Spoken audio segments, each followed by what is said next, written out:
Haunted campgrounds make for interesting summer vacations. Hey guys, putting it all out on the table. I'm brand new to Reddit, but I'd love some insight on this collection of stories I have from my time working at this summer camp.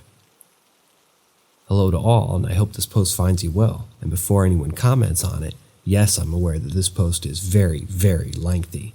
It was difficult to condense, since there's so much to cover and the stories require a fair bit of context. I'll start out by giving you some background info on where all this takes place.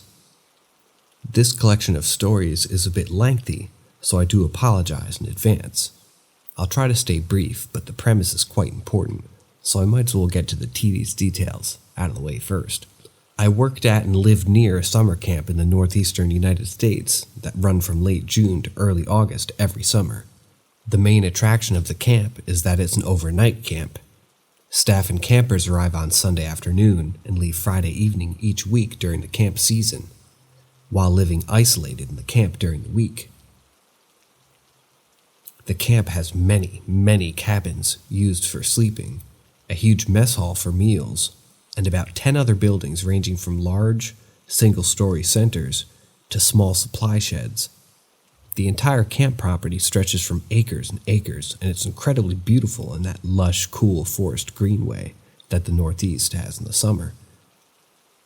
There's everything from big open fields and forests to large ponds full of fish and long, long stretches of beautiful ravine with lots of exposed shale and wildlife. It is set a good distance off any main road, and you have to travel up a long driveway to get into the camp. The entire property feels like its own isolated universe. Campers are not allowed to have electronics. Staff can in the evenings and on break. No computers, no cars, and little communication with the outside world, part which was required from the camp directors. When needed, staff can carry walkie-talkies to keep in touch across the expanse of the camp. I went there as a child for 10 years and worked there for 4 years, and it's safe to say I have a whole lot of love for that place. But to anyone who has worked there, you would know that that place has long, very complex history with the paranormal. I could write a full-length book with all the stories I've heard and have personally experienced there over many, many summers. I'd like to give a good overview of what the place is like as a staff member and share a couple of more chilling encounters I've had. Many still give me shivers to this day, even though I've been somewhat desensitized to them for a while now. Most of these encounters I'm going to share with you happened between 2014 and 18. While I was training to work as a counselor, I was between 16 and 20 at the time. Most of the activity would happen at night, during training week, and just generally around the staff at camp. Rarely did the campers ever come in contact with the entities that lurked within the woods there. Why that is, I honestly can't tell you. My memories there as a young girl contain not even a trace of fright or things I could explain. In contrast to that, the experience I had there as a young adult had me nearly in tears. Consistently, there were things that would happen each year without fail. To start, during the training week after the kids had gone to bed, many of us counselors would lay out under the stars outside the mess hall to unwind for the day. It had a beautiful, clear view of the constellations over the head of the rec field and onto the hills beyond.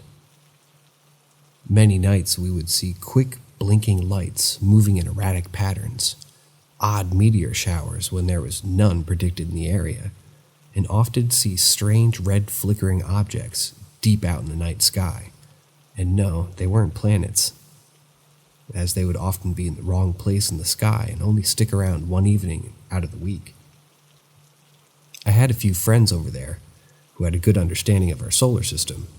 I spent many, many nights looking at their utterly baffled faces as they looked up at some oddity that had appeared, exclaiming that what we were seeing was just simply impossible, despite 10+ witnesses of it happening.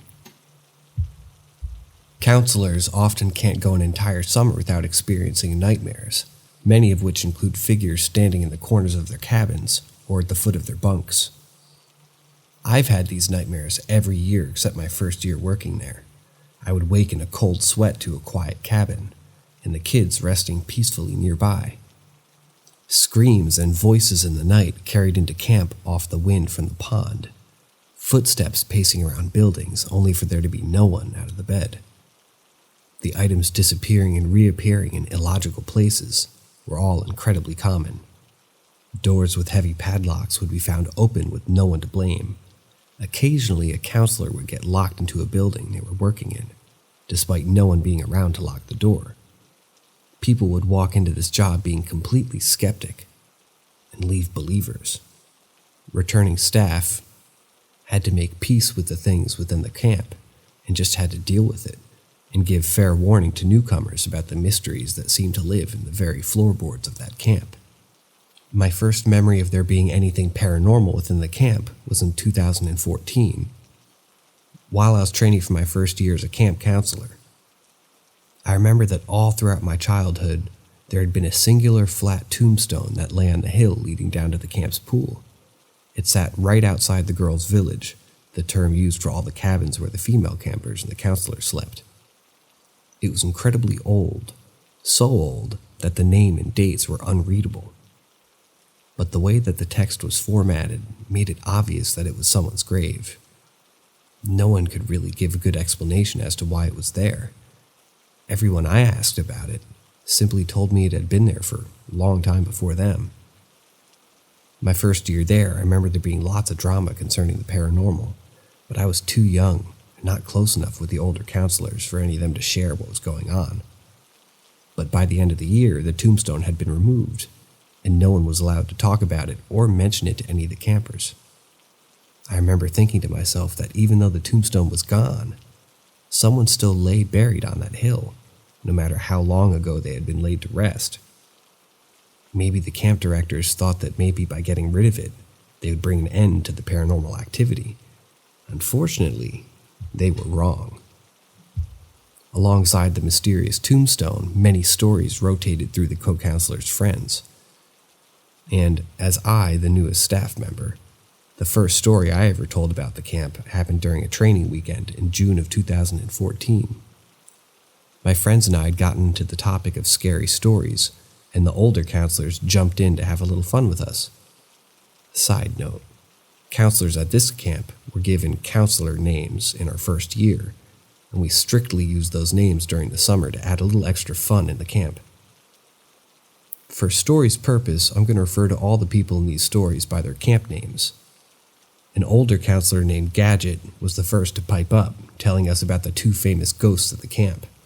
He told us about the ghost of a boy who could be seen running through the rec field in the streetlights from the dead-end road that ran along the edge of camp. Gadget told us that he had been hit by a car after running after a ball, and now spent his afterlife running as a shadow through the camp, scaring everyone who's awake to see him. The second story was that of a woman in white. Under the same streetlight that lit the dead-end road that bordered the camp, a few small houses sat. On some nights, a woman wearing long flowing white dress could be seen standing at one end of the deck porch. She would spend nights standing and staring up at the camp and be gone by sunrise. My fellow first-year counselors and I were, of course, quite scared by this point. It was far past midnight, and we were gathered under the floodlights of a brightly lit pavilion near the rec field and at the dead-end road. They had scared us by the end of the storytelling. Luckily, another one of the older counselors, someone who had come to be one of my dearest friends during my time there, called Slag, simply shook his head and furrowed eyebrows as he watched the older counselors spook us. Later that evening, Slag took me up to the top of the hill that overlooked the rec field and the dead-end road. He could tell how scared I was at the rumors, but from the vantage point, he explained and showed me that Gadget and his friends and what they were talking about. Down on the rec field, the streetlights caused long, slanting shadows to fall in a sickly yellow fashion onto the grass. On one of the light poles, there is an electrical box, and the way the shadow fell onto the grass made a perfect image of a small child caught mid-step. When I saw it, it made me jump at how realistic it looked. It was no wonder it became popular, as it truly could be mistaken for an actual apparition. Slag also pointed out to me that the woman in white, again, I didn't see her at first, but Slag's description helped.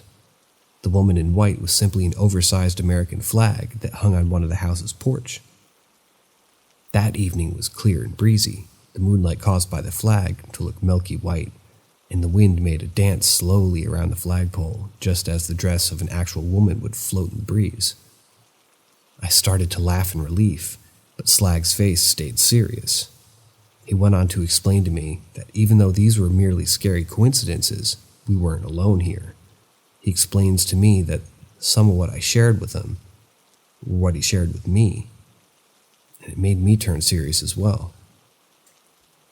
That night, my friend and I huddled into the same bunk out of newborn fear. We didn't realize it was the beginning of a long road of stories on our own. One of the places in camp that granted me the most unnerving experiences was a building we referred to as day camp. We had a program where we would bus in the youngest age group of campers. They would have their own day camp activities before returning home around 4 p.m. The building was the only two-story building on the property and used to be a house before the camp was built in 1925. The main space was big, beautiful windows that let the sunset in. The kitchen worked, but it was a little run down. The upstairs was large and an attic-like room that served as a space to use for activities on the day it rained. Day camp was easily the farthest building from all others. You'd walk through a stretch of woods on a small rocky trail to get there, and oftentimes you couldn't even hear the sounds of other people from the building, and that's saying a lot as there's easily 300 loud hyper kids and preteens there each week. Day camp never felt right to me. The feel of the building gave me the Blair Witch Project vibe, something I didn't feel many other places on the camp. I tried to never go there alone, though I did need to close the building by myself occasionally. My body would tense up, and I felt as if something physically pressed down on my skin any time I would walk through there. Every time I turned my back on an empty room, I felt as if an entire crowd of silent, watchful people stared through me.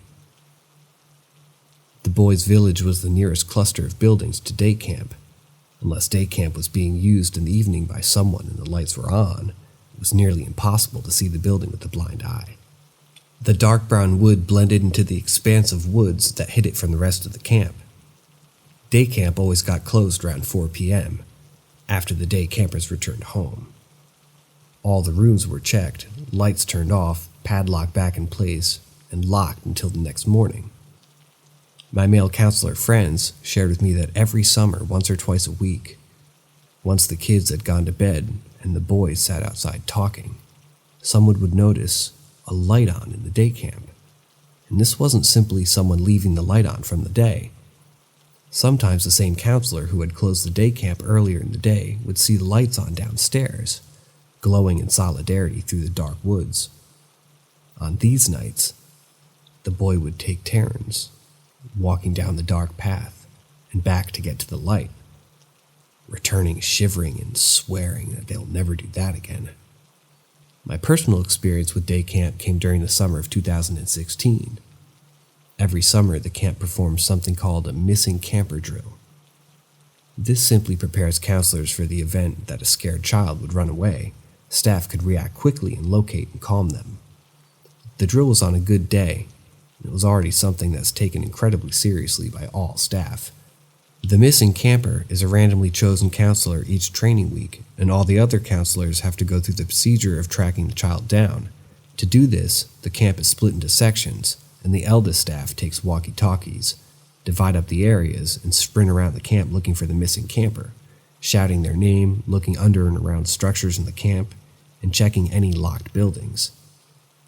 The camp director will go around the drill and do things to throw off the searching counselors too. They'll unlock doors, lock others, move things around, just to get everyone in the mindset of the actual drill. Of course, the area was given to search alone, may I add, was day camp. As I ran through the woods and toward the looming house, I felt a huge sense of dread fall over me. I seriously considered not searching it at all and just telling the other staff that I did.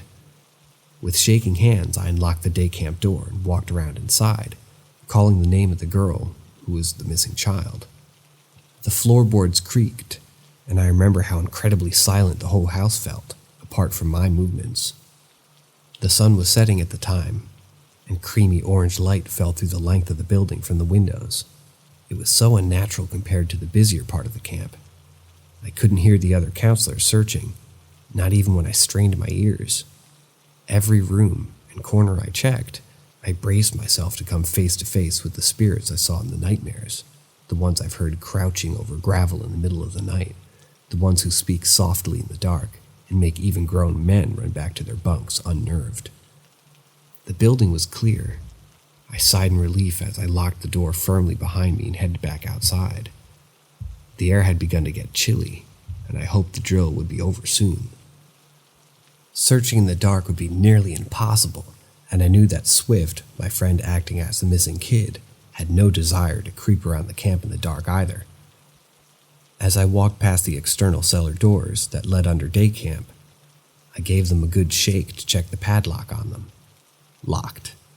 This was a location I was previously told I didn't need to open or check for this drill anyway. I went on and searched the woods surrounding the building and found nothing. I reported on my walkie, and I was told to keep double-checking the area until Swift was found. Then the drill ended. I started walking back, slower this time as I felt fairly positive Swift was over half a mile away at the other side of the camp. As day camp came back into sight through the trees, I froze in confusion and fear. The cellar doors of the day camp cellar were both flung open, and a yellowish light shone from inside. It was just becoming dark enough that the light spilled out and illuminated the space around it, while the shadows of its surroundings only pushed in darker. Never in my previous 3 years working in that camp did I ever know those doors even opened. Never did I know that there was even a key for that padlock, nor did I know that there was a working light down there. I was completely stunned. Shivers ran through me. Certainly not from the evening chill. Swift, I called. Not in the way I would call to a camper, but as I would call her normally. Nothing moved, nothing made a noise. The fear felt cold and numbing in my veins. I crept to the top of the cellar stairs and peered down. The space was lit by a single exposed light bulb, showing me 6 or 7 rotting wooden steps and cold-looking stone walls, all broken with age. The floor was dirt, and there were no objects inside the cellar. The sound of my radio going off that Swift had been found nearly made me jump out of my skin. I fell backwards onto my butt in the grass, spent another second staring at the bizarre scene in front of me. I scrambled up, back toward the rest of the camp as quickly as possible. To my surprise, I arrived back. My friend Amino also appeared visibly shaken and talking quickly. She was telling us that during the drill she was walking by one of the maintenance sheds of the camp, another location with a padlocked door that we weren't including in the drill. To her surprise, the door started shaking violently against its padlock, much more than any wind or draft could do. Amino fully believed the Swift was trapped, and it was part of the scenario, and they quickly found another friend and got the key to open the shed. As they swung it open, they found no one. In fact, the maintenance man Sparrow hadn't even been to camp that day, so there's no way anyone or anything could have gotten trapped back there. She was so shaken up she could barely get her story out.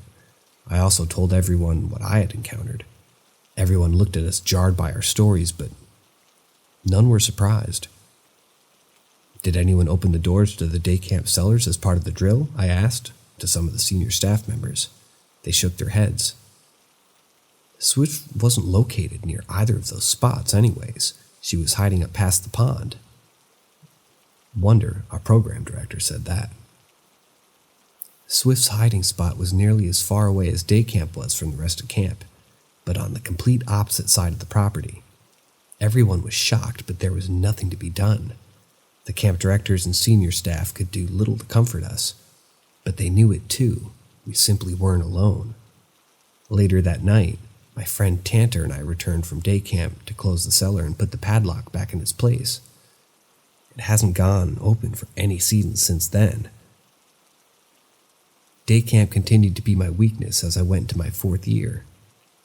As a program specialist in 2017, that year during our program I ran, my group of campers chose day camp as our meeting place. I was reluctant at first, but this time I had my friend Ouija with me as my co-counselor. He's someone who I would trust in the Paris catacombs. He was and is incredibly in tune with the paranormal world and is very knowledgeable on how to communicate with it properly and in a way that they listen. He explained to me that my hunches about day camp were true, and that there were most likely no places in camp that didn't attract spirits in some form or another. I made sure to always have him nearby inside day camp. By the end of summer, I could always relax in there. It was as if whatever dwelled there graciously took an eye off me and let me rest. I realize how long this collection of stories has gone on. In truth, this isn't even half of what I've seen or heard about from people I trust, but I'll leave it here for now. Fortunate for myself and anyone who worked at the camp, whatever spirit shared that space don't seek to physically harm anyone, but they do like to be seen and talked about, remembered through stories. They enjoy adding their own mystery to the camp. I truly believe they wish to remain a part of that camp's identity. It's a place with so much history. My grandfather went to the same camp as a child himself, and so much energy inhabits the place. I think they can't help but want to join in. The deep green woods, the aging structures, the ruins and secrets and stories that camp hold are their home, and anyone who treads there comes to learn and respect that. Even though I've made peace with my experiences at this camp, and I'm not even applying the work there this summer, I've always felt that camps like this one have their fair share of stories. If there's anyone around who's had something similar happen to them at the summer camp, I'd really love to hear about it.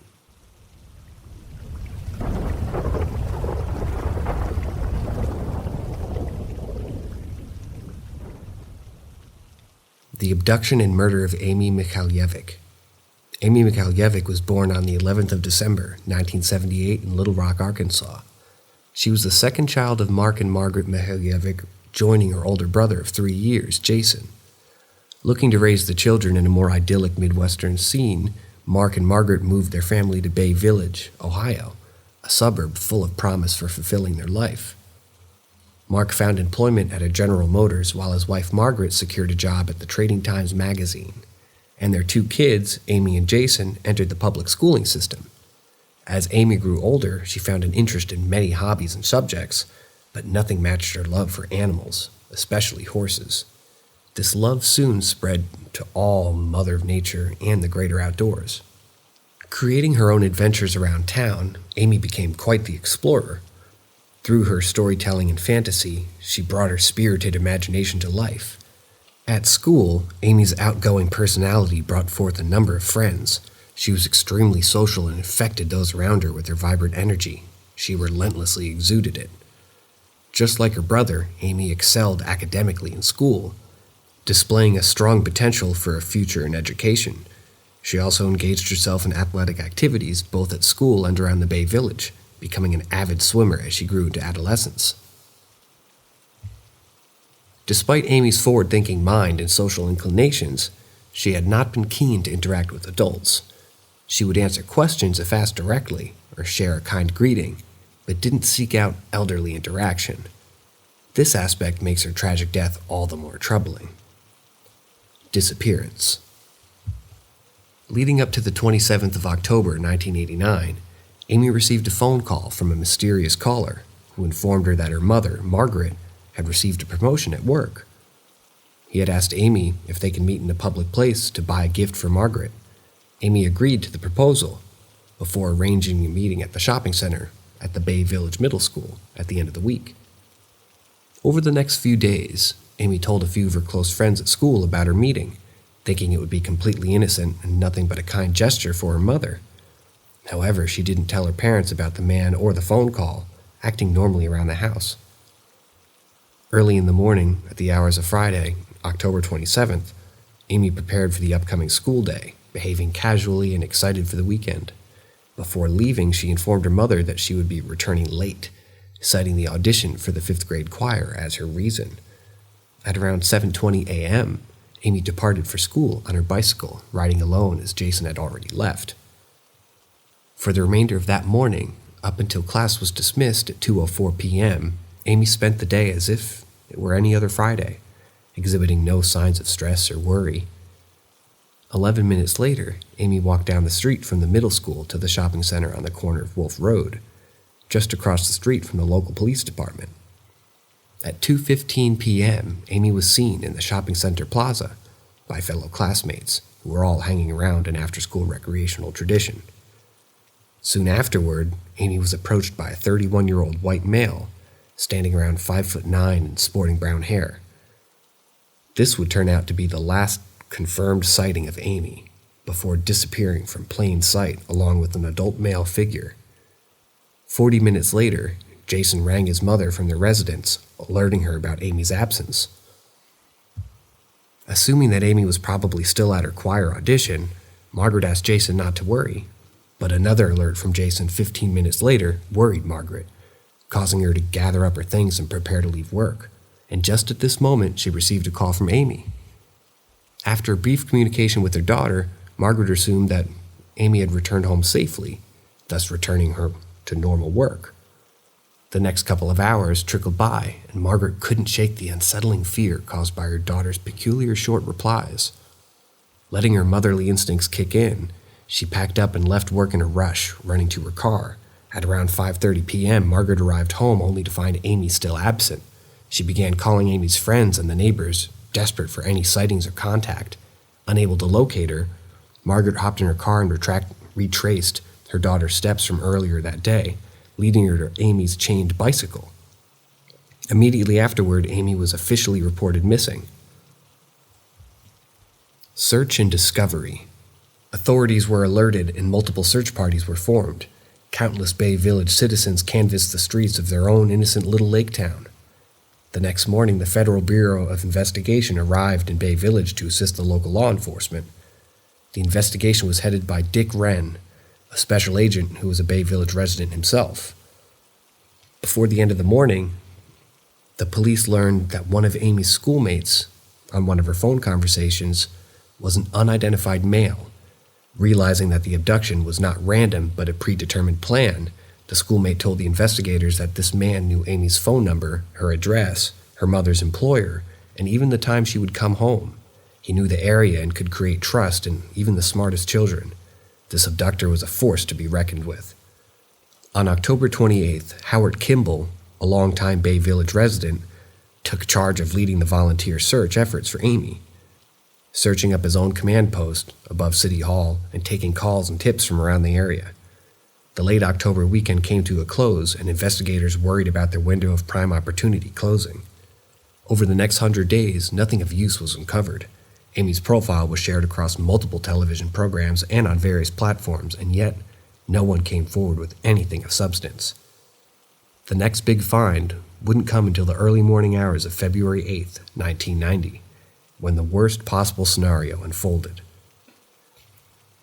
At around 7 a.m., a female jogger running alongside County Road 1181 in rural Ashland County, Ohio, noticed what appeared to be a body or a lump of clothes resting in a field near a pathway. Authorities were called, and the body was soon discovered to be Amy Mihaljevic. Near the crime scene were blankets and a shower curtain covered in Amy's family dog's hair. Investigation. An autopsy on Amy's body revealed her death to be a clear case of homicide. She had suffered multiple stab wounds to the neck and blunt force trauma to the head. Amy had at least one meal before her death, which most likely was an artificial chicken product, and it occurred only days after her abduction. Furthermore, the bloodstains on her underwear suggest a possibility of sexual assault. The innocent young girl was murdered in cold blood, and her killer was on the loose. For the next 3 decades, Bay Village detectives and FBI led a massive manhunt for the Lake Erie murderer. In 2006, law enforcement learned that a few other girls in the city of North Olmsted, Ohio, received similar calls from an unidentified male figure at around every time Amy received hers. All of them were regarding buying presents for their mothers, in similar setups to the one that led Amy's abduction. None of these girls had gone through with the scheme. This new piece of information signaled to police that they were dealing with a serial predator, rather than a one-off criminal. After another 7 years of inconclusive investigating, Special Agent Phil Torsney was brought on board. Phil told the reporters that the killer was most likely a longtime resident of northern Ohio, with in-depth knowledge of the local geography. Even today, authorities are still without any luck or noteworthy leads. Due to how exhaustively thorough they've been looking into the names, they've come up with over 15,000 interviews, 150 suspects, and 8,000 clues. Despite their commendable efforts, Amy's death is still frozen in a cloud of mystery. There are a few clues and missing artifacts sprinkled throughout the case that are worth magnification. First of all, there were 3 significant items missing from Amy's body on the day that her body was found. These personal artifacts were a pair of black horse riding boots, a denim backpack with an academic binder inside of it, with the slogan "Best in Class" written on the clasp, and a pair of turquoise earrings shaped like horse heads. These items were unique enough to make an impression on Amy's parents and distinguishable enough for the general public to be on the lookout. Detectives assigned to the investigation remarked about how predators in these types of crimes often keep mementos of their victims. These missing objects could easily have been held onto by the killer as a souvenir. If any of them could be found and identified, it could be a connection to Amy. The other peculiar point of interest was uncovered on November 2006, when multiple other girls came forward to investigators, sharing similar stories of phone conversations with an unidentified man. While these girls were not friends of Amy directly, all of them had one conclusive connection to the Lake Erie Nature and Science Center. Detectives looked into the pattern and realized that the center utilized a visitor's log booth at the front door, which all of the girls, including Amy, had signed up to their trips there. Along with signatures, the logbooks also included visitors' phone numbers and addresses, giving the predator an in-depth resource for his potential victims' locations. How many logbooks in the center kept throughout its history, and if they're archived, is unknown. Sadly, the discovery wasn't made until 17 years after Amy's murder, and thus, going back and pinpointing suspects from any documents was nearly impossible. Theories and suspects.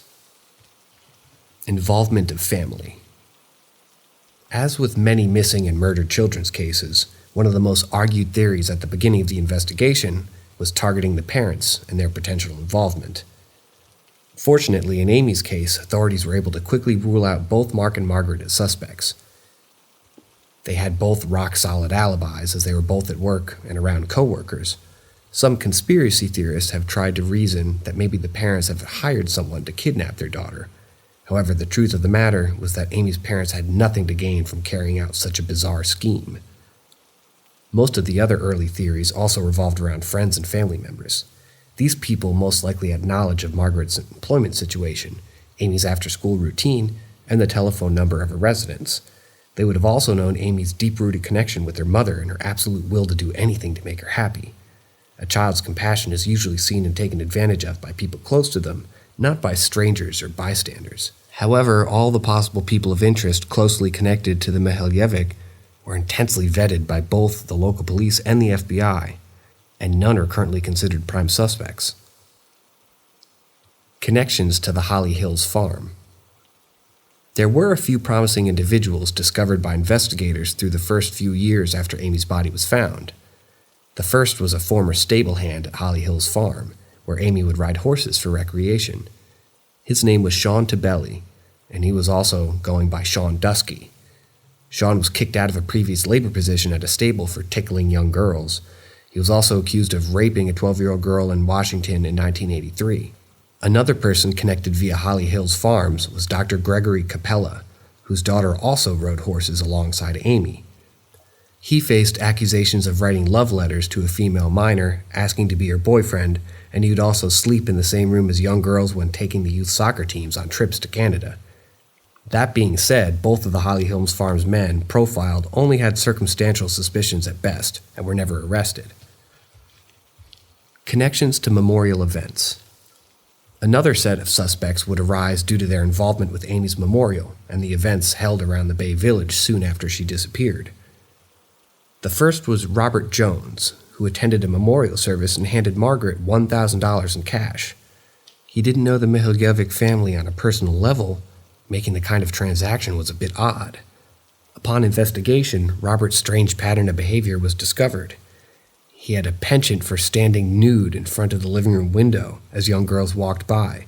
He was also suspected of arson when the home he lived in burned down in 1989. That being said, the FBI couldn't find anything useful while digging through his new home. The other peculiar subject targeted by police after Amy's memorial was an unarmed man featured in former FBI agent Robert Ressler's book, Whoever Fights Monsters. Ressler claimed that the man went out of his way to volunteer in searching for Amy, handing out flyers and going door to door. The man also sent Margaret sympathy cards with hairpins attached, telling her that she and Amy would wear them when Amy was found. Thinking it to be a sign of involvement, Ressler and another FBI agent visited the man to thank him for his volunteer efforts before turning it into an interrogation. While the man professed his innocence, the police kept checking in on him. They found he had a history of mental and emotional issues and felt that he had found their man. Their gut reaction seemed to be validated when the man combined a lethal dosage of ethanol with the soda just weeks after Amy's body was found. Ressler and the FBI attempted to search the residence after suicide, but before they could, the man's family and the house itself were cleaned and emptied. Years later, however, the local police told multiple investigators that there was very little evidence to suggest that this man could be the killer. A serial molester. There were also a couple of other men around the Bay Village area that exhibited disturbing histories with minors and young girls. One of them was Kenneth Robert Stanton, a serial molester who moved to northern Ohio in 1989. His modus operandi was befriending young girls, building up their trust, and invading their homes. Police later said Stanton was only a suspect due to his methods aligning with Amy's killer, but he had zero physical connection to her case. The other male figure was Dr. Frank Vacoon, a local Bay Village dentist who exhibited an interest in female minors. He moved out of the country shortly after Amy was kidnapped, and those who knew him told reporters that he asked his family to send him updates about Amy's case. What happened to Frank is unknown, but some say that he had beaten his wife and fled to Costa Rica. Dean Runkle. Out of all the men investigated, interviewed, and implicated in Amy's case, none stand out more than one suspicious figure researched by longtime journalist and expert on the case, James Renner. In November of 2008, Renner published an article titled Person of Interest, detailing the history of his personal search for a man by the name of Dean Runkle. Dean Runkle wasn't just a character of the northern Ohio suburbs with vague connections to the Mehuyevic family or a semi-shady past. Rather, Dean was the first and most prolific suspect, intersecting with all of the girls who received strange calls from an unidentified man in the late 1980s. He worked as a volunteer at the Lake Erie Nature and Science Center in 1989. But none of the former employees of the center had remembered his name until a man named Tom Pachensky called up Renner in August of 2008. The man told Renner that his former 8th grade science teacher in 1991, Dean Runkle, would talk about the Lake Erie Science Center to his classes. This was the volunteer booth that Renner and the FBI wanted to investigate, and thus the profiling endeavors began. Dean Runkle was born in the mid-1940s in New London, Ohio, on a farmhouse only a few miles away from where Amy's body would be found. He lived in a turbulent early life, dealing with an abusive father and the tragic death of his 6-year-old twin sister in 1950. Nevertheless, he went on to develop a love for science and biology and studied at Bowling Green State University. Soon after graduation, he found employment as a 7th grade science instructor at Vermilion Junior High School in 1967. Dean was a colorful individual who implemented film and photography with his students. This habit seemed to run deeper into his private life as he would take videos and photos of his students and cut and develop the film. When he wasn't teaching, Dean took time to play ragtime piano at venues around the country, including Disneyland. By the time he returned to teaching, Dean Runkle assembled a miniature conservatory in his classroom with various animals and creatures. This led to involve his students even more outside the lectures, calling them his assistants and allowing them to spend time in his home after school. Citing health concerns, Dean abruptly quit his position in 1987. He moved back to New London and worked at a pet store, delivering mice to nature centers around the area, including the Lake Erie Science Center. It didn't take long before Dean secured another teaching position at the Nord Junior High School, where he built another miniature zoo and used students in his after-school assistance. Once more, he quit out of the blue, but this time without any apparent reason. Curious about Dean's personality and the relationship with his students, Renner reached out to over 500 of his former middle schoolers, now adults in the real world. By all accounts, he heard back a lot of positive feedback regarding Dean's infectious energy. However, he also received a fair share of secrets revealing a darker side of Dean and a pattern of disturbing behavior. First were the stories of animal cruelty. For one instance, he had pulled a prank on a friend by dipping a cat in liquid nitrogen, freezing it and letting it crash into multiple pieces on the floor. Then there were copious instances of creepy incidents with the kids. One female student recounted his inappropriate behavior with minor girls. Another male student recalled his propensity for telling sexual jokes to the boys, going as far as to hint that he liked kids before they hit puberty. Another former female student thought Dean was the closest match to a police sketch of Amy's kidnapper. While she confronted him, his eyes popped out of his head before he walked past without saying anything. Another one of Dean's female students came forward with a disgusting revelation. She claimed to overhear Dean tell a couple few administrators that he wished he was the father of a baby held by a pregnant 8th grader. One of the most glaring pieces of evidence against Dean is an incident that occurred with another student of his, in which they were caught alone in Dean's gold-colored Pontiac. Both the school's principal and the police were aware of the situation, but let Dean off with nothing more than a warning. Amy's body was found with a microscopic gold fiber, researched to be those of a GM automobile, most likely a model for the mid to late 1970s. Dean's gold-colored Pontiac fell in line with this clue. Renner tried to track it down, maybe to a junkyard, but the car had already been scrapped. When Renner carried out this investigation in 2008, he paid a visit to Dean in Key West, Florida, where Dean had fled in 2003 before managing a fast food restaurant. Dean vehemently denied any involvement with Amy or her murder, saying that he always cooperated with the FBI, including taking lie detector tests. Furthermore, he claimed he was always at school after hours and he wouldn't have time to go shopping and abduct Amy so soon after the final bell. While the evidence is circumstantial at best, the clues and patterns associated with Dean definitely suggest something more sinister could have been at play. However, there's an equal chance Dean didn't do the kidnap and didn't kill Amy. Those who described Amy's captor described him as having dark brown hair, but Dean's hair is a dirty blonde. Conclusion. Was Dean Runkle the man responsible? It's certainly possible, but so too are any of the other names that the FBI listed in their investigation. The killer could have also been somebody that nobody expected. Someone who became so invisible that his face was never even considered. Not even the police sketches of the abductor give us a concrete answer, as law enforcement has said that the drawing is a simple estimation and likely inaccurate. Thus, the only road to justified conclusion will probably be if DNA evidence is ever procured and linked to a particular individual. Police did find partial hairs not belonging to either Amy or her family on her body, and these have been recently submitted for DNA analysis. However, without the root of the hair, a full DNA profile might not be possible. Unfortunately, considering that they're over 3 decades old, the crime itself, and possibly the finding of Amy's killer, seems to be dwindling as the future rolls on.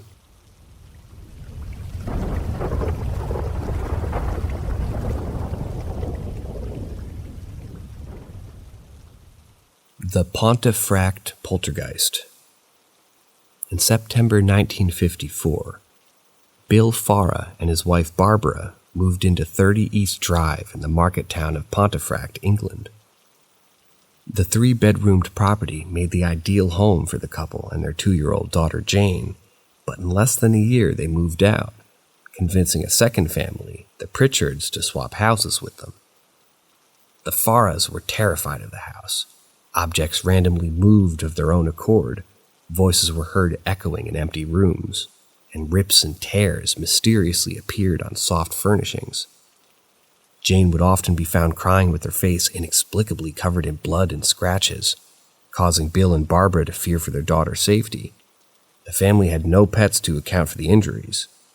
The worried parents placed cotton mitts over the girls' little hands. but the bloody wounds continued to appear, leaving them utterly confused as what to do next. One day, when Barbara rushed upstairs in response to her child's crying, she found a pillow pressed up against her face. This event proved to be the tipping point for the family, and it forced them to flee, leaving the house and their dark co-inhabitant with the Pritchard family. Thus, marking the lesser-known origins of what would soon become the infamous case of the 30 East Drive poltergeist and the Black Monk of Pontefract. Accounts of the Pritchard family. Over the years, much has been said and written about East 30 Drive. Regarded as a classic British case of poltergeist phenomena, it has been investigated via visits to the property by a multitude of paranormal investigation teams. One of the most significant visits to East 30 Drive took place decades earlier, in August 1980, when Colin Wilson, a well-known writer, visited the long-suffering Pritchard family. Wilson had been tipped off by a local amateur historian, Tom. The man had stumbled across newspaper clippings dating back to the 1960s, claiming that a Pontefract family had experienced poltergeist phenomena caused by the spirit of a 16th century monk. The Black Monk had allegedly been executed for assaulting and murdering several young female victims. Discovering that the family was still living in the same house, Tom decided to visit them and hear their testimonies. Soon afterwards, he contacted Colin Wilson, requesting him to be his associate. Wilson eventually accepted his offer, thus journeying to the town to interview the family. In line with Colin Wilson's book about the haunting, after the house swap and until August 1966, the Pritchard family, comprising of a mother, father, son, and daughter, lived in 30 East Drive in relative peace. It was a Thursday, and Joe Pritchard, his wife Jean, and their 12-year-old daughter Diane were away on a holiday in Devon. They had left their 15-year-old son Philip in the care of Sarah, Jean's mother, at the house. The arrangement to begin with at least seemed to suit the family perfectly. Philip had reached the age when holidays with the family lose their attraction, and so spent much of his time happily reading in the garden. Beginnings of the paranormal.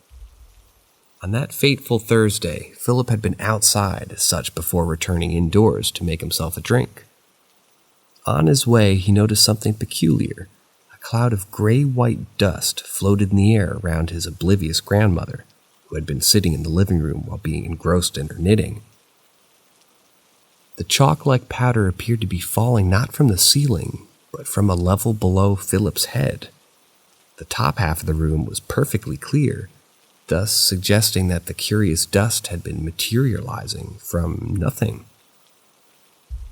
When Sarah enlisted the help of her other daughter, Mary Kelly, to clean it up, they found more strangeness in the kitchen. The duo had discovered several large pools of water on the floor, seemingly having no origin or explanation. As the younger woman tried to mop up the kitchen, new puddles had supposedly manifested. Pulling up the linoleum revealed no leak underneath, and neither was water falling from above. Meanwhile, the dust in the living room had continued to fall like a miniature snowstorm, with a fine white layer of the unidentifiable material having formed on the furniture and on top of the cup of tea Philip had made for his grandmother. The house's water supply was turned off by a helpful neighbor before the water company was called to the property.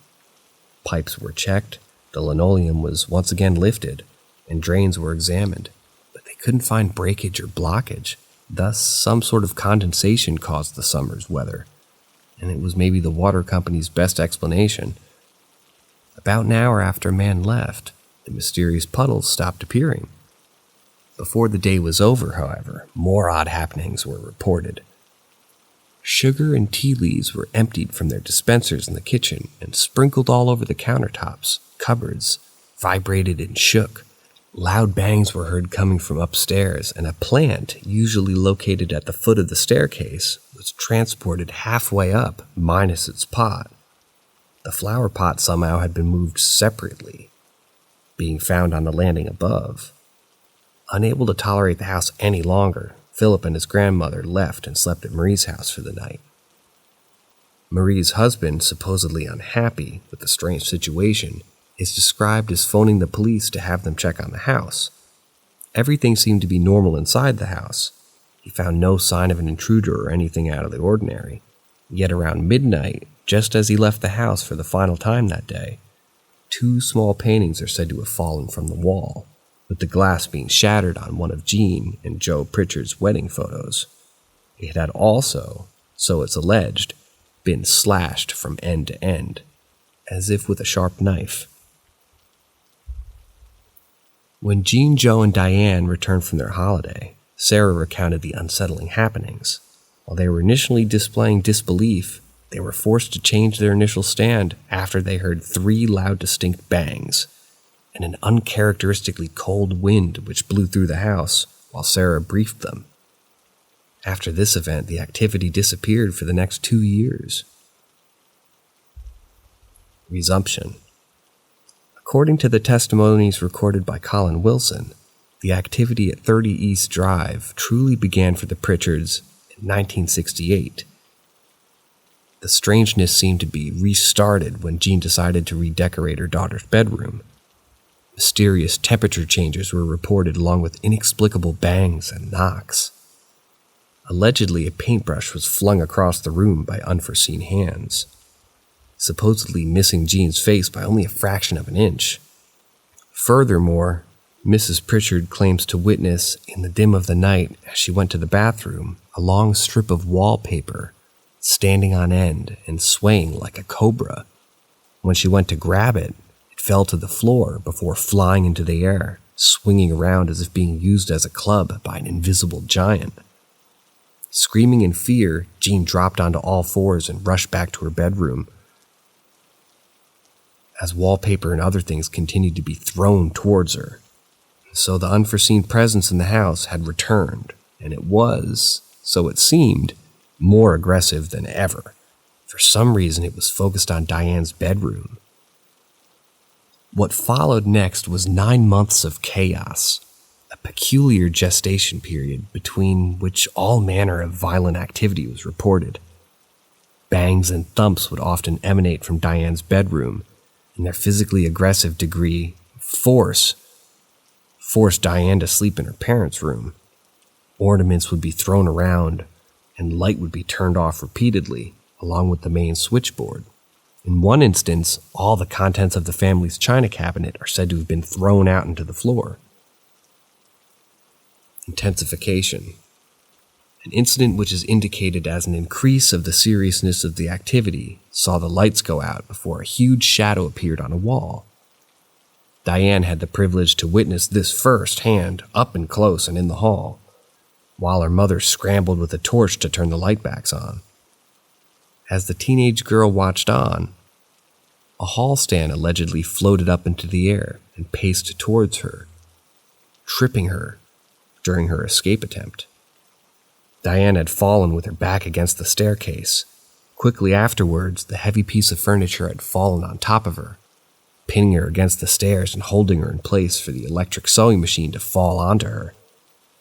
When the lights came on and revealed her breathless entrapment, her family rushed to help her and the stand was too heavy for it to be moved. While Joe and Jean heaving and struggled to free their child, Diane seemed to be fine. Fear aside, she showed no signs of being crushed, indicating that the heavy piece of furniture was being held in place by some unseen force. The pressure had just been enough to keep her trapped, but not enough to hurt her.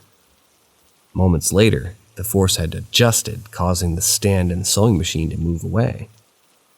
In addition to this incident, it had been reported that she was tossed from her bed as many as 4 times a night by the unseen entity. Her bedroom became icy cold, and she often told her parents that it felt as though someone was sharing a room with her. On one occasion, as she stood in the living room combing her hair, a brass crucifix apparently leapt from the shelf before striking her in the back. Furthermore, the cross had struck her like a magnet against iron.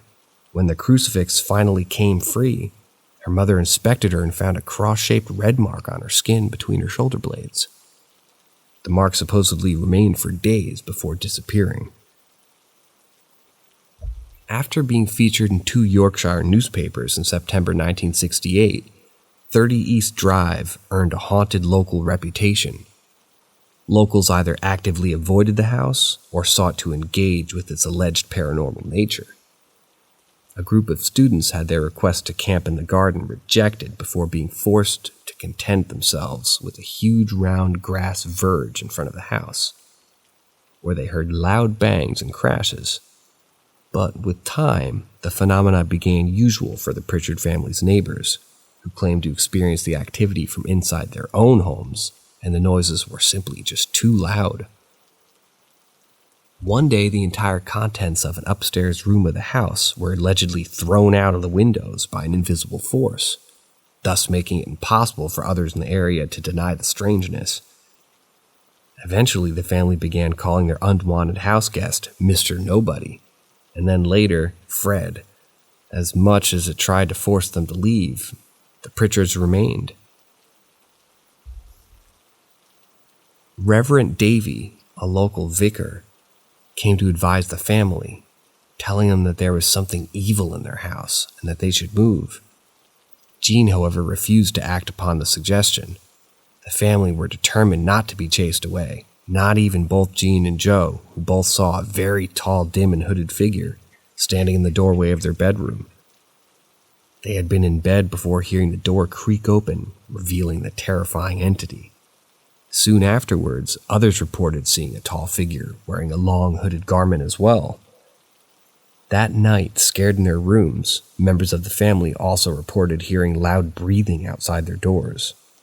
Thus, it was clear that Mr. Nobody, or as he was increasingly known, the monk, was becoming more powerful. One evening when the lights went out, Diane was dragged up the stairs by her throat. The teenage girl's cardigan was stretched out in front of her as if the monk was tugging at it with one hand while his other clutched her neck. Philip and Jean had rushed to pull Diane back down the stairs, but they were both repelled. Strangely, the force let go of its own accord before Diane found herself free. Inspecting the terrified teenager in the light, the family realized that her throat had been bruised with red finger marks. Cessation. While the family didn't want to leave their home, they certainly wanted their tormenting cohabitant to leave. Contacting religious men, praying and sprinkling the interior of the property with holy water only made the activity worse. Multiple exorcisms were performed on the property, but instead of warding off the entity, the rituals infuriated it. Those involved in the exorcisms were reportedly dragged downstairs, slapped, and violently assaulted by the entity. Furthermore, these individuals reported seeing holy water drip down the walls, seemingly originating out of nowhere, and a pair of ghostly hands seemingly mocked them. Eventually, in an act of desperation, the Pritchards turned towards garlic cloves for help, before the activity dwindled, decreased, and then finally disappeared. That being said, some believe that the paranormal activity in 30 East Drive never ceased. The current owner of the property, through his book, The Black Monk, claims that Mr. Nobody is not a poltergeist, but a demonic entity. To add on, he claims that the paranormal activity in the house never stopped, apparently prevalent even today. The current owner's book puts forth tale after tale and provides photograph after photograph of dark demonic entities, the sort of thing that no one in their right mind would ever want to encounter.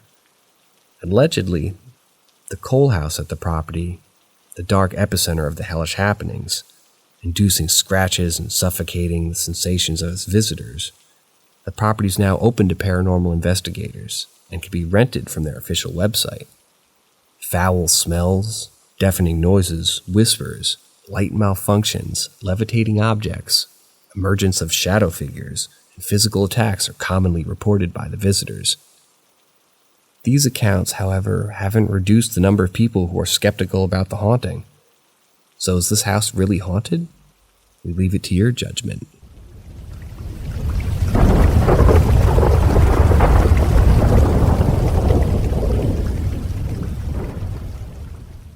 The Haunting of the Manila Film Center. Revered as one of the most haunted places in the Philippines, the Manila Film Center has played host to a horrific tragedy during the years of its construction, supposedly filling itself with restless spirits of those who died inside. Apart from being a paranormal hub, the building also serves as a chilling reminder to an incredibly dark period of history for the Philippines. In January of 1981, the Philippines government announced that a large amount of funding had been set aside for an extensive national media project. The proposal was put forth by the First Lady at the time, Imelda Marcos, who was specifically designed to raise a global profile of the country's film industry. It involved the creation of a new international film festival, the foundation of a laboratory to develop new filming techniques, and the creation of a permanent film archive. Key to the success of the whole program would be a national media culture constructed in the heart of the capital, which would play host to all other individual components. In order to stay within the $25 million budget and meet the date of the new film festival, the construction had been completed within 12 months. While the proposals initially instilled enthusiasm, doubts surrounding the predicted cost and timeframes were soon raised.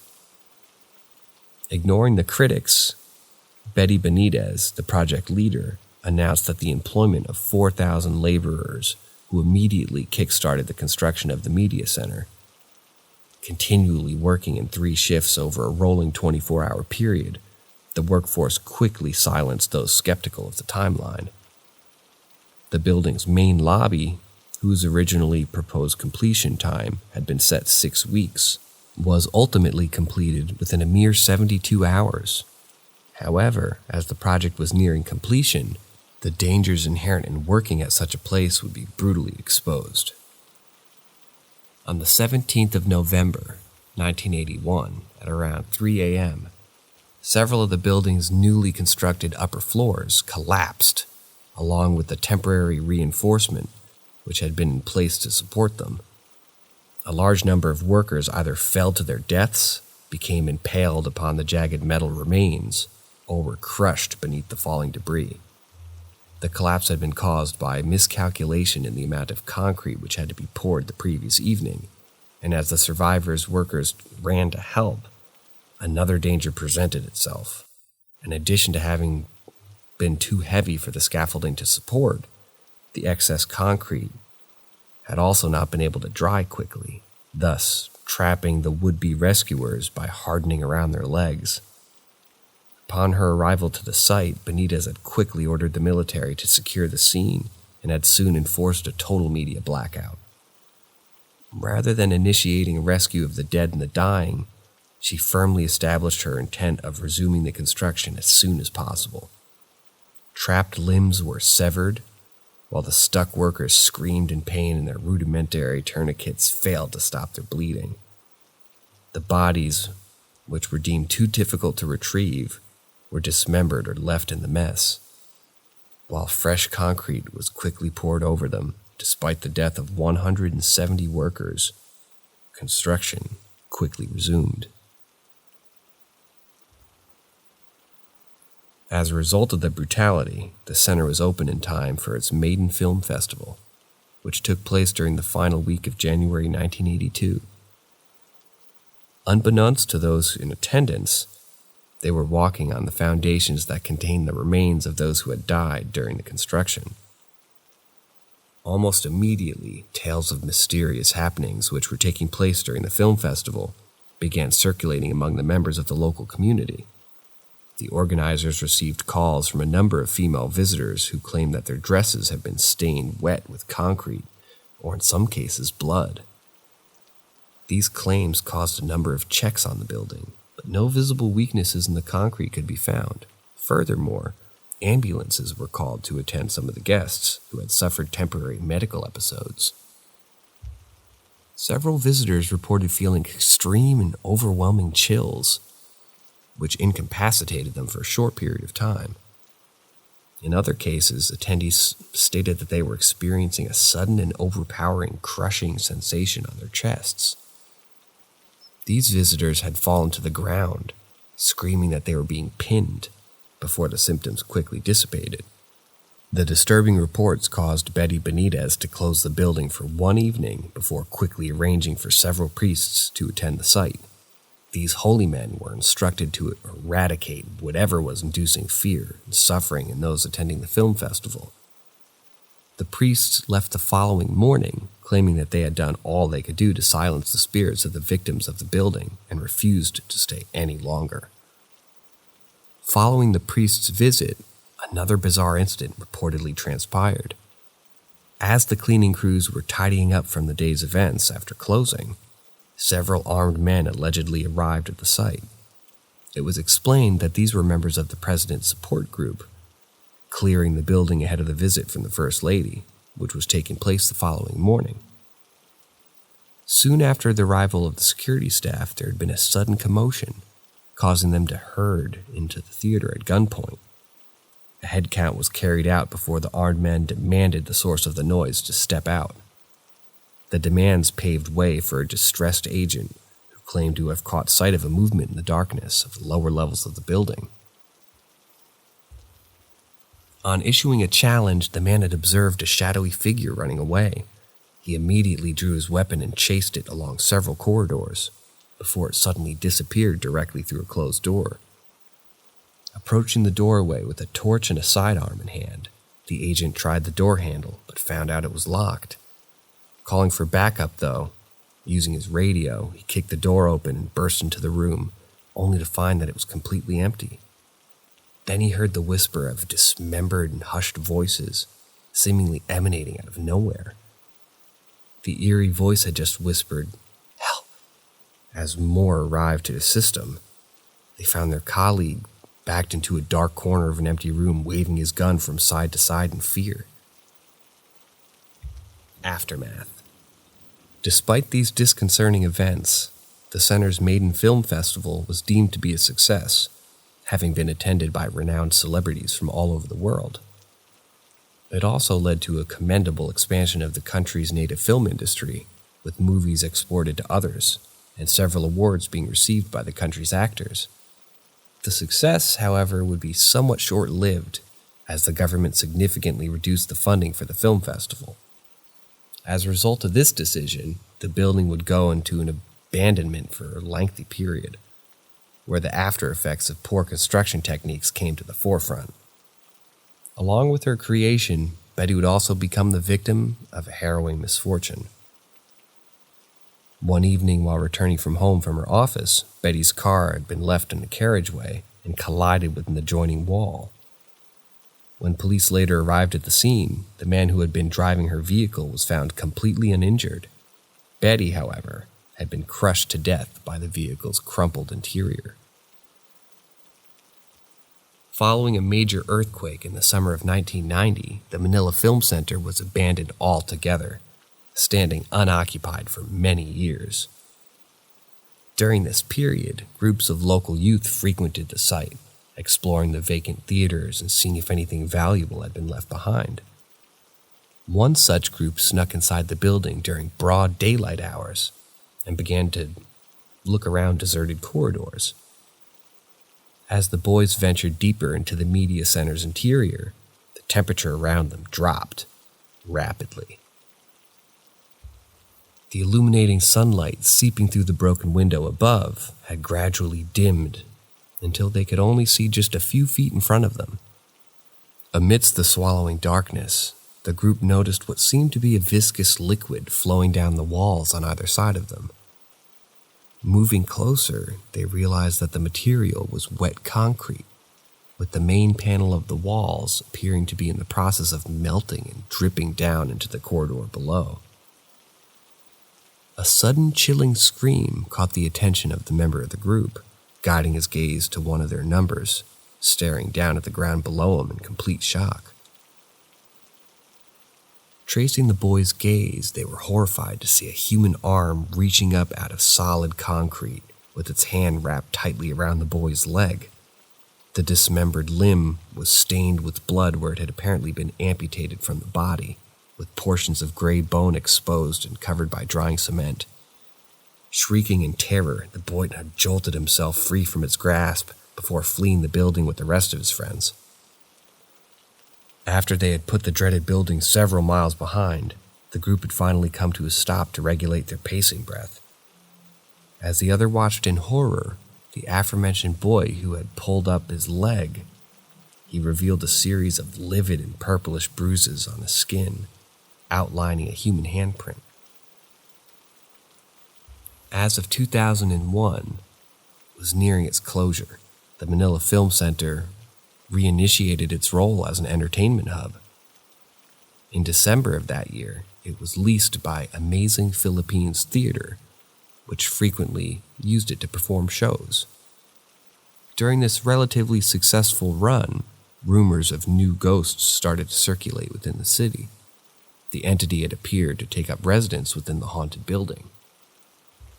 Soon after the beginning of the amazing show, the body of a young female performer was discovered on one of the steps of the Manila Film Center. While the limited and unsuccessful police investigation revealed nothing concrete, the detectives believed that the case could be connected to drugs. And from this point onwards, the apparition of an unknown source has often been sighted in and around the building, causing rehearsals or live shows to be halted on several occasions. The sightings of this specter were not limited to the building's interior. Several taxi drivers have reported encountering the dead woman outside the building. On multiple occasions, passing cabs have been flagged down by an unknown female with minor injuries, standing outside the haunted building in the early hours of morning. The lone and upset passenger would then ask the driver if he'll take them to a local hospital to treat her injuries, but at some point during the journey, sometimes in the middle of a conversation, the injured woman would just vanish into thin air. Conclusion. Ever since the time of the Manila Film Center disaster, the Marcos regime firmly denied that any of the workers had been buried within the building's foundations. However, with no reliable records, it proved impossible to verify their claims, even after they were removed from power. Furthermore, testimony from the families of the workers and photos taken by journalists who had access to the scene suggest that many laborers indeed lost their lives, strengthening the building's foundations with their own blood. The stories that have emerged from the building over the years seemingly suggest the same thing. The souls of the victims who were subjected to a dictatorial brutality during the dreadful incident have lingered in the building, forever trapped within its layers of concrete and praying for help at every possible chance.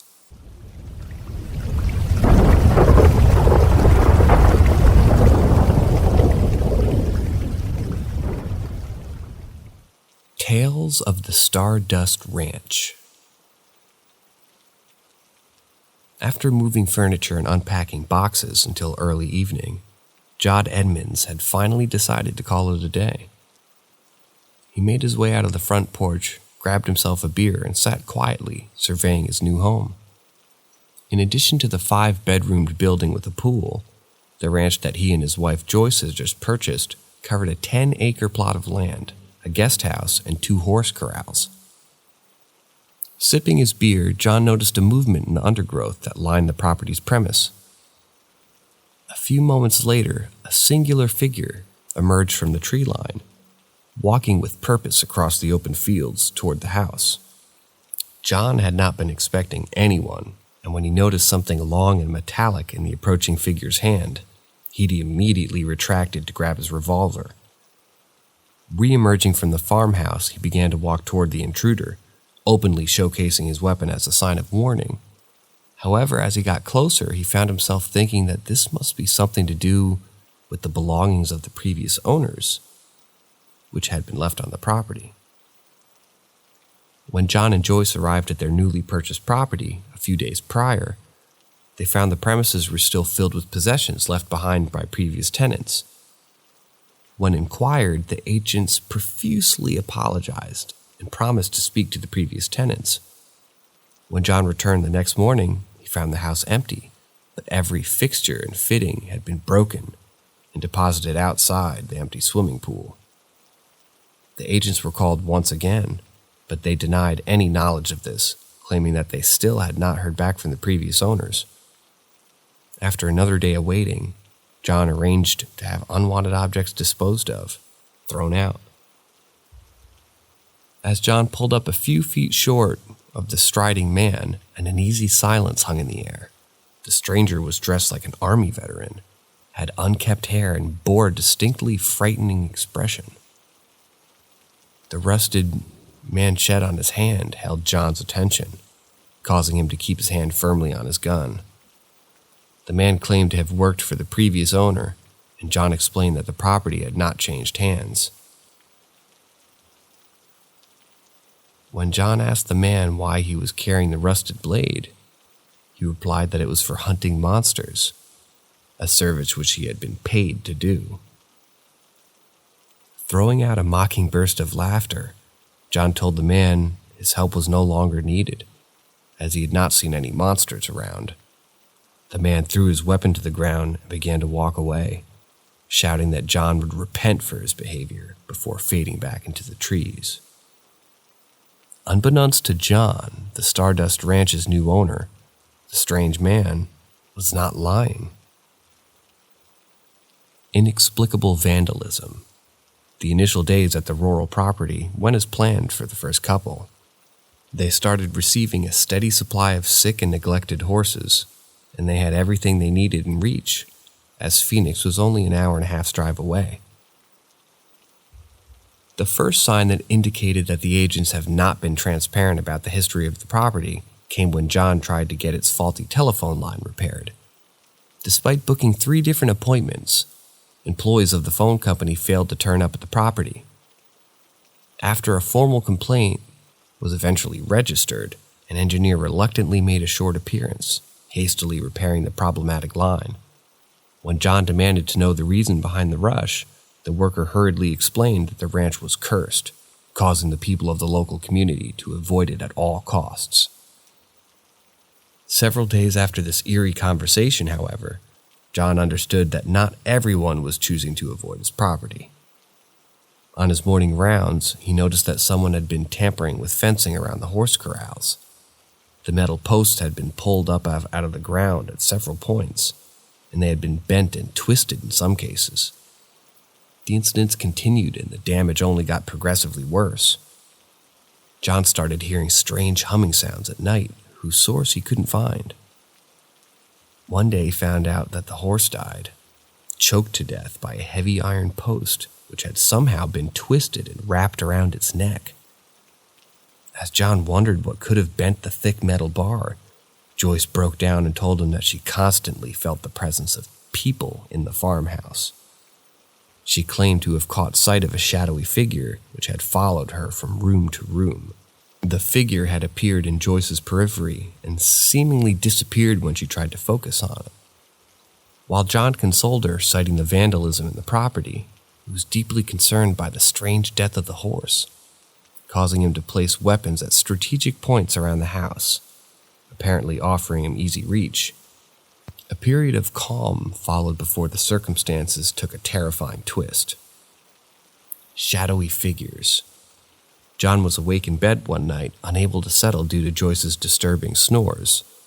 While he lay staring at the wall in front of him, the shadows seemed to swell and contort, materializing a dark figure.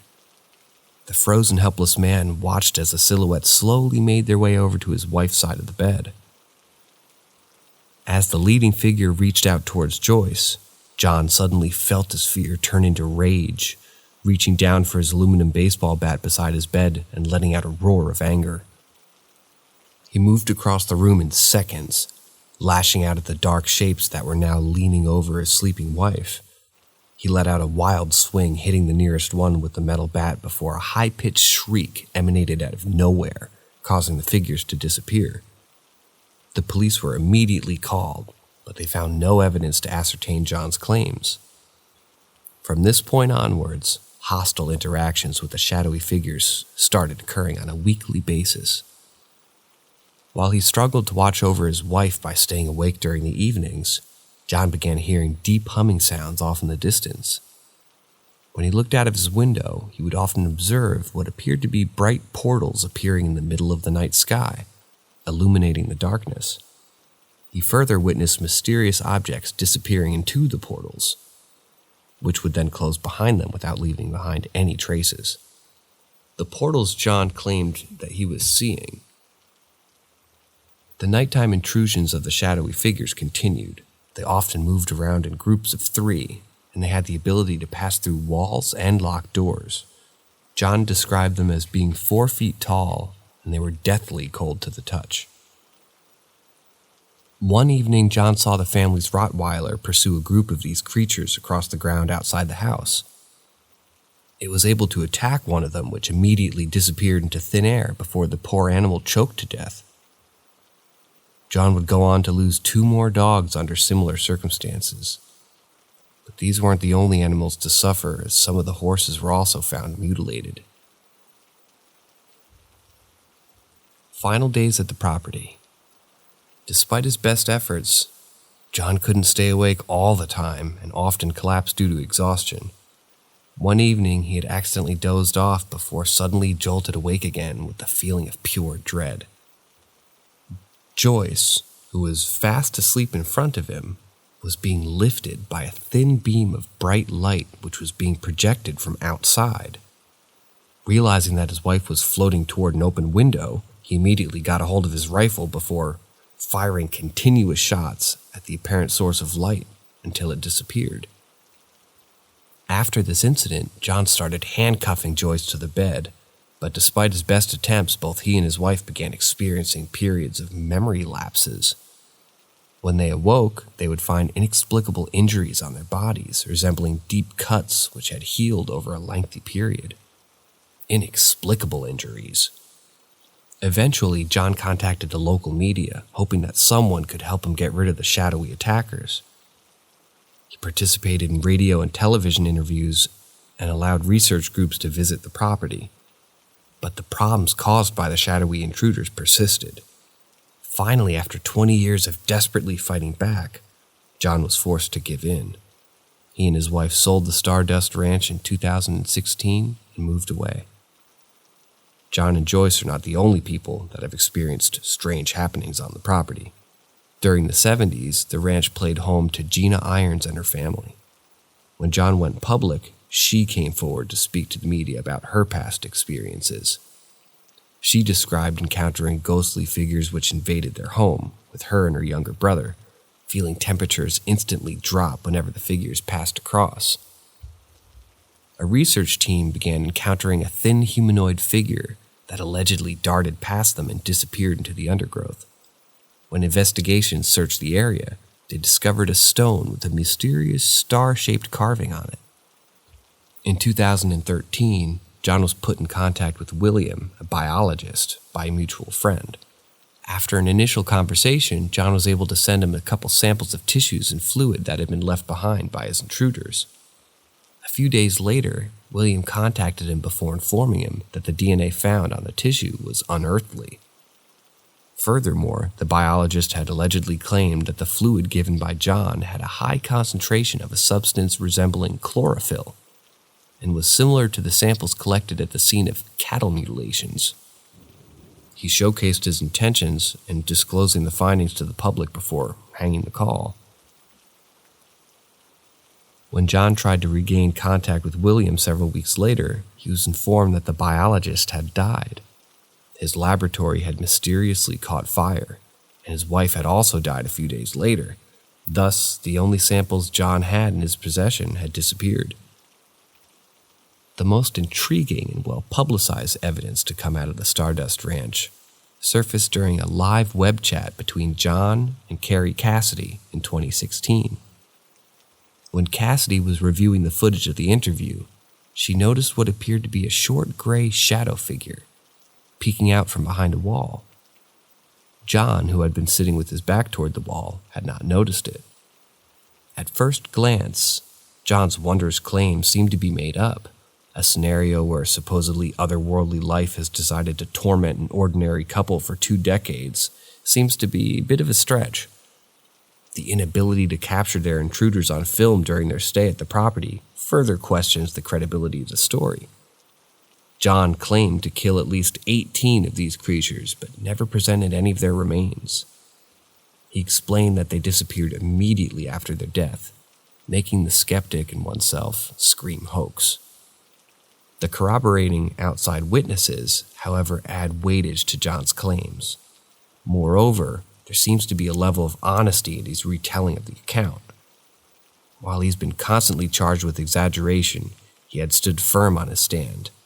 People who have interviewed him state that he is sober and a convincing man who told his stories in a grounded and logical manner. Keeping that in mind, it's hard not to consider the fact that John wished to sell the property for $1 million. However, after the media frenzy, the property was sold for more than 5 times its price. So was the entire tale, perfectly constructed ploy to inflate the resale value of this property, or were the inexplicable activities so pronounced on the property that it made its new owner pay a hefty sum for its supernatural nature? I leave the answer to your judgment.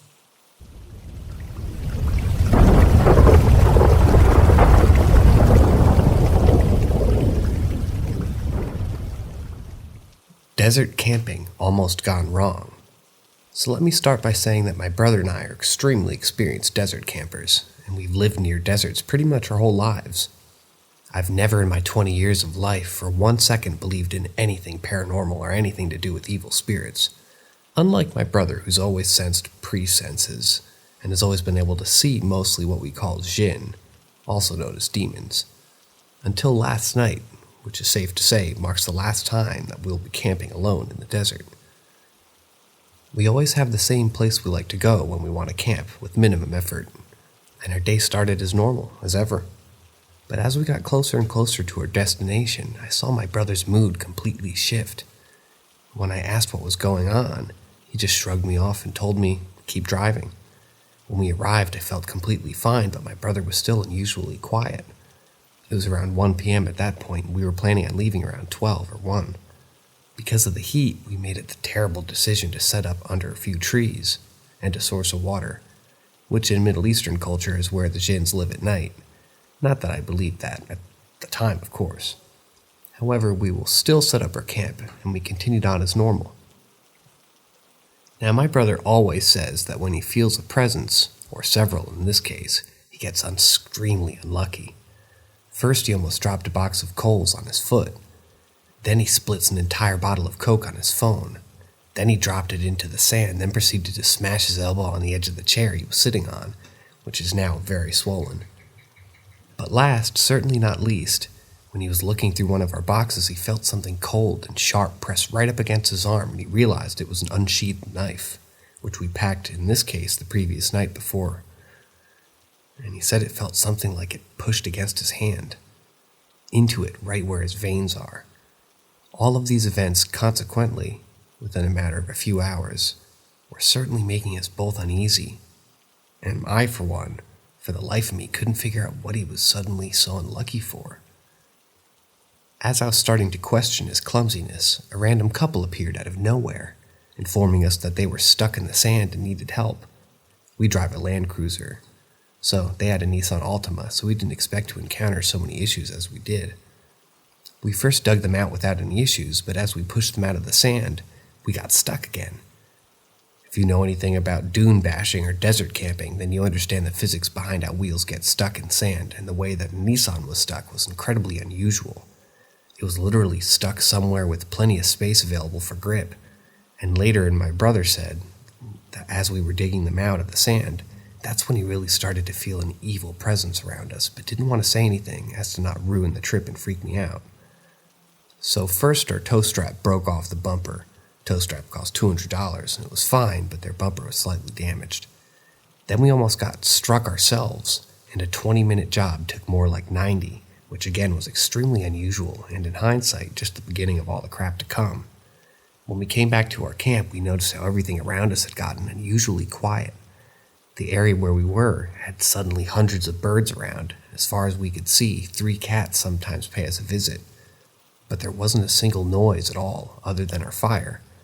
which was dying out unusually quickly. It had gotten dark quickly as well, so we all scrambled to build a fire to cook our dinner before we were asked to help the couple, and I had noticed the silence, but it didn't bother me. However, my brother suddenly grabbed my hand as we were sitting down to eat and said, with a clear fear in his voice, that we should go as quickly as possible and that he didn't feel safe. To ease both our minds, we prayed. We're Christians, so of course we thought it would help us. But I think it accelerated everything that happened and just made whatever was there angry. We quickly finished our dinner, and me being the skeptic I was completely fine and pretty much just humored my brother. Until I started getting the nagging feeling that it was time to pack up and leave. It hit me like a wave. I was quite taken back by the feeling, so I voiced it to my brother, and he agreed, and we should pack up right away and leave.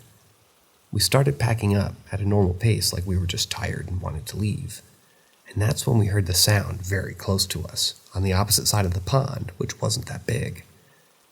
That I could only describe as a sound of death itself, and it seemed to go on for several minutes. And when I say that we looked at each other in absolute fear, I genuinely mean I was ready to have a heart attack right there and then. At that point, after being frozen for a few minutes, and quite reasonably so, after hearing the bellowing screech so close to us, we turned on the car, drove it back so we could see better with the headlamps, and just started throwing everything into the car without much care, but with a whole lot of urgency. And it was like after the screaming, that's when shit really hit the fan. First it was the sound of the twigs snapping and footsteps all around us. Then it was the shadows behind the trees, and I tried everything to try and get those shadows to change shape. Walking around the trees and moving the light, but nothing it looked like were there. It was people just staring at us the whole time, and you could really feel it too. We really felt like we weren't alone, and that we weren't with friendly entities either. We also noticed that all three cats were huddled right behind our car, away from the trees, so they were not the ones snapping twigs. But literally didn't care if they were not going to move. I was still getting out of there. Thankfully, they left when we started reversing, but they too looked absolutely terrified and were just staring at the trees too. It also felt like whatever was there was getting closer. I've never felt anything like it. It was just a gut feeling, and you just know it's one of those natural instincts that you shouldn't ignore. Thankfully, we were able to pack up quickly. Our tent was very close to the trees, so that although nerve-wracking experience, and whilst we were packing, it was still very silent. It's very normal for the birds around the area to continue making sounds until 2 or 3 a.m., and at this point, it was about 8 p.m., so it was highly unusual. I personally think I was most terrifying as I was driving away back into the main dirt path to leave the desert. I know cars very well. I know how they drive, and in the sand, I know our car especially well because we've had it for so long, and I could instantly tell that the steering was off and completely fighting against me, which I fixed itself in a second. We were on the highway. The sound of the twigs snapping was still all around us, and it was loud enough to be heard over the sounds of the car and the path. And it's what seemed like every bird in the area just standing there staring at us until we got close enough to force them to walk, not even fly away. At one point, my brother just grabbed my shoulder and told me very sternly just to keep looking in front of me and under no circumstances to look through his window. It was the tone of his voice that told me to listen to him for the love of God. We were in part of the desert where we had pretty much drove through the whole accessible areas to get into the highway, and there wasn't a single person around us. The only thing we saw very clearly was an abandoned Toyota Hilux positioned behind us, a small dune hidden by the trees, but far enough from our campsite to be easily ruled out as a source of the original screech. The worst thing I saw was that we were close to the exit, and now these were the deserts that we knew very well. We both grew up here, and we've been riding dirt bikes and quad bikes in these deserts since we moved here, and we know what wildlife to expect. Cats, birds, spiders, goats, camels, mice, foxes, maybe even the occasional scorpion. Or if you're really unlucky, a snake, but that's it. There's nothing else in these deserts. We saw in the middle of the path, staring directly at us, a deer. A goddamn deer. I've only ever seen one deer in the 16 years of living here. And that was in someone's garden as a pet. It's safe to say I was in complete shock, and the deer was just not moving at all until it got close enough that we could practically smell the thing before it slowly walked off the path while looking right at us. We quickly moved past the deer, And again my brother with a gasp, and then very sternly, said to keep my eyes right in the road.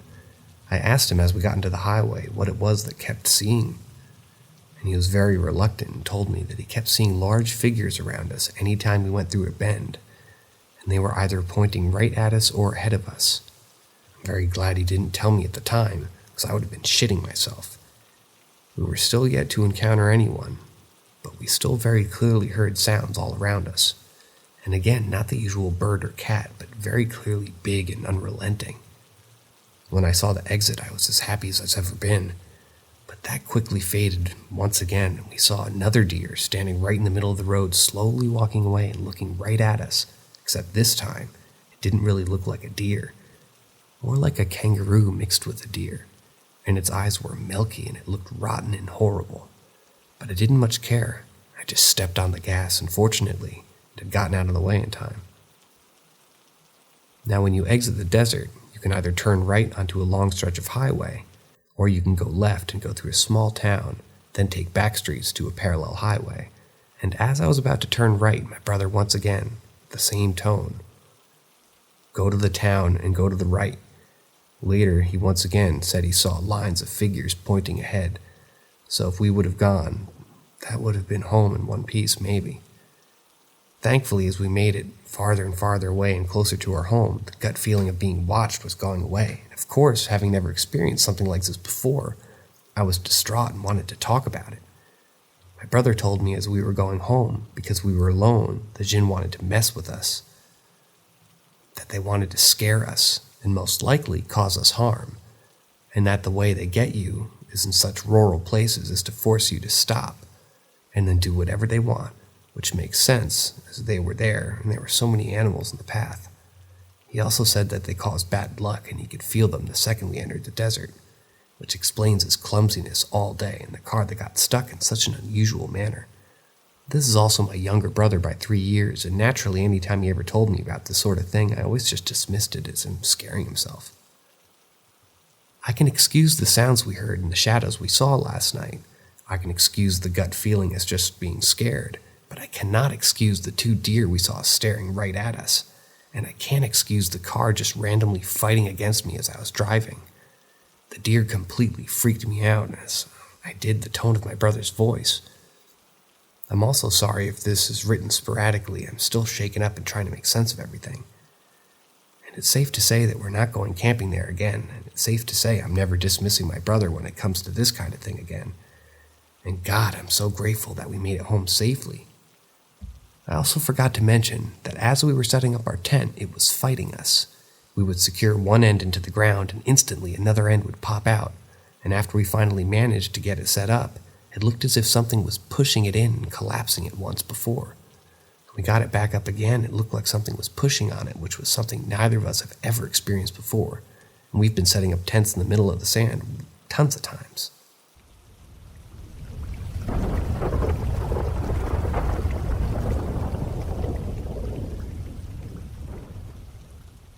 Experiences as a church chaplain and demonologist.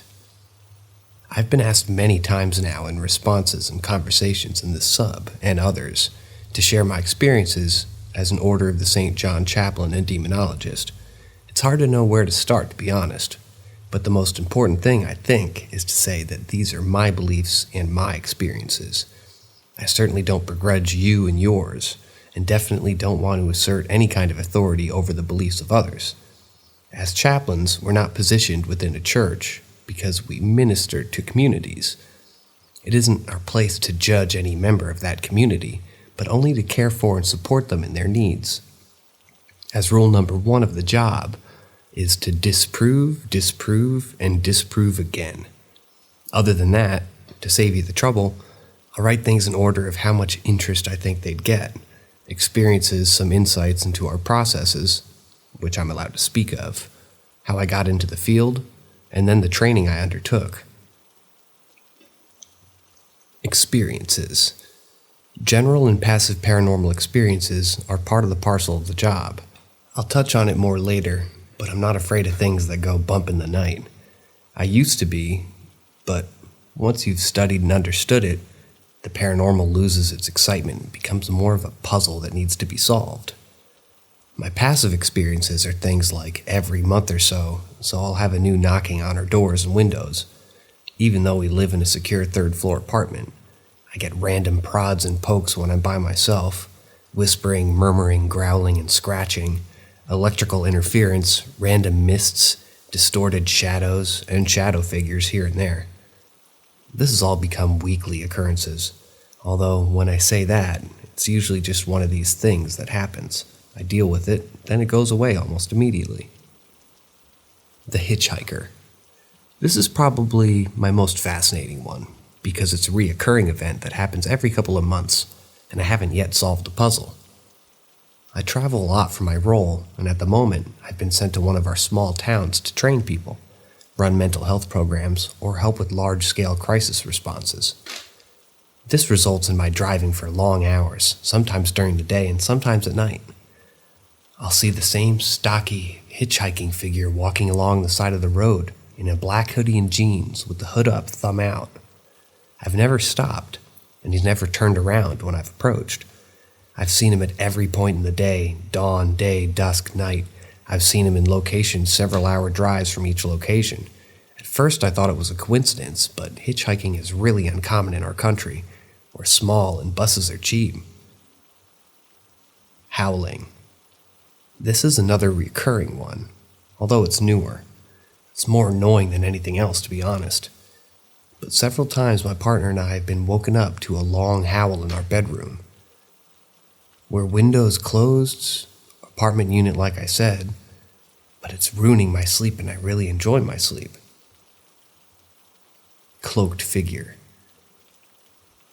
This is one that I've thankfully resolved, but had to deal with over a series of years.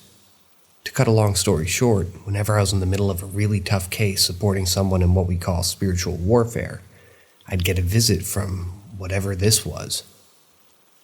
It was the same every time, where I would have a dream of a cloaked figure, wake up to a spinning room and be choking. I've had sleep paralysis episodes before, but this was certainly different. I'm still half convinced this was some kind of sleep apnea maybe, an issue or an episode. The only thing that makes me think it was paranormal is because it happened without fail when I dreamt of this figure, and it stopped after I put some intentional work into stopping it. There are experiences of clients that I can't share because I've made a strictly confidential agreement with them, and that'll rest on my soul. But generally speaking, I've helped people deal with their psychological issues more than spiritual.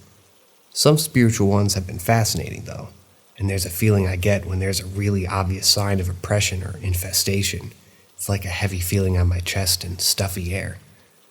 I've helped people by blessing their houses, which is a complicated process, and depending on your beliefs, it can be somewhat risky.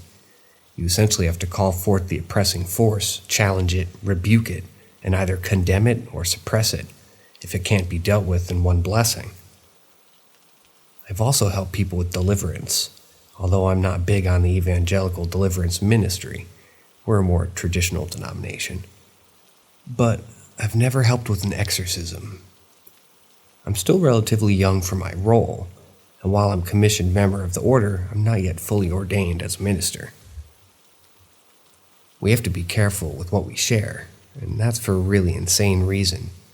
We often get people who either want to play a prank or desperately want something paranormal to happen, and the information we don't share is essentially the key information we need while triaging our cases. What I can say is how we view the paranormal, and it's unusual.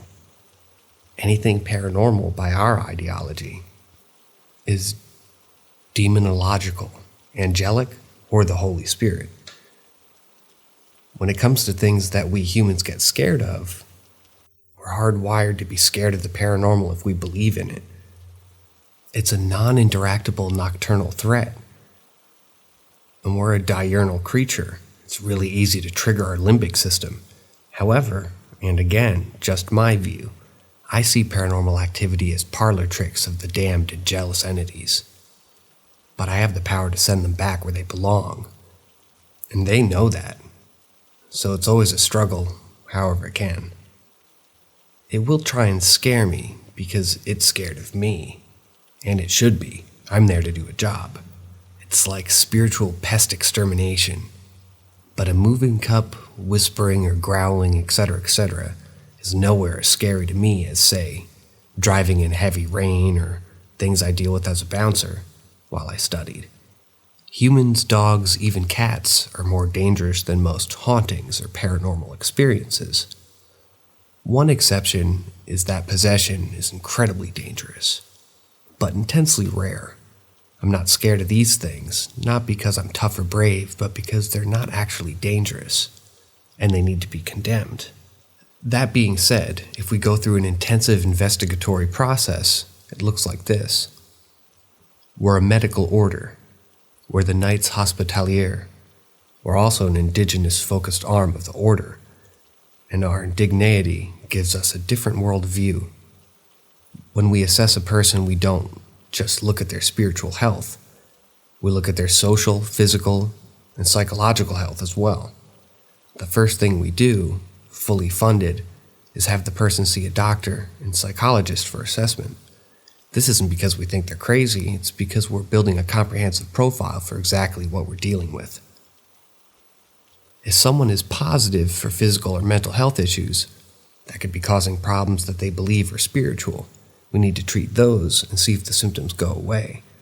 Our church fully covers any costs associated with this process. If that doesn't solve the problems, my job is to definitively disprove the existence of paranormal activity or presences. But to do so while believing there may well be a presence. Skepticism is a good thing most of the time, but it's sometimes bad.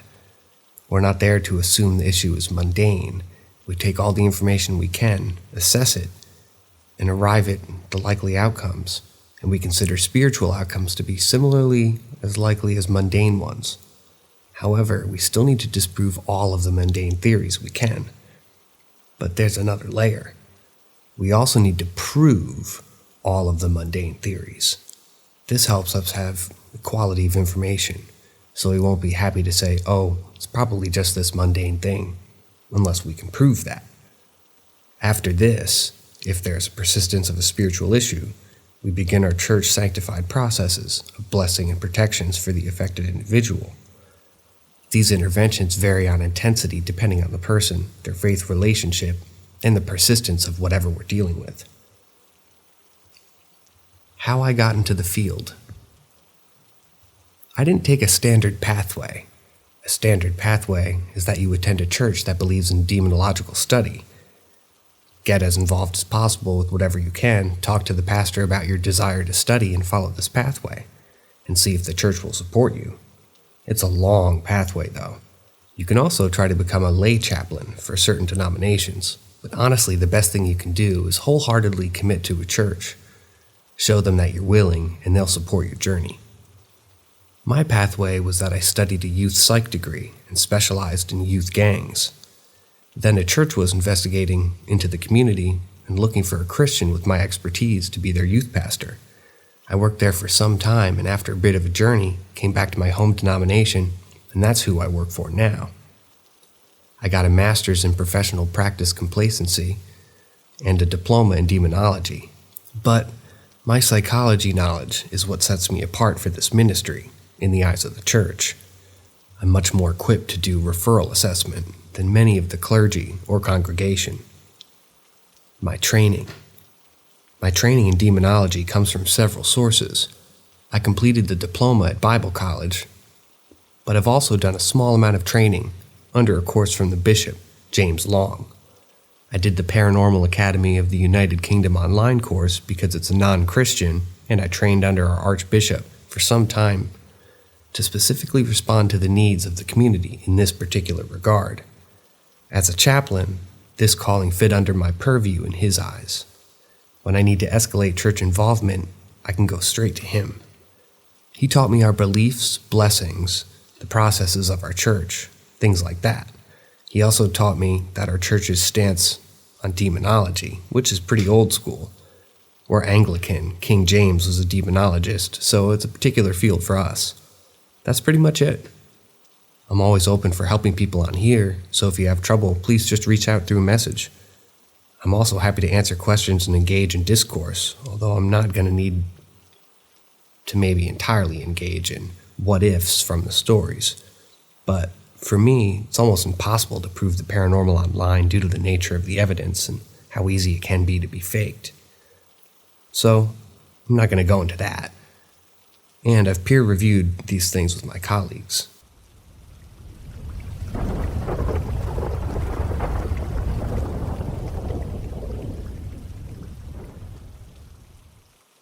Wondering about my paranormal experiences. I'll start by saying, having these experiences, I've always been a skeptic. My mother, who's passed 9 years ago, was toward the end of her life a deep believer, as well as both of my sisters. Though after my mother's passing, they haven't spoken much on the subject unless asked about it. But they can verify 3 of the 4 stories I'm about to lay out there as well. The first 3 of these stories take place in my childhood home in a trailer park, and it always seemed to have an odd vibe around it in general. Never found anything weird about it, but we always had this theory like Indian burial grounds or something. Though I doubt it. Just a weird little rural area of southwest Michigan. The 4th story takes place in my father and stepmother's house, about 8 miles north of the first 3 stories where they take place. I'll start with what feels like the least intense, moving to the ones that still spark great fear in me. Story 1. I'll start with the story at my father and stepmother's house, as it's pretty simple. I lived there in my early 20s and had the classic downstairs basement room. I was the black sheep of the sort, so it was only fitting to put me there. We had a dog that always stayed with me, especially when the family was out and doing whatever. This happened multiple times, but I'll share the last time I remember it happening. I'm sitting downstairs hanging out, YouTube or whatever I was doing, while my dog, like he normally does when people come home, starts going nuts, barking and pacing for me to let him upstairs so he can greet whoever he believes to come through the door. As I get out of my chair to let him do so, I hear the classic footsteps of what I believe to be my little brother. As they're too fast to be my father or stepmom, I hear them go all the way to the back of the house and then stay there. So I let the dog out. I follow suit, thinking maybe my folks need help grabbing something, maybe they brought home. Get upstairs and nothing at all, lights off, no one home. Dog is even thinking, what the hell? Now at this point, this is the 4th or 5th time this has happened, in the few years we'd been living there. Mostly starting in the later part of those years. So this time I felt ballsy about it. I decided like an idiot to just ask if anyone was there, and no answer. So I go further into the house facing the hallway, leading to the back of the house to a couple of bedrooms. I put myself in the bathroom so that when I yell at it, it won't see down the hallway when it comes to get my sorry ass. But I get in the bathroom and like an idiot, I somewhat angrily yelled, "Who the fuck is in my house?" As I point, I hear something fall in the back bedroom between the 2 bedrooms. I poke my head out to verify and no one's there. Check the garage to see and no one's there. And then went back downstairs when I waited for people to actually come. It's not the wildest story ever, but eerie to me. Story number 2. This is where to me these stories amp up and get really freaky. Just something about this trailer park and the trailer I lived in. This was after living in the trailer with my mom, who my dad then took over after their divorce and was now living there with my stepmom. So I remember it being maybe 2006. I was 13 or so, and at the time, loved being up as late as it was summer vacation from school. And this summer, I liked smoking pot with my sister late at night in the backyard with my neighborhood boy. This night, not pot. Just us 3 hanging out smoking cigarettes and talking. For some reason or another, my sister takes her phone out, and I shit you not, for some reason starts recording an audio file. This was on a shit Nokia phone at the time, and the quality's already shit on these things, but recording nonetheless. Not for anything paranormal, but thinking about it now, I don't remember for the life of me what she was trying to record.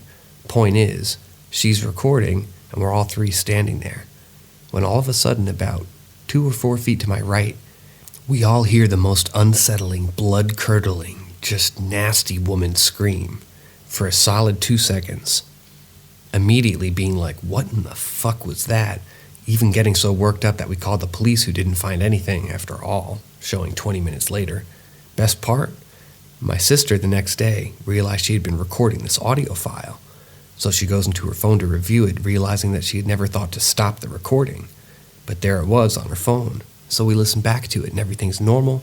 You can hear us talking right up until this scream, which when this happens in the recording, you hear us go quiet, then a static type silence, and then you hear us all go, "What in the fuck was that?"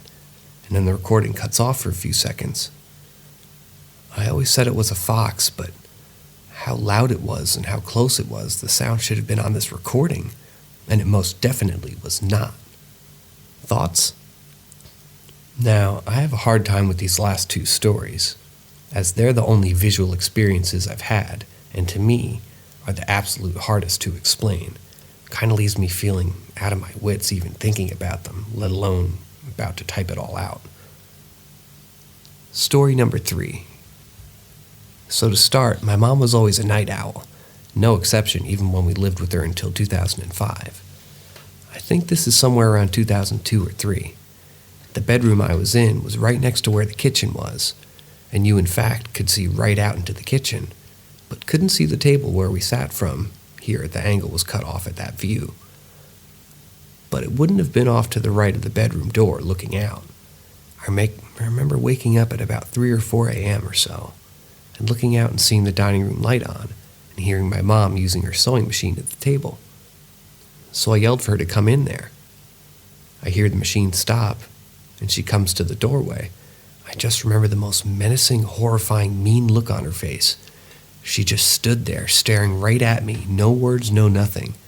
Just this look like, why the fuck are you talking to me right now?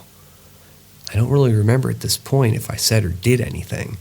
While she stood there doing this, but just as quick as she was standing there, she just as quickly, still with no words at all, just turned first her head away, and then her body followed suit. And then she just walked away. This, as most would assume, is very much unlike anyone's mom. I very much remember as soon as she was out of sight, I started screaming and crying. And yet again, I hear her getting up from her sewing machine, and this time a little more frantic. She comes in asking, "What's wrong?" with the classic mom calming down horrified kid going on. So I told her what I'd literally just saw, and she said very plainly that she had not just been in here, and that she'd been sewing the whole time. And it's not like my mom to just come in and stare me down menacingly like that, especially at 3 a.m. to scare me. Thoughts? Story 4. My least favorite of these. I don't even like thinking about this one, but it's the one I wanted to bring here most, as I just want to know what others may think this thing is. So again, much like the last story, it's 3 or 4 in the morning. I'm in the same exact bedroom, bottom bunk. Sister's on the top bunk. And this time, everyone is asleep. All lights in the house are off, and it's pretty quiet. I hear what I believe is a slightly heavy load in our dryer, or maybe the washer machine, a little off balance. The sound wakes me all the way up because it just seems weird. So I roll over to get more comfy and I open my eyes a little bit. As I'm looking around, I see what's some kind of movement, and it's in the kitchen. Now again, you can see this from this room out into the kitchen, but not the dining area. And what you saw from my perspective is the island in the kitchen where the sink was. And you could see a little bit to the far side of our living room behind that. So I'm kind of scanning the kitchen, listening to this weird sound I keep hearing, and that's when I see it. I can't say it was standing, as I saw no legs, but standing or stood behind the island, but extremely tall. This very pale, almost 2D looking man, all white, no features whatsoever, no face, no nothing. As he looked down at his body, it appeared to me more faint, but still a definite white figure or person just stood there. At first I'm thinking it's headlight, maybe just hitting the window from a car outside, but then I realized that this thing has a cowboy type hat on, and not only that, it seems like it's taking its hat off and like tipping its hat in my direction, like it's tipping its hat at me almost. Now at this point I'm generally trying to make sure I'm 100% awake, and I am, So I go back to looking because naturally I just can't look away now. And it just repeats the same exact movements over and over. Pulls the hat down, puts it back on, pulls it down, then back on. All the while, this weird sound still happening. So I'm trying to justify it in my mind by thinking somehow the neighbor kid is playing a prank on me. And somehow outside the window, that's a bit behind this thing using some sort of puppet or something. But when I realize how stupid a thought this is, that's when I started screaming. My sister wakes up and asks what the hell's going on, and I tell her exactly what I see, and I ask her if she sees it too. Oddly, no, she doesn't at all. This makes me scream more, this time waking up my mom, who, as she comes into the kitchen, turns on the light. It disappeared in that moment.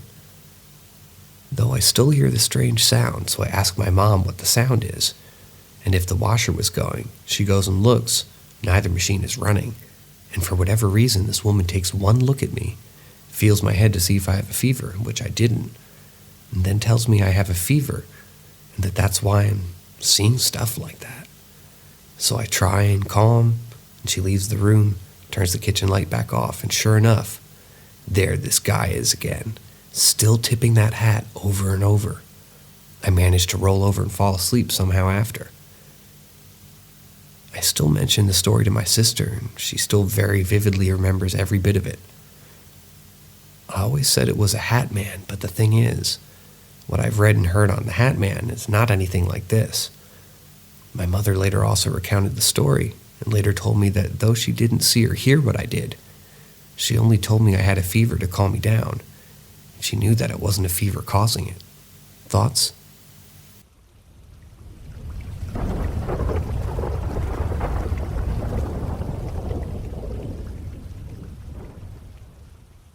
Paranormal activity on MT Ranch. The ranch in question is massive, covering about 18 sections. A section is 1 square mile or 640 acres, and it's 2/3 deeded, with the rest being either BLM or state-owned. This land is incredibly rugged, being covered in clay hills and deep canyons, and is for the most part unfenced. There are several buffalo jumps on the ranch, where hundreds of years ago the Indians would chase herds of buffalo off cliffs to their deaths. You can still find buffalo bones at these sites. Supposedly, the ranch was also the site of a massacre, where an entire village of Hidatsa were killed by their enemy, although I haven't found any actual records of that incident. Also on the ranch are 2 abandoned homesteads, the Mint Place and the Carter Place. These are fake names as the families still live in the area, and I want to keep their information private. The Mint Homestead is merely 1 mile off of the county road and relatively easy to access, so my brother and I still use dated cattle pens that are a part of it. The Carter Place is more remote, however, only being accessible by horseback as the trail that went on washed out many years ago. All that's left of the Carter Place is a log cabin with the roof caving in, an old corral system, and a barn that's toppled over. The last people that lived in the Carter house were the Carter family themselves, but during the 1930s the father went crazy and murdered the entire family before turning the gun on himself. At least, that's what people said. The ranch's current owner lives in California, and they've owned the ranch since purchasing it from the Mint family sometimes during the 1980s. My brother and I began leasing the ranch in 2007. There was some unusual activity at first, mainly random lights, but nothing that couldn't be explained in a reasonable way. The strangeness began in 2017, after a well was drilled on the property. I wonder now if this may have unleashed something. During the fall of 2017, I was searching for strays on horseback when I was approached by 2 frantic hunters. These hunters claimed that they were being stalked by a pack of wolves, but I was dismissive, as there had not been a wolf in this area since the 1920s. The hunters claimed that they knew there was a difference between wolves and coyotes, and they were obviously certain that what was stalking them were wolves. Whatever it was had seriously bothered them. Later in the year, when we were trucking cattle away from the ranch, and back to the home place, we found out that there were a dozen head short. Despite us running 600 cattle on the property, we kept very close tabs on the herd, and it was unusual to lose more than 2. But no matter how many times we searched and recounted, we couldn't find the missing cattle. This began a trend, and so far since 2017, there's been a total of 138 unaccounted for cattle, a financial loss of $165,000. Though there are many odd events that I could recount, there's one that stands out.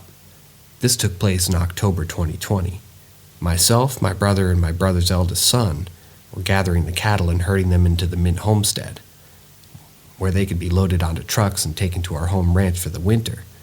By this point, the weird activity on the ranch had increased, so much so that we never went on the ranch without being armed. This day was no exception, and strapped to the saddle under my left leg was a Winchester 30-30 rifle. The morning went well, and by noon we had gathered 200 head, which we penned up at the Mint place.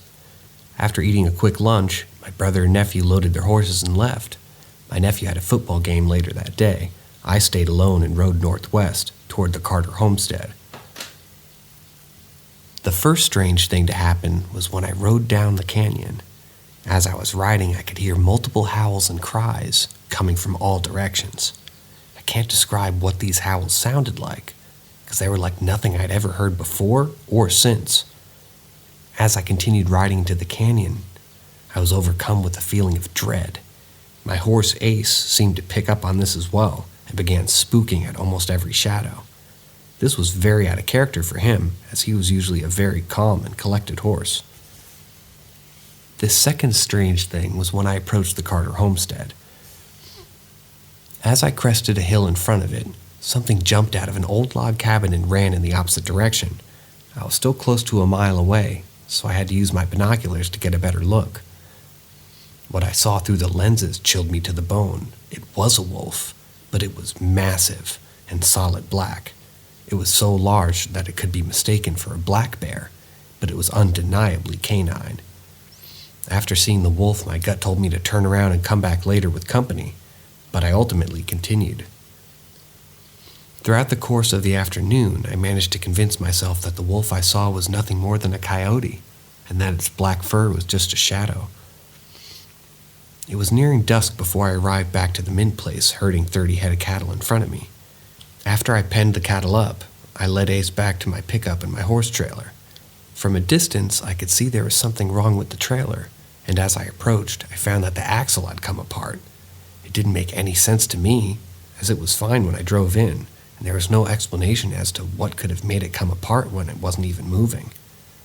By this time, it was fairly dark outside, and as we were coming out the next day, I decided to unhook the trailer and leave Ace in the corral overnight.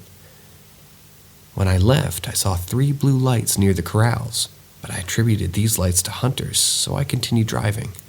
I also heard some more of these howls I had heard earlier in the day. When all 3 of us arrived the next morning, we find the corrals a total mess. All the grass was turned up inside the corrals where the cattle had been milling, and the fence was broken in several places. The cattle that were penned up in the night before were nowhere to be found, along with Ace. My brother and nephew took off on horseback to try to locate some of the cattle in Ace, but only managed to find about 20 head. As I was about without a horse, we repaired the trailer and left later in the afternoon. The next day, all 3 of us rode, and we searched exclusively for Ace. During this time, I covered a lot of country that I would have otherwise missed, and I discovered more bizarre things.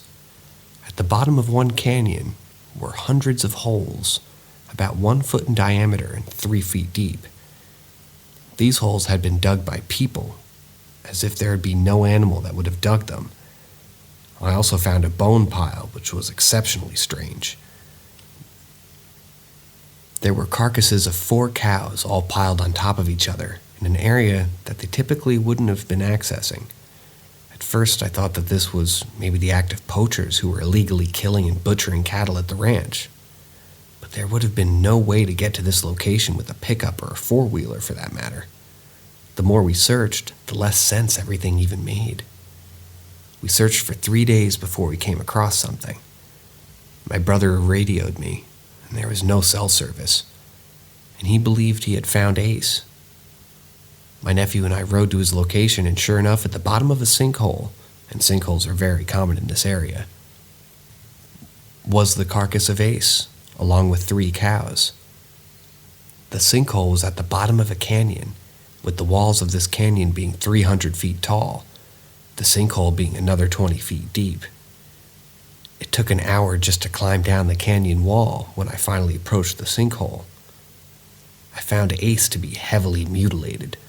Both ears were removed, along with the eyes and nostrils and hooves. The back of him was not exposed, but it looked like his tail had also been removed. The cows surrounding him had similar mutilations. As was the case with the howls, the wolf, and the trailer, none of this made sense. It would have been almost impossible for just 1 cow to end up in this location, let alone 3 cows and a horse. There were also no tracks leading into it or out of the sinkhole in the canyon. The sheriff and the veterinarian were both notified, and an investigation was launched. The ultimate conclusion was that something had caused the cattle to spook and break out of the corrals, and whatever was spooking them ran all the way to the mint place to the bottom of the sinkhole in which they perished. When I mentioned the wolf I had seen, they were dismissive, just as I had been when the hunters told me of the wolf 3 years prior. No foul play was suspected, and the case was closed. Though there were many strange things that have happened since then, there were none quite as upsetting as the loss of my horse. Cattle continued to go missing, and we now only ride the place in pairs. My brother and I are thinking about terminating the lease, as for the moment, the current cattle losses are unsustainable.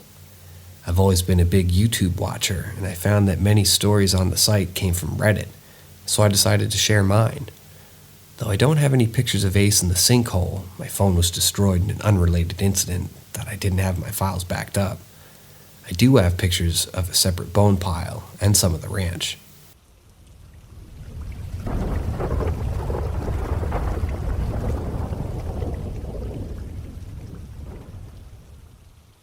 Haunted Childhood Home.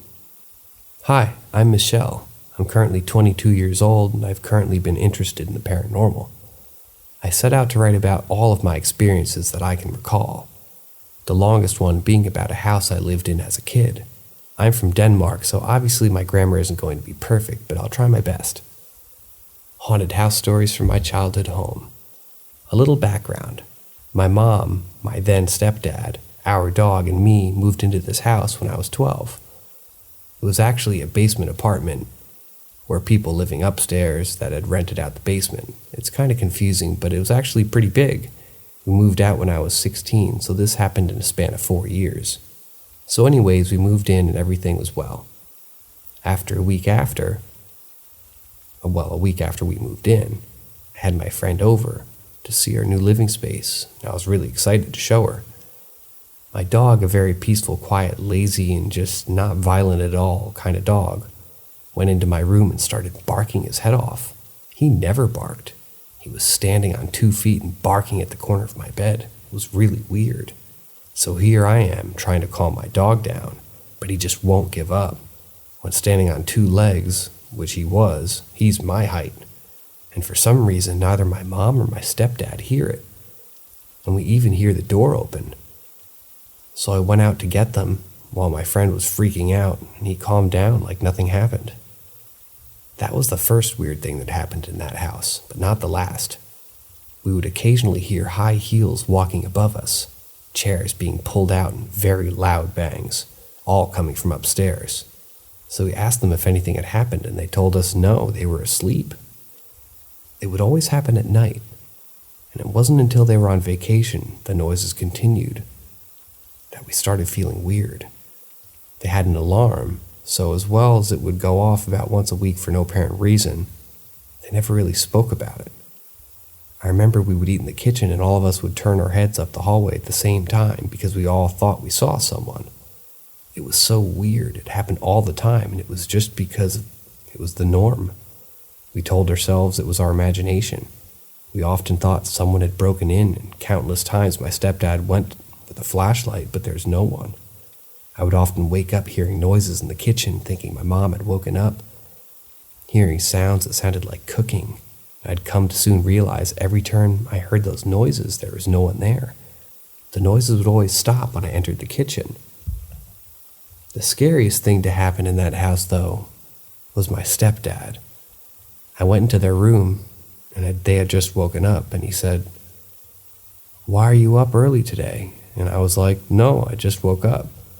And as I said, all the light from his eyes just vanished. He told me and my mom that he got woken up by what he thought was me staring at them, and then he asked me, what was wrong, and I didn't say anything. I just kept staring until I walked away. He said that the girl he saw was wearing a white dress and had long black hair. I have brown hair and I don't own a white nightgown, so I don't know why he thought that was me. So sometime later we had dinner with our neighbors where the topic came up. They told us that there was a freaking murder in this house, like a girl actually got killed, and they even had the newspaper article about it. It happened right outside my room. The girl who got killed was pregnant. The man who got her pregnant already had a wife, so he killed her and tried to make it look like a suicide, which he apparently was really bad at. The time we lived in the house was actually some of the greatest years. I spent 4 years in that house, and all those years were filled with depression and anxiety. I never had hope. It was always like a cloud of black smoke, and it was hanging around me. Only in the house, though. I remember clearly that every time I went out, I was happy, and I thought it was weird. I told my mom about it, and she told me the same thing happened to her. Another thing about the house is that things would go missing, and we would look everywhere for them. And then the next day, it would show up on the table like something really obvious, where we already looked. I was so attached to that house, I didn't want to leave my room. I always made excuses not to leave the house, and I was just miserable. I would have really bad nightmares of a tall black figure in our living room, with the biggest grin on his face. I've never been so scared from a nightmare, and I was really scared to be in the living room alone. One night, this really dark, and I don't know why I'm sharing this, but as I mentioned, I was in a really dark period of my life, and I was in the bathroom, one of the darkest places in the whole house, and I was looking in the mirror, and my eyes were black, and I started smiling. I was crying dark, thick liquid out of my eyes. Honestly, that's so fucked up, I know. Honestly, this was the only thing happening in the mirror, not in real life. The last thing I remember is me reading a book late one night and I saw a dark figure out of the corner of my eye. I turned to look and there's nothing. It happens a few moments later again, and I look and my blanket in the chair is swinging back and forth like someone had just walked into it. It was a summer night and I had no windows open, so it scared me a lot. I just put my blanket over my head and tried to sleep. My mom also told me that she went to pee late at night. She thought my stepdad was on the computer. So, right as she was closing the bathroom door, the man sitting on the computer waved and smiled at her, and she waved back, thinking it was my stepdad. And when she got out, the computer was off, and my stepdad was fast asleep.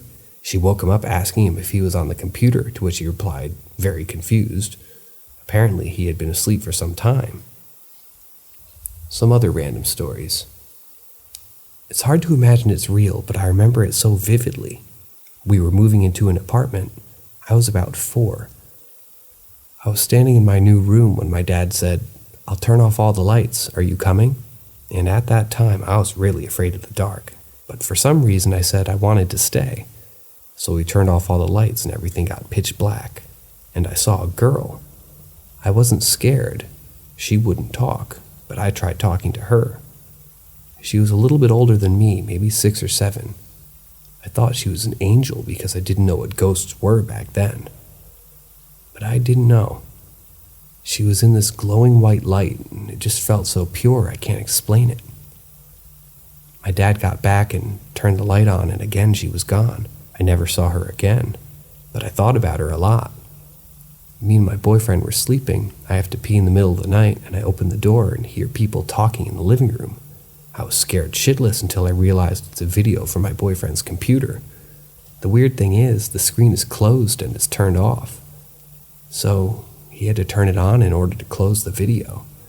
That's still so weird, like how does that even happen? It was so loud and the volume was all the way up, he swore that he had the volume turned off on the laptop and it made no sense. From 18 to 20, I lived in a place with staff who can help you because of my anxiety and autism.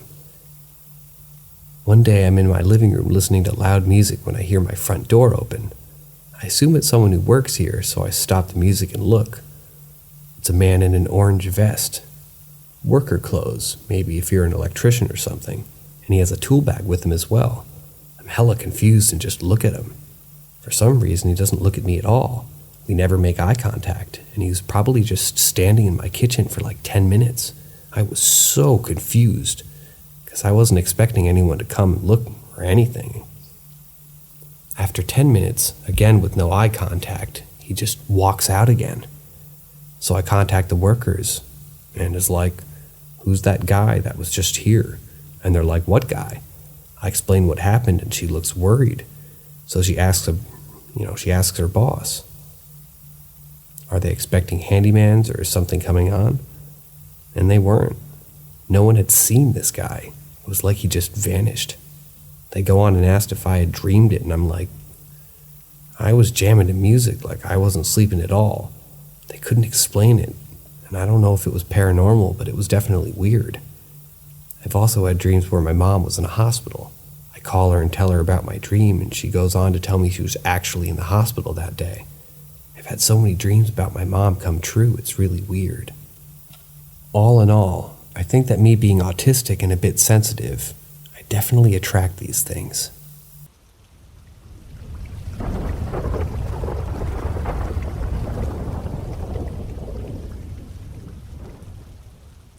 Starting off, this happened last Wednesday night into Thursday morning. Recently, my company started providing armed security for an old hotel under a new name and management in southern Colorado Springs. I don't know exactly how old this place is, but it's been here an active hotel since I was very young. Well, we started the contract, and the standard for the first 2 months was to have 2 security guards working, 1 senior and 1 new. My last shift was paired with a really annoying rookie, and this kid was uptight and dumb. For years, it's been known that many deaths, be it suicide, natural, or even a few instances of murder, have occurred at this hotel. My concern was to make sure heavy drug users didn't sneak into the building and squat. The new kid, though, wanted to inspect everything from the littlest noises to anyone walking around after midnight, to see if they were guests or not. Well, I think when we got called to the basement, it changed the kid's overly inquisitive nature to just plain affected. "Front desk to security," the hotel radio chimed. "Go for security," I replied, thinking it was another guest calling to complain about the neighbor or homeless person in the lobby. "Can you bolt check the basement?" A motion sensor trip was sent to the front desk. I wasn't down there. "You'll have to come get the key for access to the stairs," the night auditor said, half awake. Thinking to myself, if we have to get the key to access it, how would have someone gotten down there? As we approached the front desk, the night auditor started the switchboard and had gone off twice more since she called us. Less than 3 minutes earlier, so curious I asked how could someone get down there without a key to the stairwell. "Oh, I forgot to mention, the broken elevator, it isn't broken. It just only goes from the first floor to the service area of the basement, without the maid's key at the moment," she stated like it was no big deal. Annoyed, I grabbed the key off the counter and told the rookie to look alive in case someone was down there and knew a bit of information. At the mouth to the basement, behind the doors, we began hearing heavy moans and breathing that sounded like it could have either been directly behind the door or on the complete other side of the basement. Before we go in, I'm the lead officer. You don't need to do anything unless I tell you to. Stay on my 6 and follow my lead. Do you understand? I barked at the rookie, to which he did a quick and confident nod. I pushed open the door and announced, "Security, if anyone's in here, announce yourself now," as this is standard for when we enter an area on most properties that we inspect, and if there's trespassers present at least. The rookie followed in behind me. I proceeded. The safety lights were on, and every other fixture, so I didn't feel necessary to turn on full lights, since there was enough light to see everything clearly. Towards the complete opposite end of the basement, we began to hear what sounded like someone jingling a large key. My first thought was, oh joy, another meth head. As I began moving down the corridor, I heard the sound of a hood or a holster disengage. Pissed, I turned around to chastise the rookie for drawing his gun, but angry turned to confusion. He was standing there, pale and fixated eyes forward. Did you hear that? He stammered. I replied, it might just be a machine switching, but remember, follow my lead. Now thinking that there was someone at the end of the corridor in the main laundry, I unsnapped my taser latch just in case. As we approached the end of the basement to the other locked stairwell access, we didn't find anything out of the normal or a person trying to nest. But as we reached the freight elevator, we found a sign that set the next set of events in motion. The sign read, "Security, all elevator access to the basement will be unavailable overnight from the 1st to the 12th. If you need access, get the key from the desk." I took a picture to show the night auditor, but got a chill while doing so.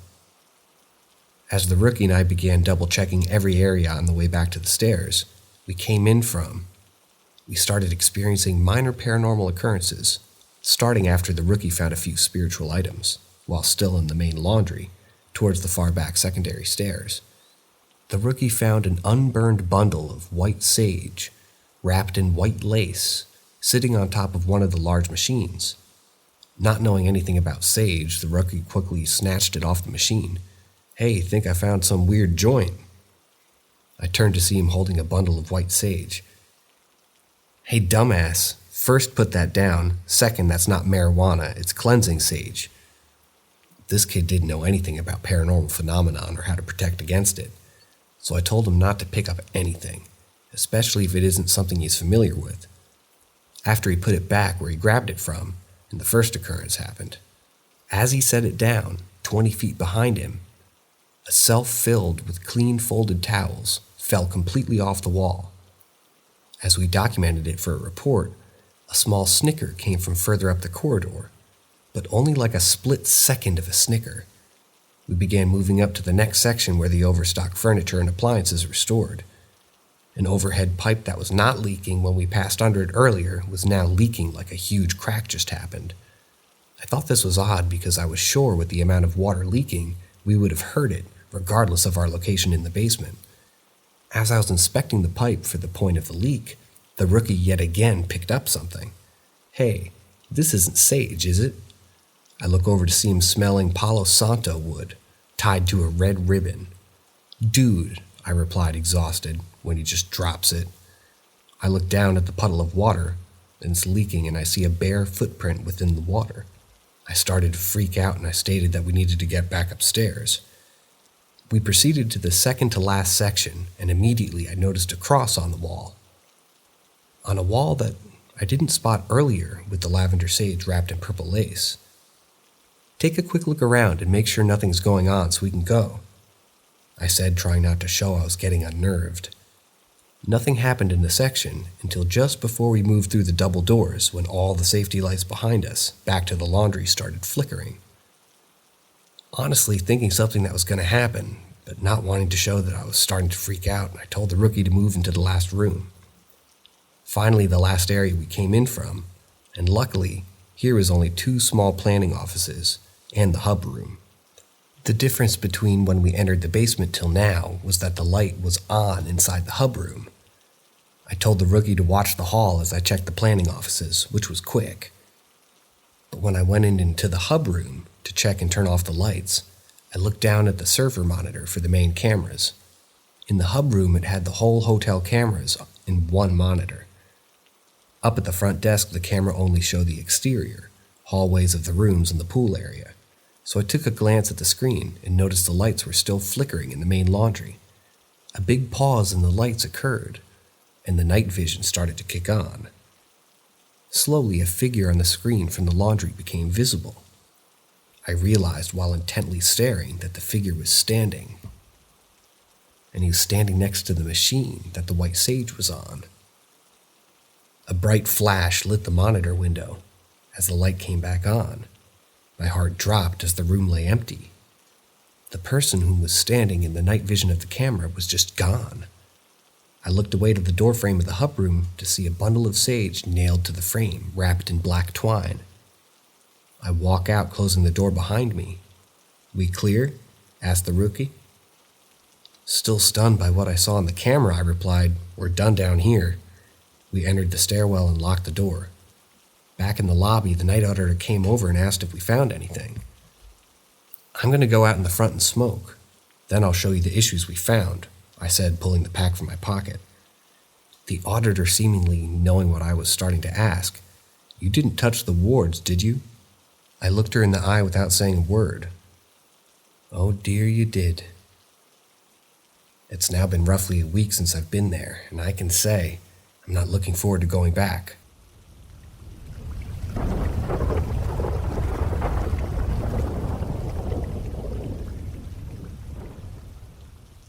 A middle-of-the-road motel. As some of you may know, I'm an armed, uniformed security officer in my city. Well, 2 years ago, my company was providing services for a motel named the Knight's Inn. The motel was preparing to shut down for a massive remodel, as well as code and structural updates. Now, the motel was previously 2 separate motels, but when the Knight's Inn bought it, they merged properties into one. During nearly 20 years of running between both of the original motels, they saw some rather negative events. This location just happens to be within walking distance from the county jail, so when a number of people were released from custody, they found their way to this motel over the years.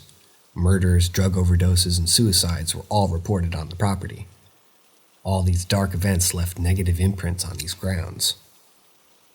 Fast forward to when I worked on the property during the overnight hours, and 3 events during 3 separate shifts where I worked, and the one I responded to as a cover officer. The first was on my 4th shift. The first few went very slow and boring. No one had told my staff the history of the property at this point. Well, the second to last 3-week operation, I was helping on night audit, preparing the morning breakfast bar, and the kitchen was in part of the building that had long since shut down. The auditor was preparing waffle batter and filling pitchers of orange juice when an unopened 12-pack of canned soda exploded next to the service access stairwell that was padlocked from the inside of the service hallway to the kitchen. The auditor's scream was chilling, as well as deafening. Well, due to some of the less than upstanding guests they'd rent rooms to, I began downstairs to find that the doors were still secured and no one could have entered through. I then stuck my finger in the puddle of soda, thinking that it may have overheated or something, causing them to burst, but nope. It was slightly cool. As I looked at the auditor still shaking, holding a small kitchen knife, trying to calm her down, we both heard a loud little girl giggle, but it sounded unusual. We, needless to say, both bolted from the kitchen back to the main desk. 5 minutes later, the auditor told me, "No one checked in tonight has kids."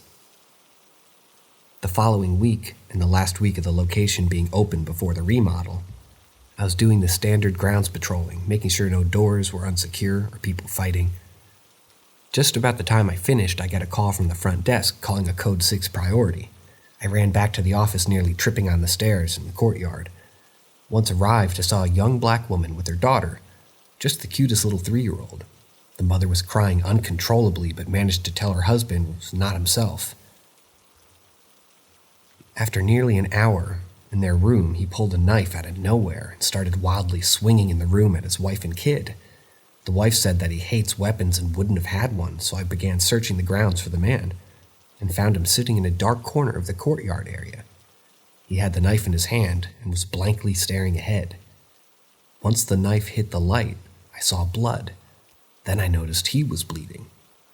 I ordered he drop the knife as he slowly started to walk towards me. I repeated it a second time, then a third, and I drew my weapon and ordered that he stop to think about his kid. Right as I did, 3 local officers sprang from behind me. 2 of their CEW tasers drawn. In a quickly happening display, I heard the deputy order, then followed taser, taser, taser. The local officers took the man in custody, and he was having me fill out a statement when I overheard 2 of the deputies saying, "Want to know what's odd? The room they were staying in had a suspicious death a few days ago, but detectives say it was drug-induced suicide. The other deputy replied, what are the odds that this guy went nuts? I think personally that that's a little odd that a man commits suicide. Come to find that he cut his arm till he bled out, and then a week later another man loses his mind, cuts himself up, and is unresponsive the whole time he was being spoken to. The most damning paranormal event, in my opinion, that happened was the first week closed for remodeling. I was walking around in the inside and another officer stopped in to hang out and break. I made the suggestion that we sit in the old restaurant and see if the place was for real haunted. He reluctantly agreed. Using a spirit box app on my phone, that before that night I thought I overpaid for, we sat and asked questions. For about 20 minutes, nothing came through, and we joked that maybe the place wasn't haunted at all. I thought I saw something across the room, so I tried maybe to light it, but come to find my flashlight had died. So while sitting at the table, I pulled my taser out of the holster as we sat in a pitch-black room to use the light if needed. Instantly, the Spirit Box app said, "Yellow gun," in the same voice. Now mind you that me and this other officer had the same level of training, and we were fully certified to the city, but his response was, "Fuck does that mean by yellow gun?" I then proceeded to place my taser on the table and turned its light on. I never heard so many F-bombs as he stormed out of the room. The final incident I am still kind of unsure of, but the one phrase the subject yelled, "There will be more ghosts here tonight if you enter." 4 weeks after the motel closed, I was working a city patrol when the on-duty officer called for priority backup from all available officers on duty. "Sam 262 to Night's Inn, what's the situation?" The officer responded, 4 to 6 persons who made it enter into the back building and barricaded themselves into a room." I was the first responding officer just after 3 a.m. and met with an officer on duty. As we were talking to a third officer, we heard 3 gunshots ring out from down the hallway. At this time, we contacted the local sheriff's office about the situation, and within minutes several deputies arrived in ASV, active shooter vests, and helmets. We attempted to reach the room as we watched from the end of the hallway. 5 more shots rang from the doorway, and luckily no one was struck. The deputies fell back to the end of the hallway where the 3 of us were. A supervisor for the deputies ordered to watch the hallway as the rest took position around the building. We asked what we needed to do, and he replied to block the entrances to the property. And no one comes on that it isn't an officer. So basically, we were to keep out of the impeding reporters. SWAT arrived, and the deputies pulled back and the SWAT took position. The whole time the suspect saw the activity from the windows and holes of the door. A lieutenant with SWAT and a public relations officer came over to me and the other guy on my staff, asking us what happened before deputies responded. We all heard from a broken-out window. "There will be more ghosts here tonight if you enter." Around 5 a.m., the SWAT armored vehicle pulled up next to the back of the building and we hear 3 thumps. SWAT shot OC shells into the room before breaching the windows and doorway, and just as soon as we hear the thumps and see the smoke, 5 of the suspects were being carried out, and a 6th was being rushed to the straight board into an ambulance. Come to find the man with the pistol in the room took his 5 friends hostage and attempted to kill himself when SWAT breached. He later died at the hospital, so I wonder if he joined the other ghosts in the motel. After that night, we no longer provided security at the Night's Inn. 8 months later, it reopened as some new-aged hipster hotel. I haven't been to that property for some time now. Even though I pass whenever I work over the city patrol, I wonder how the property is, and if the paranormal activity still happens after the remodel.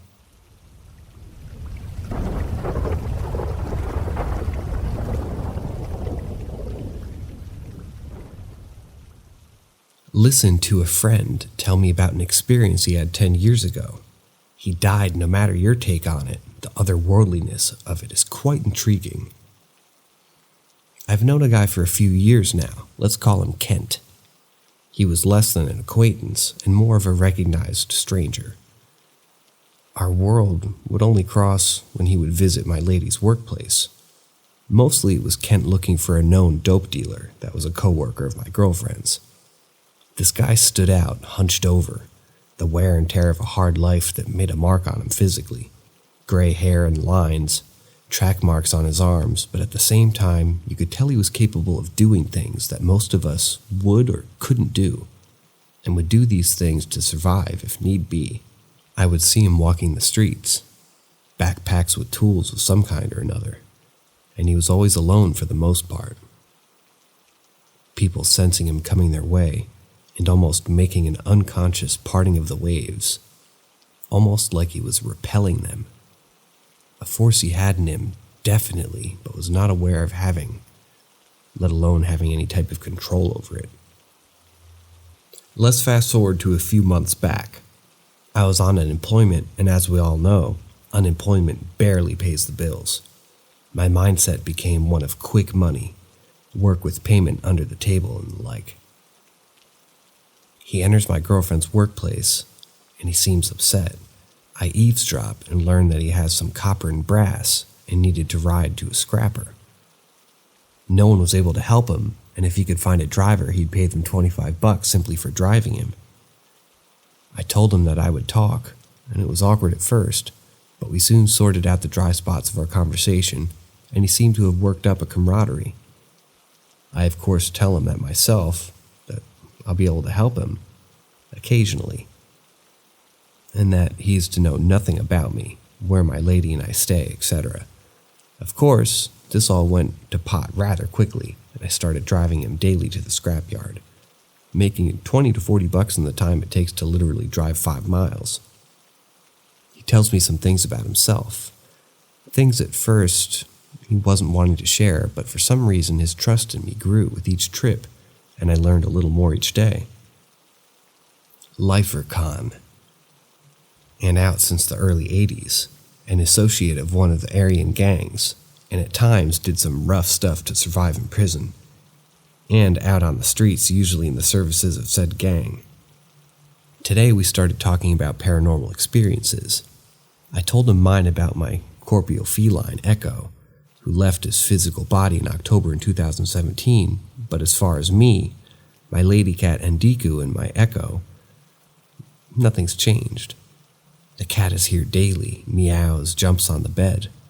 We've seen regular sized, and about 2 inches tall. I've seen him fly too. I've seen him run like he did when he was joined in his physical body. I also opened up to seeing my girlfriend, 2 years older brother, staring at me from the living room while I was in the bathroom. Her brother drowned 17 or 18 years ago, but he was saying hello to me and checking on his sis. I've posted many stories about my cat Echo and the story of my brother on Reddit. He at first seems to think I'm bullshitting him or making fun of him in some way. I then show Kent a video, and I have my cat Echo running through a refrigerator at me.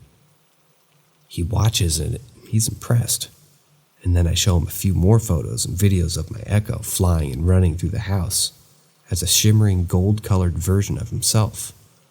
He then opens up to me about one of his experiences. I was expecting prison ghost story or something like that, but I got something completely different. He at first just kept saying otherworldly, and I was confused thinking aliens, but I was still not on the right path. He slowly tells me that when he lived in Nebraska a decade or so ago, he died, and he had a rather frightening experience. He had just shot some new heroin, and now he wasn't yet familiar with, and he dropped off into death. I asked, "Did you know that you were dead?" And he said, "Yeah." I was aware of it all, my body on the ground, the needle in my arm, and the fact that I was floating away with no control as to where I was going. He said he then encountered a neutral type being, not bad or good, just there. A psychopomp. He didn't use these words, but I'm guessing that's what many of us would have categorized it as. It was leading him to what he called a waiting room. He was aware of others in the room, but didn't know of any of these, and I'm assuming newly dead people. He heard a voice far off tell him it wasn't yet his time to die and be judged. He stated that as soon as he had heard these words, it led him to a far-off place separate from the waiting room.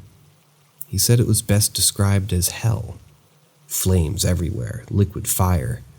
It was emanating from the walls and the floor and the sky. He said that it reeked of shit and piss, and there were half-eaten beings eating and eating each other, and animal beasts and huge sex organs, and black voidless faces, and screaming and yelling and cursing. Everything that he had ever lived.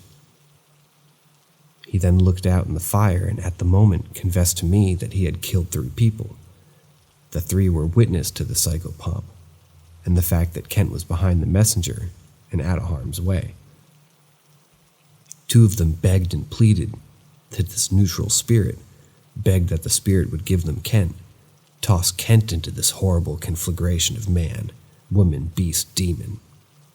They cursed and hated the man and God, and said the only thing they wanted was Kent, the person that killed them, the one they blamed for putting them into this place.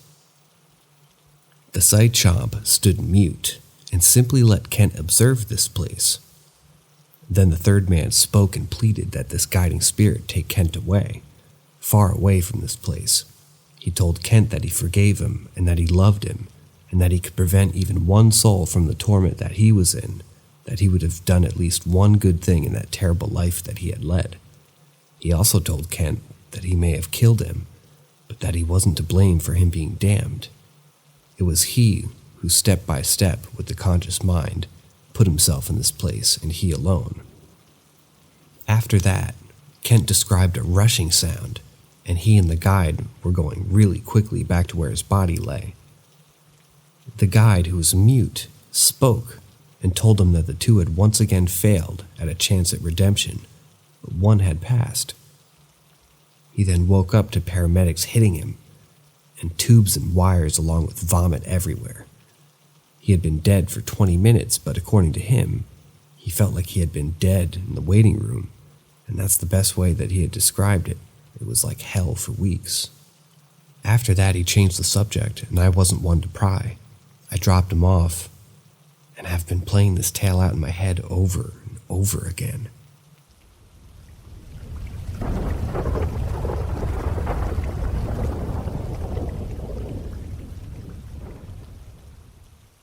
Avocast.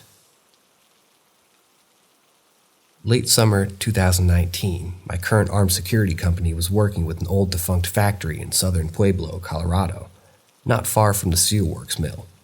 The new owner of this property was planning on converting it into one of the largest indoor medical marijuana grows in the state. But it was severely run down now and massively unstable. In all reality, the structure should have been condemned, because it was full of holes in the walls and windows, and homeless would go in and squat over the years, and some even died of exposure, and occasionally local gangs would do unlawful acts here. The new owner thought boarding it up and placing an expensive alarm system would be more than enough to deter people from unlawfully entering. After about a month, we were hired to watch the facility in the overnight hours. This location was horrible. Chemical waste that turned into sludge puddled on the floors and spots. Bullet holes riddled the walls and pillars in the black warehouse. Black mold and other issues were present, and old foremen, overlook officers were structurally unsafe, and they no longer even an existing catwalk. For the first 2 or so months, I didn't work at the site, but was hearing about other officers who encountered a phenomenon that seemed otherworldly. Even one of my staff getting a rosary blessed by a priest to wear while working there. That's how bad it was. Now, being a very hot and dry area of the state, the summers in Pueblo were unforgiving in her all-black uniforms and her level 3A soft armor vests, and the dark of the night wasn't much of a relief. In late May, I had my first scheduled shift. I wasn't told by a supervisor until just after 9 p.m. that the alarm system was temporarily shut off, so I had to enter this disgusting place to ensure that no one was inside. Luckily, we were provided breathing apparatuses because of the chemical waste and the mold. The inside warehouses were massive, breaking into smaller bays and rooms that had high concrete walls. It looked more like a bunker than an old factory. I started with the smaller front offices. All seemed relatively fine until I found the kitchen area or break room. All I know for sure is that I had a sink and a broken disconnected stove. In the corner of the room behind the stove was a fully formed painted pentagram with Jewish symbols at each point. A tightening chill ran through my back, but I kept moving forward. Further down, when I entered the northern warehouse, I noticed mist, like when you exhale during the winter, coming from my breath. This was eerie. This was May, a relatively hot month, and especially in Pueblo. I didn't feel cold, and I wasn't smoking in the building, so this made no sense.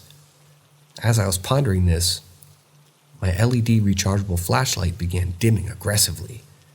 I charged the battery for a full 8 hours that night before, and I was still relatively new. But a drain like this would have been seen on a battery-operated flashlight. I was starting to feel like maybe the others, and I heard stories from, maybe they weren't even exaggerating. The sinister feel of this place.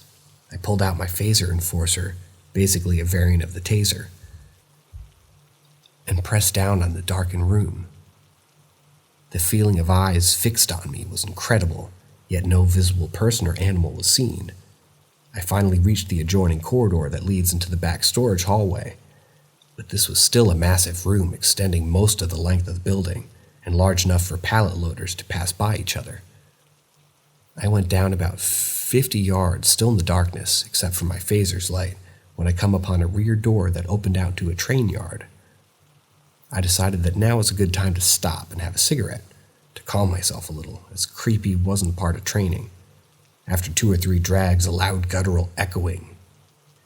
It was a hiss, and it ran out menacingly from the side I had yet checked. The cavernous hallway surely must have amplified it, I thought. I stomped the butt quickly and secured the door behind me. I held my phaser at low, ready in my offhand, and my other was pressed to my sidearm, ready to draw at a moment's notice. I then realized the back area that this hall end was, into a loading dock. Wooden boards covered the bay doors.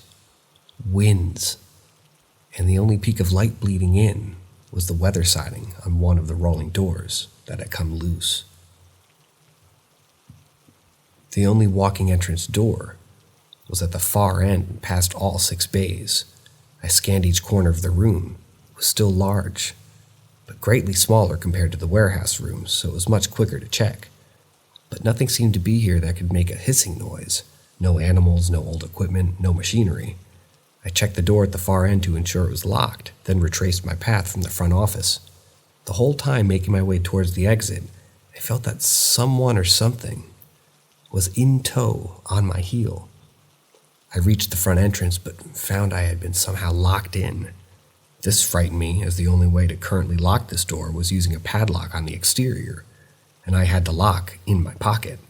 I started kicking the door to open it, getting a little heated, but just before the 4th kick, I heard a voice from the other side yell, "Stop!" The voice said that he was an officer with the Pueblo Police Department, and I identified myself as well. He and another officer opened the door as somehow a small roofing nail that was thick enough to lodge into the slot got in the hole.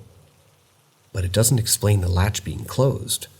I was telling the officers that the alarm was not functioning, and I was checking to ensure no one entered. The older of the 2 officers informed me that I was nuts, as they never entered the building unless they have a minimum of 4 officers. As I was placing the actual lock back on to secure the door, still speaking with the cops, I asked them what they came here for. We received a 911 call from this location. I asked, like from inside the building? One of them went to their cars and double-checked and confirmed that it came from inside and listed to the property. You guys might not want to hear this, but the phones, plumbing, and electricity are all shut off to this place, I said while confirming this was the point of the contract. They stayed for a few minutes before leaving, and I didn't go back for the rest of the night. The next day after that shift, I woke up to find 9 scratches on my back and felt like I had no energy, like I had the worst hangover ever without drinking. I ended up having to call off work for shift at a different location because I was so weak and drained. Later that week, the property owner was able to get cameras and better security sensors installed in the building, but kept us on watch.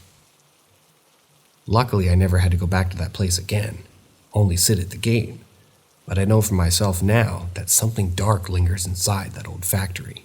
Around August of last year, we lost the contract due to the property owner selling it off as it became a money pit for him.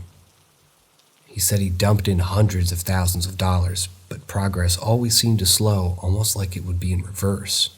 I'm pretty sure whatever was in there didn't like them messing with its home.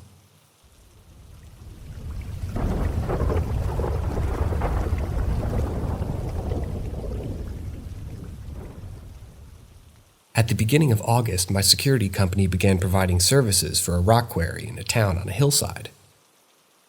These are short shifts that are mind-numbing, mostly due to the current supervisory team slacking ass on setting up post orders and protocols. That being said, we have the current standing order of just walk around the area and look for unlawful dumping and homeless camps. Put on the area of this quarry is forested with a heavy rocky terrain, which is unfortunately perfect for rattle and bull snakes to nest. So, when checking this area, I'm overly cautious. This small quarry has been on the side of a hill overlooking the interstate for as long as I can remember. Seems like every couple of years a deceased person was found on the property, either from natural causes, exposure, or suspicious circumstances. It wasn't until a shift that occurred around 3 a.m. that I encountered a horrific sight. A week ago, I worked an odd shift from 2 a.m. to 7 a.m. It was my first time working at this site, and I was already annoyed. I was working a shift earlier that was a standing post checking IDs for several hours when a shift supervisor called and stated I was being sent to the quarry after my current shift. Not thrilled, when I arrived on site, I sat in my vehicle for nearly 30 minutes before starting checks, but when I started, the area was calm. Though parts of the hillside were treacherous to scale, with nearly hurting myself, I managed to walk the perimeter in under 20 minutes. Between 2:45 and 3 a.m., the rain that persisted most of the night gave way, and fog began to form. At 3:15, I began feeling tired, so I decided to conduct another patrol. The fog was dense in areas, but light in others, and it made my pace much slower. As I approached the wooded area, I sense a miss, like I was being stalked from something, yet unseen. On guard, I braced for contact from a possible homeless person or general trespassing individual, as this fog would be convenient concealment from being immediately spotted. Dimming my light to its lowest setting to not give away my location, I proceeded forward into this rocky, wooded terrain. Once the faint glow of street lamps and headlights from the interstate faded, I knew I was far enough into the tree line. Though it was early morning and still a couple hours before dawn, the ambient noises of owls, crows, bats, and other nocturnal creatures fell silent, creating an overwhelming, eerie sense of dread and fear. The further I pushed to reach the perimeter, the thicker and darker the tree line seemed to get, like walking into a long hallway or away from the mouth of a cave. Suddenly, it felt like a good version of the Blair Witch movie, but in person. An effigy hanging from a limb of a tree nearly smacks me in the face. I stared confused for several moments. Was this here before? I said out loud, thinking. I was alone. I began raising the setting on my light to see if any fresh footprints could be located in the area. Unsure if I bypassed the item on my first patrol or if it was fresh, I started scanning the trees and the bases. Though no fresh prints were seen, other items found started me to chill up and down. Under the tree, with the effigy, a decayed four-legged animal laying out. A circle of stones adorned around like a makeshift altar. Wild sage and flowers dried from a day's heat. The dried plants looking as brittle and dead as the exposed bone from the poor animal. With my back turned, I heard a truly unnerving sound. The noise sounded as if a ravenous hog snarled at the same time as an eagle screamed. Utterly terrorizing and almost enough to immobilize, yet foolishly I turned. Standing roughly 10 yards away stood a snarling, beastly figure. Darting partially back and forth from behind a large pine branch. When the light finally met the figure, a disturbing sight was seen. A corpse-like, twisted, haggard face stared, snapping and hissing.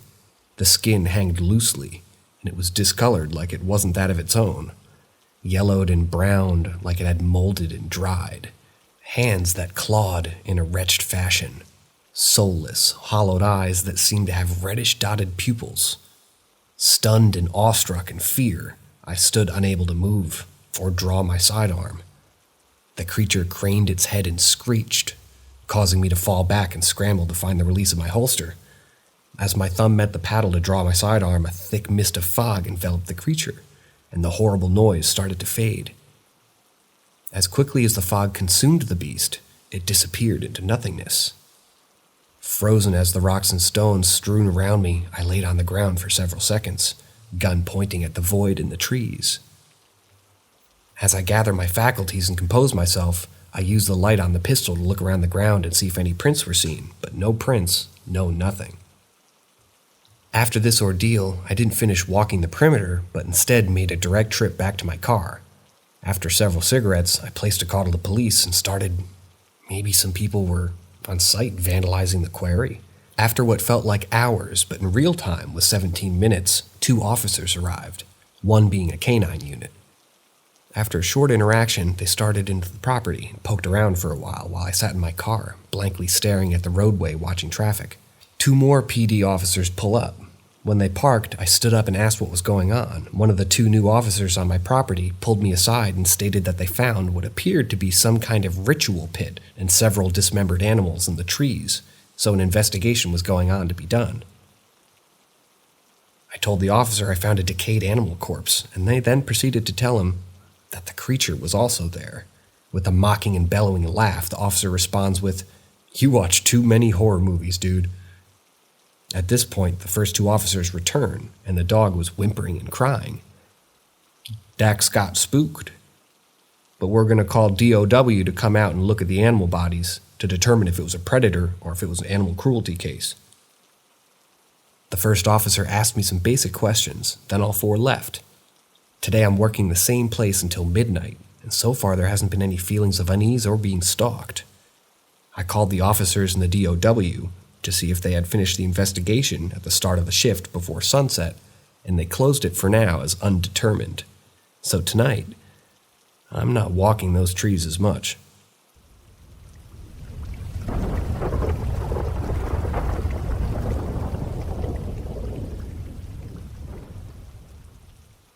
The Phantom of the Crosswalk. Recently, my security company started providing 24-hour services for a recreational marijuana establishment, and I worked a handful of evenings and overnight shifts here. Early week, being May in Colorado, there was a thick fog resulting from a brief cold spring rain earlier that night. On this night, I was working midnight to 8 a.m., and the area was relatively void of vehicle traffic or foot traffic. At around 3 in the morning, tired, cold, and bored, I walked to a gas station that shares a general proximity to my site. The fog was rolling in and out, and at times thicker than normal fog patches. The clerk of the gas station, thrilled that a non-intoxicated person had come through, was being chatty. She was a generally polite lady, just talked a mile a minute. Due to her little contact with sober or paying customers, since I could see the majority of the property from the front door of the gas station, I decided to stick around a few minutes longer and continue our conversation while we smoked a cigarette. I also drank my warm coffee. Within 2 or 3 long, dry drags of my cigarette, a sheet of fog rolled from the hill, as well from the highway. Both fog clouds ended up clashing in the street in front of both properties. The fog danced heavily back and forth in the street for several minutes. At times, the opposite side of the street was vanished behind a thick gray mist, with quick broken breaks where flashes of the opposite side of the street became visible. Nearly finished with my cigarette, the gas station clerk and I saw the crosswalk signal change on our side. Unable to see who was coming, we paid little attention. Halfway through the light cycle, when the flashing hand signal began, we saw a rough outline of a person, but nearly no features. By nearly no features, I mean we saw a head with a face that was heavily shadowed from the streetlight and shoulders. With no warning, the streetlight changed. Changed like there was never anyone who pressed the crosswalk button and just cycled normally as it does every so often. Still in the street, standing in the middle of the eastbound through the lane, close to our curb, the figure stopped and froze. Thinking it may have been a narcotics user that frequents the area and was possibly tripped out, I yelled, "Get out of the street, bud." As the last syllable left my lips, a blaring horn from a semi ringing out from just up the street. The driver was with little time to react, based on the standing of his brake in hopes that he would stop in time. Thud! The clerk began screaming as I threw my nearly empty drink to the ground and ran toward the street. Panic rang from the driver and the clerk, not being able to think between both hollering, "The road is wet, I couldn't stop in enough time, please tell me he's okay." The driver began shouting as the clerk was yelling, "I called 911. I quickly pulled my flashlight from my belt and began searching for what I assumed would have been a mangled corpse. But to my dismay, no person was anywhere or around under the semi. I then shinning with grill, scanning every inch. There was no damage, no blood, no body. The driver, now collected, yet also confused, asked, "You saw me hit someone too, didn't you?" Scanning both sides of the street at this point for anyone, I replied, "I thought I did." The police and firemen showed up shortly after, as the police station and fire station for this town are very close by. After both sets of first responders searching around the fog, just disappeared. The tire marked from the semi-truck could be seen clearly, but no blood, no person, no nothing. Angry, the police then began lecturing the gas station clerk about false reporting, but stepped in, asserting into the conversation, stating that we both saw the person standing in the street, but we couldn't see them as well due to the thick fog. Since all three stories matched, the police and fire units left, but still thinking it was a sick joke, issued us a warning. The next night I worked the same shift, but it was more rainy than foggy and misty. Just around 1:30 a.m., when I was up and walking around the building, a nighttime supervisor with the local police stopped at the gas station. This isn't uncommon, as it's the only gas station in that town open overnight, but within a few minutes I hear the clerk yell from the front doors, "Dan, come here quickly." I walked over to find the police shift supervisor leaning on the counter. "You were here last night when the truck supposedly hit someone, right?" he asked. "Yes, sir. I was here standing out front when we thought we saw someone get hit." With a quick flick of his wrist, gesturing to come over, he began playing a video clip on his work phone. This is the intersection camera from 15 minutes before we arrived for the 911 call. Interested, I leaned in. The camera showed a figure barely visible from the fog, walking down the highway ramp, just a little ways up from the crosswalk. It took about 2 minutes for the undefined silhouette to reach the crosswalk, and seeing, without it looking like the figure even pressed the button, the crosswalk light showed a walk. As the figure began into the street on the westbound side, the camera blanks. The officer then turned up the play speed on the screen. After what showed to be about 7 minutes of black, the picture reappeared, with the truck stopped in the street and my flashlight seen shining under the vehicle. When the emergency lights came into view, the officer then stopped the video. We watched the clip several times. We can't explain why the feed cut for so long like it did, but we're sure that you two thought you may have seen someone get hit by a truck. The officer said in a firm voice. He then followed. The driver claimed he was exhausted and pulling off the highway for the night. After you and him examined his truck, he thinks that the thud he heard might have been something minute and just let his mind run wild. After talking for several more minutes, I left and went back to my car. I sat there staring at the crosswalk and listening in the rain. Did we actually see a person walk into the crosswalk? Or did a phantom cross the road?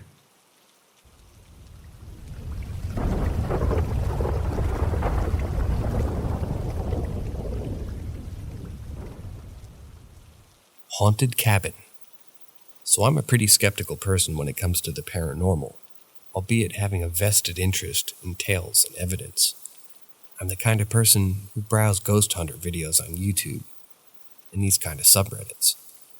I've also visited plenty of purportedly haunted locations in the United States, including but not limited to places like the Omni Park House in Boston, Molly Brown House in Denver, the Whaley House in San Diego, Alcatraz at night, and the Winchester House more than once, none of which have yielded any sort of evidence. Part of me wants to believe, but also terrified at the prospect of witnessing something. I was mostly a non-believer up until a couple of months ago. In short, I had wanted to plan a surprise party and getaway for my girlfriend's 30th birthday. She had mentioned wanting to go hit the slopes. It was January, so it's still winter at the time at this point. I organized this months ahead and had invited some of her closest friends to join. I ended up renting out an Airbnb cabin that had enough rooms to house about 10 people or 5 couples. Our entire lower floor basement level with 2 beds, a rent room on the first floor, and 3 rooms upstairs. Also adding to that, this cabin was in a beautiful rural neighborhood in Tahoe, California with tons of cabins next door. Down the street, adjacent, and etc. So there's plenty of housing around us. Nothing peculiar about it. And there are other people staying around too. And of course, my girlfriend and I take the master bedroom upstairs, and right across the hall is another couple in one room. And my girlfriend's cousin by herself in the 3rd room next door. All rooms are taken. The middle floor is a lively area with games, a fireplace, and a foosball table. These details are somewhat relevant and important later on in my story. The first night was a night of merry drinking and games to celebrate the occasion. We had decorated the living area and blown up balloons to be loosely strewn around in the large and cozy living area, and the family room where we imbibed. Almost uneventful with respect to weird happenings, except toward the end of the night, balloons would randomly pop at odd intervals. Someone in our group suggested it was the balloons getting attracted towards the heater vents and popping. I was dismissive of this because not all of them had popped, and they weren't congregated near the vents. Cool, I just took note. Didn't want to argue or suggest anything was weird at this point. After we all retired for the night and all the lights were off, we could hear balloons pop downstairs at random intervals that reverberated throughout the silent house. This happened between 2 and 3:30 a.m. The next morning, still plenty of healthy balloons strewn about. Fast forward to night 2. After we returned from the snow activities, we prepped for drinking and the usual. After a full day's worth of shredding the snow, we were all collectively tired, a bit earlier than the previous night, and decided to retire around 11:30 or midnight. Here's where I personally experienced things that got me feeling irked. Since it was cold, I decided to go downstairs and turn on the thermostat. Our couple friends across the hall had their door slid slightly open, lights were on, and the bathroom was in use. As I'm going downstairs in the dark stairwell, I hear the floorboards behind me creak, and I figured it was my friend coming out to follow me for a cup of water or maybe to go to the kitchen. As I walk across the living room and stop at the thermostat, the lights are still off at this point, and the creaks continue, and then I hear it stop a few feet behind me in the kitchen. The kitchen lights don't turn on, and I hear nothing else. Feeling like it was waiting behind me and I was being watched, I said, "What's up, dude? Need something?" I turned around and no one's there. I've only ever read about this dreadful feeling of being watched, and it's indeed every bit as dreadful upon the realization in person. A minute ago I swore someone followed me down. I was taken back, and my skeptical ass once again took note. I go back upstairs. About 30 minutes pass, and it's still cold. At this point, everyone's asleep, and I decide to turn up the thermostat a couple notches. Nothing crazy. I turn on the upstairs hallway light, bright enough to light the few steps to see from downstairs. I proceed to head down and stop once again at the thermostat. No floorboard creaks except for my own steps this time. As I'm turning up the thermostat and thinking to myself how odd the creaking was the first time, a noise broke my train of thought. I hear the ball of a foosball table several feet away near the fireplace audibly roll across its surface and hit one of the side walls. No one is around, and I'm certainly too far to touch it. I froze in fear and hastily go upstairs back to sleep, not knowing how to mentally process the increasingly evident occurrences. I eventually sleep under the pretense that nothing is definitely enough for me to be conclusively sure that this cabin is haunted. I don't mention or wake up anyone about my experiences. The next morning as we leave to drive back home, the balloons were brought up by my girlfriend's friend and couple who stayed across the hall. I took this as an opening to talk about my experiences and disclose them. At this point, my girlfriend's friend goes pale, gets serious, and tells us that the previous night, she was still wide awake when she noticed a dark figure standing at the foot of her bed. She states that she went into panic mode after blinking and realizing it wasn't a dream or a hallucination and shook her boyfriend awake, who I thought followed me downstairs earlier that night, only to have it disappear. This, by far, coupled with my experience, is undeniable evidence. I myself have wide-eyed upon hearing this solid piece of information. My girlfriend's cousin, who stayed in the room next to us, then mentions she heard what sounded like breathing in her room, but dismissed it as naturally occurring sounds of the walls in the cabin. These events stand alone could be nominal, maybe explained, but collectively it's hard to deny that something was present and amiss. I'm hoping this is the extent of my run-ins with the paranormal because I don't want to experience anything like this again. The universe has made me more of a believer.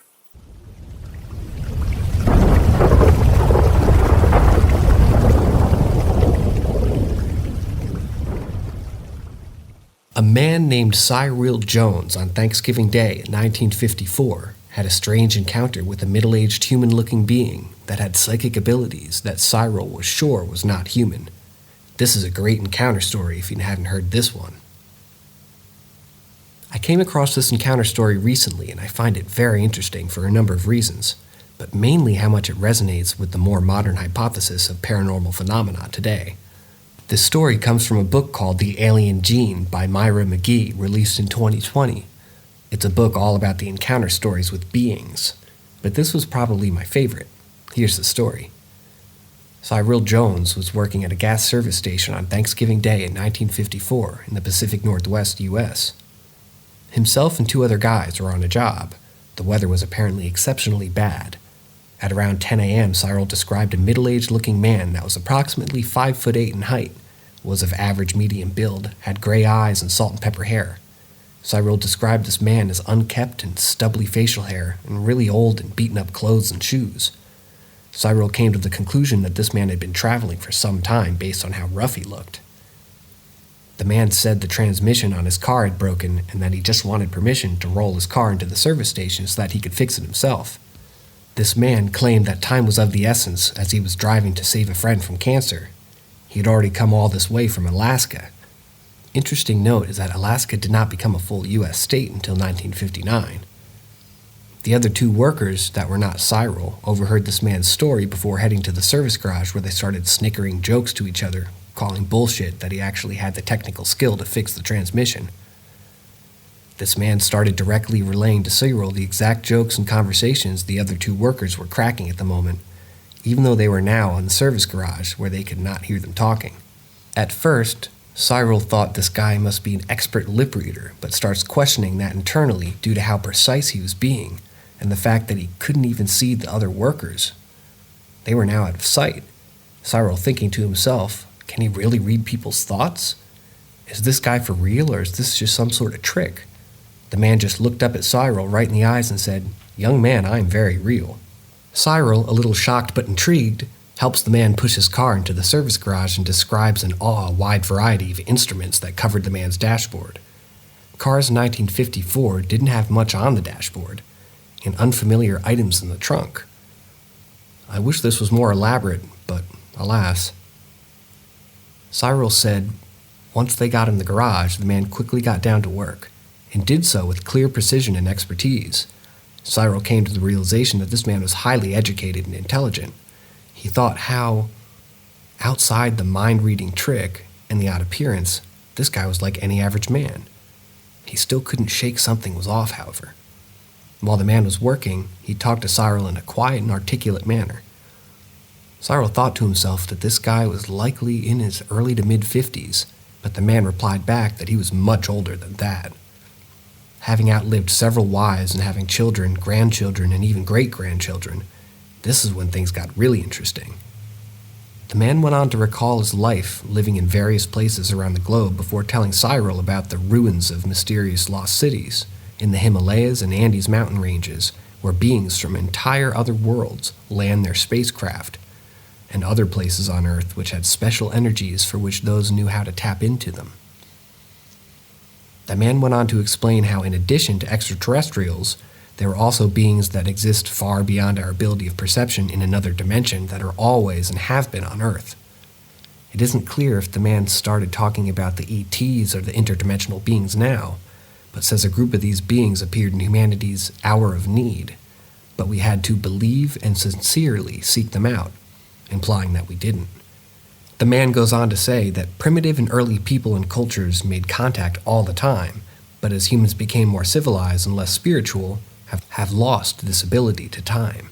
Cyril asks the man what he knows about the pyramids of Egypt, and he replied to him that the Great Pyramid of Giza was not a tomb, like mainstream history says, but that it was built by an ancient race of people that had been banished from Earth. That's ominous as fuck. The Egyptians, as we know, merely inherited the Great Pyramid from this lost race and civilization, that the pyramid's purpose is to be a mathematical statement about the Earth and the Earth's relationship to the Sun, solar system, and greater universe. The man goes on to explain this aura or invisible force field that's part of every living thing, and that this is where what we call psychic or telepathic abilities come from, that all living things have the potential to tap into these gifts, but our modern society and culture teaches us from a very young age not to trust or grow such abilities, writing them off as coincidence, imagination, or kids just being kids. The man was explaining all these things, all while working on his car.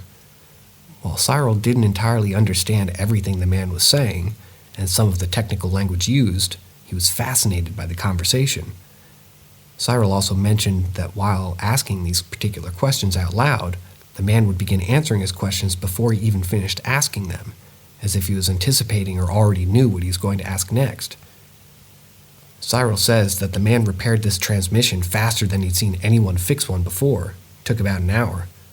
The man started his car, and it roared to life. Before he left, he put on his old, faded trench coat, shook Cyril's hand, and said to him, "There's not enough time to tell you more today. Look into these matters on your own, keep an open mind. You'll be a better person for it." The man hopped in his car and drove away.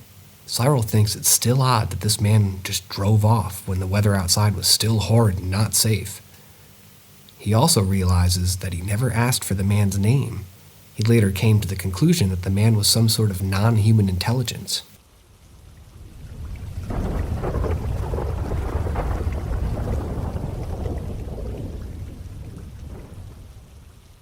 Greetings from Paranormal M, the channel that explores the most fascinating and unexplainable stories.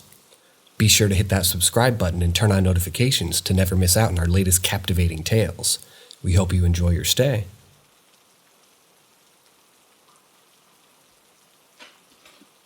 Pines Apartments. Because this is an ongoing client at my company with numerous legal investigations currently under review, some facts have been altered to include the name of the apartment building. To begin this incident, in the summer of 2022, a resident was found deceased of a narcotics overdose inside of an apartment, and this story takes place here.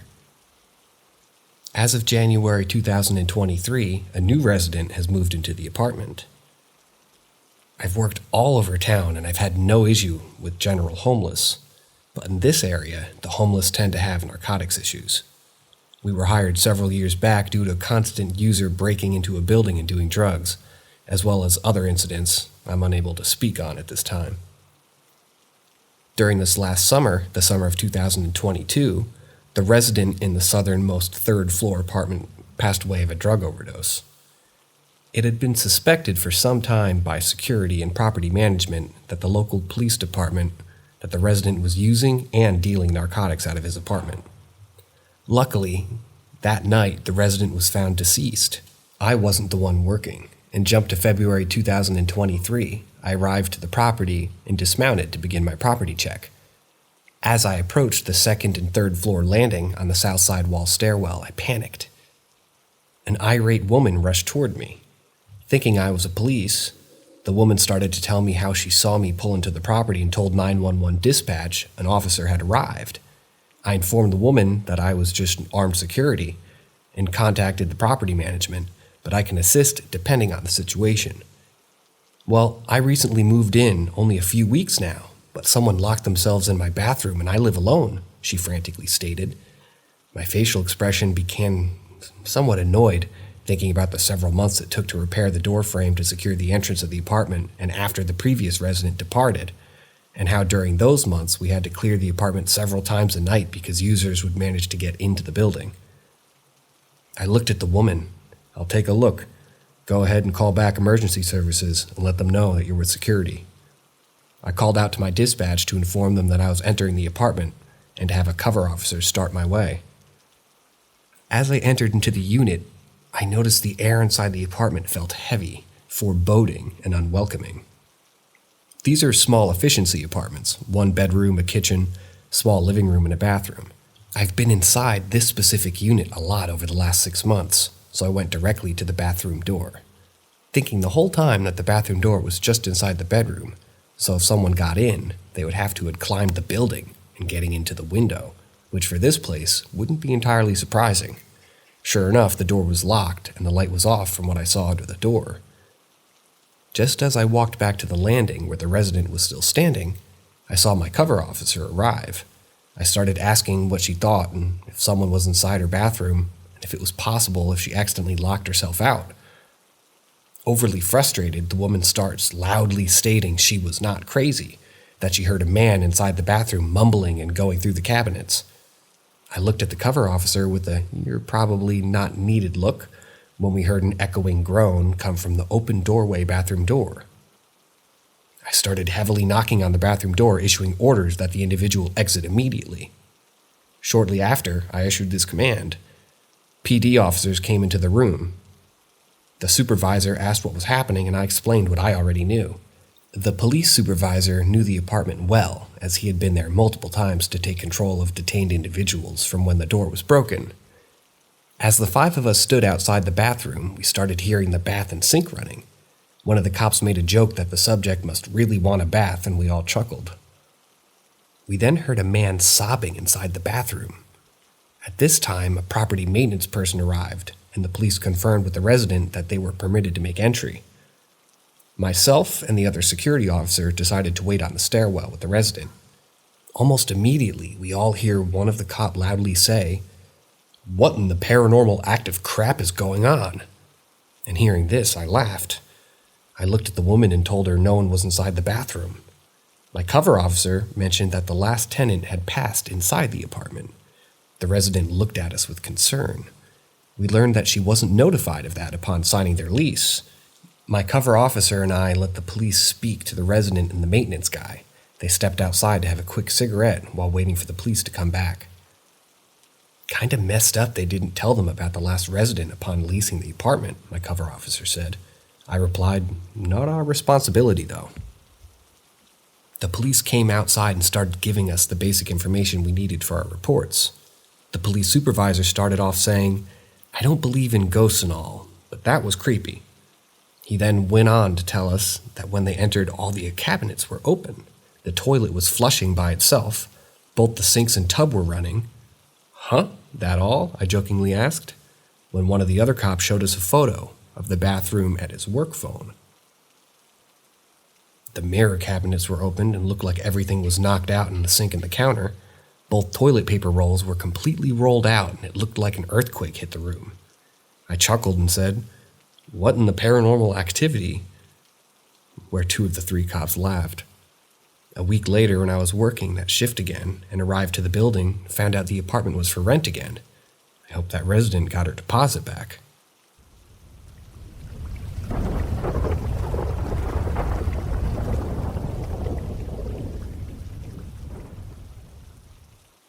Childhood experience with my cousin. Me and my cousin are super close to each other. We've been tight ever since we were kids. At one point in time in our life, I was around 9 years old and my family had moved in with his family in their upstairs apartment in Montebello, California. It was a pretty great time in my childhood because I'm the youngest out of all my siblings, and me and my cousin are around the same age. I finally had someone my age to play with. My cousin has 2 older siblings and a younger brother who was around 3 or 4. So having someone his age to play with at the time was also great for him too. The first couple of nights that we spent over were pretty normal. We woke up, we got ready for school, we came home and did our homework, we ate dinner, we would play for a little bit, then we went to bed. Whenever we would play after dinner, I noticed that my youngest cousin would also be playing in the front room by himself and would have a full-blown conversation with himself. I asked my cousin who was he talking to. My cousin responded with, "Yeah, I don't know, man. He keeps telling me everybody that he has, and he has an imaginary friend named Gilbert. My mom says it's just a phase that he's going through." We didn't think nothing of it, so me and my cousin would continue to play, him being 3 years old and us being 9. We would play with him whenever we could, but the age difference would always get in the way. Me and my cousin wanted to play with action figures. My little cousin wanted to play act like a puppy. It's just the nature of being a 3-year-old. Things started to take a turn when me and my cousin would notice that some of the toys would be put away. Because they were our favorites, they would always be misplaced, or not in the same position that we would leave them in. We always thought it was weird. One night after dinner, me and my cousin decided that we're going to go take our action figures and play in the kitchen table. Little did we know that we were about to experience something together that was something that we would remember for the rest of our lives. I remember grabbing all of our Marvel action figures together and bringing them all over by the kitchen table. My cousin shouts, "I want to play with Wolverine," and I respond with, "Okay, I'm going to play with Spider-Man." And just as 9-year-old kids do, we let our imagination take over and we begin playing with our action figures. In the middle of our role-playing, my little cousin comes up to us and asks if we can play hide-and-seek with him. My cousin told him, "No, we're going to go play with our toys, but you can hide and play with us if you want to." I remember after my cousin said no, my little cousin stood there looking at us. Then he turned to his side and said, "See, I told you they didn't want to play." Me and my cousin looked at each other like he was crazy, and I said to him, "Who are you talking to?" My little cousin responded with, "I'm talking to my friend Gilbert. He wants us to play hide and seek. He doesn't like it when you guys say no." I remember laughing and telling my little cousin, "Well, tell your friend Gilbert that we don't want to play with him." My little cousin just looked at us one more time and walked away. Me and my other cousin laughed it off and continued to play with our toys. As we were playing, me and my cousin start to hear noises coming from the kitchen. We both look at each other and the facial expressions that describe without saying words, "Did you hear that?" And while looking at one another simultaneously, we both shrugged and continued to play. Once we started playing again, we hear what sounds like dishes and the dish racks starting to shake, like if someone was vibrating them. We both look at each other again. Both of our facial expressions are the same. We both are looking at each other like, what in the hell is going on in the kitchen? So we put our toys down and we peek our heads into the kitchen area, and as we do, we see the dish rack shaking uncontrollably. I remember feeling confused and thinking to myself, why is it shaking like that? And as me and my cousin are both looking at the dish rack shake for no reason, we both see a butter knife suddenly rise up from out of the dish rack, hover in the air for a second, then get tossed in our direction onto the floor. Me and my cousin are now both looking at this butter knife on the floor about 2 feet away from us, and we're both looking at each other. I say to him, "Did you see that?" And he responds with, "Yeah." Then my cousin decides to tell me about all these conversations that he's been overhearing between his mom and his stepdad, about all the weird things that have been happening around his apartment, and how they both feel that Gilbert is a spirit that's been following my little cousin. Then he told me that a few nights before we moved into his apartment, him and his older sister were in their room, and that they shared together, and they were watching TV, when all of a sudden they hear footsteps in their hallway. He said that him and his older sister were the only ones awake during that time on the weekend, and every time they would open up their room to look out, they wouldn't see anybody. He said that they went back and continued to watch TV with the door shut. Then again, all of a sudden, they hear the footsteps charging in the direction of their room in the hallway, and as soon as they got close to their door, boom, the door burst open, and they could hear footsteps running away. As we got older, we were both in our early 20s. Me and my cousin got drunk together one night. It was pretty close to a holiday, and we were both discussing our experiences we had with family members, including our grandmother. My grandmother still lives in the same apartment complex, but downstairs to where my cousin used to live. She's been there for so long that she's very good friends with the owner of the apartment. The grandmother decides to tell us, finally, to admit us that my younger cousin's friend Gilbert was anything but imaginary. Both my grandmother and grandfather claimed to have actually seen him. She described him as a boy with somewhat of a bowl cut, wearing old-fashioned clothes such as a button-up long-sleeve shirt, but the sleeves rolled up and trouser suspenders. She told us that the night she would see him, she knew it wasn't normal, so she contacted the owner of the apartment and explained to him that she had seen this thing and she had experienced it. She said that the owner had admitted that a family had once lived in the upper apartments where my cousin used to live, a very long time ago when the apartments were first built. He had told her that the family's youngest son had passed away upstairs, but he's not exactly sure about the specifics of the situation. He said the little boy's name was Gilbert.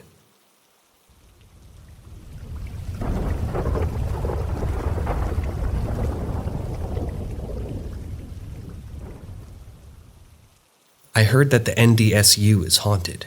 Has anybody had any experiences? To begin, I'm an amateur journalist.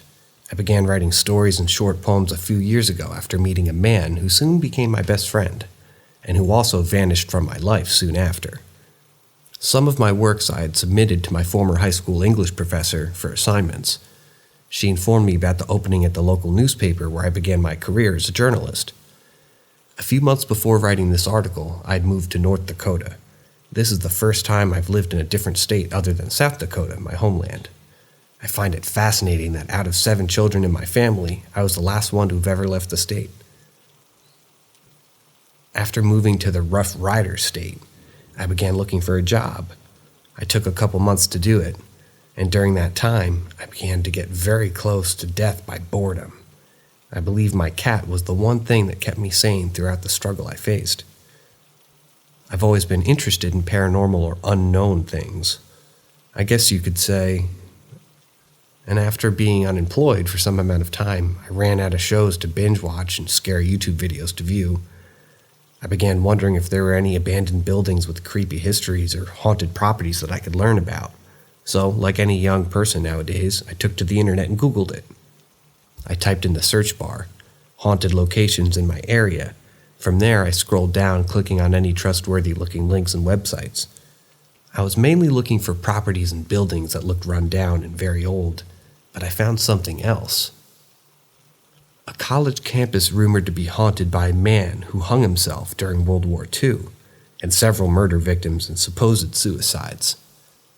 That college was North Dakota State University, and that's where this begins. ZzReverze Hall.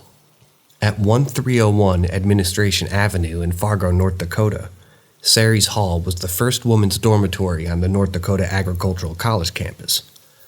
The building was renovated to accommodate 50 women. Now, the building is also home to the Office of Administration, Career and Advising Center, Enrollment Management, and other services.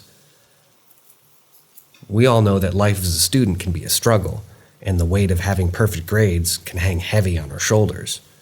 One of the ghosts that reportedly haunts the ZzReverze Hall is a young female student. It's rumored that she took her life by hanging herself on the 3rd floor due to having poor grades. It's also rumored that the 3rd floor is where a man hung himself from the heating pipe during the Second World War. While neither of these deaths have been verified by a reliable source, they sure do add some excitement to student life on campus. It's said that the basement and the 3rd floor are locations of the most supernatural activity in the ZzReverze Hall. At night, you're able to hear the slamming of doors up and down the hallways of the 3rd floor, loud noises making their way through the night, and lights going out, engulfing entire floors in complete darkness. Students have reported feeling a strange and uneasy presence around them as well. Upon entering the basement, some people have experienced feeling panicked, and under duress in 2007, a paranormal crew of FM Paranormal conducted an investigation. Sean O'Donnell and Charles Dosh brought along cameras and recording equipment to document their experiences. O'Donnell recalls seeing a shadow near one of the doors moving in and out. Upon further inspection, he found that by the area in the wall where the shadow was, it was very cold. Dosh started that the team had heard whispers from the corners and had witnessed a red ball of light in the area of the basement. Menard Hall. At 1210 Albrecht Boulevard in Fargo, North Dakota, Menard Hall was originally named Science Hall. It was to be built in 3 stages, and among the offices and departments located in this hall are biology, geology, horticulture, anthropology, and NDSU Press. The 1902-03 NDAC catalog described Science Hall as one of the most artistic buildings on campus, being well lit and ventilated and finished with quarter-sawed oak. In the 1920s, dances were held on the 4th floor of the Science Hall. A rumor's been going around that since that time, one morning after dance hall had been held, a janitor went to the 4th floor to give away its daily cleaning. Upon entering, he discovered 2 murder victims. Just like the 2 fateful stories told before, I was unable to verify the truth behind this one, but nevertheless, it adds to the excitement. In 2009, part of Menard Hall had collapsed due to being built on top of weak clay, leaving a gaping hole in the middle of the structure. In return, NDSU had received more than $3 million in damages. While the damages have been repaired since the collapse, students are still reporting feelings of uneasiness radiating from the 4th floor. It's advised that you do not go there on your own and investigate during the night. While many pass these stories off as just legends, others like myself would like to believe there's some truth behind them. I plan on one day exploring these 2 buildings in hope of experiencing the ominous feelings of being watched, the slamming of doors when no one's behind them, or quiet whispers coming from the back of the room. But until that day comes, I'll have to entertain myself with only the possibilities.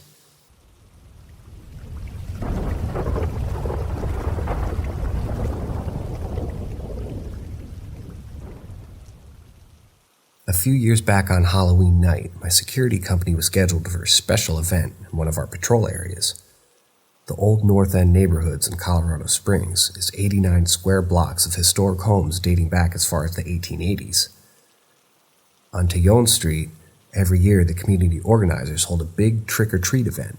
Old spooky houses, killer yard decorations, and great costumes. It's truly a great outing. I was scheduled for 8 hours that night from 4 p.m. to midnight because I was the only officer with an available marked company cruiser.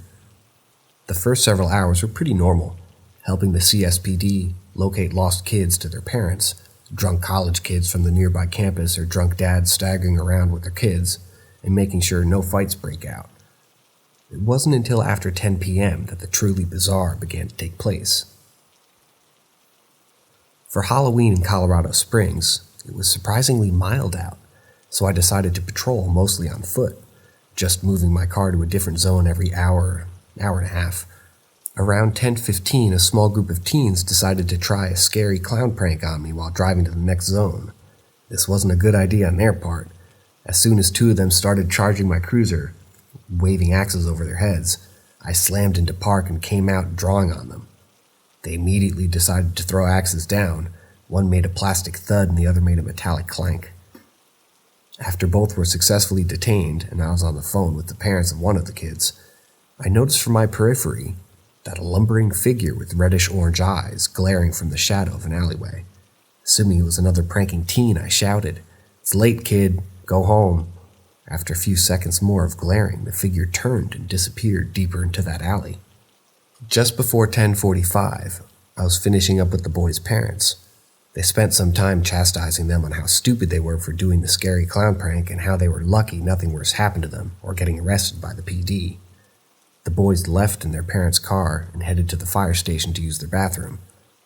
While there, after using the head, one of the firefighters was telling me, since I was on foot mostly, to look out for Ouija boards that had been set on fire in the alleys throughout the Old North End.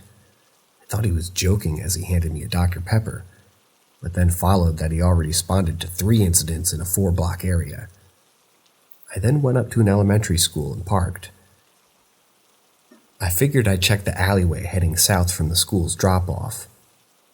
All that was down to the community's border.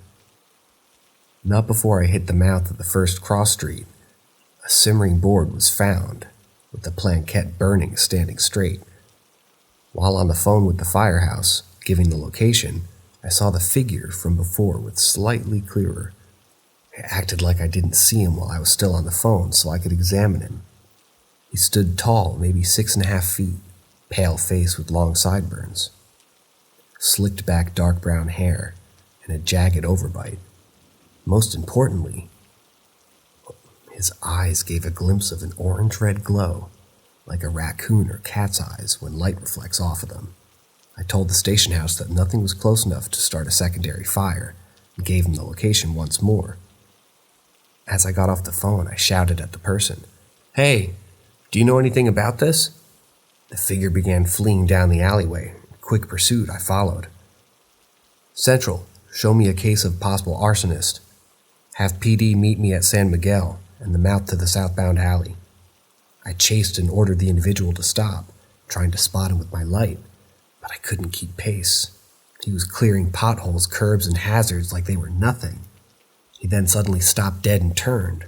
With an unnerving smile, he stared at me, almost menacingly. I pulled my taser as I didn't know what he was about to do, and as my taser found his chest, I was staggered to find my breath. I gave out a horrible hiss. I started to see the red and blue code lights on the CSPD police cars right behind me. Instantly, a flash coming from this creep blinded me and I lost sight. I looked back and he was gone. The police slid to a stop and popped out around me. Seeing the flash too, some asked what the guy went, and the other asked why I fired my gun. I showed my taser was in my hand and it wasn't discharged. The other two cops backed me in saying that they saw someone, and also he disappeared, but no one believed any of us. The 4 police cars then searched the entire north end and the surrounding neighborhoods. No one matching what I saw was seen. Before midnight, I went back to the firehouse to see if they had any headache pills or something and the like. While sitting in their lounge area, one of the firefighters told me something rather odd. On all the burnt spirit boards they found, the only parts on each that were untouched with flame or damage was the moon symbol and the goodbye. So I'm still wondering if what I chased was a ghoul, demon, spirit, or prankster. Either way, I don't tend to walk down any of the old North End neighborhood's alleyways, around Halloween at least, unless absolutely necessary.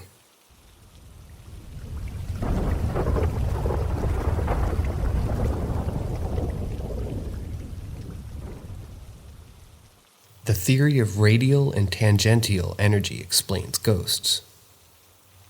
Radial energy is mind energy, consciousness.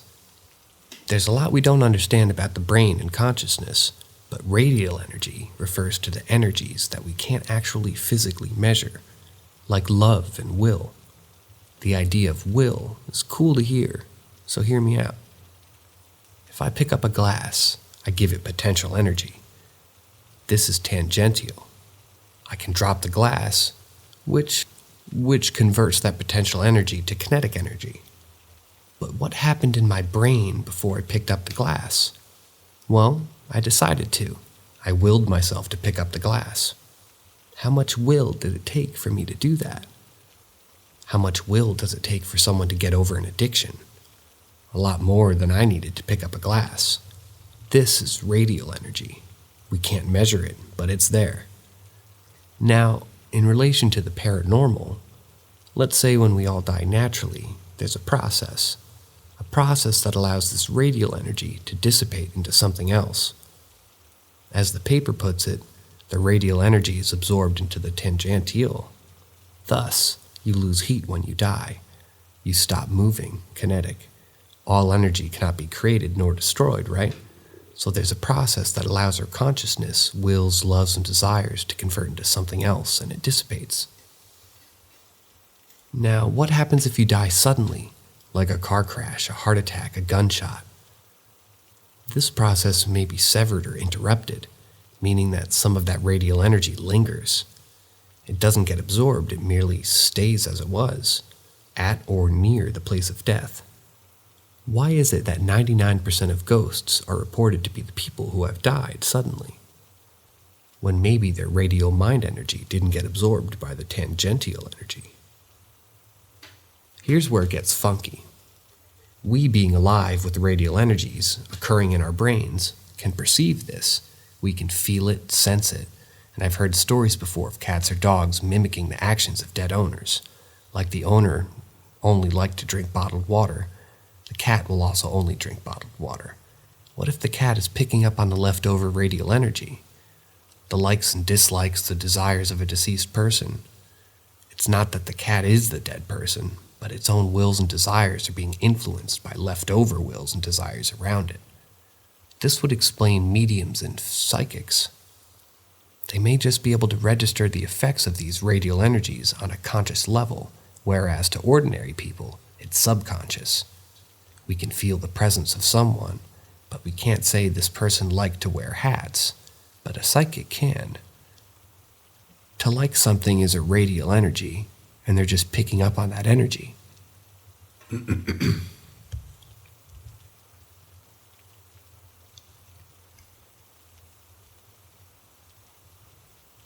Likewise, we don't understand how these energies may interact. I can will myself to pick up a glass, sure, but do I actually need my arm to do that? Or is it just a mechanism that delivers this will into the tangential? What I mean is, if I had enough will, could I convert that radial energy into tangential and still make the glass move without using my arms? Now we're getting into telekinesis and telepathy. Many twins claim to be telepathic. They can feel what the other is feeling, sense their thoughts. With radial energy, this actually may be very possible. They're just picking up on each other's wills, likes, and desires. My point with this is, if a person who has died loved a particular song so much, they had an absolute favorite song, can the ghost energy left over actually convert this to tangential? Meaning when your radio turns on by itself and plays a dead relative's favorite song, is this just radial energy being converted into tangential? Do ghosts have this ability? Can they will things to happen physically despite not having any physical form? It would mean that ghosts have to be conscious at some level, but we don't even know what consciousness is. I would say that most ghosts are at least sentient. They often react to being talked to, and whether they dislike something or like something. Again, like and dislike being a radial form of energy. Can they will you to see them? Will you hear them?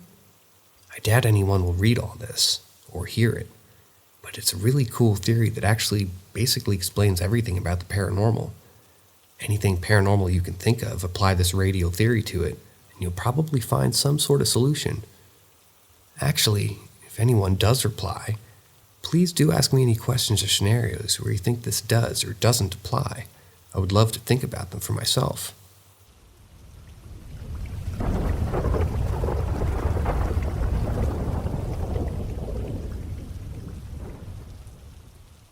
Real or just coincidence and grief? My story.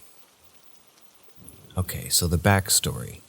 My great-grandmother was always said to be born with a veil over her, something with an amniotic sac.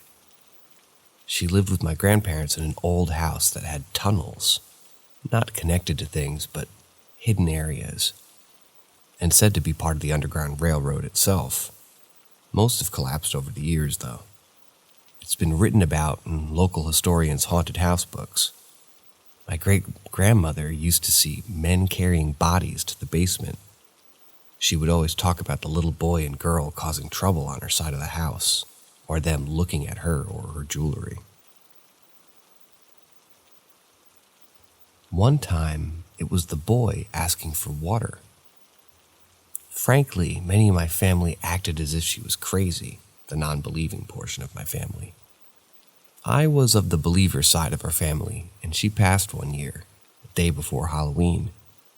I fully expected her to appear on Halloween and be like, "See, you all called me crazy."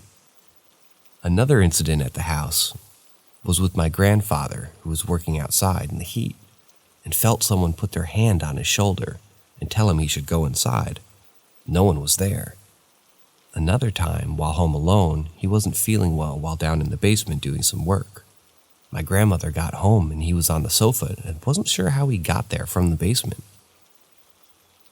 Maybe 20 years later, I took my grandmother to a medium, a few times too, after her mom and grandfather had passed away.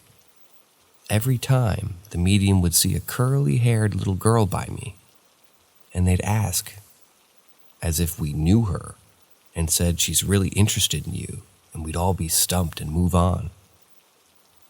After 3 boys, I had a daughter. Unlike all my other kids, she had a head full of curls. We ran into the medium again, and when she was about to ask, she said, "That was her." My daughter was born and completely in her amniotic sac. The most amazing sight. Too bad we always forgot the camera. She had to be cut free from it, too. Her and my grandmother had this amazing bond. From the instant they saw each other until my grandma's passing, there was just this automatic comfort they found near one another. Not the way my daughter was with others at all. Till she was 6, my daughter had several moments that would make me stop and pause and wonder. Not just being born like my great-grandmother. When she was 3, she told me how she was so tiny as a baby that she used to rock me all the time. I tried to correct her that I rocked her, and she insisted she rocked me until I was so tiny and cute. I was a preemie. All I could think was, is she like my great-grandmother reborn? Crazy, I know. At one point, I got into genealogy and did my ancestry DNA. Unlike every grandparent, parent, and kid, to see who had got what percentage of each. My grandmother matched all my boys just as you'd expect for a great-grandmother. My daughter shared more DNA with her than her grandmother. They came up as close, about closer than the great-grandmother. I found it interesting because the bond they immediately had. A few years later, in April 2020, my grandmother passed. For 2 years, till just past 6 months, my daughter would always say, "Great-grandma is here." One time she was playing alone in her bedroom, and I could see her talking and having a blast by herself, and asked what she was playing. She told me great-grandma's playing dolls with me. My grandmother loved dolls. Growing up, she was poor and had 1 doll, so she collected them throughout her life after that. I said to my daughter, "You are. That's great. You look like you're both having lots of fun," she said. "We're taking our pictures." So I humored her and I did. It was like a live photo on my phone, and when I looked at it, there was a white shadow all around one side and around my daughter's head. She's laughing, looking up at it. On the side, there's a white shadow shape of a closed hand. Maybe she was there. Or maybe I'm thinking too much and seeing things that aren't out of grief and finding comfort. The last thing my grandmother said to me when I was crying beside her was, "I'll be seeing you," over and over, and saying my daughter's name. She wasn't with me. It was a matter-of-fact sort of tone. Like she was just going on a little trip. The next day, she could no longer speak and passed soon after that. I have a few pics of what appear to be faces in my grandmother's basement. We took them when my son was remote, learning with COVID, and learning about the Underground Railroad.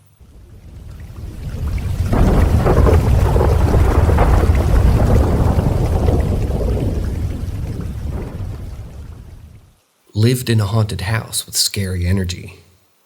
Current home is my family home, moved out and back in, where I need assistance in how to move forward, whether it's cleansing, tapping in, basically just remaining in charge of my home and understanding how to handle it. When I was in my late teens and early 20s, I lived with my ex-boyfriend Shane and my daughter Leela. I believe whatever energy or spirit was in the home may have been attracted to my ex and possibly latched onto my daughter and me. Backstory.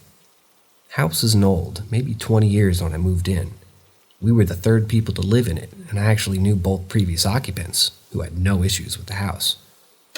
Shane is Haitian from Haiti, and came here young and was a Canadian citizen. Although Haiti is known for voodoo-related things, he wasn't a believer and could make excuses for everything. So to list things that happened. Daughter between 1 and 3 during this time period. My daughter spoke very early and was 1.5 talking about black hole in her house. She pointed to it every time and was fixated on it but terrified of it. One time her toy rolled under our table and I told her to get it at around age 3, and she hesitated and cried because the black hole was there. I was putting on my daughter's jacket to go out, and she asked if the lady upstairs was coming. Daughter scared to sleep at night because something was in her closet. I'd have Leela sleeping with my ex, he'd be out. I'd wait for him to come home because I was scared to sleep in the house most nights, and I'd hear heavy footsteps up the stairs and down my hallway, stopping at my bedroom door. Bedroom door also flew open aggressively, smacking a wall, and the door was shut and the handle broken, so you had to open it a certain way. I was already looking in the direction of the door, and I was terrified. The house door opened for Flo while I was cooking during spring. Shane and Leela outside. Out of the corner of my eye, I see someone enter into the kitchen behind me, my back turned doing the dishes. I feel Shane brush up against me and start talking. As I turn around, I realize no one's there. This was the only time I physically felt whatever it was touch me. When we first moved in, the first few nights, we slept in the living room. Shane wakes up in a panic, claiming to have seen an old woman's face appear. We had people over, and everyone was downstairs. I was upstairs in the child's room, and noticed Shane in the yard. So I opened the window and yelled out to him. We exchanged a few words. Then he said, "Who's behind you?" I said, "No one." He gets frustrated and says, "I see them. Who are you with?" He was jealous always. I say, "I'm alone." He went into the house, saw everyone at the table. As I'm just coming down the stairs, I have no idea what had been behind me. I had just finished my shift at work, have my daughter in my arms as I talk with my few coworkers. A regular customer comes in and joins our conversation, but she stares at my daughter and instantly blurts out, "Your daughter sees someone, doesn't she?" A woman. Then she said, "This isn't family. This is someone she's afraid of." I got caught off guard, but this validated that I wasn't crazy. Shane told me he woke up and saw something dark leaning over me as I slept. Within seconds, he was frozen with fear. He shut his eyes and started praying. He opened his eyes again, and it was gone. I woke up in a panic, gasping for air. No memory of the dream or sleep paralysis, which I also had at times with a tall man with a hat over me. Shane told me what happened and refused to sleep. Often woke up gasping, feeling like he hadn't slept at all. Had to rearrange my furniture so my back wasn't toward an open space, but I still felt angry eyes always on me. Very scary feeling. My family house I'm now in is what I need to help more navigating. When I was young, there was a bedroom that faces the stairs, and I refused to sleep in because I always felt watched and uneasy. Now as an adult in that room, not every night, but sometimes I feel exactly when a presence enters my room. I often ignore it, but it's creepy. Sometimes I feel like my bed shakes, or like my cat is jumping up and walking, but nothing is there. I do feel watched the odd time, example, on the treadmill, and feel someone behind me, so I get off and leave. I don't share my experience with my daughter, now 14, in the house in order to not freak her out. She's told me many times she feels like she's being watched, and she has seen something in our kitchen she thinks, all the lights off except for the TV, where she was, and I don't feel any threat in this house, but the unknown is unsettling at times. I've wanted over the years to connect with a psychic or a medium to give me insight, but I haven't. Would be open to it. Any tips on safely communicating with 3 ways to cleanse space and keep me and my daughter in a safe space? Any practices to add to my routine?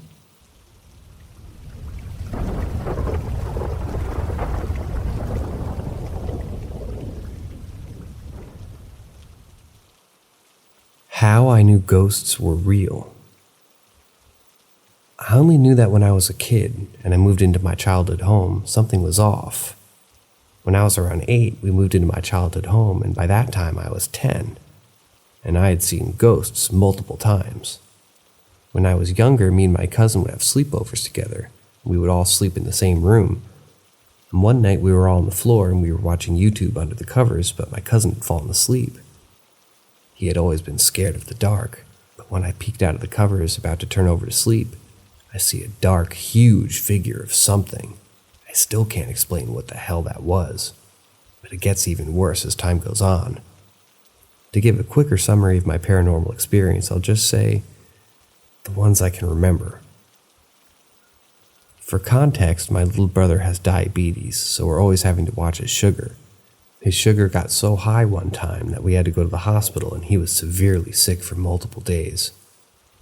After this, about a week later, we were all paranoid about him being home alone, because he just almost died. But one night I was sleeping in my room and I hear a scream, and it sounds like someone saying, "Help me." That sounded just like him. I went in there to see if he was okay, and he wasn't even in there. He was in his room asleep perfectly fine.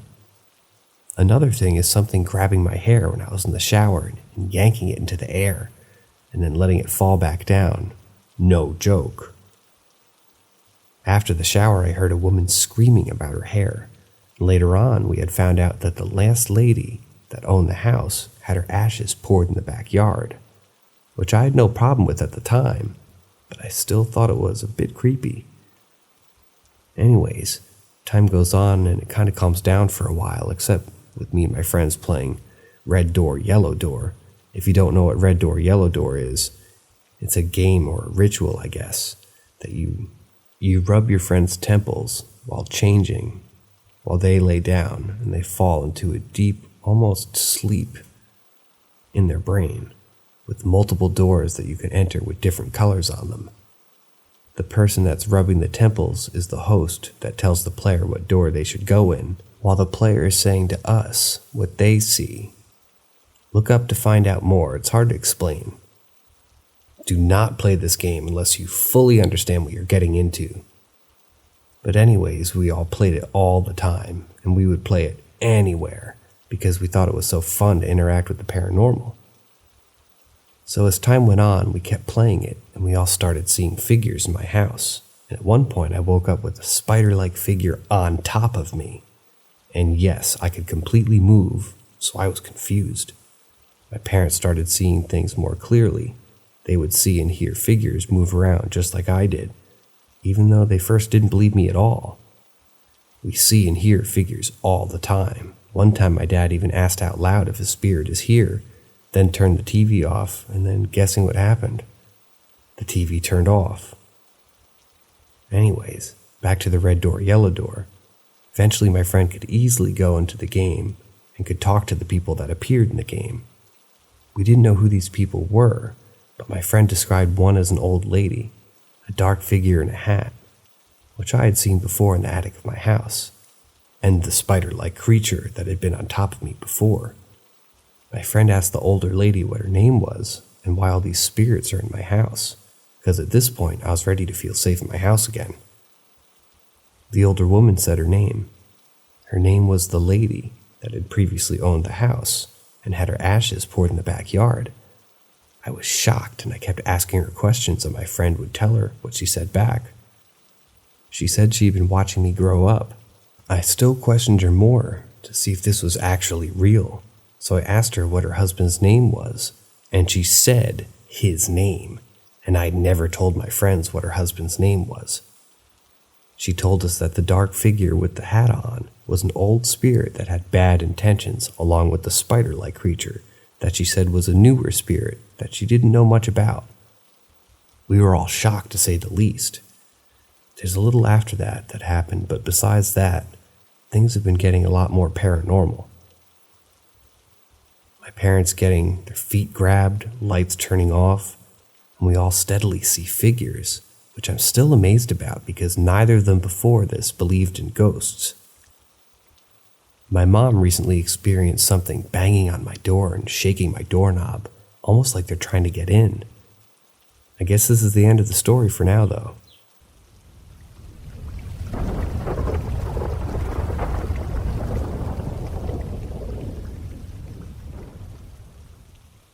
My incredibly basic, unexplained moment in Theater 15. For a few years, I worked my way up at a local movie theater that I passionately loved. I was made management really quickly, the bare minimum amount of time it could be, and there were a lot of new responsibilities with it. I spent many late nights alone in the projection booth, which was a long dark hallway to our 16-screen theater. And at night, around 1 to 3 a.m., depending on the last show and closing progress, one of the last things to do was to go up there and power everything down. And let me tell you, it was absolutely prime material for spookiness. All lights out, and just the bare lights of the theaters coming through the projection windows. Lights are on at night in theaters for the cleaning crew. And nothing. Nope. Not even one time did anything remotely interesting happen up there. I thought it was just fantastic atmosphere for a spooky moment, but nope. Just a cool, quiet, peaceful, dark place. Several times I thought about it and how wild it was to be alone throughout the theater late at night. As a horror paranormal fan, I always thought it would have been the perfect setting, and nothing ever happened really. Until one morning in Theater 15.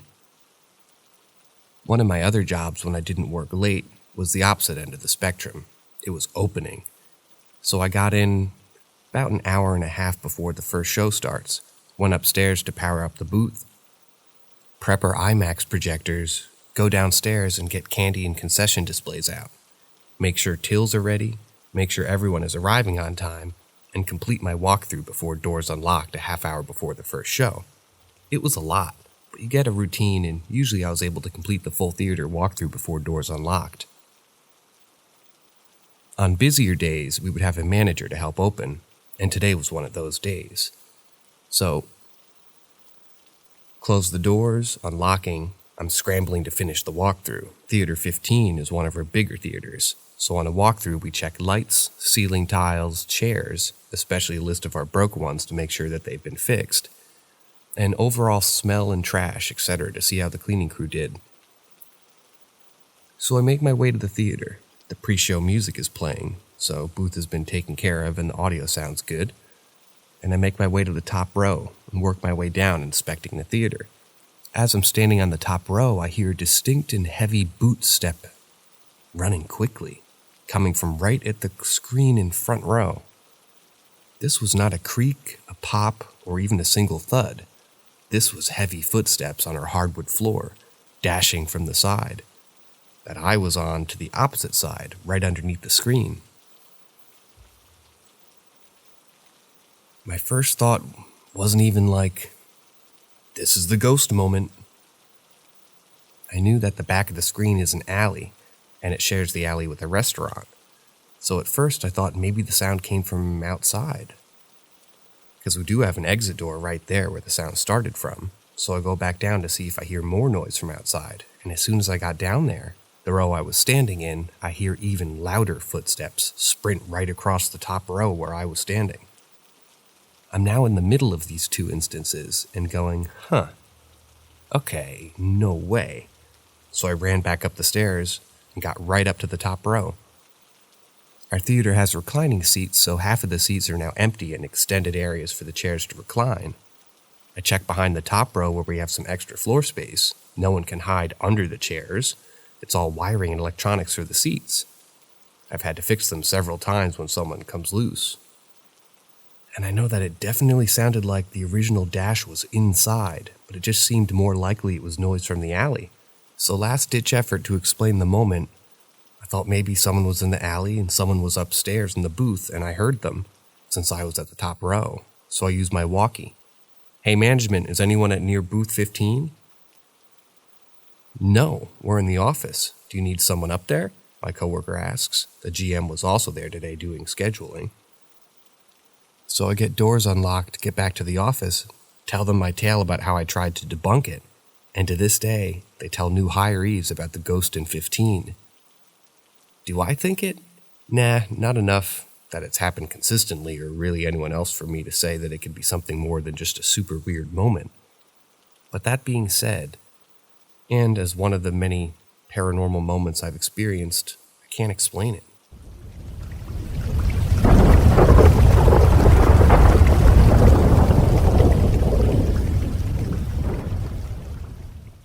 Alrighty, I'll give it a try.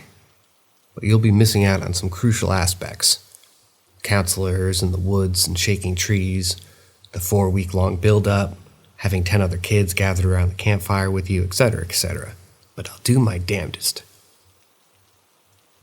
Once in a long time past, a story was told, a story that was meant to keep children from straying out by night, a traditional story about a man with a very long arm and very long legs and with no face, all dressed up as if snatching a child was a special occasion. They said if you saw the man, you had to run right home or he would get you, or you would never be seen again. Cue tree shaking and shit. Now this was just a scary story to tell children, but as some kids found out, in every horror story, there is a grain of truth.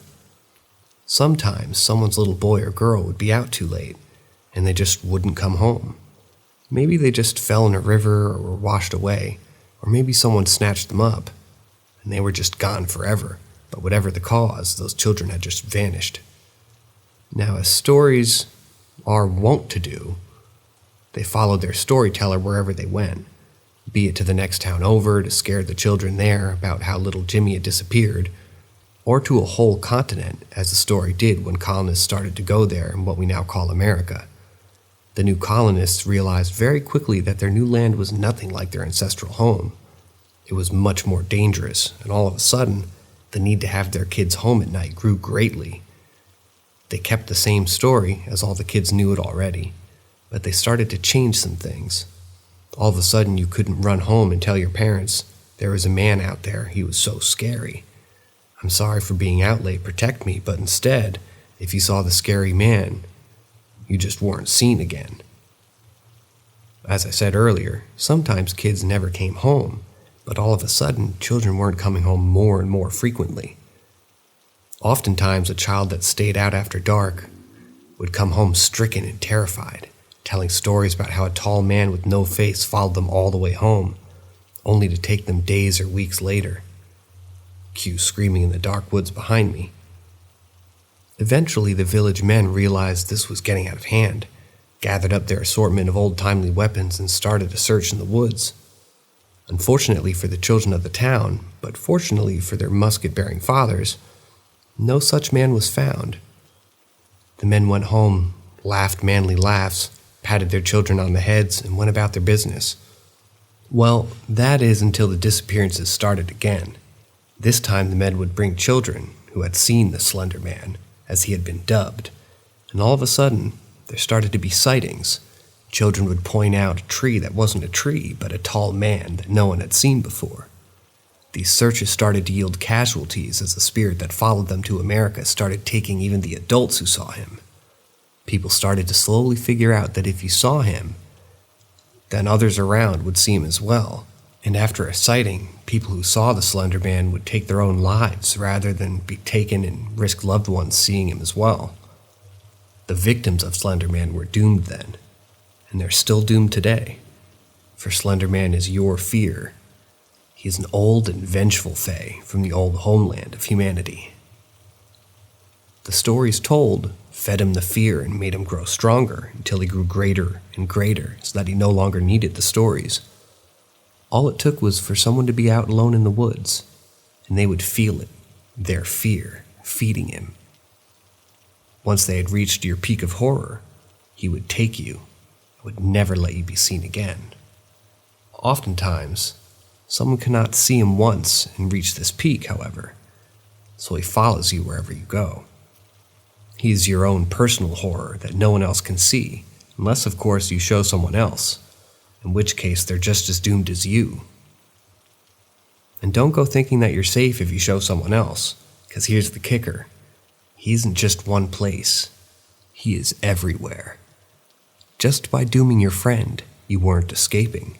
You were just feeding him, making him stronger. So children, the moral of the story is this. Never travel by yourself. He likes loners. Never travel by night. That's his time. Now, most importantly, don't ever look at the trees. That's his place.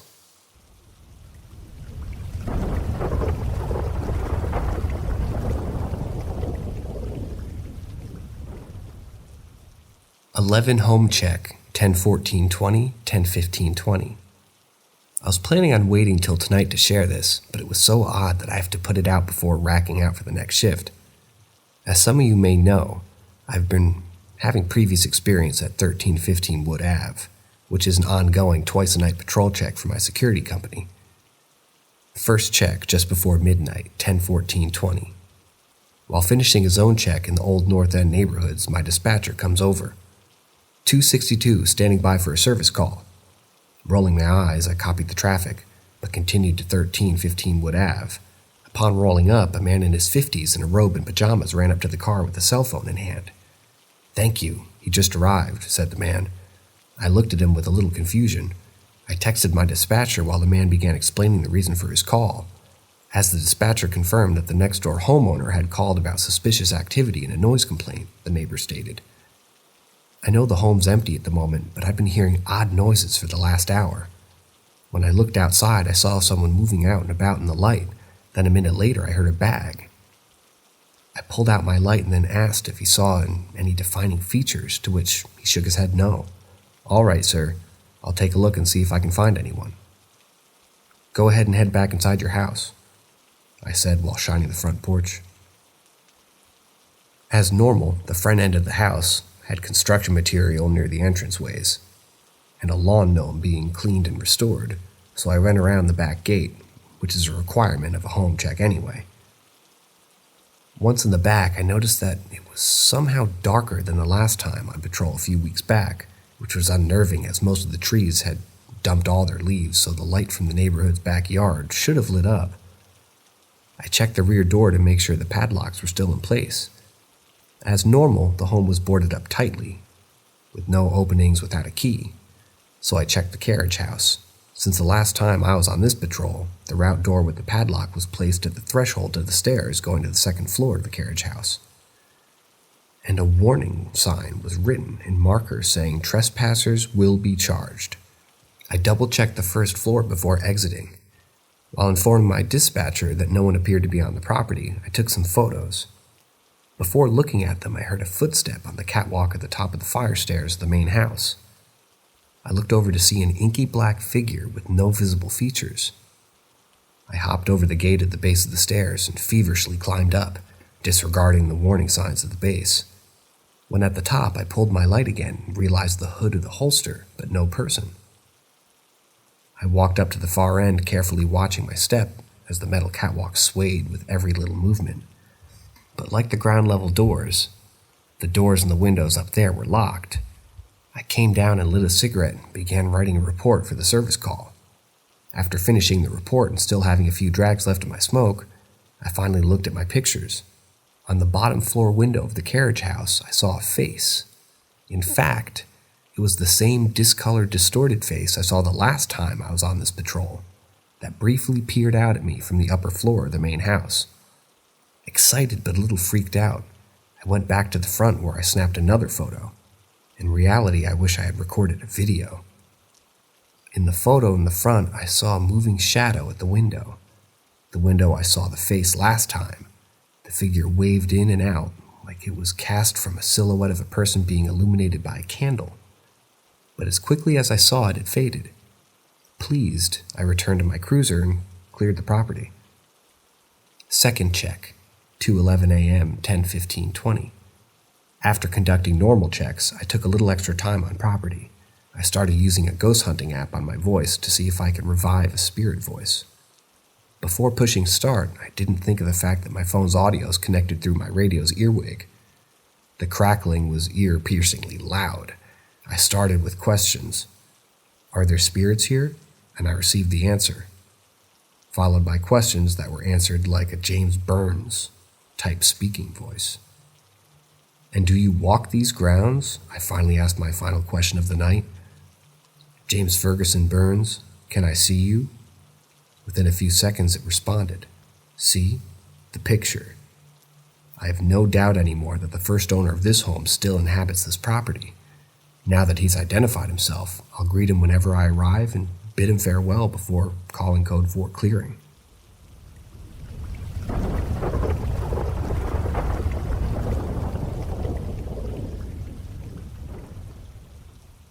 Theater.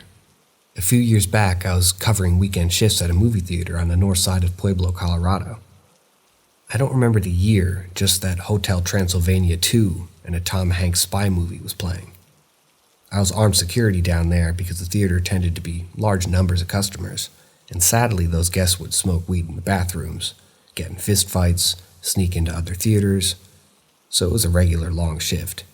The shifts tended to be 5 p.m. to 2:30 a.m., when the last show got out for the night. I don't know any history of the theater, but right around October, odd occurrences began to spark off after 10 p.m. on Friday and Saturday nights. Usually most kids and family movies don't go on past 10:45, so I only had teenagers and adults to contend with.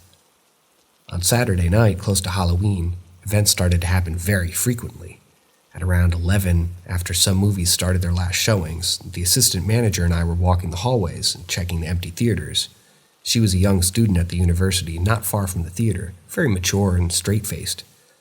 While we were in the empty theater that just let out, we began seeing light flashes, but not like the lights from a walkway or an overhead, more like a flashlight, but an older, dimmer one. We couldn't find the origin of the light, so maybe we thought it was a technician that was checking reels and projection devices.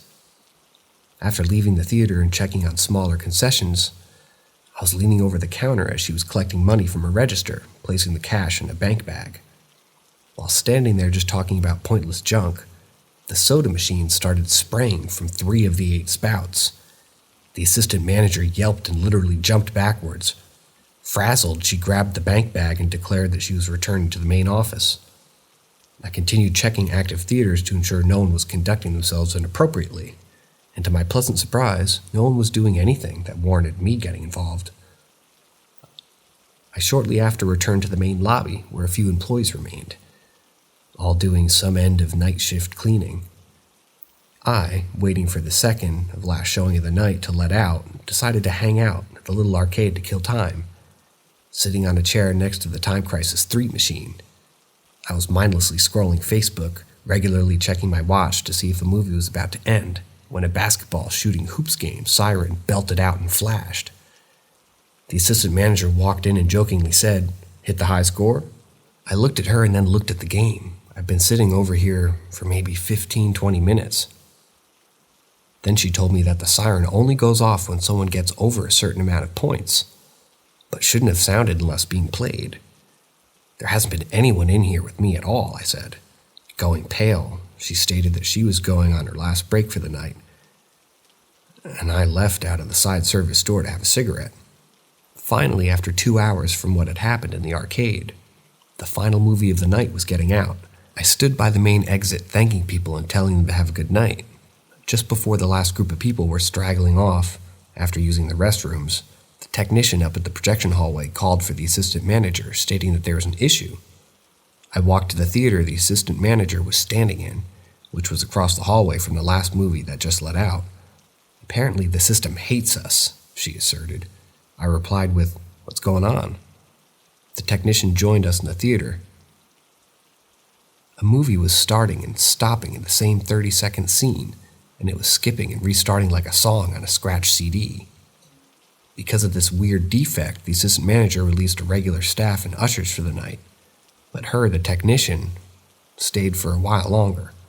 The technician was able to stop and fix the issue, but I couldn't tell you what he did or even how the issue started. Now the 3 of us were finally leaving, and it was just before 3 a.m. As the assistant manager was setting the alarm, the basketball arcade game's high score siren went off again. The technician and I went over to see if maybe someone was hiding in the arcade, but neither of us could find anyone. But I remember standing in that little arcade looking around and how unusually cold it had become. Again, this was October in Colorado, so being cold is 50-50, but this felt like a blast of AC. After 10 minutes of not finding anything, we were left with no further incident. I, to this day, don't know if it was at all odd occurrences or paranormal, but I have a feeling a playful poltergeist made themselves known.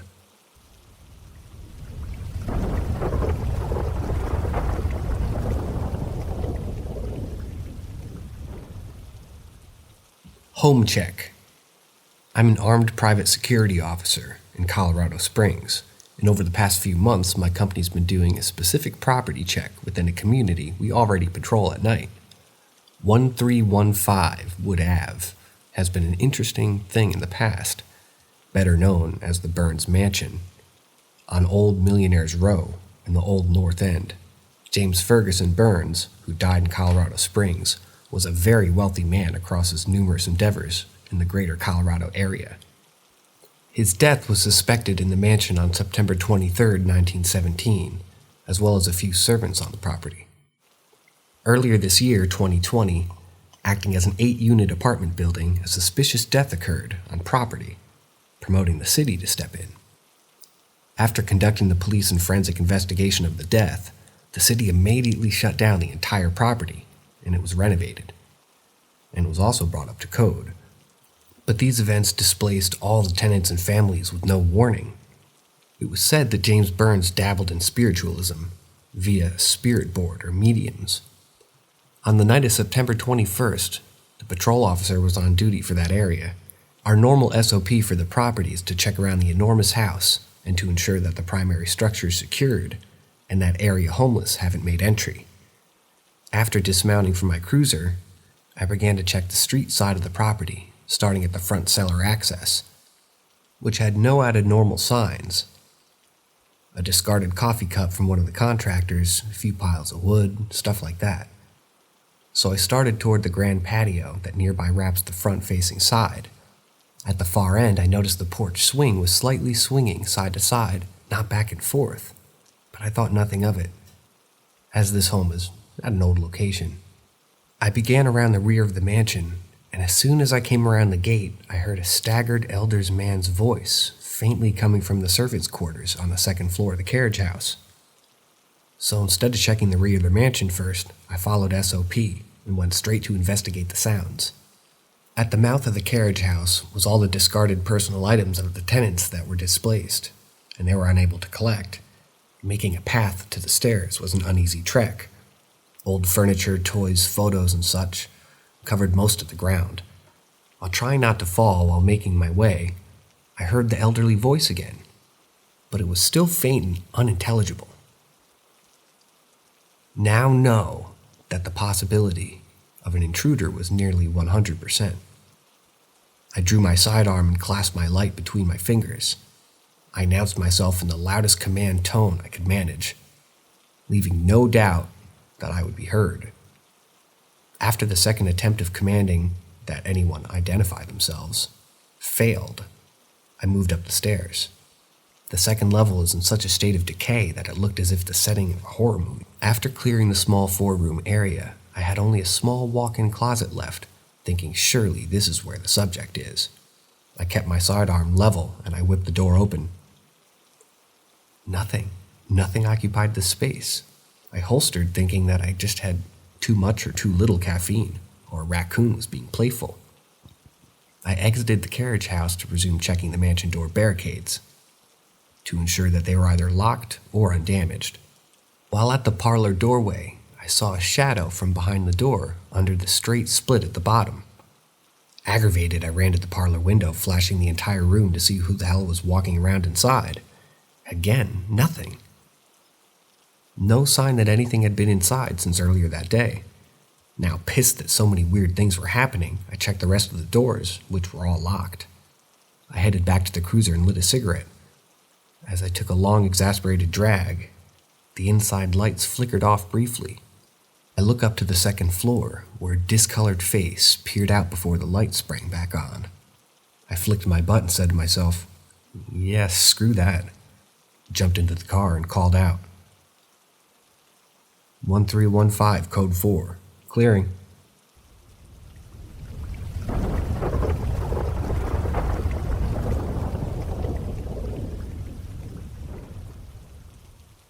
Something is mimicking my cat. I've lived in the same house my entire life, and many strange things have occurred there. But these recent events are just odd to me. My family rescued a stray cat, now my best friend, about 7 or 8 months ago. He's still young, about 2 years now, I believe. My mom has been someone who would have, for some reason, have dreams of events right before they would occur. She can't control them or anything, but there's sometimes the death of loved ones which would turn out to be true. So, I guess you could say she's open to the paranormal. I have experience of some strange things in the house, such as shadows waving at me. And I don't mean out of the corner of my eye. They would be waving directly at me. But that's all that happened when I was younger, so I'm still skeptical about the paranormal, although I have seen a UAP with my family when I was younger that I still have no explanation for, but that's a story for another time. Now, regarding my cat, there was this night about a couple months ago when my mom felt the cat jump up on her bed. She then felt the cat walk up onto her face, but she got annoyed and covered her face with the blankets, expecting the cat to be, maybe bothering her for food. The cat then clawed at the blankets, trying to take them down from her face. And this happened for about 20 minutes. This was until she was so annoyed she got up and turned on the lights. But she then saw that the door was closed and that the cat wasn't even in her room at the time. I was actually awake around the time when this was happening to her. I have trouble sleeping. And the cat was sleeping next to me that night.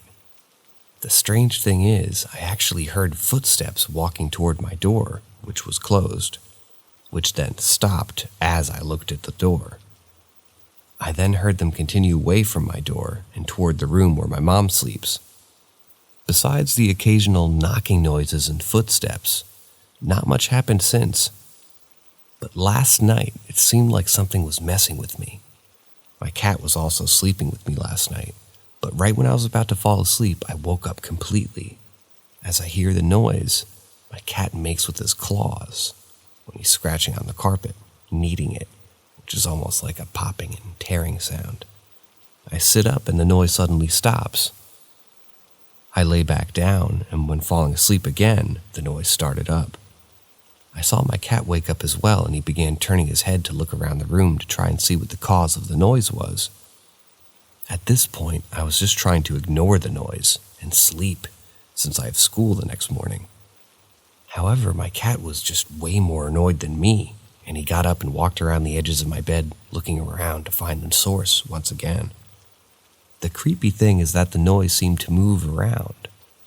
At first, it sounded right outside my door, but then it sounded like it was in the ceiling above me, but then right underneath my bed. And the noise would just continue to jump around my room.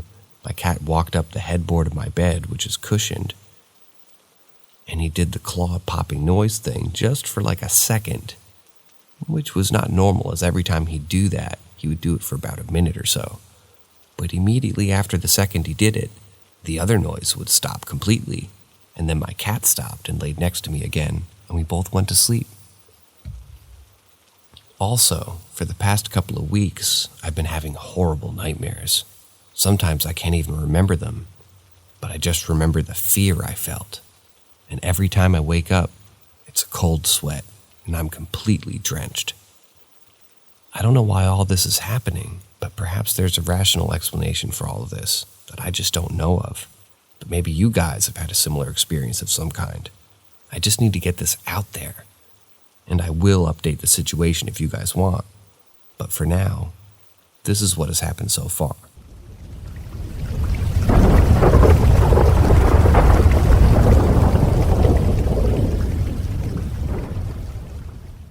Piano poltergeist.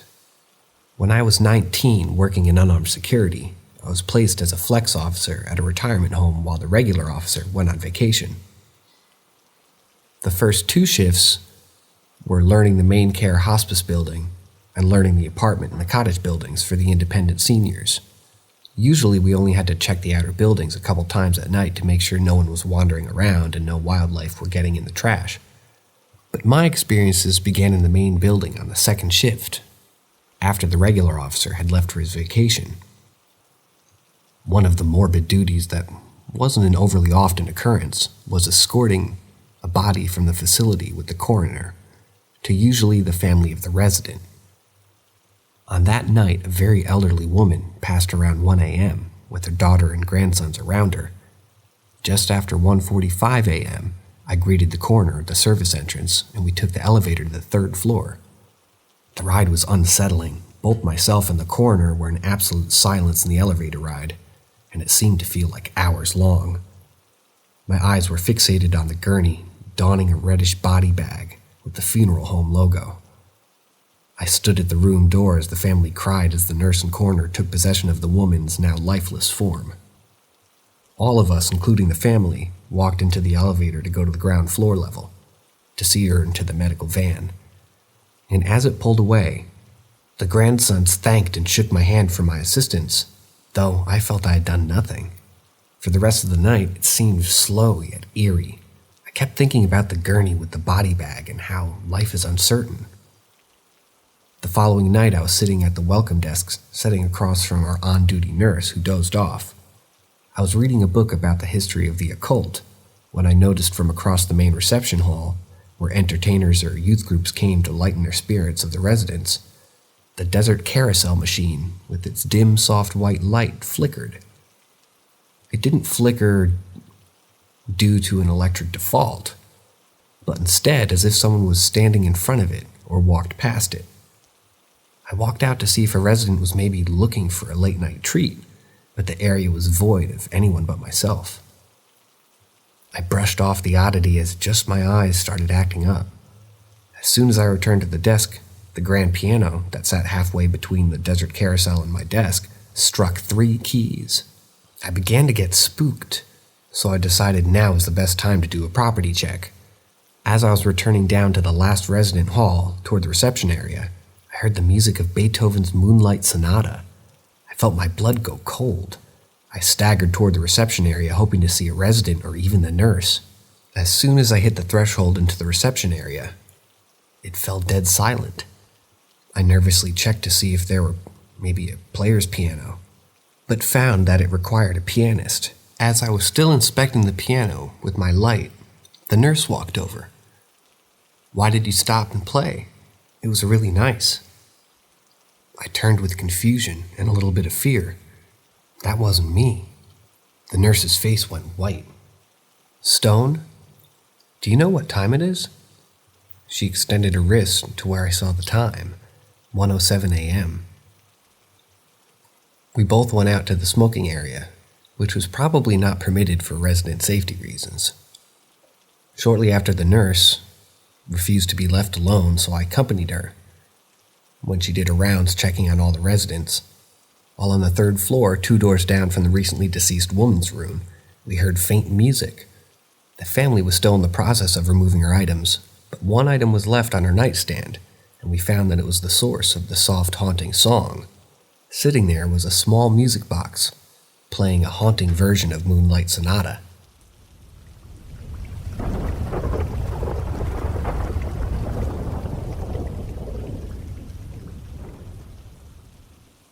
Cryptid at 7 Falls.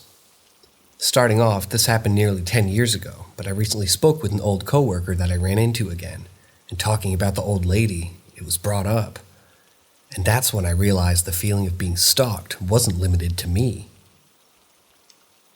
When I was about 22 and working for a small security company of only 18 people at the time, we worked an area tourism location called 7 Falls in southwest Colorado Springs, in the Cheyenne Mountain Canyon area. I remember the shifts being grueling, due mostly to the fact that we were mostly in direct sunlight during the afternoon and evening. And an average shift, we were expected to walk a minimum of 7 miles between the base and the parking area to the top of the falls, and rarely were allowed to use the guest elevator for handicapped or the elderly. The whole park was on a hilly incline, so walking top down was okay. Bottom up was exhausting.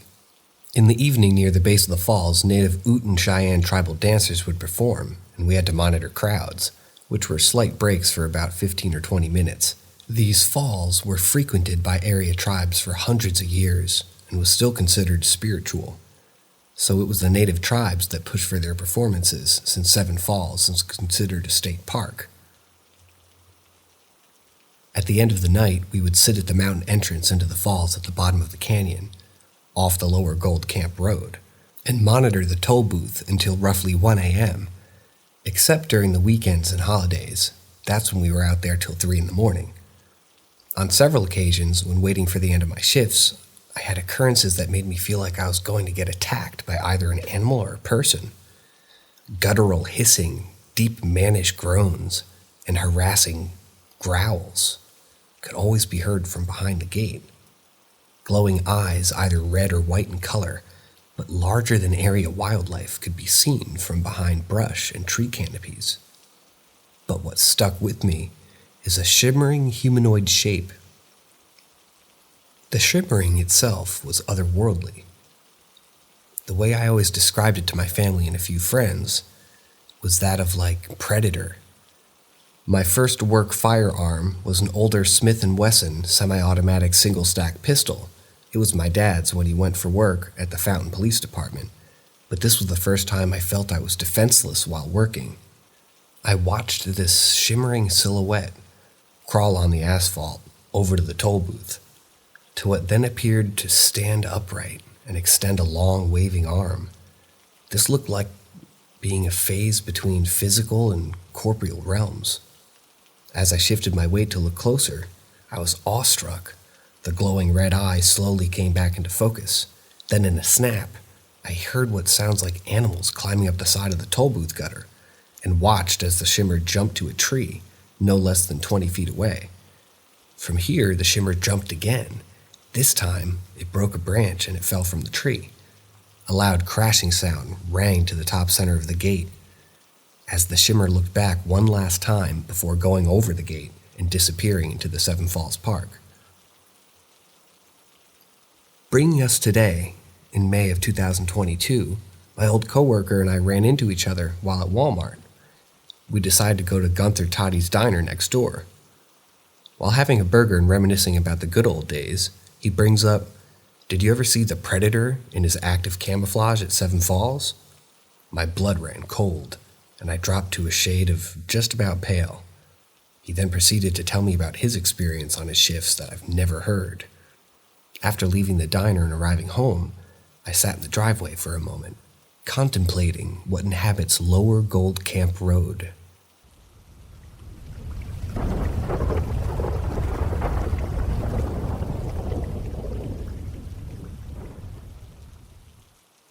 Girlfriend scared by deceased male, protected by her deceased pet cat.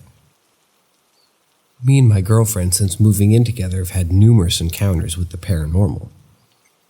There are, for the most part, seeing our deceased pets, hearing meows, feeling fur walk across our legs, and hearing my deceased Ihasa Apso scratching her ears. The most intense incident for me was when I was looking into the bathroom mirror and seeing my girlfriend's 3-year-old brother, who unfortunately drowned 19 years before this incident, floating right behind me, watching me from the bathroom door. I've posted stories about my meetings with her brother, about our cats and our dog, and also posted a video on a ghost subreddit, which clearly shows ghostly phenomena in our home. This is all true. I would be and was skeptical myself before these amazing incidents. On one incident, it was an early morning and we both had work that day. I woke her up and then told her I was going to the 7-Eleven and that I'd be back shortly. She tells me that she'd been showering when I'm gone and to not be alarmed if I try to call her for one reason or another, and she doesn't answer. Easy enough, right? I walk outside into the cold, dark morning air. I make it quickly to my car and sat in it while I ran the heat staring at our large 110-year-old apartment. I noticed a door open when I thought the boiler room would be. It cracked at first and then opens completely. I saw no one but figured it was a homeless person, waking up to see who was leaving the lot, but at the same time didn't want to give away a sleeping spot and was ducking behind the door as a means to stay hidden. I think nothing of it, drive to the 7-Eleven, get whatever the hell I was intending to get, and then drive home. I walk upstairs and open our door to find my girlfriend in a towel on the bed. She's visibly shaken. I immediately know something's wrong, but was quite shocked at what she told me.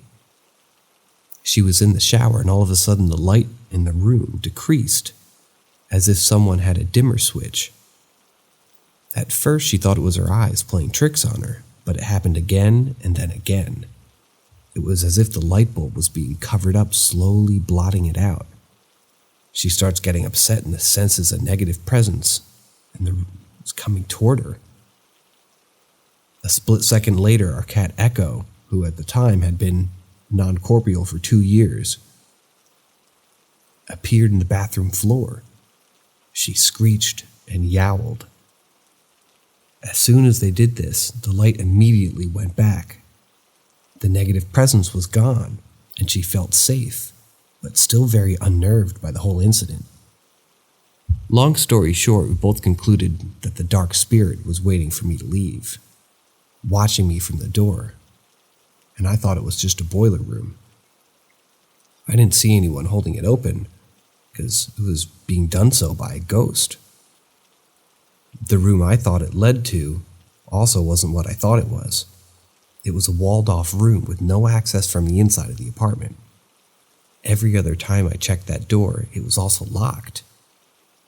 Later on in the same month, we both left early, and while standing outside before going into our car, I felt a negative force that was watching us from around the back corner of the apartment, and as soon as we both said we heard Echo yowl and scream again, this time at the same back corner of the apartment. After this, we knew that the dastardly, cowardly ghost would never be able to bother us again.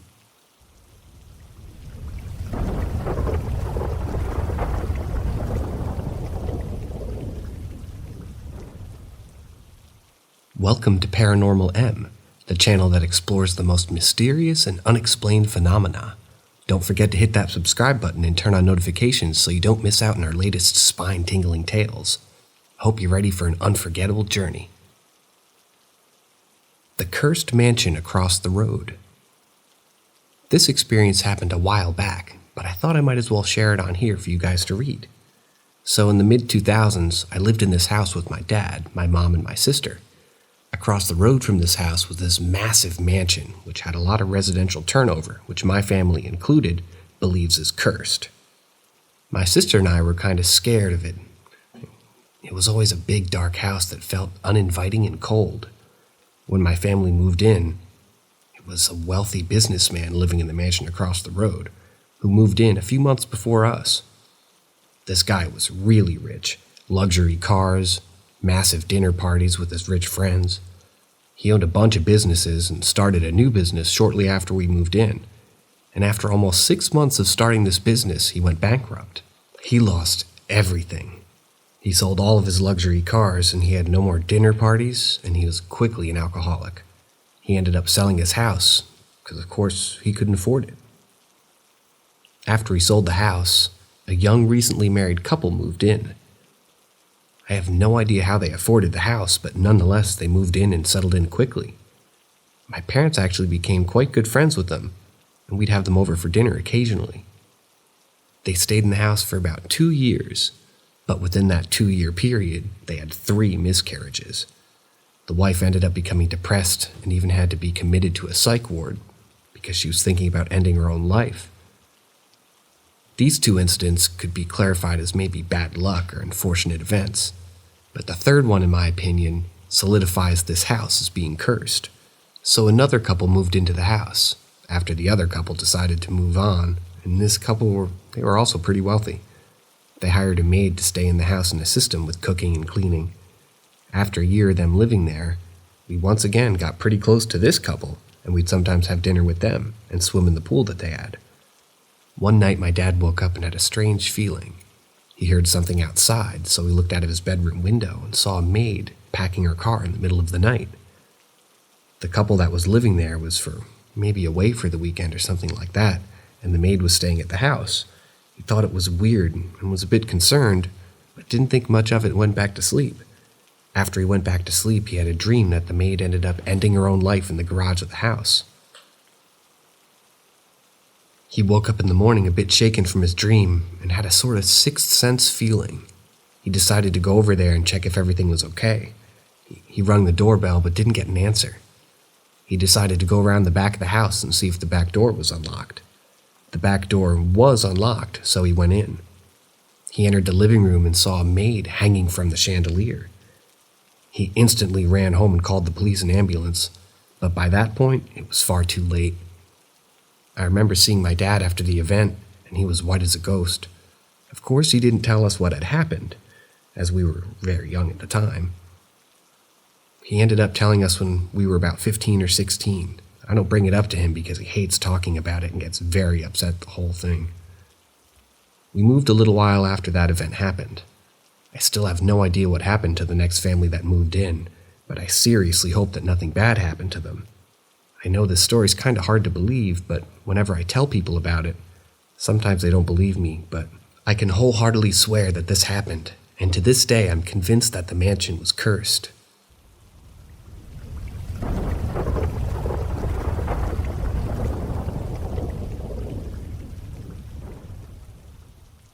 When I was about 8 or 9, my family and I lived with my grandma for about a year or so before we got a place of our own. During our stay there, I was forbidden from going into 2 rooms, the basement and the guest room of my parents' room. The basement I stayed away from because it was dark and scary and had a tendency to flood, but the guest room was even more creepy. It was a tiny room. I think it used to be my mother's room when she was a really little girl, and at the time of our stay, almost everything in the room was white. White walls, white dresser, white rug, white nightstand with a white lamp, and a big squishy white bed with lacy white sheets. I only had momentary glances into the guest room now and then, and occasionally stepped inside, when my parents weren't around at least. But I didn't touch anything or stay long, because the whole room just felt so deathly quiet and claustrophobic. I never asked my mom about it. I assumed she just didn't want me to get anything in the room dirty. Then a few years later, after we get a place of our own, my grandmother died, leaving most everything to my mom, including her house. My mom decided to sell it. The house was well over 100 years old, and she had no use for it. So for about a week, we would go to my grandma's empty house and tidy the place up, throwing away trash and hauling out old furniture. It was then that I'd gotten into the 2 forbidden rooms of my childhood, the basement and the guest room. The basement wasn't much. It was old, poorly lit, and looked like a mine shaft with crumbling stone walls and thick wooden support beams. Nothing much down there but old mason jars. My grandma used to preserve fruit as a hobby. Loads of rusty mouse traps, a wood-burning boiler, and a bunch of moldering books and newspapers. The guest room, however, was where I had a strange encounter. As my family was going about gathering trash and organizing stuff, I went into the guest room one last time. It hadn't changed much, except gathering a thin layer of dust. Out of curiosity, I pulled open the drawers to see what was inside. A couple were empty, and the rest had either spare bed sheets or old clothes that probably didn't even fit anymore. All white, of course. But as I turned to leave the room, I saw something next to the doorframe. Something that was never there before. A single black spot on the wall. It was as big and as round as a silver dollar, and appeared to be casting a shadow rather than it being a stain or paint.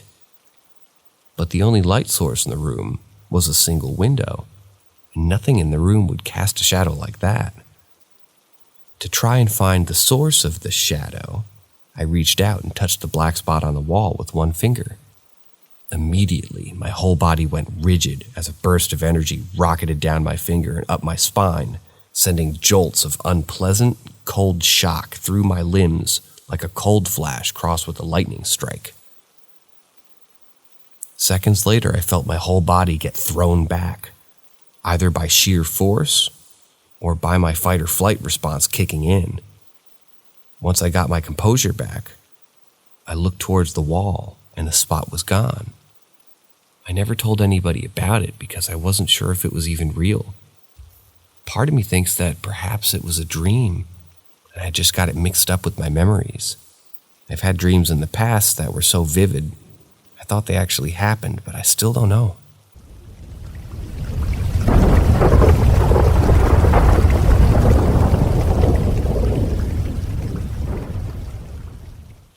A house in northern Maine. This telling is about something odd that happened many years after I lived in the house. I'll omit the bulk of the background. I lived in a 1900 farmhouse in northern Maine, in Aroostook County, along the border of Canada. The house was a small 2-story clapboard-sided farmhouse. The central heat was a giant handcrafted metal stove.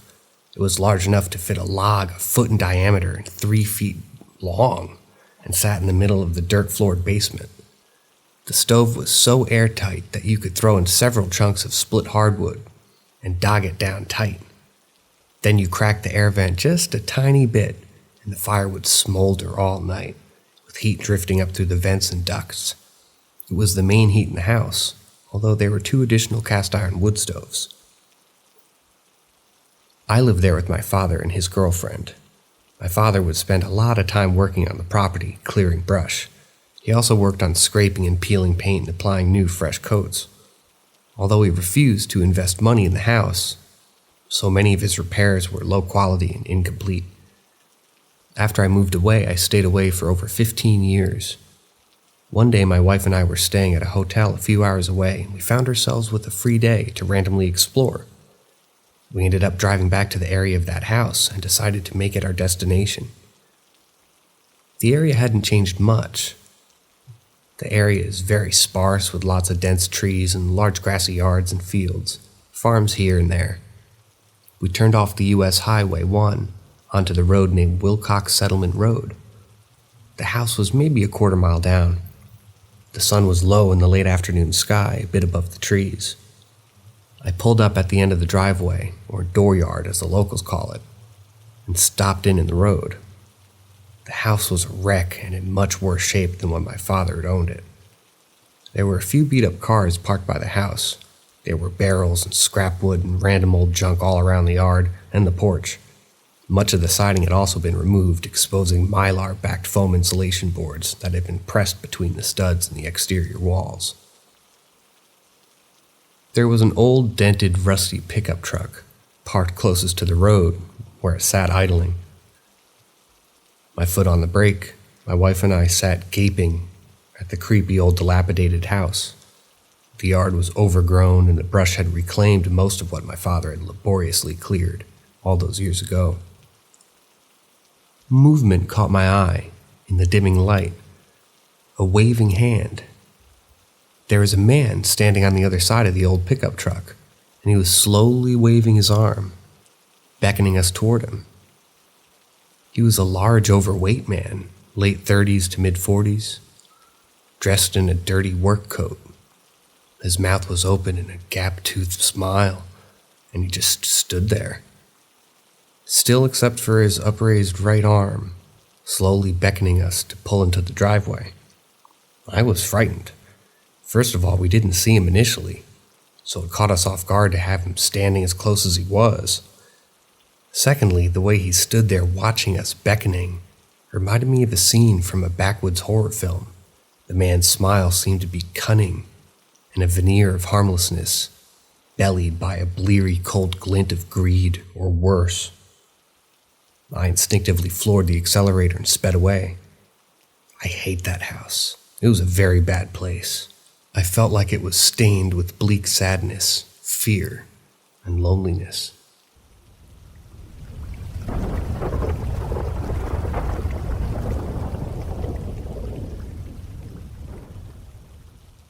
An Irishman from the turn of the 20th century describes his personal interactions with the Fae folk.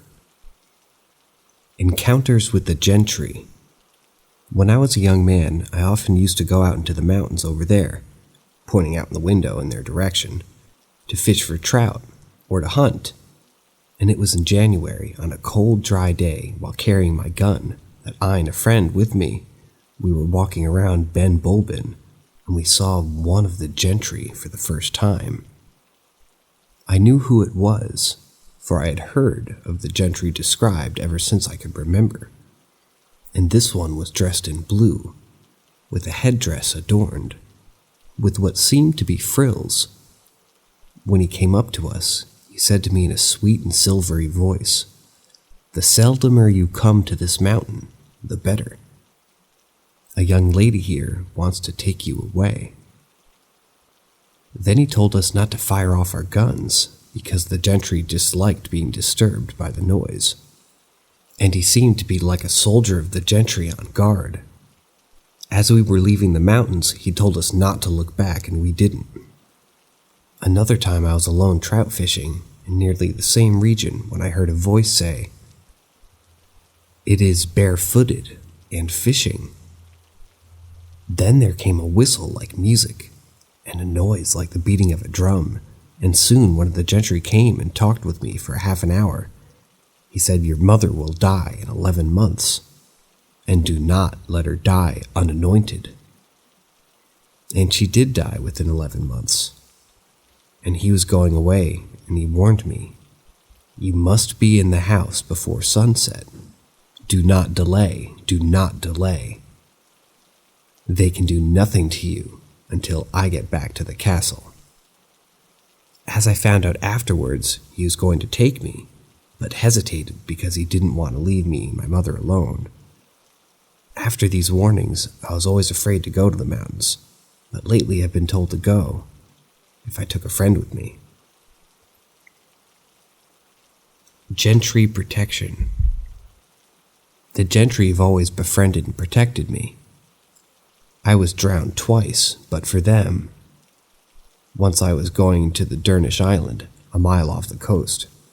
The channel is very deep, and at the time there was a rough sea, with a tide running out, and I was almost lost.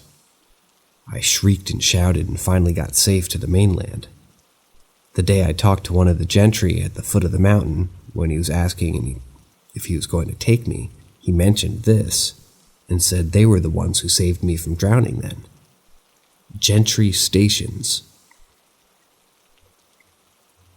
Especially in Ireland, the gentry live inside the mountains in beautiful castles, and there are a good many branches of them in other countries as well. Like armies, they have various stations and move from one to another, so live in the Wicklow Mountains near Dublin. Gentry control over human affairs. The gentry take a great interest in the affairs of men, and they always stand for justice and the right. Any side they favor in our wars, that side wins. They favored the Boers. The Boers did get their rights. They told me they favored the Japanese and not the Russians because the Russians are tyrants. Sometimes they fight amongst themselves. One of them once said, "I'd fight for a friend," or "I'd fight for Ireland."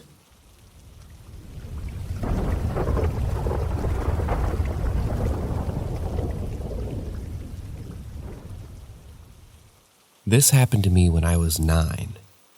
My friend in the neighborhood found a Ouija board in his brother's stuff while he was away at college. He told me what it was and asked me if I wanted to play it with him. Trying to impress him, I said yes, and we went into his room and we tried it out. Nothing happened, and we were left a bit disappointed. Later that week, he called me and told me that he had looked it up and checked out how to use it properly and wanted to give it one more go. I agreed as I was more confident that nothing would happen. So we grabbed a bunch of scented candles and we placed them around the board and did the whole seance stuff. We asked the board if anyone was there, and if it, of course, went yes. We thought maybe the other one was messing with us, but we agreed to take it seriously because we didn't really care if it was a stupid joke or not. We asked the ghost what its name was, and it spelled out Owen. My friend asked if it was a person, and it went to no. We asked what it was, and it spelled out demon. I then asked to prove it. You know, that call in the intro of Finding Bigfoot? Well, that's the closest thing to what we heard from the garage. Keep in mind, it was only us in the house. It scared the shit out of us and we ran out. We checked the garage, nothing. Anyway, a few weeks go by and he tells me how he's having a paranormal experience. He feels like he's being watched whenever he's downstairs in the kitchen and living room. he feels someone sitting on the end of his bed every night.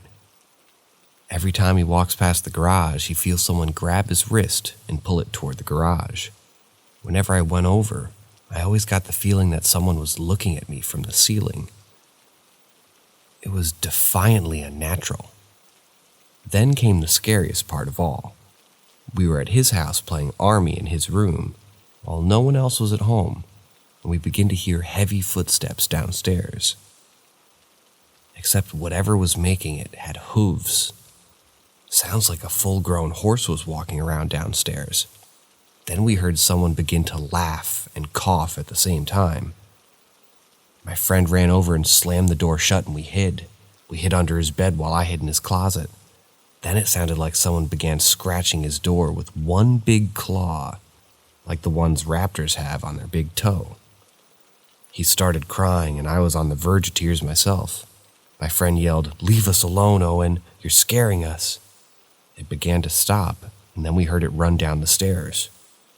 My friend got up and threw me out of the closet and grabbed the Ouija board that was in there with me. He ran down the stairs, ripped the screen door off of his gas fireplace, and threw the whole thing in there, put the screen back on, and went to turn it on. When he was about to turn it on, we heard a loud moan from the basement, which was right behind my friend. He flicked the fireplace on, and the board began to burn. And that was the end of that, and we played outside since. He was too scared to go back into the house until his parents got home. His parents got home and saw that he had burned his brother's Ouija board. They grounded him and threw the burnt board away. That was the end of the paranormal experiences in my friend's house. And that's why I'll never take part in one of those games again.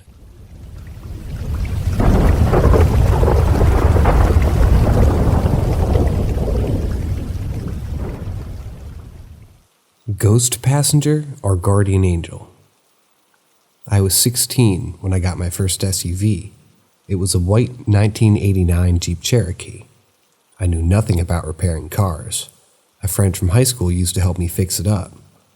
Soon we were four-wheeling and exploring whatever hills we could find.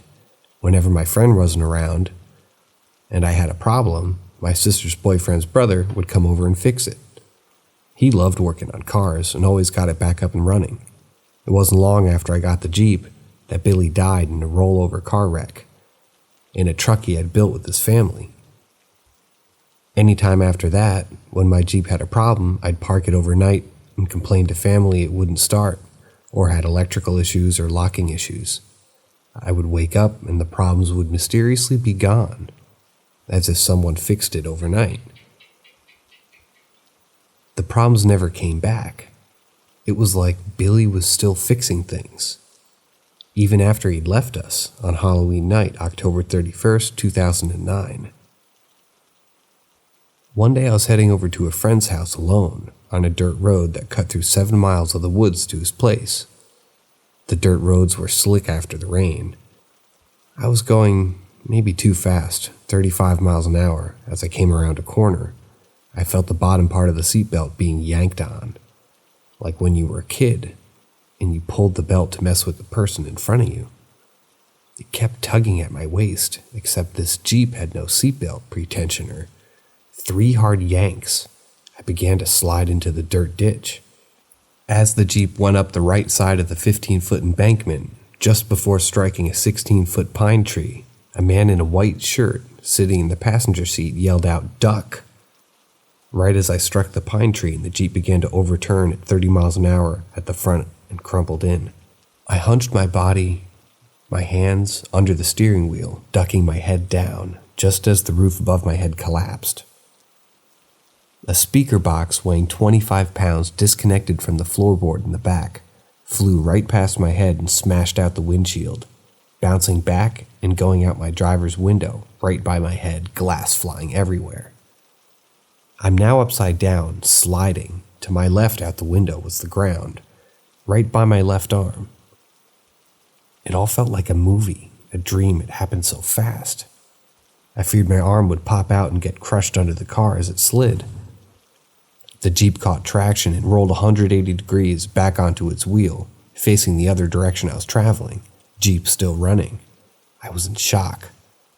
As I got out, turned off the engine as the blades were smacking engine parts making loud metal noise. I looked at the speaker box laying 100 feet away, the crumpled roof right above my head, which surely would have broken my neck if I hadn't ducked. Just smeared cuts from flying glass on my arms and face. I remember the face in the passenger seat. It was Billy Funk, except he was already dead. The cause of death was determined to be a broken neck. He died instantly on impact when his roof collapsed over his head after he went up an embankment rolling his truck. Maybe it was that he worked on that truck and he never left it. Either way, that day a guardian angel saved my life. I never told a soul who knew him. I didn't want to upset anyone.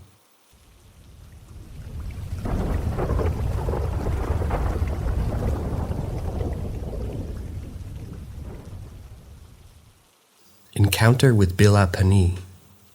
I've been a geocacher for over 10 years, and it's used to be pretty popular in the Czech Republic. Lots of people hid caches to spread awareness or to pay respects to old buildings or those who have passed. About 8 years ago, I came across a cache on my map. It was the cache of Panna Bila. Some background information.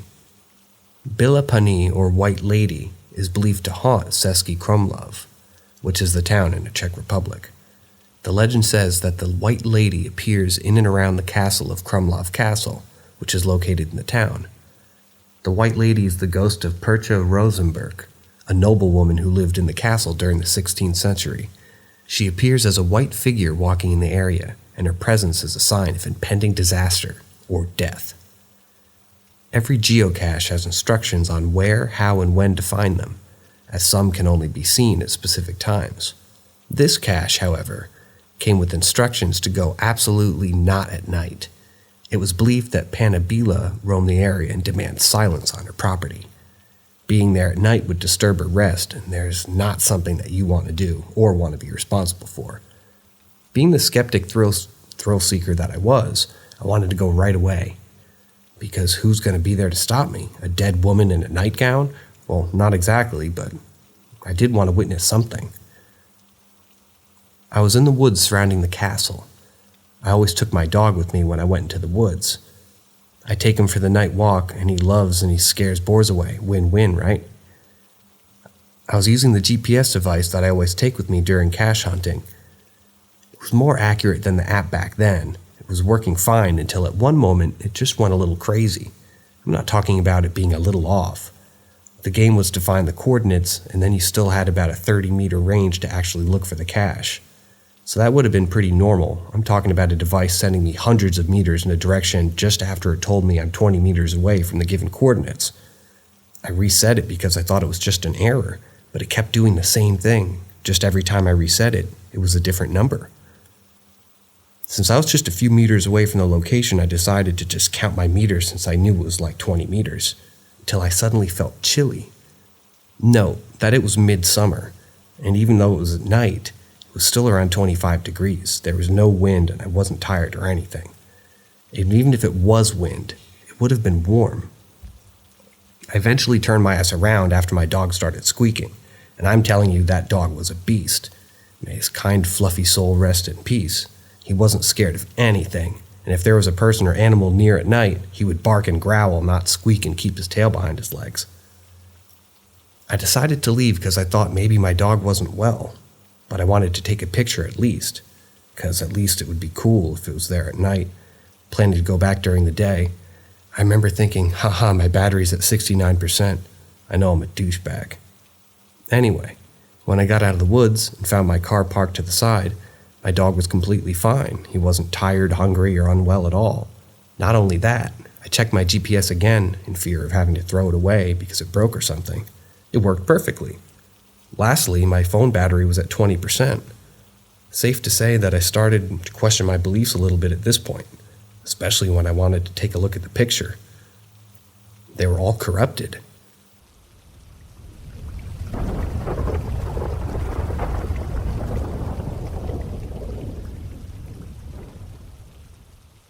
When I was 6 years old, me and my family lived in a haunted duplex.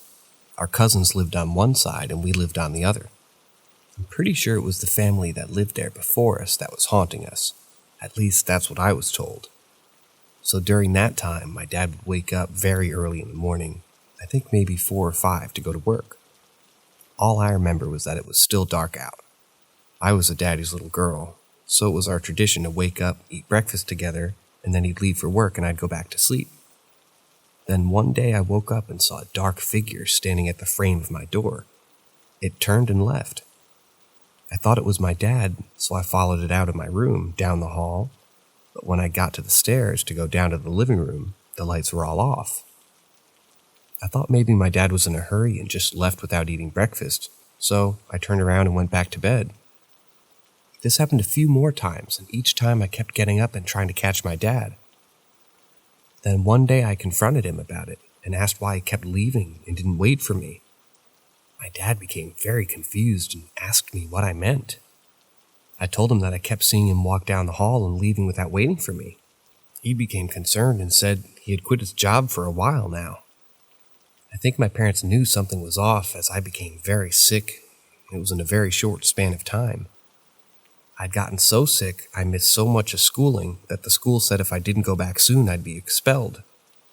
Our religion was shamanism back then. We believed in spirits and would pray to our ancestors.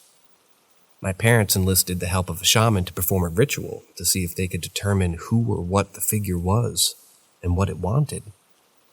We learned it was the ghost of a woman that used to live there. The family that lived there before us all died in a fatal car accident. The shaman said she wanted to take my soul. For this to stop, for me to stop seeing the figure and get better, I had to stop following it. At the time, I was too young and my parents didn't want to scare me, so they didn't tell me. They actually told me this when I was much older. So that night after the ritual, my parents had me sleep with them in their room. I didn't question it because, kids. Again, I wake up and see the shadow, and I get up to follow it. But right as I got halfway through the hallway, my dad woke up and called out to me. "Mediocre trash bucket, where are you going? I'm right here."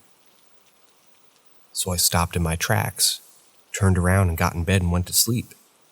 After that, I never saw the figure again, and I made a quick recovery. I think my parents took it seriously because later when my parents told me of what happened, my mom confessed that she had a dream that she and a lady she didn't know were arguing.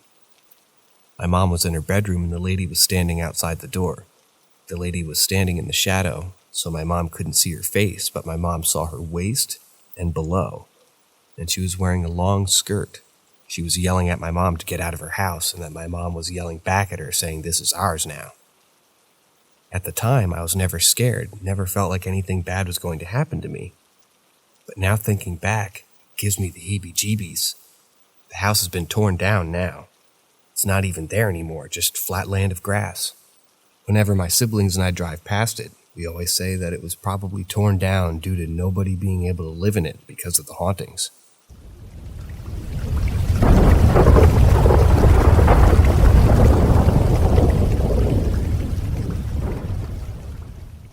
You guys ever hear the old hag syndrome, or perhaps sleep paralysis?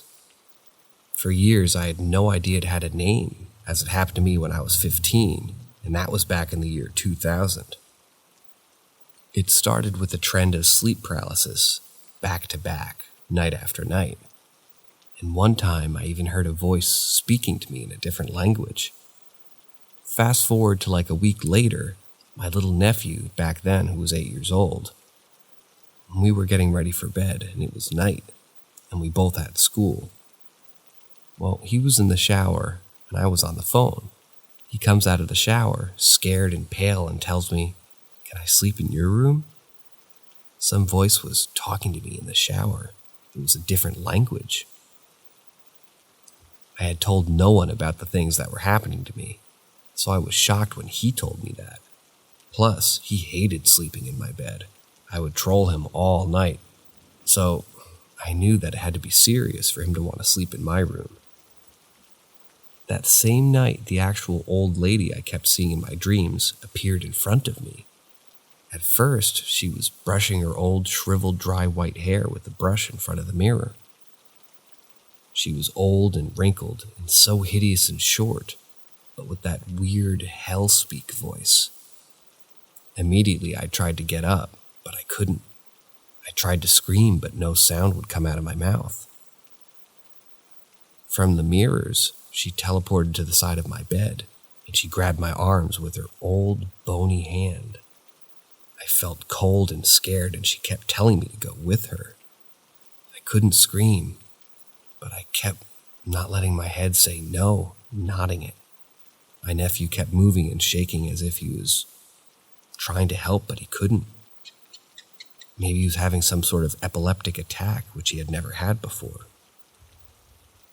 I couldn't reach out to him, and I couldn't help, and hours passed, and I kept seeing the clock go from 1:40 a.m., with all kinds of creatures coming out of the shadows behind her. Finally, at 5:30 a.m., my sister woke up because she couldn't sleep and she felt really weird. She went to the kitchen to get some water. She put the glass on the ice dispenser on the fridge, and 2 fucking cockroaches come out of there, and she drops the glass and screamed. The scream made everything go away.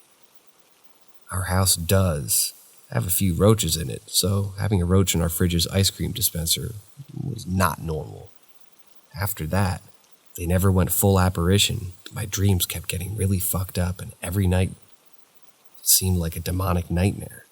And for years, no quiet night, no good dream, until I was about 21. It was awful. I dreaded the night coming. And now I'm a night person. I can't function in the day. When I hear about the sleep paralysis and the whole science definition, I really dismiss it. I love science, and I understand that there must be a way to explain what you can't understand. But sleep paralysis has been around too long, and it's been documented for hundreds of years. It's ominous and terrifying. There's more to it than what science can explain.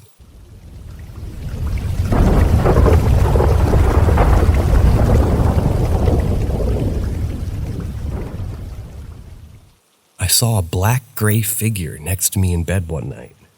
It touched and talked to me. Any thoughts? This happened to me roughly over a year ago, and I still don't know what to make of it.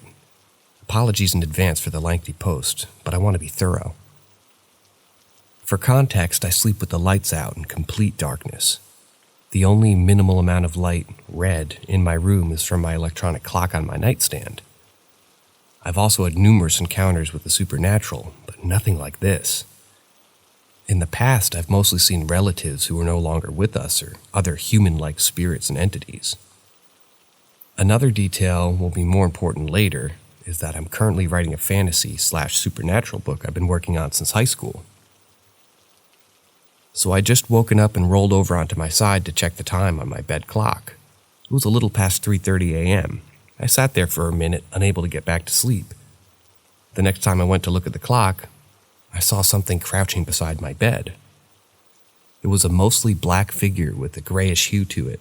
It was very tall, I'd say around 6.5 or 7 feet if it stood up, and long fingers that somewhat came to a point. It had no distinctive facial features or other definitive shape to it. The figure slowly moved up beside me in my bed, putting one arm around me behind my head and moving the other toward my chest. At this point, I'd rolled onto my back and tried to just stay still and hope it went away, and it didn't. The figure kept one arm wrapped around me and started stroking my face and lips with its other hand. The side of my face felt harm and like there was going to be a gentle caress, but it wasn't like the feeling of a real person's touch, not like skin on skin. Then it leaned into my ear, still stroking my face, and said, "You're taking too long to finish my book." The voice didn't sound either made by a male or a female, but rather just a soft, monotone sound to it. At that point, I was eerily creeped out and I'd had enough. I didn't get any aggressive or negative vibes from this thing. I just didn't know what the heck was going on. So I pushed its hand away and tried to, don't laugh, but bite it when the figure wouldn't move away. It didn't feel like I necessarily made contact with anything.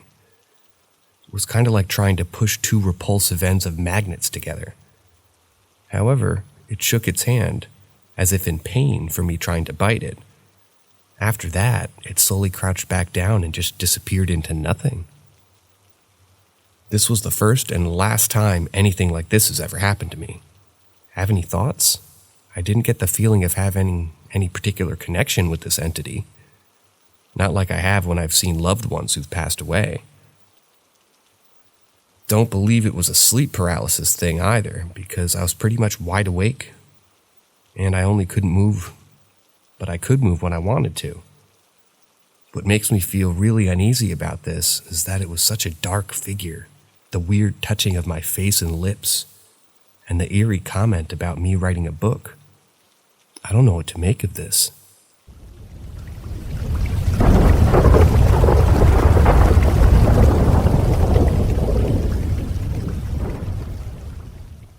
Haunted house in Ventura. There's a house in downtown Ventura that's reportedly very haunted. It's a huge old house. My sister met a woman who used to live there. It has 7 bedrooms spread over 4 levels. I'm not quite sure what the architect called the type of it, so I'll just describe it as an old wood frame house with an antique ornate style, picturesque, set on the foothill overlooking downtown and the ocean and the Channel Islands. When I lived in the area, the house was vacant. During my frequent late-night walks, I'd sometimes sneak up the 24 front stairs and peer in the window, or walk around back. Occasionally, I'd bring a date up there to fool around on the porch swing. It was vacant for a long time. My sister told me the house was haunted, and once when she was visiting the house, a floor lamp suddenly slid across the living room, apparently of its own volition. Startled, she looked at her friend, the woman who lived there, and she kind of shrugged and said that things like that occurred frequently. They would often hear noises from the upper floor. There was another tenant who resided up there, and sometimes they would also hear noises, like someone talking or walking around, only to find out later that the tenant was not even at home. She eventually moved out, and sometime later I met her, and I asked her about the house. She confirmed the lamp story and said that many things happened up there, and that she moved out because of that. She hated living there. She said, "Let me show you something." She pulled out her phone and flipped to a photograph of a young man sitting on a sofa in front of a dark picture window, or maybe glass sliding doors. She said that was her son on the couch.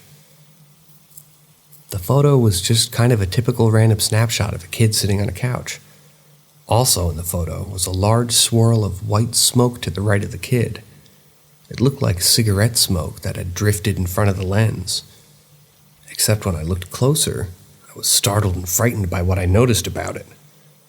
There was a very clearly defined face in the smoke, not a human face, but one of a creature with elongated muzzle and a head shaped like a canine. The mouth was open, showing large, sharp, pointy teeth. The eyes were fierce and appeared to be looking into the camera.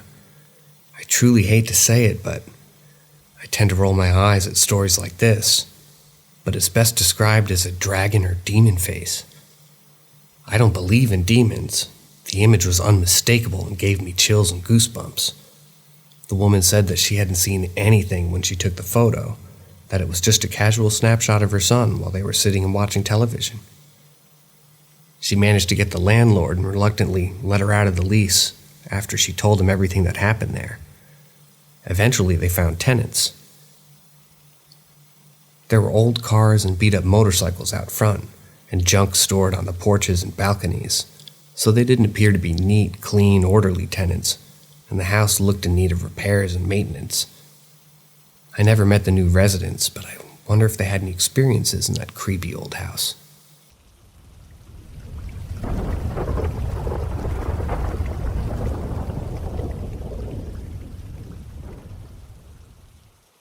Night shift at the deaf and blind school.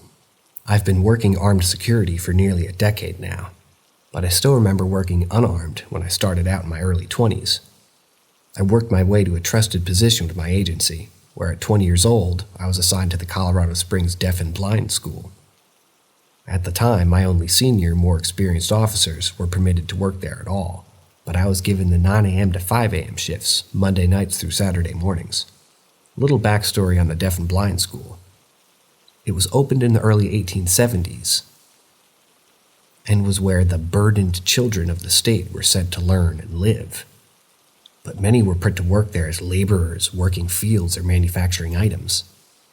Because of the number of ailments, accidents, or pre-existing health conditions, a large number of children and staff passed while there, to where in the early 1880s a small cemetery was created, formerly at the intersection of Pikes Peak Ave and Institute Street. Growing up in Colorado Springs, I was always told ghost stories about the flesh-eating bacteria and stuffed taxidermy animals, ghosts walking in buildings, and the haunted service tunnels below the school connecting to the old train depot, but never really believed it. Fast forward to my third month posted there, 2 nights before my 21st birthday, and a full week before students returned to the fall semester for actual special needs schooling, and I had my first encounter in the gym. While checking the boys' locker room, a solid black figure ran past the showers. I rushed to find the intruder, not knowing what I would have done to it if I really found it, as I was completely unarmed except for a flashlight. After clearing the building twice and checking all the doors multiple times, I just took it as my imagination. The night of my birthday is when everything got much weirder. The shift change went as normal, and everything was fine up until 2:30 a.m., property and buildings check. When I went into the carriage house's top floor, where the school stores all spare desks and modern school equipment, it appeared that a person was standing in the back corner near the older stairs. I shouted at the figure and began to charge towards him. In a frenzy, I hurried to cut him off at the first door, but when I got to the door, it was still locked, and it was interior bolted. I searched the first floor when I found the doors to the service tunnels opened. On my first day, I was told never to enter the tunnels alone, as they expanded for miles in a labyrinth. And before I went in, I didn't contact a supervisor. I felt as if I walked for hours, but after only a few minutes, I hear in a very soft voice, almost like a kid's voice, "Happy birthday, Mr. Officer." The next thing I knew, my very angry supervisor, the school's maintenance director, and 2 CSPD officers were shaking me by the shoulders. My supervisor then informed me I missed my 3 a.m. check and was sitting in the corner of the tunnels in the dark for 3 hours. We all left the tunnels in the carriage house to see that the sun was beginning to rise. Later that day, my boss reassigned me to a different location after I was cleared from a doctor to go to work. I don't fully know what I saw when I was in those buildings, but it still gives me the chills. I never forget the voice that made me black out for so long. Happy birthday, Mr. Officer.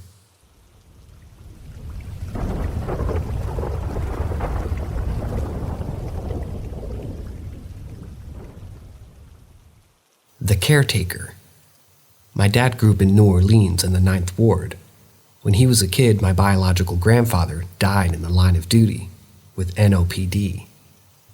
Jumped to when I was 8 years old, while my father was visiting my grandmother for the summer, and my dad wanted to visit my grandfather's grave. As some of you may know, the graves in New Orleans are above ground due to the terrain and moist, swampy soil, and can be labyrinths of family plots and crypts that can be foreboding.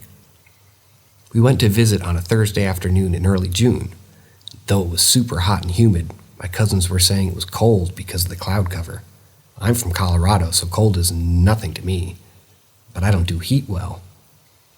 When at my family's plot in the center of the graveyard, I wandered off because I needed to use the bathroom, and foolishly listened to my cousin who was the same age where the bathroom was. After 30 minutes of wandering around, not knowing where the hell the gate or reception hall were, I decided to pee on an old willow tree. After whipping my head back and forth several times to make sure I wouldn't get in any trouble for doing so, I finished up. When I was done, I realized I had no clue where I was.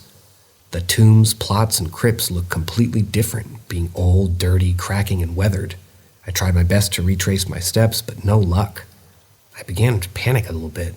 Here I was 8 years old in a cemetery I'd never been in, or have never really remembered being to, and waiting for the crazy New Orleans summer rainstorms to let loose. I started to cry a little and kept walking. And after a few minutes, I found an older man that was working on the plot. Brownish overalls, cream light yellow t-shirt, and an old-time brimmed hat. He was a big, strong-looking dark black man, not trying to sound bad, but as big as Michael Clark Duncan, and as dark as Wesley Snipes. He said his name was Frank and he was working caretaker for the grounds. Frank was very kind and nice to me. Frank told me, "Take my hand, son, and we'll get you back to your folks." We began to walk past several rows of plots and tombstones, and shortly got near to where my family was. At 3 rows out, Frank said, "All right, buddy, just head down these next 3 rows and turn left. Your family will be down that way." I shook his hand and he gave me a big warm smile. I got to the 3rd row and turned around to wave goodbye, but Frank was gone. I went down to my family where my dad was angry. I went off alone and my mom was freaking out, but I knew I was in trouble, so I kept my mouth shut. When we finally left before 6 p.m., we stopped at the gatehouse before a sign out or something. I looked confused, looked at his screen, and then a notebook. He started to say, "Boy, you and your family are the only folks since 2 p.m. that were here besides me." I said no, that Frank was on the grounds, and he was the keeper. He replied, "Hey kid, there is no groundskeeper named Frank that worked here. You must have imagined it." I skreeked at him. No, he helped me when I got lost. We left shortly after, but to this day, I know I was helped by Frank. I don't know if he was a real person or a kindly spirit, but his warm, kind smile made me feel safe, like everything was all right, being lost in a New Orleans cemetery.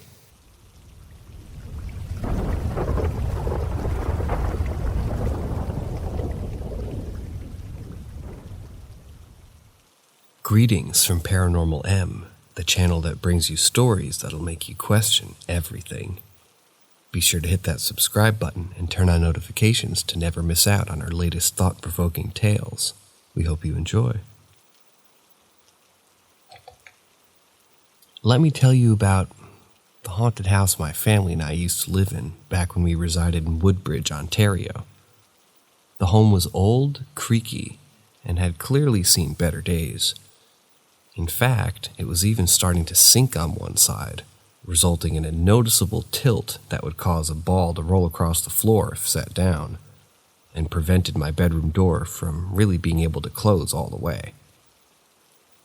As if that wasn't eerie enough, things really started to take a turn for the paranormal at night.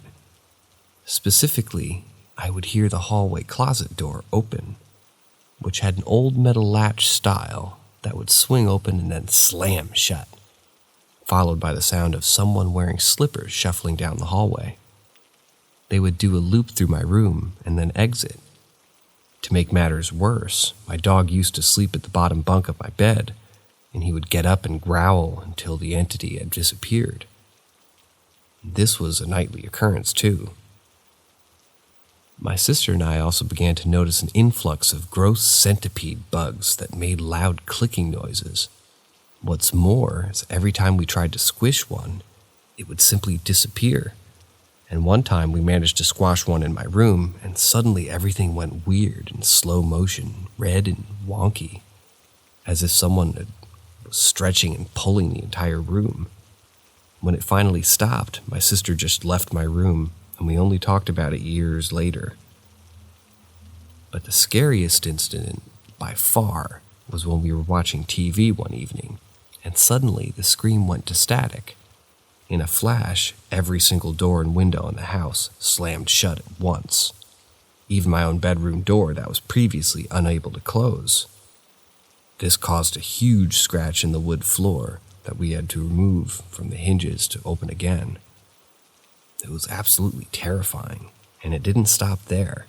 The taps and the toilet would often flush and turn on and off by themselves, adding to the overall sense of unease in the house. And when we finally decided to rip up the carpet in the living room, we discovered a cellar underneath. Now, this was pretty normal for Ontario homes to have tornado shelters, but this one had a dugout in the back that was filled with broken mirrors. We couldn't even begin to imagine what that was all about. As a result of all these spooky happenings, my sister and I were never comfortable in the house. It always felt very unusual and dark. We constantly felt. Sometimes I would even do my homework outside or climb out my window and read on the roof until my mom got home from work around 6. Although I'm sure there are many more eerie occurrences that I'm forgetting, It's safe to say that our 6 months in that haunted house were anything but dull, and eventually the house got ripped down, making way for condos that now stand in its place.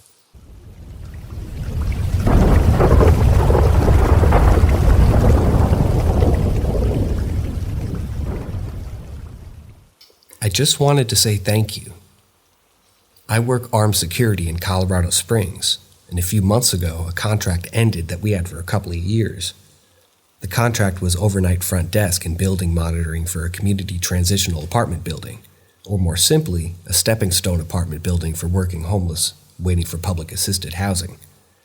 I hadn't worked this location since last summer, 2021, and the contract ended early in 2022. Primarily, we were hired because overnight, some people caused trouble, be it homeless from the shelter next door, less than deserving tenants conducting illegal business, or standard issues involving apartment buildings. Security was limited on what we were able to handle, as the building was ran by the shelter and leasing was through DHS and the state. I asked to be pulled after a month on rotation, working there twice a week because, hey, staring at cameras and walking a small 4-story building for 12 hours at a time is boring. Now to the meat and potatoes of the post. While working there, I got to know a really cool older guy named David. David was a veteran that ended up getting caught up in drugs and alcohol, and when he got out of the military in the 80s. Though he was homeless for most of his adult life, David never asked for handouts, but instead worked off any debt he felt he needed. Even though David was clean from drugs and alcohol for over a decade when I met him, he was suffering from that lifestyle in his old age. But despite his failing health, David got a job working at a deli that's located at one of my company's overnight petrol service properties. A few weeks ago, I was checking the shopping center where the deli's located, and I noticed the light on inside the deli and the dumpster behind the store had moved. I checked it out and find David standing next to trash bags smoking a cigarette. After a brief friendly chat catching up, I told David I had to get back on the road, but I'd be back later in the night.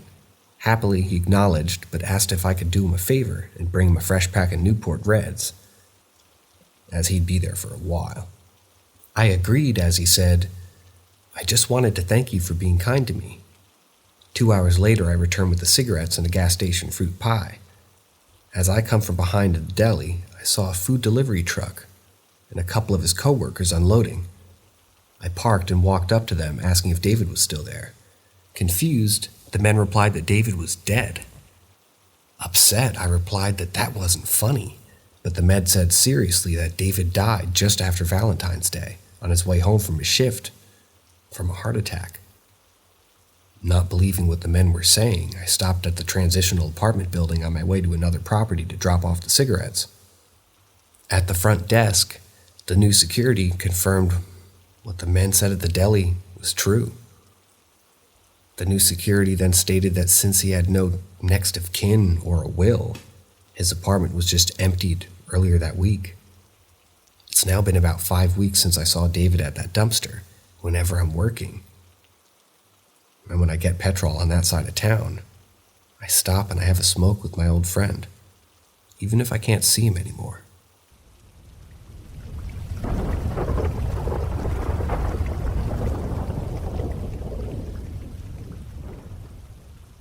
Welcome to Paranormal M, where we bring you stories that will leave you with more questions than answers. Hit that subscribe button and turn on notifications to stay in the loop with our latest enigmatic tales. We hope you enjoy the ride. As I delve deeper into my childhood memories, I'm struck by the strange and inexplicable nature of our early years. There are certain memories that seem to defy explanation, such as my distinct recollection of levitating down the stairs of my childhood home. It was not a dream, for I have vivid memories of my dreams from that time, and this was something entirely different. What's most intriguing about this experience is that I'm not alone in it. There are countless others that have shared similar memories of levitating or floating during their childhood. It's as if there's a shared repository of experiences that we all tap into in our youth, a collective consciousness that binds us all together. But levitating is not the only shared memory that we seem to possess.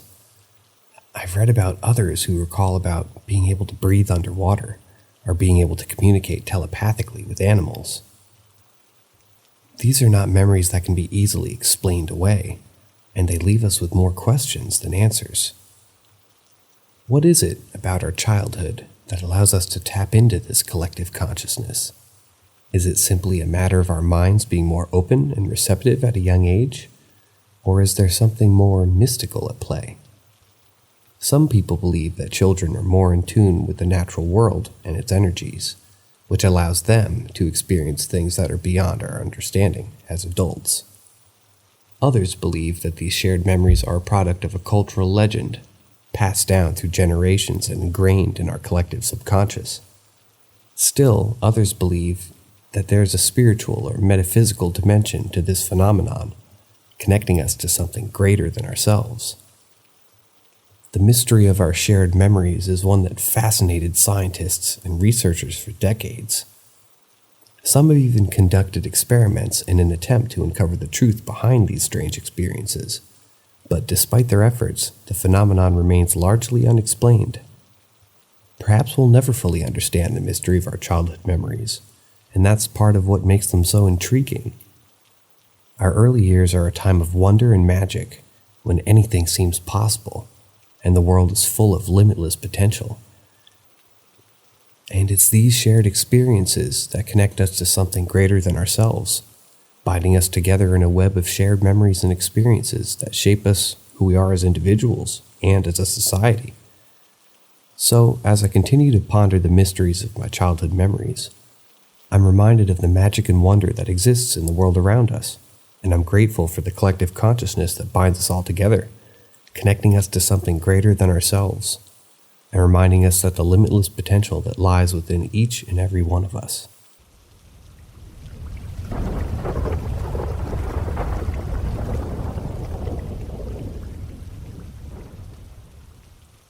Mac Nope. 2 years ago with my current armed security company, we had a shopping center at the suburb of Rick Rimmon, Colorado Springs. In the shopping center was an old closed-down McDonald's. Local legend is that this McDonald's was haunted. Dead former employees, an Indian burial ground, cursed. The story varied from high school to high school, and growing up a few miles away, everyone knew the legend.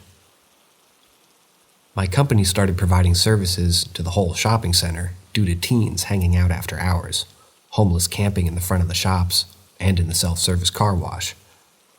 But this McDonald's was abandoned, closed for a long time. Sometimes we would have to respond to calls from the property manager about would-be ghost hunters and Wiccans trying to get in to do God knows what.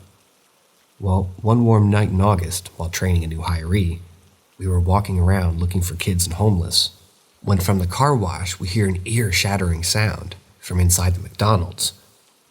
We ran straight over, flashlights and guns drawn, scanning every corner of the exterior structure. We had no key to access the inside, but were permitted to enter if someone had forced their way in. But there were no signs of entry, no damage.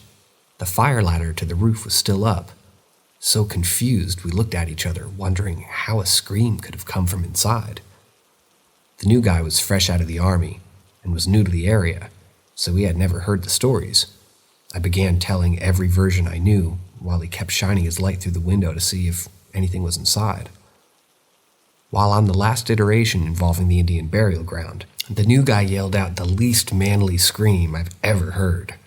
Without the words finding their way out, he just pointed to the window. I looked in from where he was standing. Standing in the opposite side of the store from the window stood a shadowy mass about 6 feet tall with large white eyes. It stood there examining us for a brief moment, then darted into the back kitchen area. I grabbed the new guy by his shirt and started running to the back door opposite side of the building, thinking some prankster would run out. But no, the door was still padlocked from the outside. We called the property manager and CSPD out to search the building.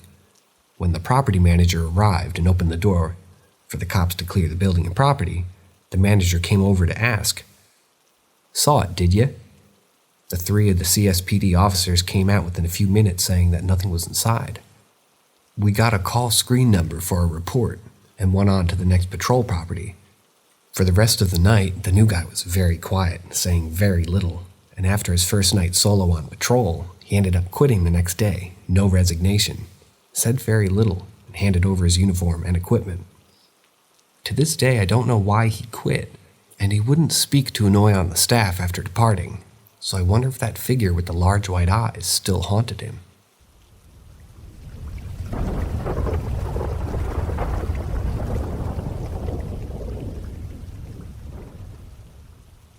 It happened a few years ago, but this is my story. It all began with an online video that I stumbled upon while browsing the internet. It was a compilation of phone numbers that you should never call, purportedly cursed or haunted numbers that could lead to dire consequences. The video was filled with ominous warnings and hair-raising stories about people who had dared to call these numbers and suffered the consequences. Despite the warnings, I was intrigued. I've always been fascinated by the supernatural and the unexplained, and the idea of cursed phone numbers piqued my curiosity. I decided to give it a try and dialed a few of the numbers. At first, nothing seemed out of the ordinary.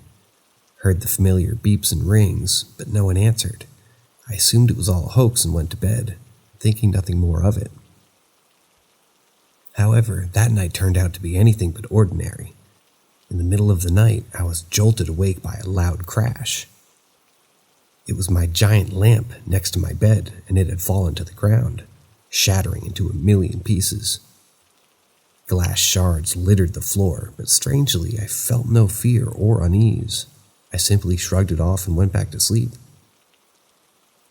The next day, I cleaned up all the mess and tried to forget about the incident, but that night, something else happened. My parents' bedside table, a heavy piece of furniture filled with books and trinkets, suddenly flew across the room, creating a mess of epic proportions. I was terrified this time, and I couldn't explain what had caused it. Things only got stranger from there.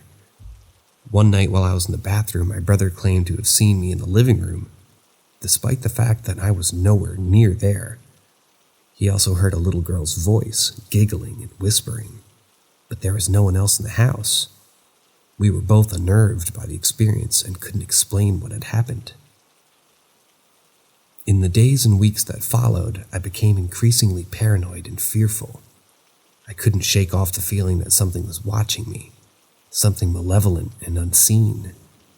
I started to see shadows moving in the corner of my eye, and I heard strange noises that I couldn't explain.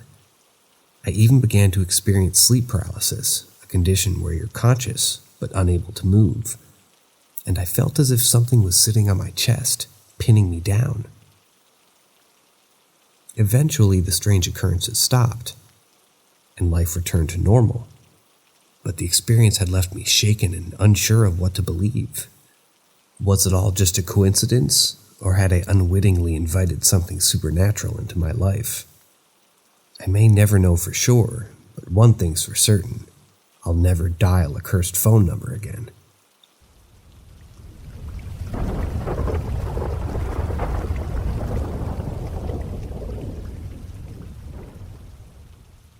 The Creature. I have a story that I've never shared with anyone before, but I feel that this is probably the best place to get some insight into whatever it was that I saw. It happened back in October of 2012, when I was out hunting for a white-tailed deer with my grandfather on his property in a little run-down town called Reedy. It's located in West Virginia. It was a beautiful fall day, but despite our efforts, we weren't having any luck at the first few spots we tried. We decided to move to a different location down towards the bottom of his property. This place always gave me the creeps because everything down there seemed to be dead. The trees, the grass, there is basically never any wildlife in this area. After sitting there for about 30 or 40 minutes of seeing basically nothing, we were about to move when something caught my eye. There was this very odd-looking creature that kind of looked like a horse with a wolf face, with this very rough and decayed look on its fur and on its skin. It was just walking through the field. We were watching over it when it stepped right over the fence. Keep in mind that this fence was made to keep horses in, so this thing was quite big. At least bigger than anything that should have been in those woods. I was frozen in place, trying to make sense of what I was seeing. My grandfather, who had been scanning the area with his binoculars, noticed that I was staring at something and asked me what I saw. I hesitated to say anything, as I wasn't sure if he'd believe me or not, but eventually I mustered up the courage to describe what I was seeing.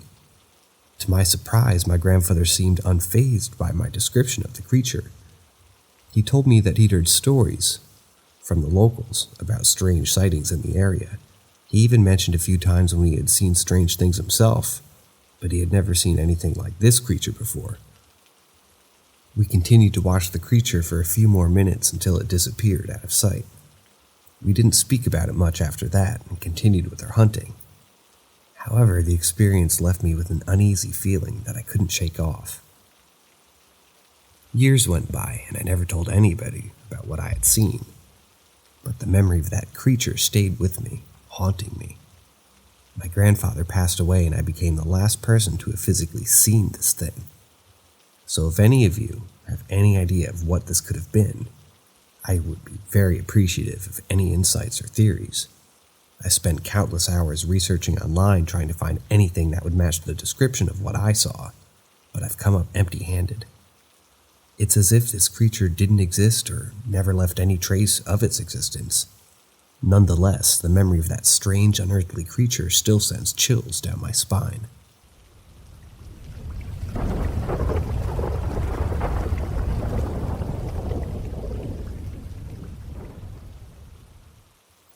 Has anyone else experienced this?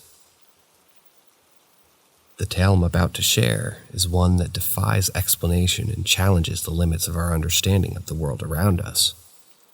It's a story that may seem unbelievable to some, but to those who've experienced something similar, it's a testament to the strange and mysterious forces that can sometimes shape our lives.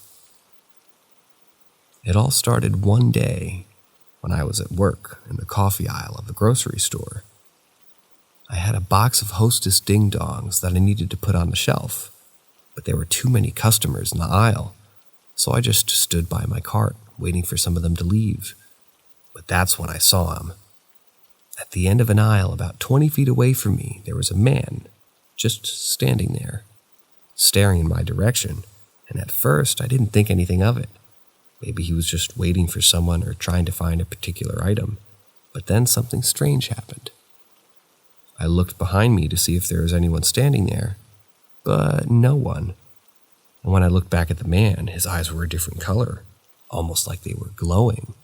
They were a bright, fiery quality, like they were made of magma or some otherworldly substance. I stood there, frozen, staring at him for a minute and unable to look away. And then, just as suddenly as they had appeared, the fiery glow in his eyes faded away, and then they were just normal, dark brown. The man walked past me to the Hostess donuts, grabbed his chin in thought perhaps, and smiled. I couldn't shake the feeling that something strange had just happened, like I had witnessed something that defied explanation. Was it just my imagination? Had I somehow hallucinated the man's eyes? Or was there something more maybe going on there? As I pondered these questions, I couldn't help but wonder if anyone else had experienced anything like this. Has anyone else seen someone with eyes that maybe glowed in an otherworldly light? Was this a common phenomenon that I had just never heard of before? The more I thought about it, the more I realized that there were countless mysteries and wonders in the world around us, things that we couldn't explain or understand. And while it might be tempting to dismiss these experiences as mere hallucinations or flights of fancy, I knew deep down that there was something more to this encounter, something that defied easy explanation. In the end, this is a story of mystery and wonder, of the strange and unexplainable forces that shape our lives and our world.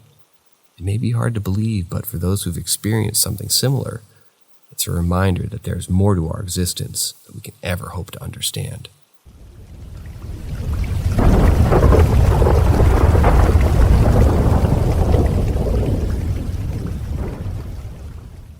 A few are what I would like to call past life regressions.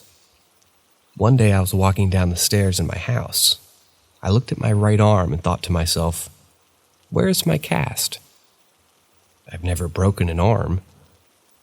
Another one was when I was coming out of a grocery store, and as I walked about 10 feet away from the entrance, I said to myself, I need a cigarette, and suddenly tasted what I assumed cigarettes tasted like.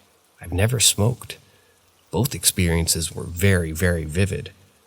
I've had more, but these are the most bewildering ones. As for weird coincidences, this requires a little setup. My mom used to have a music box that I loved, and the music that played the theme from the movie Love Story. I studied abroad in Germany during university, and I lived in a number of big cities, and other big cities, you get buskers. I was walking past a saxophonist in Hamburg, and he started playing the theme. Funny, I thought, and went about my day. I was in Heidelberg. A guitarist, as I walked past them, started playing the song. In Frankfurt, in Stuttgart, always buskers, and always playing different instruments than the last day, and always starting just as I walked by. Finally, I hit Trier on my last stop. I'm walking and see a string quartet sitting down. And apparently, after taking a break, they raise their instruments as I get close. I thought to myself, if they play the song, I'm going to freak out. And just as I walk by, they start the theme.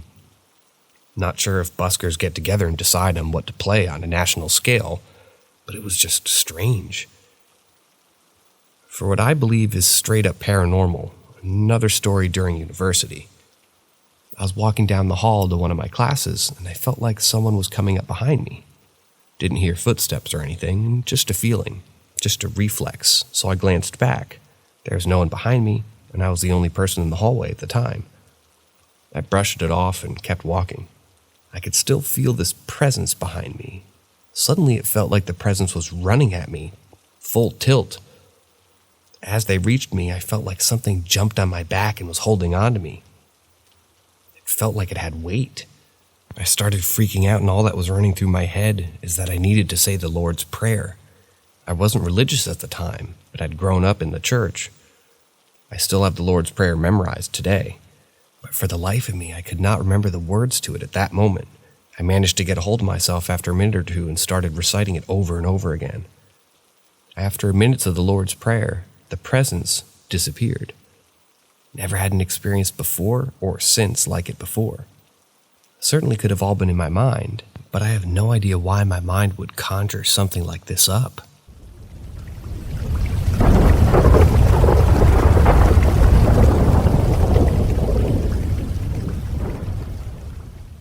Speaking with the devil. The incident began innocuously enough. It was 11 p.m. and the speaker was in the shower.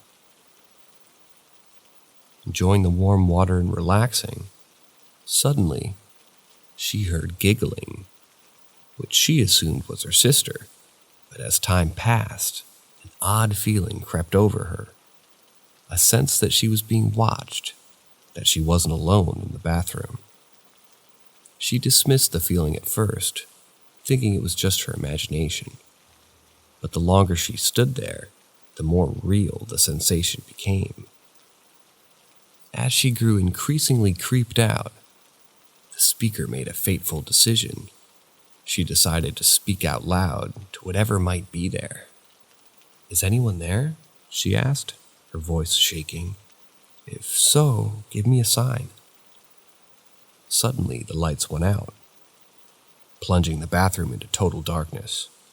The speaker was now thoroughly frightened. She decided to press on. "Were you once a part of this world?" she asked, leaving the lights on for a yes and an off for a no. To her shock, the lights went off again, leaving her in the pitch black. At this point, her mind began to race. She had been raised Christian, but had never really believed in God until now. "Are you the devil?" she asked, her voice trembling. The lights went out once more, and this time they didn't come back on for 5 long minutes. When they finally did, The speaker was so terrified that she rushed out of the shower, slamming the door behind her. But the horror didn't end there. When she realized she had forgotten some jewelry in the bathroom, she reluctantly returned, dreading what she might find, and as she entered the steamy bathroom, she was horrified to see handprints on the mirror. But they weren't ordinary handprints, they were twisted and deformed, not remotely human. Since that night, she's experienced a series of odd occurrences that have left her convinced that her house is cursed. Lights flicker on and off randomly, doors open and close by themselves, and she wakes up unexplained bruises and scratch marks all across her. She doesn't have a cat, but the door to her room is always closed, making it impossible for an animal to have caused the marks. In short, the author is at a loss for what to do. She's convinced that something is haunting her house, and she has no way of proving it. The sense of unease and dread that she felt in the shower that night is never fully dissipated, and she lives in constant fear of what might happen next.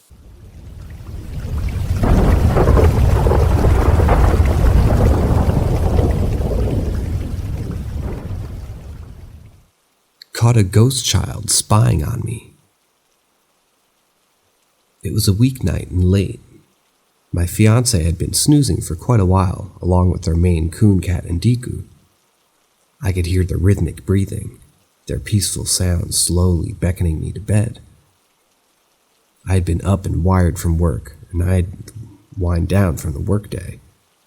I was in the bathroom, pimping and preening, facing the mirror with my back to the door and listening to one of the YouTube channels that specializes in true horror, camper stories, stuff like that. The door props slightly open, and I think it's the cat wanting to play or be brushed. But as I'm looking into the mirror to see what it is, it's now slightly opening the door, and I'm confused. No cat, no girlfriend, but what I do see scared the shit out of me, because it was jarring and unexpected. From my point of view, looking into the mirror, I see a well-formed child's face peek its head in the crack and look at me. It's gray and whitish and bluish as well, but it's clearly a child's face and head. The face is so small and the eyes have an almost East Asian quality to them. He's looking at me from the top corner, where the door is and the wall would meet. There's no body, just a small child's head. He, within a few seconds, realizes that I can see him, and just as quickly disappears. He pulls his head back around the corner. It was just like something a little living kid would do, if they realized they were being caught spying on an adult.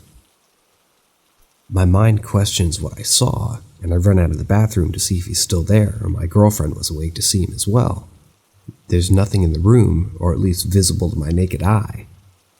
I look at my lady. She's oblivious to all this and still sound asleep. My cat's now staring, but as far as the little ghost boys go, nothing. I go into bed on edge, but at the same time, I didn't feel threatened at all by the child. In the morning, my fiancé and I discuss what happened, and at first she tells me that I was tired or saw shadows. I describe the child, and I'm adamant that this happened. Her guess is that it's her deceased brother, who had physically passed at 2 years old in the year 2001. She shows me a photo, and the face is a perfect match. Her mother, after leaving her father, married a Filipino man, and the little boy was a product of their marriage.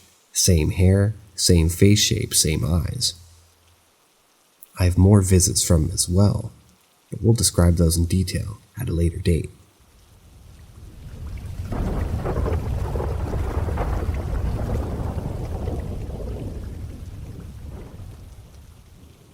Grams came to say goodbye. The tale I'm about to recount is not one of grandiosity or of epic proportions, but rather a small tale of an enduring nature of familial love and the solace that it can bring, even in the darkest of moments. It's a story of loss, but also hope, of grief, but also of peace, and the sadness, but also joy. It was about a month ago that my dear sweet grandma passed away. She had lived a long and fulfilling life, having seen so much change and transformation in the world around her. But her passing was still a profound loss for all who knew her and loved her. And to make matters even more difficult, it was only a week after my dad had passed away as well, so we were all still reeling from that. In those early days after Grandma's passing, I was consumed by a deep sense of sadness and loss. It was hard to imagine a world without her in it, a world where I could just pick up the phone and hear her sweet, reassuring voice on the other end. And yet, in the midst of all this pain, I had a dream that brought me a measure of comfort and solace. In my dream, I saw my grandma as though through a hazy film, her image distorted and indistinct. But even in this state, she seemed to be telling me that this wouldn't do, that she needed to be closer to me. And then, as if by some miraculous intervention, she simply cut through the haze and came to me, as real and present as she'd ever been. In that moment, all the sadness and grief that had been weighing me down just lifted away. My grandma was so happy and excited to see me and talk to me, and to plan all sorts of new adventures together. She insisted that we go find her address so we could embark on this journey in style. And as we talked and laughed and dreamed together, I knew in my heart that everything was going to be okay. When I woke from that dream, I felt a sense of peace that I hadn't felt in weeks. It was like my grandma had come to me and told me she was okay and that she was watching over me and that she was happy and at peace. And even though it was just a dream, the comfort and reassurance that it brought me was immeasurable. So in the end, this isn't a long story, nor is it a grand one, but it's a story of love and loss and grief and hope, and the enduring bonds that tie us all together. And even though my grandma's no longer with us in the physical sense, I know that her spirit lives on and that she's still watching over us, still guiding us, and still loving us just as she always did.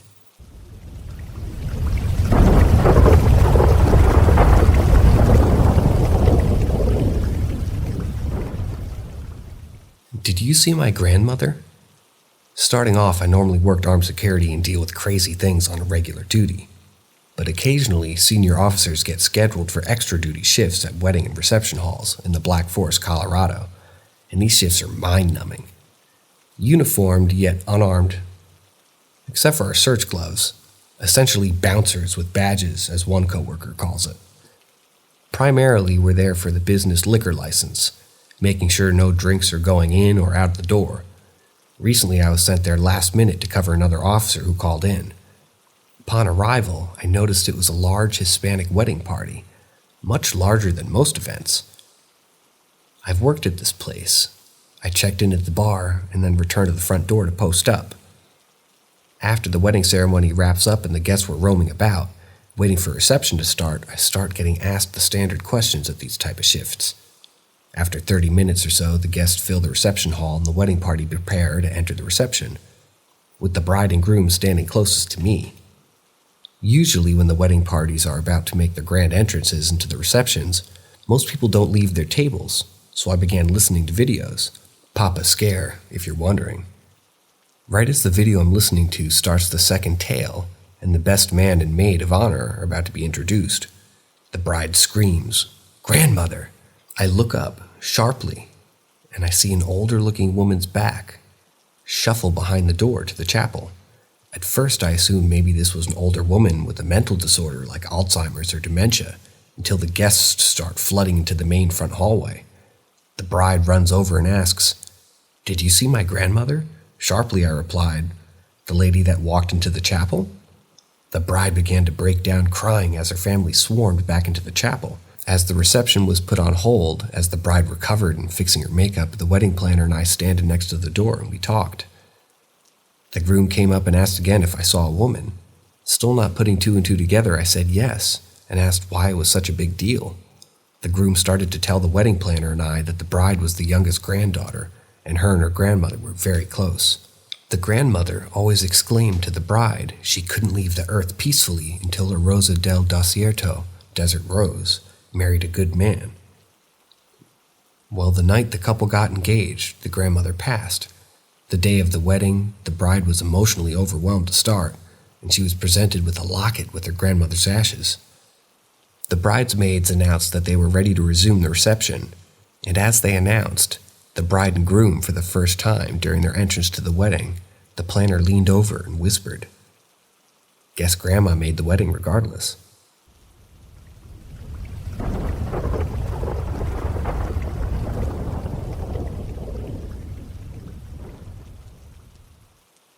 Fourth Man Experience, Guardian Angel. I'm a 55-year-old female now, and I had this experience 50 years ago. I remember it clearly.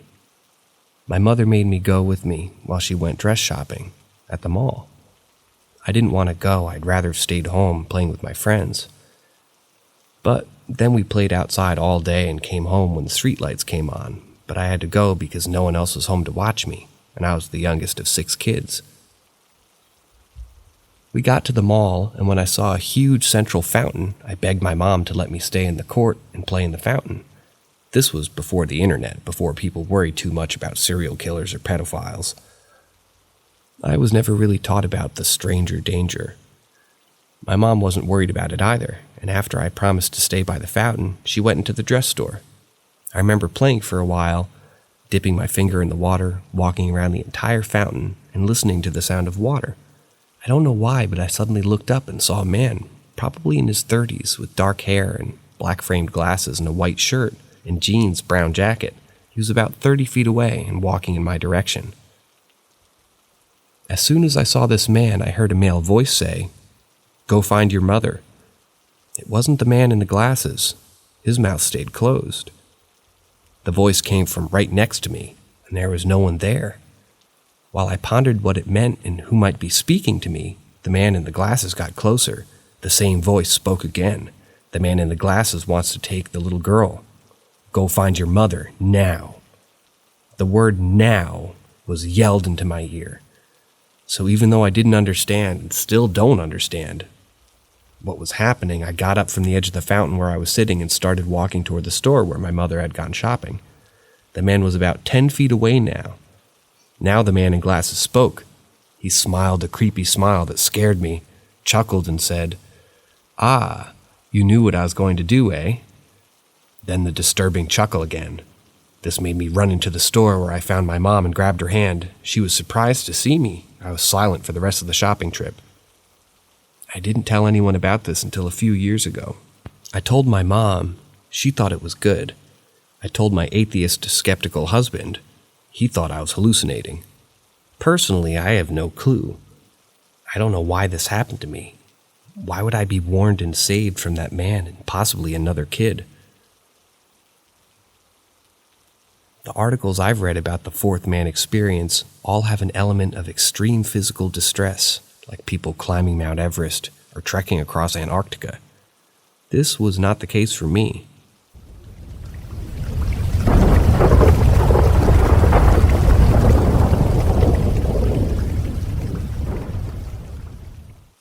Odd coincidences or spirits, music playing.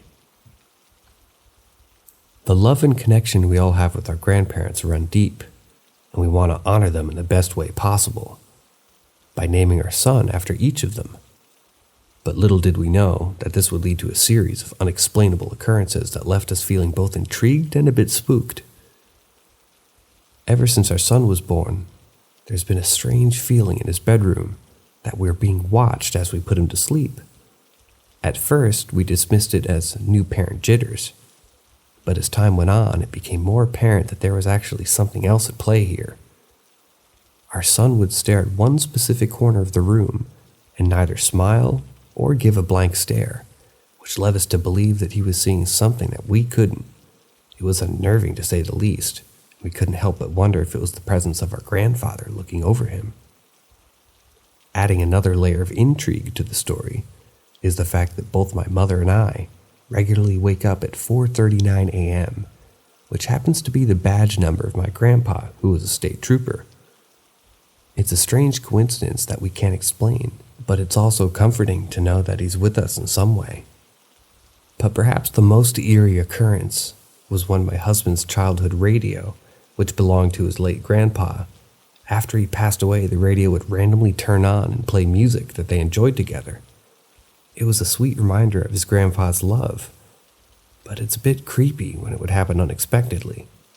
Now, as our son regularly wakes up screaming at 4:39 a.m., we can't help but wonder if there's a connection between all these occurrences. The last 2 nights, we went into his room to comfort him, and his music box was playing nursery music on its own, as if being activated by an unseen force. The music box is across the room and has to be pressed on by a button, and there's no explanation for how it could have been started playing on its own. It's a perplexing and unnerving situation that can't seem to find a logical explanation for. To make matters even more intriguing, when we brought our son into our bedroom, my husband asked him what was going on, and he responded by saying, I hear him in my ears." It's a chilling response that left us with more questions than answers. While we can't say for sure what's causing these events, we can't help but feel that there's something out of the ordinary happening.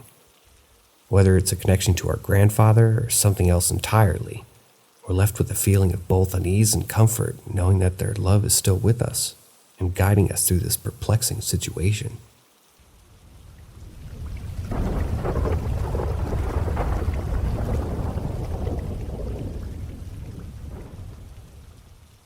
Creepy things happening in a graveyard.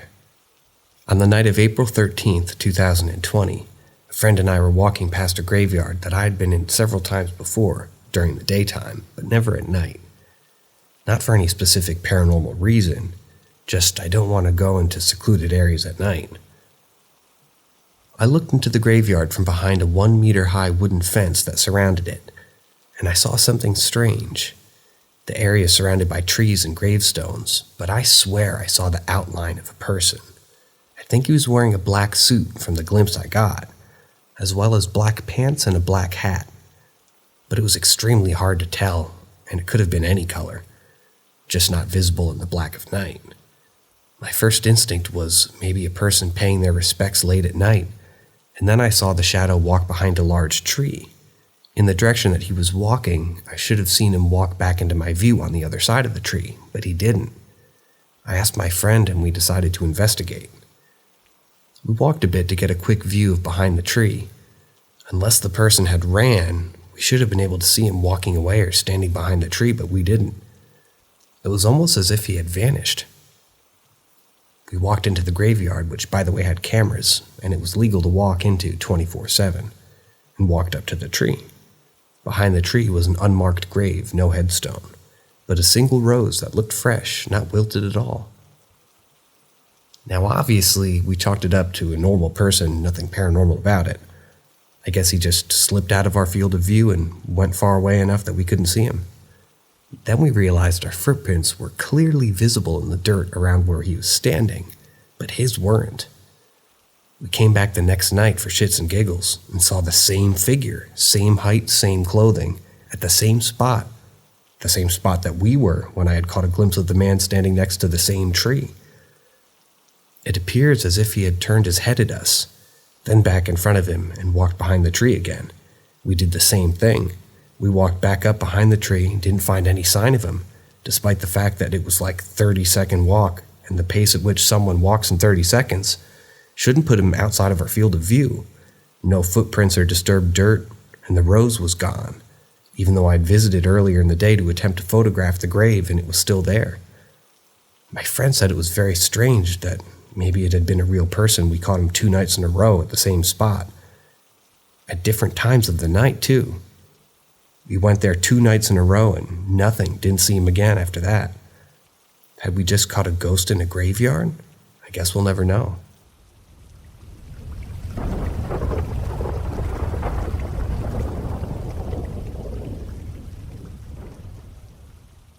Ghost that mimics footsteps of family members.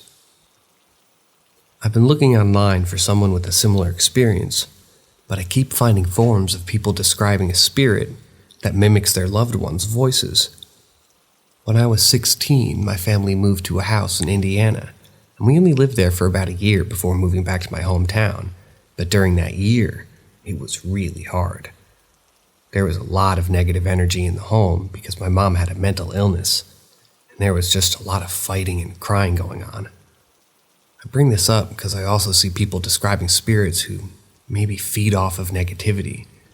And that was just a really hard year, so maybe that helps identify the ghost. Anyway, it's not out of the ordinary for my dad to get a glass of water or juice at like 2 a.m. out of nowhere. And during this time, me and my sister were sleeping on the couch. Together a lot. Because we would just fall asleep, whatever's on Netflix would just keep going. And one night, I hear my dad's footsteps clearly. And I know that they're my dad's because he has a heavy footstep. I even heard the fridge open, clear as day. But I just thought it was my dad, so I yelled over, "Can you get me an iced tea?" And there was no response, so I look over from the back of the couch. The kitchen was behind the couch. And it was just a dark-ass kitchen. No footsteps were heard of him going back to his room, so I was confused. When I ran to his bedroom to see him snoring, I was really scared, but I didn't want to acknowledge what had just happened. So I watched Netflix until I could go to sleep that night. Okay, so fast forward a few months later. My sister's room is in the basement in this house. An unfinished basement too, so kinda creepy to stay in that room yourself. So I slept there a lot too, and I would chill in the room with her. One day we're smoking in her bedroom, and the door's open. Broad daylight, might I add. And we hear the sound of someone barefoot. Barefoot? Running back and forth in front of the door, on the cement floors of the basement. Like clear as day, we could hear the padding of feet just slapping against the cement.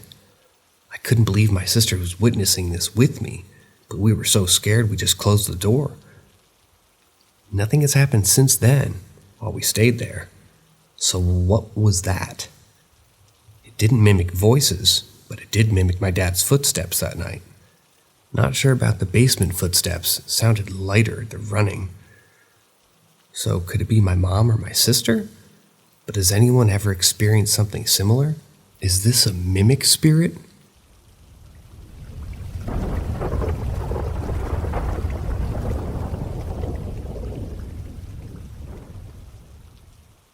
Mother wants to play for Halloween. Several years ago, I had the pleasure of working at a local dog shelter alongside an old high school friend. It was the day before Halloween, and as the 5 of us finished cleaning up and locking up for the night, I asked my coworker if she was excited for the holiday. She jokingly replied that she wasn't, but the dogs were. Perplexed, I asked what she meant, and she explained that they dressed up the dogs and took pictures of them next to pumpkins. She offered to show me the photos the next day, but she had to go home to her child. As she turned to leave, she dropped a bombshell that caught me off guard. "I don't really like Halloween anyways, considering my mom is dead," she said solemnly. I expressed my condolences, and then asked if anything strange had ever happened at the shelter. She chuckled and responded, "Oh yeah, people have died here, like 2 that I know of." Just as she said this, another coworker mentioned her name, and my friend hastily made her exit. As she walked out the door, a stack of tennis balls that normally sat in a basket on the floor suddenly jumped out and began rolling behind her. The other workers screamed in terror, and I immediately gave chase, calling out to my friend to stop. She turned around, startled, and demanded to know what was going on. We all explained what had just happened, and she seemed spooked. "You're not messing with me, are you?" she asked anxiously. We shook our heads and pointed to the tennis ball at her feet. She looked down and was utterly confused. "Did you throw this at me?" she asked. We denied it and explained that the ball had thrown itself out of the basket as soon as she had mentioned her deceased mother. My friend was stunned, and I could see the fear in her eyes. She speculated that it might have been her mother, or one of the 2 workers who had died at the shelter. I couldn't believe what I had just witnessed. How could a tennis ball lift itself out of a basket and roll behind someone? I scrutinized the stack of balls, but they seemed like regular tennis balls. My friend warned me that tomorrow I would hear doors slamming and banging on walls where no one was. I shuddered at the thought. Seeing that tennis balls move on their own sent chills down my spine. I couldn't explain it except to say that it was possibly the work of ghosts. I even investigated the balls, squeezing them to see if they were joke or gag balls, but they bounced just like regular tennis balls. The experience left me completely unsettled, and I couldn't wait to leave the shelter that night.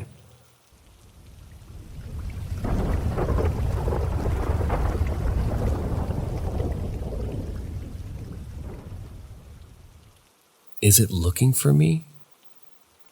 I'm a 33-year-old man from a very small town in the Czech Republic, and I'm a heavy smoker.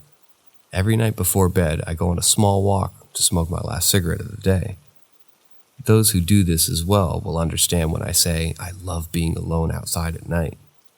I just enjoy looking at the stars and otherwise misty clouds that cover the moon.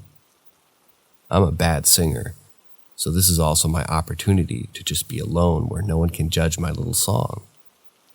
Sometimes I sing and sometimes I just hum. I like it because it makes me feel at peace before bedtime. A few days ago was different. It was a little later than usual, and I had just stepped outside from my nightly smoke walk. But the cold made me reconsider, so I stayed by my door, huddled in my coat, and half-heartedly smoked my cigarette. As I stood there, halfway through the cigarette, I heard something that caught my attention. It was a man's voice singing a song. At first, I wasn't sure where it was coming from, but then I realized it was coming from somewhere nearby. I liked it because I always do that too. I just felt some weird me too, bro kind of way.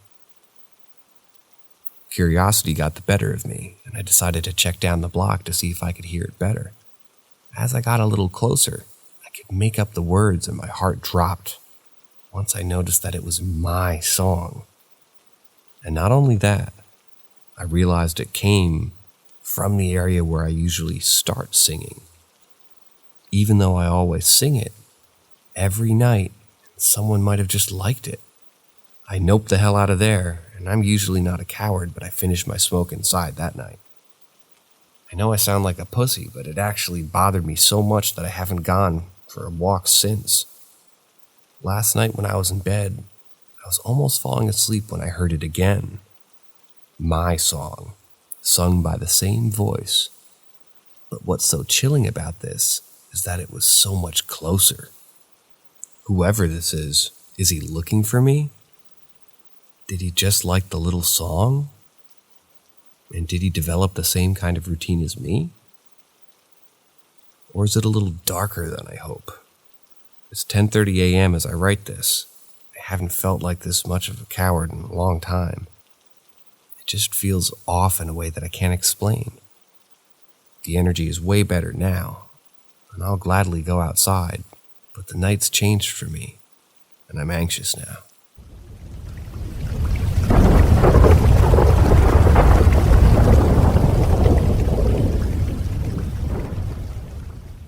Enter the world of the paranormal with us, here at Paranormal M. Subscribe and turn on notifications to never miss out on our latest mysterious stories. We hope you're ready to embark on a journey you won't forget.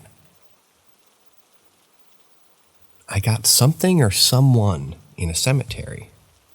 Once upon a time, in a world filled with mystery and wonder, there lived a person who was plagued by a sinister presence that seemed to follow them wherever they went. Although the individual had always been skeptical of the supernatural, the events of the past few days left them feeling like they were caught in the middle of a horror movie. It all started when the protagonist and their family decided to pay a visit to their grandfather's grave at a local cemetery.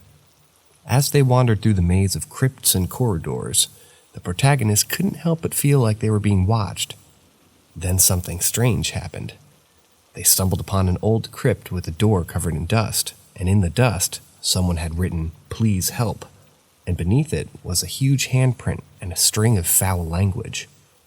Although the protagonist was initially hesitant to investigate further, they couldn't shake the feeling that someone might need their help. As they continued walking, they noticed a crypt with a closed window that piqued their interest. However, they decided to press on, leaving the crypt behind. Suddenly, they heard a strange knocking sound coming from the crypt they had just passed. It was a peculiar sound that they couldn't quite place, and it seemed to be coming from the door of the crypt itself. Without hesitation, the protagonist began to run, their heart pounding in their chest.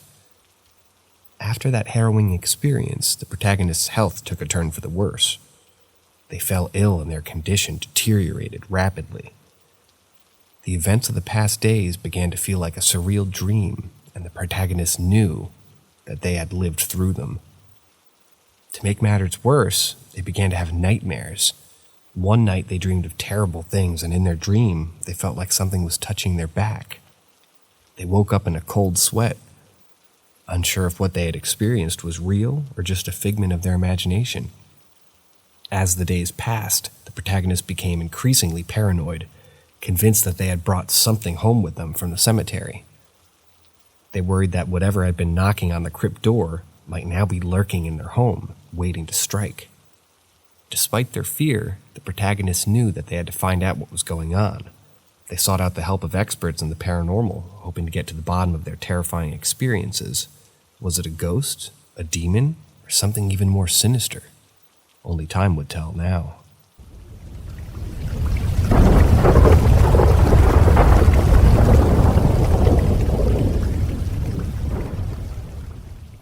What we believe was our daughter's paranormal moment as a toddler. From the time our daughter was about a year to just over 2 years old, we'd periodically get woken up by the sounds of her giggling to flat-out cackling and squealing in excitement.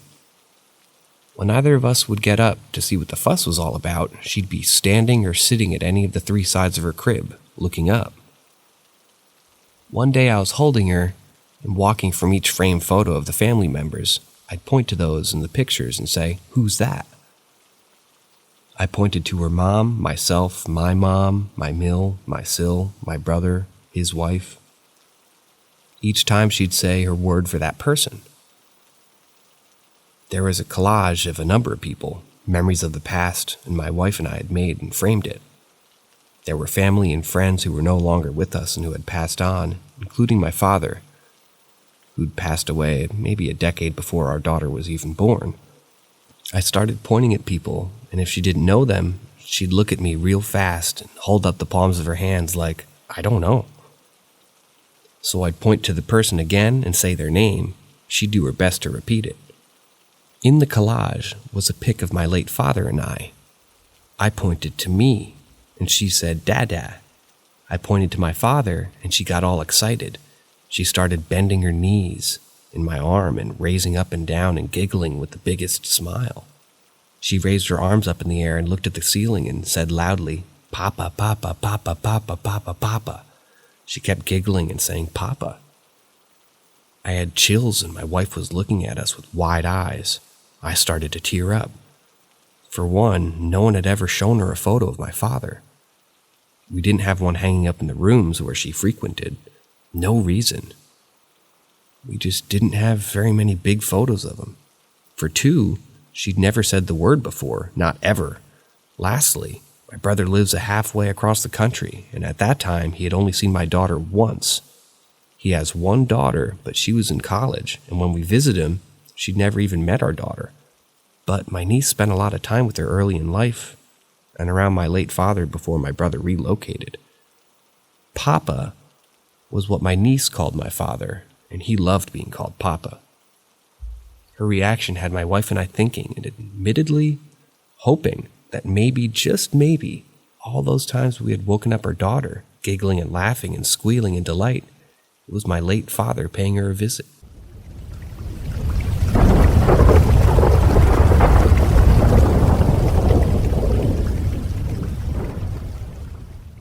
I'm actually spooked right now, and I need advice.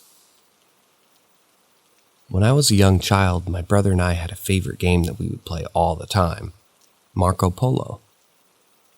It was a fun way to spend our afternoons, and we often played with a boy named Jeremy, who was just 10 years old. We loved playing with Jeremy, and he quickly became one of our closest friends. However, as time went on, Jeremy started coming around less and less.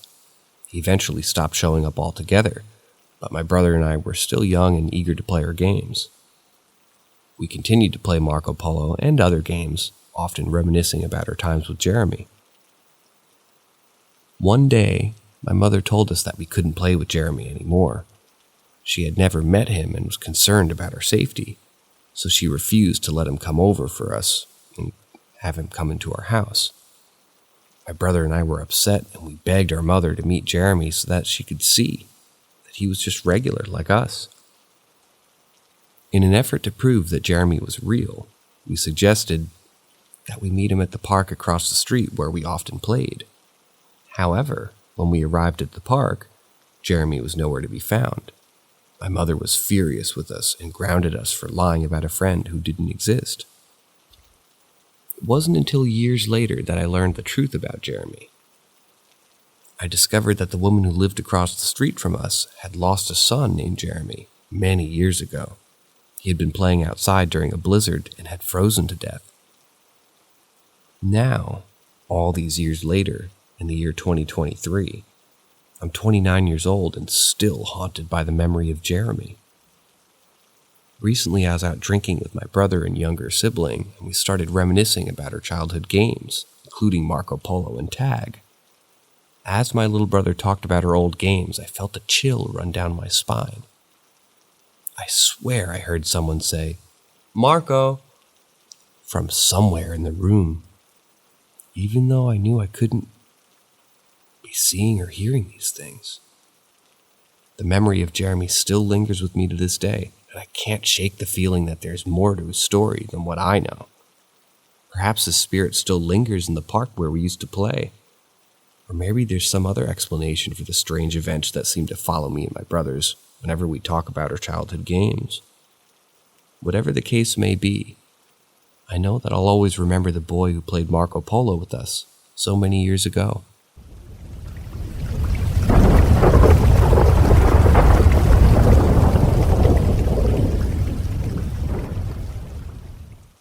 I had a friend who lived 2,500 miles away. He had an incurable brain tumor, but was hospitalized for something somewhat unrelated. It was a grave situation, and I knew that he was in trouble. However, my life was just too hectic to give 100% of my mental energy, as I was consumed with work and my own life.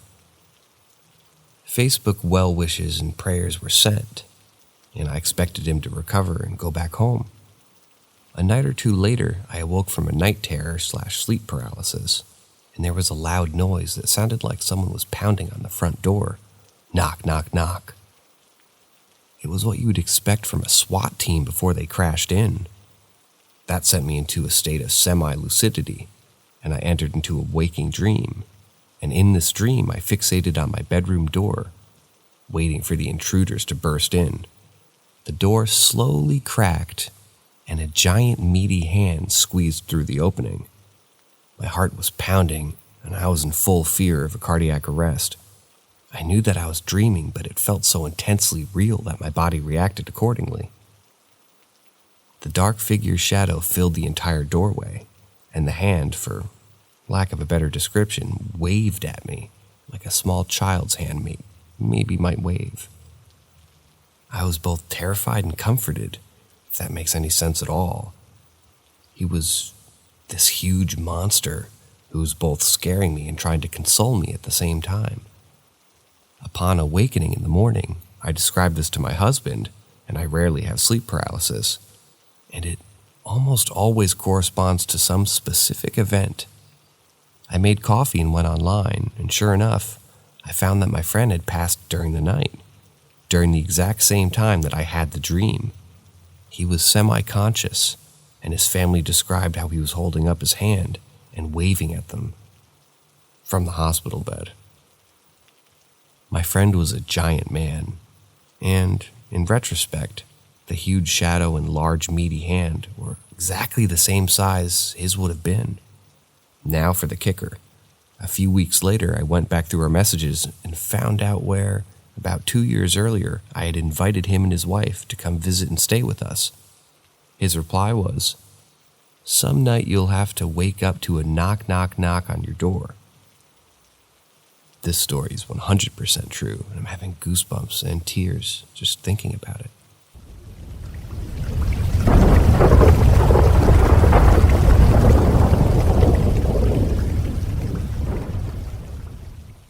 I lived in a haunted house for 28 years. For 28 long years of my life, I resided in a house that was considered one of the most haunted places in the entire town. The house was situated right next to a vast eerie cemetery, which only added to the spooky aura. Every single person who had ever lived in that house had experienced something paranormal, including myself.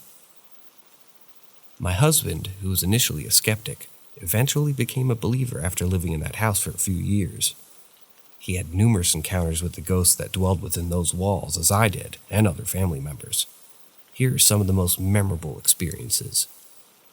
Firstly, I distinctly remember seeing a Confederate soldier standing right in the front of my bedroom. He turned and smiled at me before vanishing into thin air. This experience left me feeling both amazed and frightened, as I'd never encountered anything like it before. Additionally, I, along with several other family members, witnessed black shadows moving around the house. I also recall my back being rubbed when I was crying, my foot being grabbed and my hand being rubbed, all of which were unexplainable experiences. Items would also mysteriously disappear only to reappear on the counter 6 months later. Doorknobs would turn by themselves, and we would hear people walking around upstairs, when we were alone in the house or in the basement. Moreover, I heard my name being called out multiple times, and a medium once told me that there were more than 20 ghosts present in the house at any given time. One particular ghost seemed to be very fond of me and followed me when I moved out of that house. It wasn't initially attached, but it just enjoyed being around us, so we never bothered them and they never scared us. We would often pull harmless pranks, which made it even more exciting for me, as I could see and hear spirits. It wasn't always easy living in that house, but we learned to coexist with the ghost by showing them respect and not trying to force them out. We had a mutual understanding, which allowed to share the space peacefully. I can honestly say that I've seen and heard enough paranormal activity to last maybe a lifetime. But there is even more occurrences than the ones I've mentioned in this post. One of the funniest pranks that the ghost played on us was hiding my husband's car keys every time he had to go to work early. It was a harmless prank, but it definitely added to the already spooky atmosphere of the house. All in all, my experience living in that house taught me to be open-minded and accept that there are things in this world that we may never truly understand.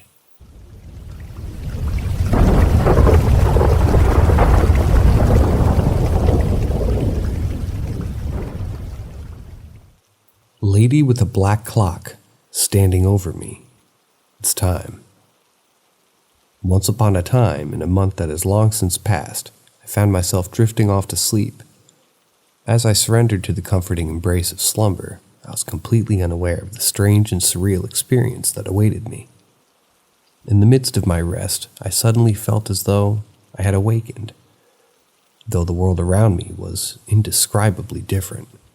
To my right, hovering over my bed, was a figure that seemed to have stepped out of the pages of a Harry Potter novel.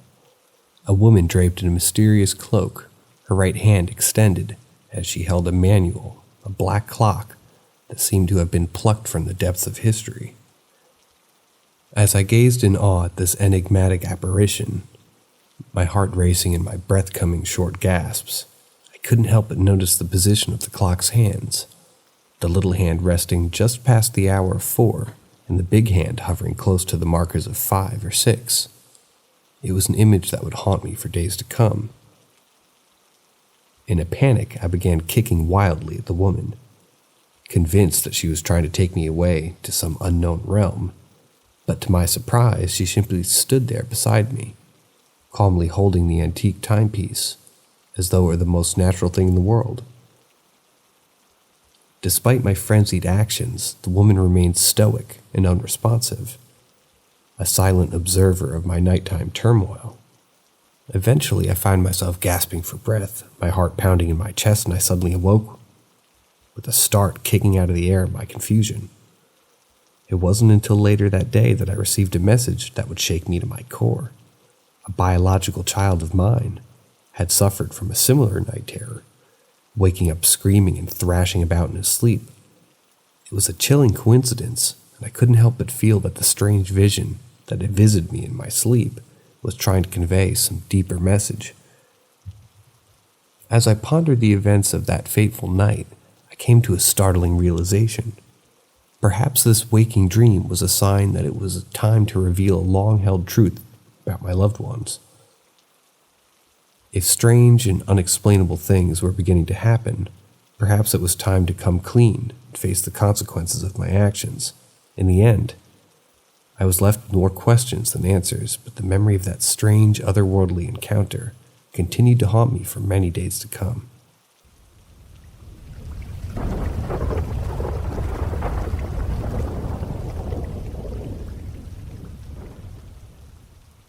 Dying relative sees my unborn child I didn't know I was pregnant with. Let me regale you with a fascinating and mysterious tale of my grandfather's final days.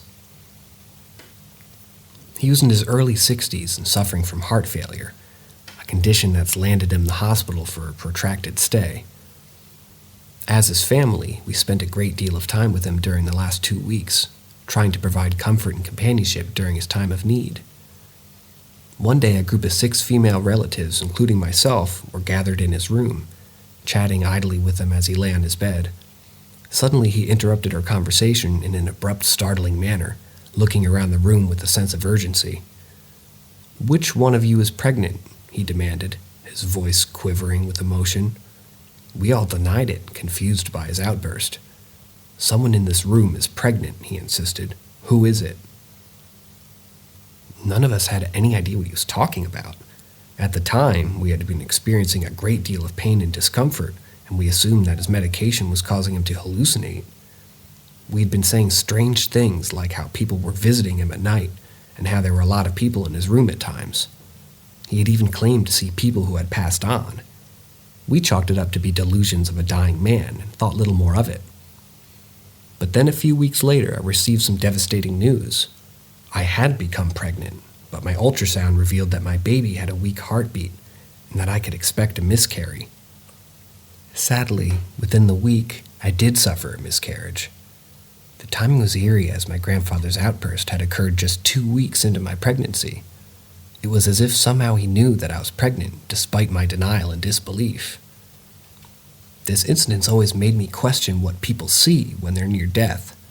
Was my grandfather truly seeing visions of the future, or was it just a coincidence? The mystery only deepened when my grandfather was intubated.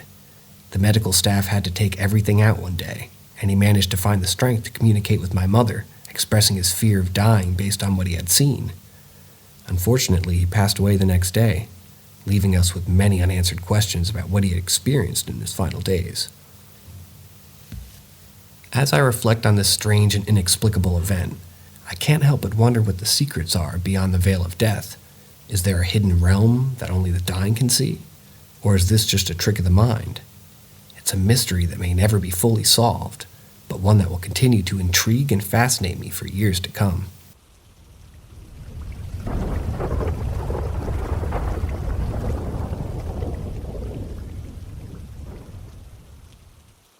Early 90s nightclub poltergeist. Once upon a time, during the school summer holidays, my identical twin brother and I would accompany our mother to her workplace, where she worked as a secretary for a nightclub, and it operated in a magnificent old Regency pier building located in the charming city of Southampton in the United Kingdom. As children, we'd always been fascinated with the supernatural, and even now as adults, we still find ourselves completely captivated by the unexplainable. What we experienced one day in that building would forever cement our interest in ghosts, and even now, years later, we still talk about it with great detail and enthusiasm.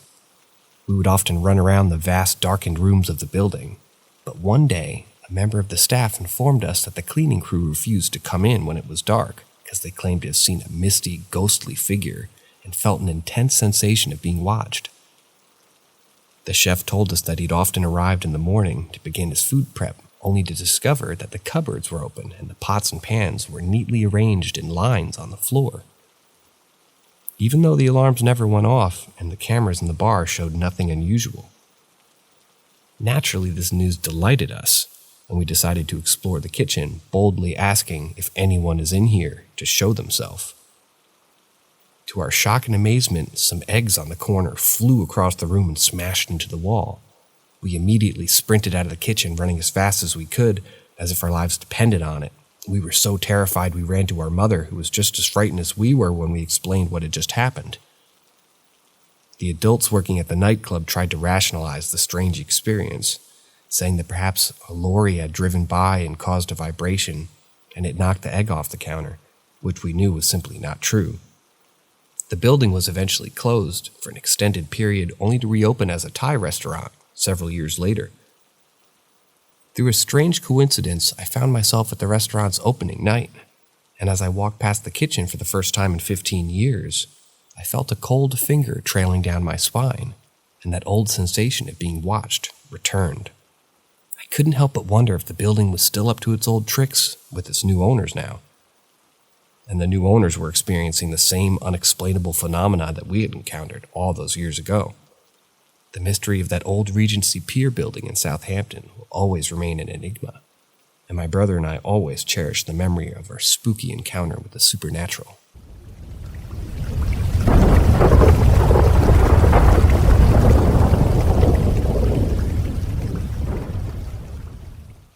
I used to have odd feelings when I was a kid that weren't real.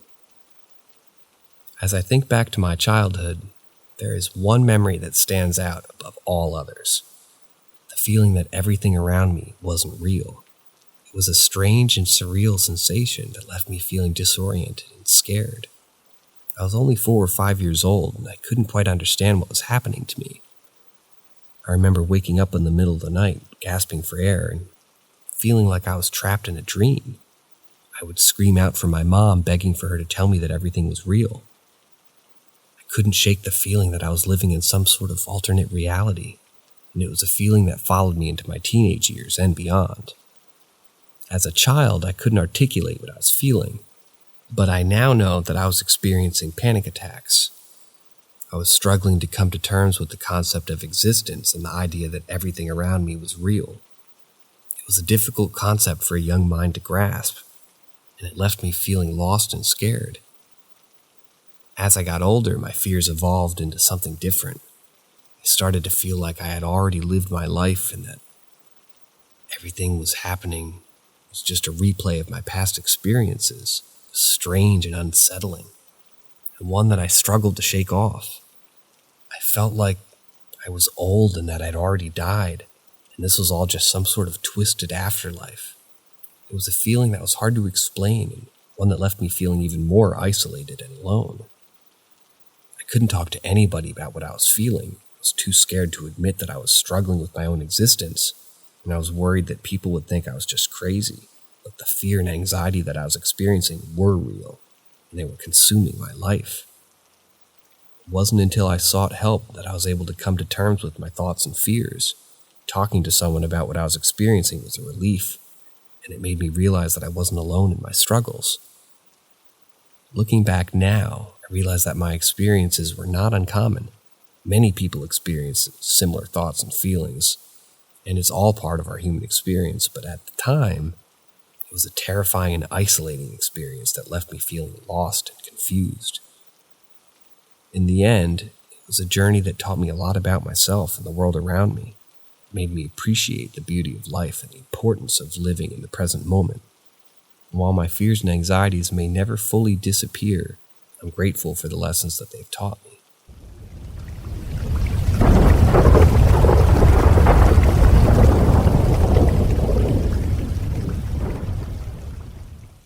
I invited an entity into my home as a teenager. As a teenager, I was a kung fu enthusiast. I was in a class, read books, studied diagrams and theories, and this obsession led me to Buddhism, and then specifically Tibetan Buddhism. Fast forward a few months and I'm deep into it, and the Tibetan culture as a whole. I read various writings, meditated several times a day, and attempted to follow the path of the Bodhisattva. I ate up whatever knowledge was available but needed more. The way I went about attempting to gain said knowledge was naive and spiritually dangerous. I would stay up at night alone meditating, and after meditation, I would ask for guidance from any spirit entity that could show me more regarding Buddhism, reincarnation, karma, and anything that fell into those categories. I would then focus on a candle in my house. The room I was in was the living room, and it was dim but not dark, and I would find myself getting drowsy as the minutes ticked on, and bored and more moving on to something else. I went on for days like this until one summer, late night, early morning, a bright orb appeared in the room, hovering and moving about. At first I thought I was seeing things, but then, as if to show me that it was real, went toward the door and made the doorknob move. It wasn't subtle. It was as if someone was trying to get into the house with a locked door. Instead of me sitting there trying to ask questions or see what the ball of energy had to offer, I ran into my room and I was afraid. It was comical, really, but at the same time it scared me. I'd like to add that it wasn't threatening me or giving off anything negative. I was just simply afraid because it was there in my presence. Days later, my mom tells me a few nights earlier, while she was getting up in the middle of the night to use the restroom, she witnessed a male ghost standing over me while I was asleep on the couch in the living room. She sat in her bedroom doorway, afraid, and kept silent. He was, as she described, opaque, wearing a robe of some kind, and a fisherman's rain cap. Apparently the cap looked like the one in part of the logo for what I believe is Gordon's Seafood. He simply stood there looking down at me and then vanished. I had not told her about any of my prior explorations, nor about the orb or the doorknob. After this, I had no other visits from the orb or the fisherman, as far as I know, I should say.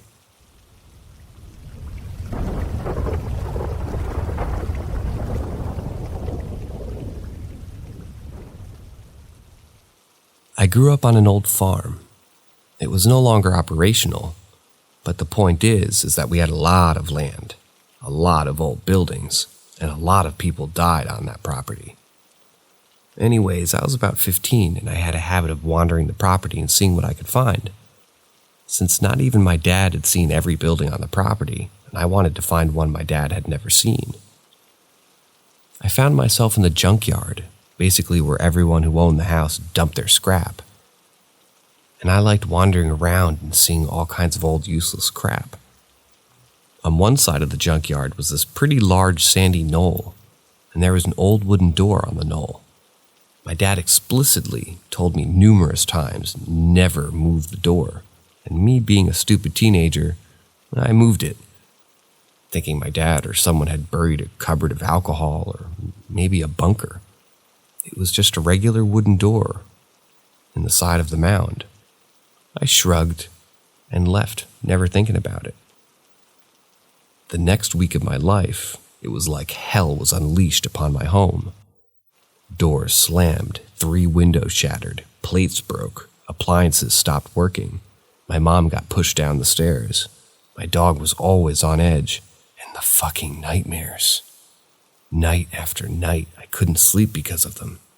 I was being stalked by a massive moving darkness that got closer and closer to me every night.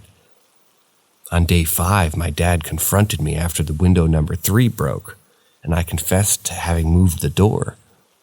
It was the angriest I'd ever seen my dad. He was livid, yelled at me like this and that, told me I had to go put the door back exactly how it was. I was scared shitless, having never seen my dad that angry before, and ran as fast as I could back to the junkyard.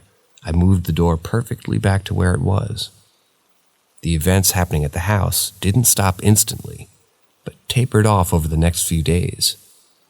My dad finally explained to me that although he didn't know exactly what it was, he just knew there was something evil underneath that knoll, and that he'd been told by my great-grandfather to never move that door. After those events, I never went back to the junkyard. Still haven't. You can just feel something angry back there, and I never want to be there alone again.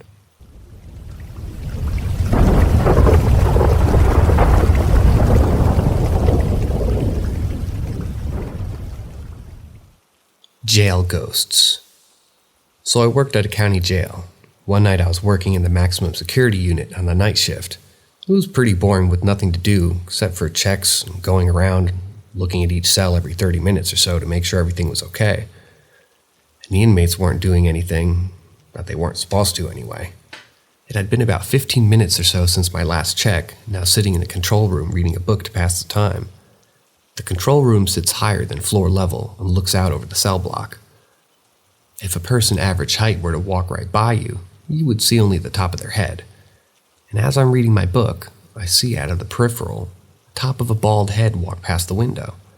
I knew that nobody else was in the area, as another officer would have had to go through the 2 sets of remotely opened doors, and there was no way past my control room. I looked up and into the cell block. I didn't see anyone. I then looked at the camera monitors, which showed every angle of the cell block. Still nothing. I put my book down and exited the control room, making sure to lock the door behind me, just in case an inmate got out of their cell and couldn't lock me out of the control room. It's uncommon, but it's possible. I walked into the cell block, shining my flashlight into some of the more dimly lit areas. I took notice that I didn't hear a cell door close, so if an inmate did get out of the cell, they would have either had to close their cell door incredibly quietly, or they were hiding somewhere. I radioed for another officer to respond to my location as backup. I began to conduct a check, making sure to count the inmates in each cell and pull on the door to make sure it was locked. When I reached the upper tier, one of the inmates was standing at the cell window and asked me what time it was. When I told him, he noted that I was early on my check and that I'd been checking the doors. These guys have nothing to do but watch you. The inmate checked if I saw the bald-headed guy. He must have seen the expression on my face because he said that he was seeing somebody, at least once a night, usually passing quickly by the cell windows. He said they always knew it was him because there were no bald officers on shift night. I went back to the control room and locked behind me. I asked the officer who responded as my backup about the bald-headed guy. He was a senior officer and said that he was never personally seen him, but it wasn't uncommon for officers to report it. I never saw the bald-headed guy again. Eventually I was promoted, and every once in a while an officer or inmate will ask me about him.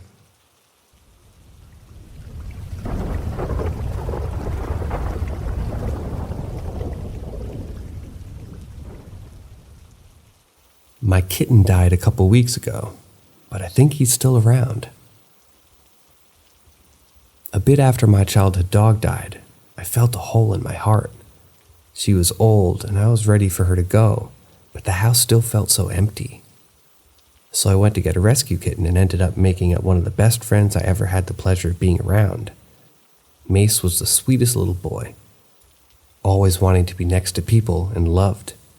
He would sit on my lap and play video games with me, explore my office at work, and just be a little goofball. It seemed like he always did his best to keep me laughing, not to mention he legitimately did nothing wrong. He never threw up, never had an accident anywhere, and he was exceptionally clean. Fast forward 7 months, and my girlfriend and I took a week-long vacation. My mother had mentioned he wasn't eating as much, but we both thought he just missed me. Towards the end of my vacation, he stopped eating entirely, and when I got home, he noticeably lost weight. I spoon-fed him some wet food and hung out with him for the day after I got back. The next morning, my mother had brought him to the vet, where we had learned that he had FIP, and he was going to die in the coming days. His organs were floating in fluid at that point, and it started affecting his brain. We elected to put him down instead of letting him suffer, a decision I'm still not sure was the right one. I didn't want my friend to suffer, though. Even as he died, he was rubbing against my beard and nuzzling into my arms. I haven't stopped crying since I buried him next to my dog. The other night, though, I saw him at my feet when I was getting water in the middle of the night.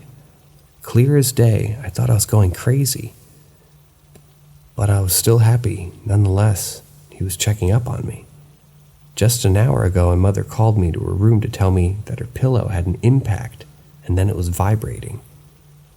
He always jumped up on that pillow in order to wake her up, for snuggles, and later in the night she heard meowing. A few days prior at my girlfriend's house, I heard meowing from downstairs, and then saw her cat, one who can't meow by the way, run up with zoomies, only to return just as excited.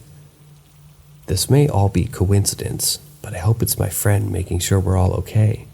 and meeting his would-be sister.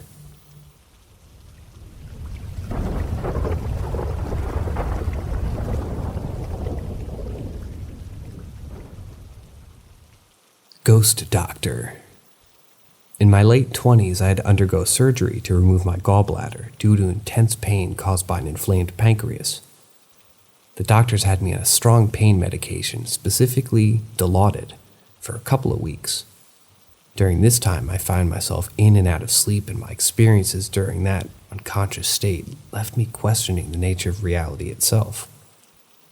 While my surgical team and nurses were all very kind and professional, there was one mysterious visitor that left me feeling unsettled. Late at night, when I was alone in my room with no family or nurses present, a young doctor would appear seemingly out of nowhere to check on me. I remember him being fairly good-looking and dressed in a white coat, but beyond that, I couldn't recall any details about his appearance. Strangely enough, he never touched me, nor did he take any notes or perform any tests.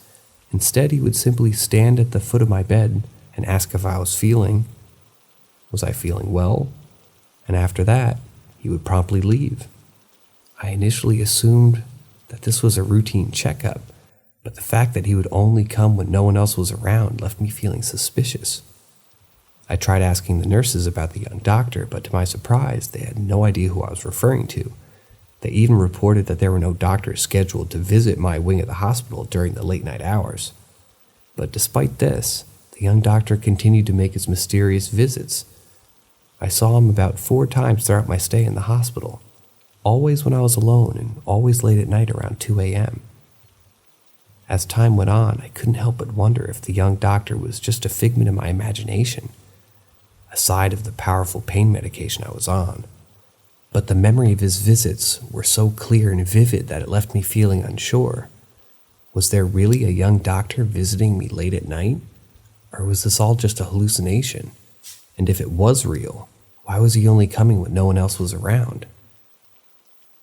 Even after my discharge from the hospital and my eventual recovery, I still find myself thinking about that mysterious young doctor. Was he some kind of supernatural being, visiting me during my most vulnerable moments? Or was it just a strange coincidence that he would always show up when I was alone? Perhaps one day I will find the answers to these questions. Until then, the memory of the young doctor will remain a mystery that leaves me feeling both intrigued and unsettled.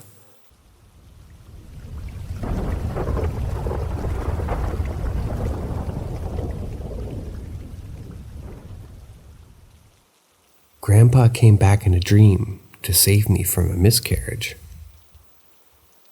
As I sit here reflecting on the journey my husband and I have taken, I'm struck by the twists and turns that life can bring. Our struggle with infertility had been a long and difficult one, filled with moments of hope and despair. But throughout it all, we've clung to the belief that our loved ones are watching over us, guiding us through our most difficult times. It was almost 3 years ago that my grandpa passed, leaving a void in my heart that I thought could never be filled. He was my confidant, my mentor, my friend. And then, almost 2 years ago, my grandma followed him into the great beyond. I was devastated, but I knew that they were both at peace and watching over us. And so we embarked on the IVF journey. We knew that we weren't alone. We felt the presence of our loved ones urging us on and supporting us every step of the way. As the time drew near us to transfer our first baby, we were filled with nerves and trepidation. And then my mom called me and told me about a dream she had had. In the dream, she was at a truck stop surrounded by noise and chaos. She was at a phone booth, and sitting right behind her was my grandma. On the other end of the phone, my grandma, despite the noise and commotion, had kept saying one thing over and over. Make sure she's on prednisone. She needs to be on prednisone. I was stunned when I heard it, for prednisone is known for its ability to be a natural-born killer of cells that cause miscarriages. It was as if my grandpa was reaching out in the form of this from beyond the grave, guiding us in our most difficult time. It was a powerful and humbling experience, one that filled me with a sense of awe and wonder. For in that moment, I knew that we weren't alone, that our loved ones were with us every step of the way, guiding us and supporting us as we embarked on this journey of life. And so, as we move forward, we do so with a sense of peace and purpose. We know that our loved ones are watching over us, and that they'll continue to guide us through the ups and downs of life. It's a comforting thought, one that fills us with hope and joy, even in our darkest moments.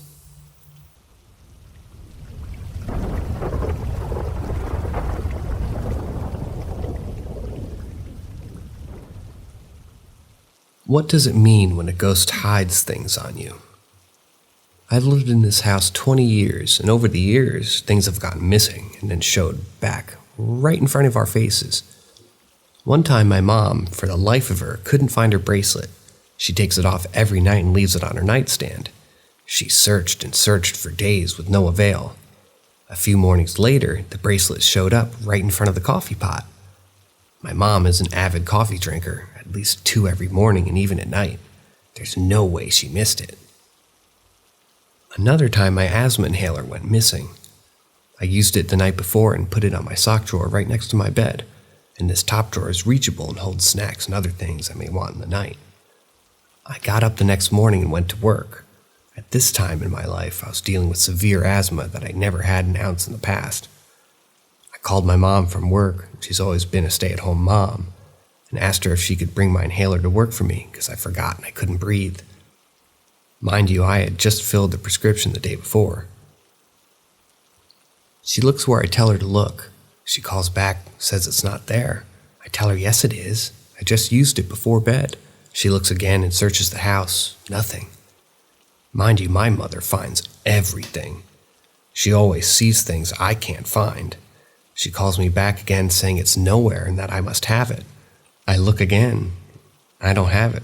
I call the pharmacy. Now I happen to know the girl who works there. She went to school with my sister and she recognizes my voice. She tells me since I pick up, I'll ring it through the register next week and have you pay for it then, once insurance will cover it again. My mother picks it up and brings it to me at work. At this particular time, my grandmother was visiting from Florida, and she had dinner over at my house with my parents. I stroll in from work at about 9 p.m. I walk into the kitchen where my mom had just cleared away all the dishes from dinner. I go to pull out a chair at the table, and I go, "Seriously, Mom?" My inhaler was in the middle of the kitchen table. My mother, in shock, just says, "What?" I go, "It's right here." She says to me, "Melissa, I just ate dinner at this table, cleared it and set the table before we ate, and cleared and wiped it after we ate. It was not there." It's still a mystery why this stuff happened. Was that just a spirit getting a kick out of blowing our minds?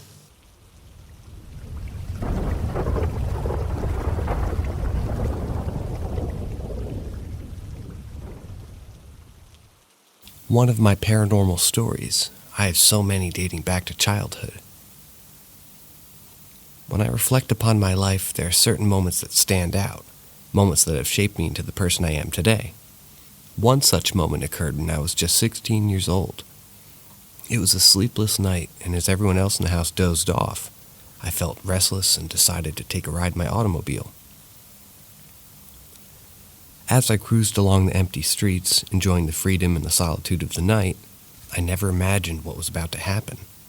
Suddenly, a drunken driver careened out of the parking lot and hit me with such force that my car flipped over 6 times before finally landing upside down and catching fire. I was trapped. My seatbelt jammed, and I screamed in terror. No matter how hard I tried, the seatbelt wouldn't budge, and I felt trapped and helpless as the flames licked closer and closer. And then out of nowhere, a dark-haired man appeared at the shattered window and spoke to me in a calm and reassuring voice, telling me that he was going to cut me free and that I should slide out and run. In that moment, I felt both terrified and grateful as I realized that this stranger was my only hope of survival. I did as he instructed, sliding out of the car and running as fast as I could, only to turn back and watch in horror as the car exploded behind me. It wasn't until later, as I lay in the hospital with glass shards embedded in my head, that I began to realize the true significance of what had happened. I asked the paramedics where the man who had saved me was, only to be met with confusion and disbelief. No one had seen him, and it's as if he simply had vanished into thin air.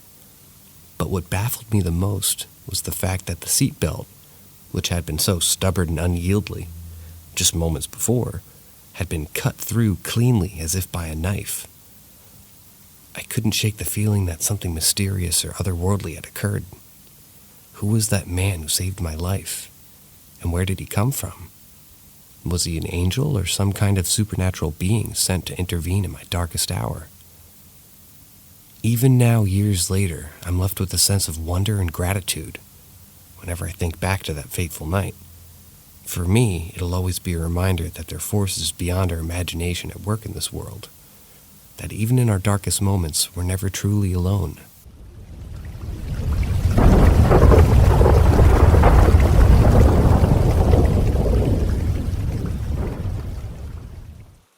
Experience from when I was a child. As I delve into this story, I can sense the intense curiosity and bewilderment of the narrator regarding the strange occurrence that happened to them when they were just a child. The vividness of the memory, despite it happening decades ago, is a testament to how deeply it affected them. The story begins with the narrator recounting a typical childhood experience of riding a bike along a grassy path with hills on one side. However, on this particular day, something caught their attention, something that was not usual. They came across a part of the hill that was a burnt charcoal black, revealing the inside of a cabin that was also burnt and resembled charcoal. The description of the scene sets the tone for the eerie encounter that the narrator would soon have. Inside the burnt cabin, the narrator described seeing a 4-legged table, a campfire with a cauldron on top, and a stereotypical witch wearing black robes and a pointed hat. The witch was short, and even though she had no face, the narrator recalls her telling them to come inside. Despite the witch's invitation, the narrator felt an instinctive urge not to go. The narrator sensed that the witch could not come out, but if they went inside, they'd not be able to come out either.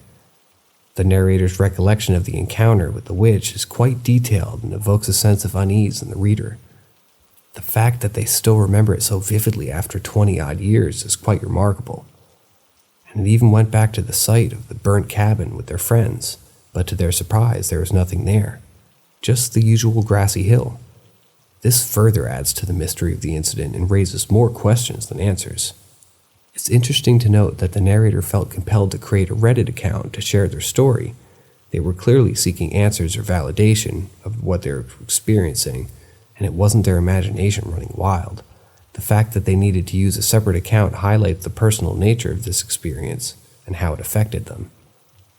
As I try to make sense of this strange occurrence, I can't help but wonder if it's just a figment of the narrator's imagination, or if there was something more to it.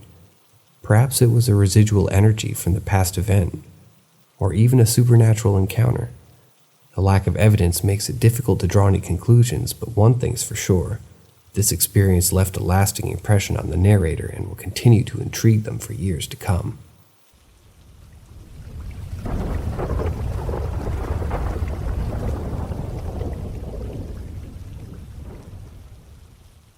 Experience last night.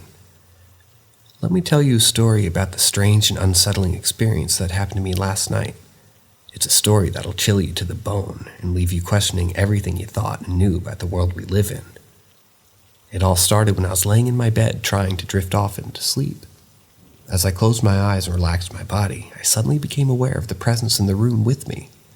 I knew instantly that it was a ghostly figure that had been haunting my room for some time now. At first, I tried to ignore it and focus on falling asleep, but then something strange happened. As I was getting closer and drifting off, I heard a whisper in my head. It was like someone was speaking directly into my mind. I was confused and frightened, as I knew I was home alone and there was no one else in the room with me. I opened my eyes and looked around, but there was no one there. The room was dark and silent, and the only sound I could hear was the beating of my own heart. Suddenly, I felt a rush of cold air, as if freezing wind had blown through the room. It was so cold that it took my breath away, and I gasped for air. But as I was gasping, I felt something strange happening to my body. It was like the cold was seeping into me. spreading through my veins and chilling me to the bone. Then the sensation became even more intense as I felt something cold pass through me and out the back of my head. It was like I was being invaded by something, and I could feel his presence all around me. I was terrified and I didn't know what to do. For a moment, I lay there frozen, unable to move or even breathe, but then I knew I had to do something. I got up from my bed and stumbled towards the door, my body shaking with fear.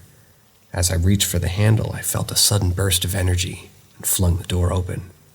I ran down the hallway and into the living room where I collapsed on the sofa, gasping for air. I was shaking all over and my heart was pounding so hard that I thought it would burst out of my chest. I knew that something terrible had just happened to me, and I didn't know if I'd ever be able to sleep again. To this day, I still don't know what caused that strange and terrifying feeling. Was it really a ghost that haunted my room? Or was it something else entirely?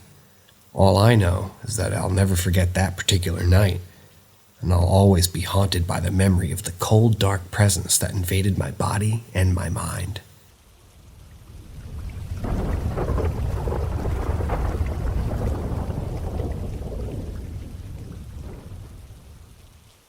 I've been dreaming of the same man.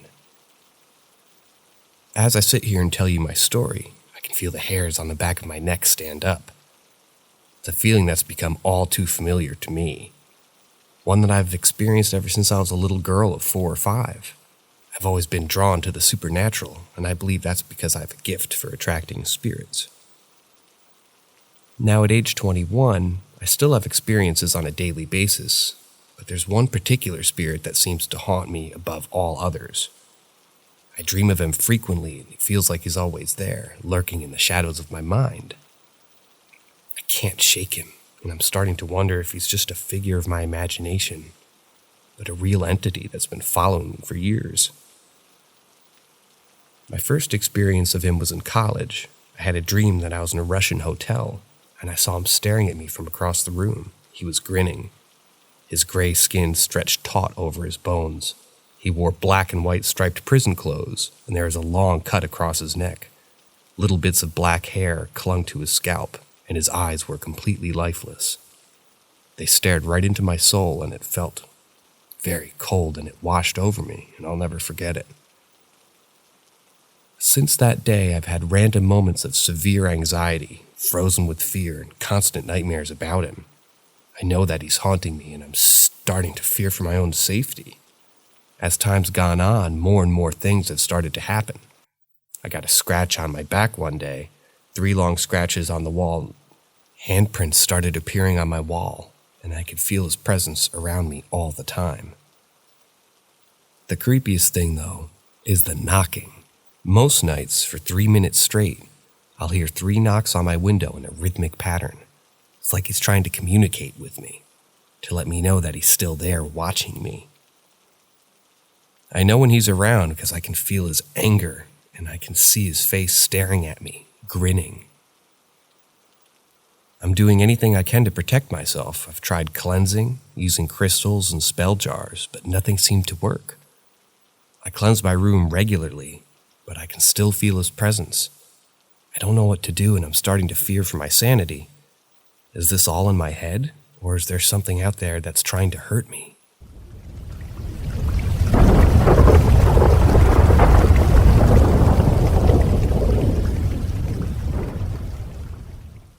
Sometimes I can see the future.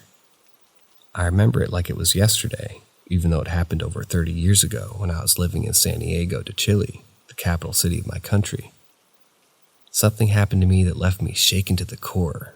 It made me realize that sometimes the consequences of our actions can be more than we bargained for. In those days, there was a burned house near my apartment that the people in the neighborhood often talked about. It was said that 2 young addict punks had died in a fire while trying to escape, only to burn alive. The story was a tragic one and left a sense of unease and fear in the air. One night during the winter months, I was walking home when I passed by the burned house. I looked through the boarded-up window, and in a moment of sheer stupidity, decided to say, "Hello, is anybody in there?" I whispered, and then I waited, Of course, nothing happened at that moment, and I continued to walk to my apartment. I lived on the second floor of an old house that had Victorian stairs, and as I closed the door behind me and started walking up the stairs, I could feel someone walking behind me. It was as if they were sticking to my back, and I could hear their footsteps just a second after mine. I was terrified, but I kept walking normally, not wanting to show any fear. Then I felt it. The person behind me was breathing on my neck, literally breathing. I was overcome with panic, but I kept calm and reminded myself that a gentleman just walks, never runs. I continued up the stairs until I reached my door, and when I opened it quickly and closed it without turning my head, I saw it. It moved like a man, but it was breathing very loudly and freakishly. I never played a joke on the dead again in my entire life. The experience left me shaken, and I couldn't shake the feeling that somehow I crossed a line. Looking back now, I realized that what happened to me was a warning, a reminder that our actions have consequences. It made me realize that we should always be respectful of the dead, and that sometimes even the smallest actions can have a huge impact. The incident stayed with me for years, haunting me in my dreams and making me wonder about the afterlife. It was a reminder that there are things beyond our understanding that are sometimes best to be left alone.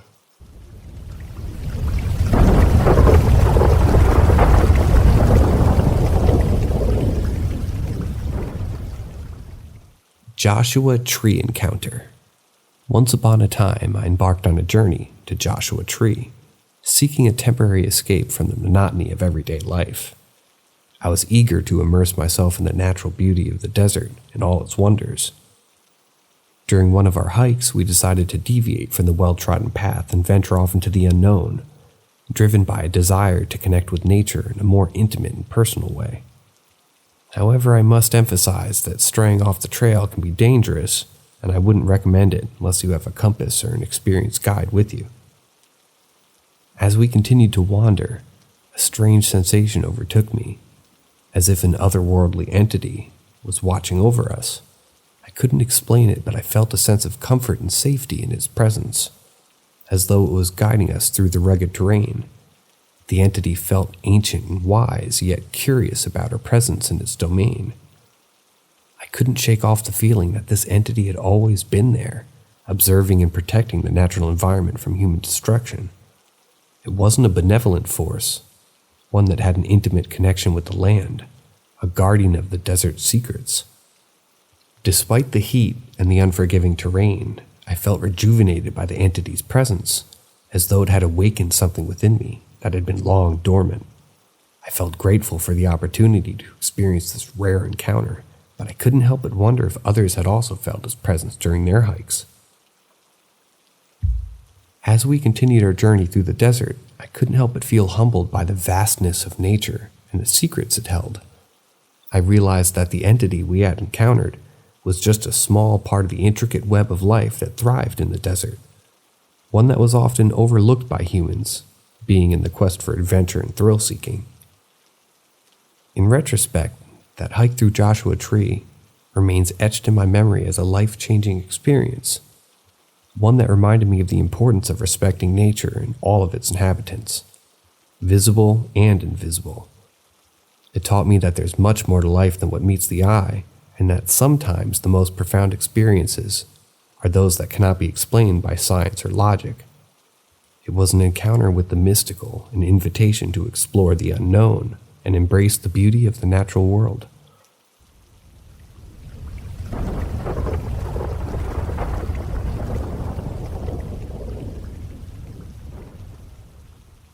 I seen my great-grandfather the morning of my daughter's birth. It was a bittersweet time in my life. Carrying my first child was a joyous occasion, but the passing of my great-grandfather left a void in our family. I had always admired him and looked up to him as a role model. He was a wise, kind, and always had a smile on his face. I was heartbroken at the thought that my child would never get to meet him and learn from him. It was a cold, dark morning when it happened. I was abruptly woken up at 5 a.m. by a sharp contraction. As I sat up in bed, still groggy from sleep, I noticed a figure standing at the foot of my bed. It was my great-grandfather, although his form was hazy and indistinct. I recognized his face immediately, but before I could even utter a word, he vanished into thin air. I was left feeling bewildered and shaken. Later that day at the hospital, I recounted my eerie encounter to my mother. She listened intently, then shared with me that she had been finding pennies in strange places all morning. Her theory was that our beloved one who had passed on leaves these coins behind as a sign that they're still watching over us. I was skeptical at first, but her explanation gives me some comfort. As the day wore on, strange things kept happening. My mother found another penny in her shoe, and my husband discovered one on his desk at work. It was as if my great-grandfather was leaving these coins for us in a way to let us know that he was still with us in spirit.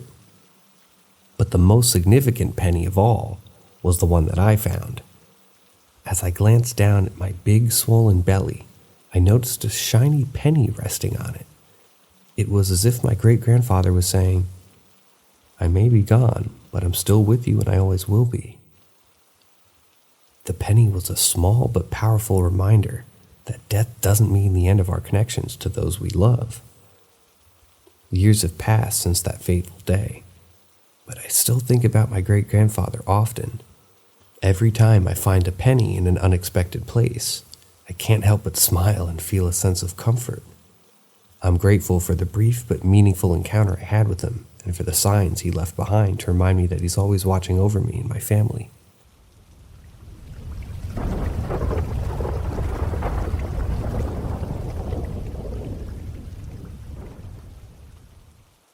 My Son and the Ghost Girl. I must say, I have lived in a haunted house for about 28 years, and despite the unusual occurrences that took place within the walls of my humble abode, I was never bothered by them, because for the most part, the ghosts that inhabited my residence didn't seem to bother us either. It wasn't until I realized the strange connection between my neighbor and the little girl ghost that I began to piece together the story of my haunted house. My neighbor had lost his daughter years before we moved into the house. It was a tragic event that left him and his wife devastated, and I could see the pain etched on their faces every time I passed by their home. We had always known that there was a little girl ghost in our house, but we never put two and two together until one day, when my son was about 4 years old. I was in my room when I heard something hit the hallway. It hit the wall, followed by my son's voice telling someone to get out of his room. And it was just me and him in the house at the time, and I went back to his room and asked him who he was talking to. He told me that while he was playing, it was with a little girl ghost, but things had turned sour when he didn't want to play anymore. She had threatened to scare him, so he threw her out, and she threw something at him and told her he had to leave. At that moment, I felt a chill run down my spine. I knew that something was amiss, and I had to find out what it was. I went into the kitchen and called out to the little girl, saying, come out, wherever you are." To my surprise, I heard a giggle in response. I knew then that I had to be careful with what I said next.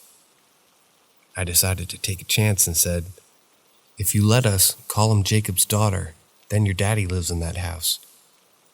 After that, we no longer heard the sounds of someone playing hopscotch down the hall or the random giggle that became part of our daily lives.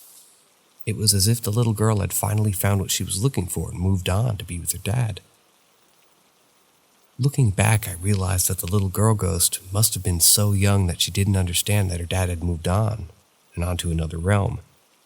She must have been searching for him all these years and found solace in the fact that her dad was still close by, even though she couldn't see him. It was a bittersweet moment, but one that I'll never forget.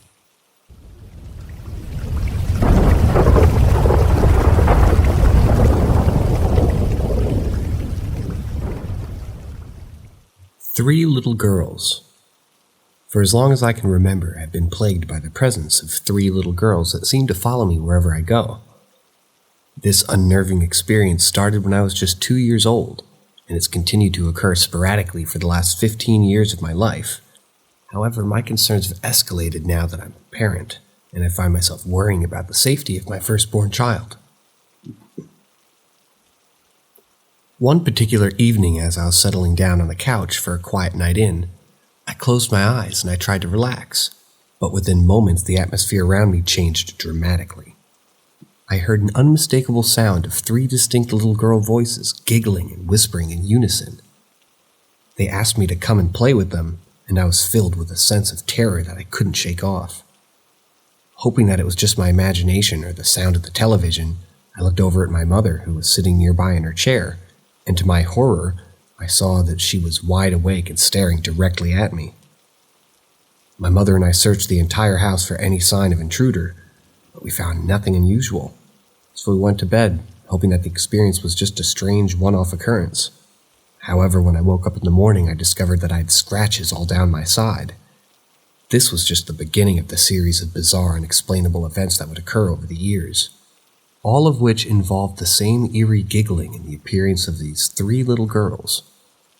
As time passed, I found myself in a new home with my current wife, and even she has experienced this strange phenomena with me. The most recent occurrence happened just 5 years ago, but now I worry more than ever before as I've become a father to a beautiful 5-month-old baby. The fact that these strange happenings have continued to occur, despite my changing living situations, have left me feeling utterly perplexed and increasingly concerned for the safety of my family. I've scoured the internet and consulted with experts, but I've yet to find any satisfactory answers or explanations for what's happening to me. The only thing that remains certain is that the presence of these 3 little girls is very real, and their giggling and scratching have become a familiar and unnerving part of my life. I'm left with a sense of unease and trepidation, wondering what will happen next, and hoping that one day I'll find the answers that I seek.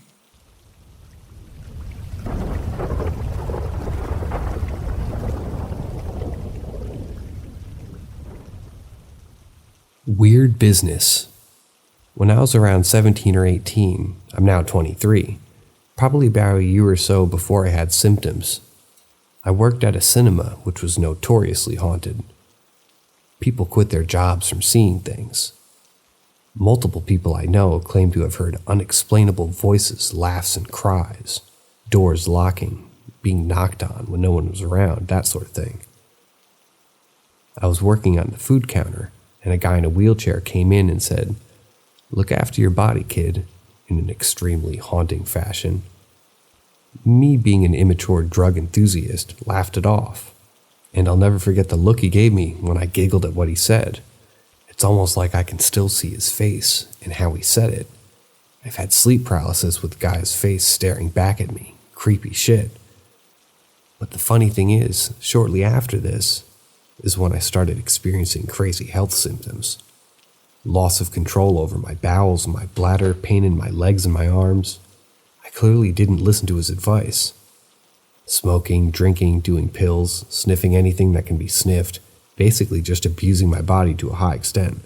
I can't help but think this guy was some kind of messenger, something warning me about the path I was about to go down.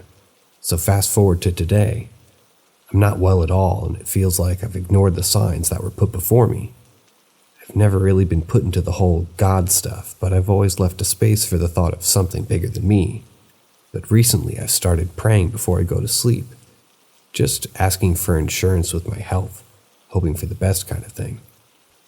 I've always had an overactive imagination.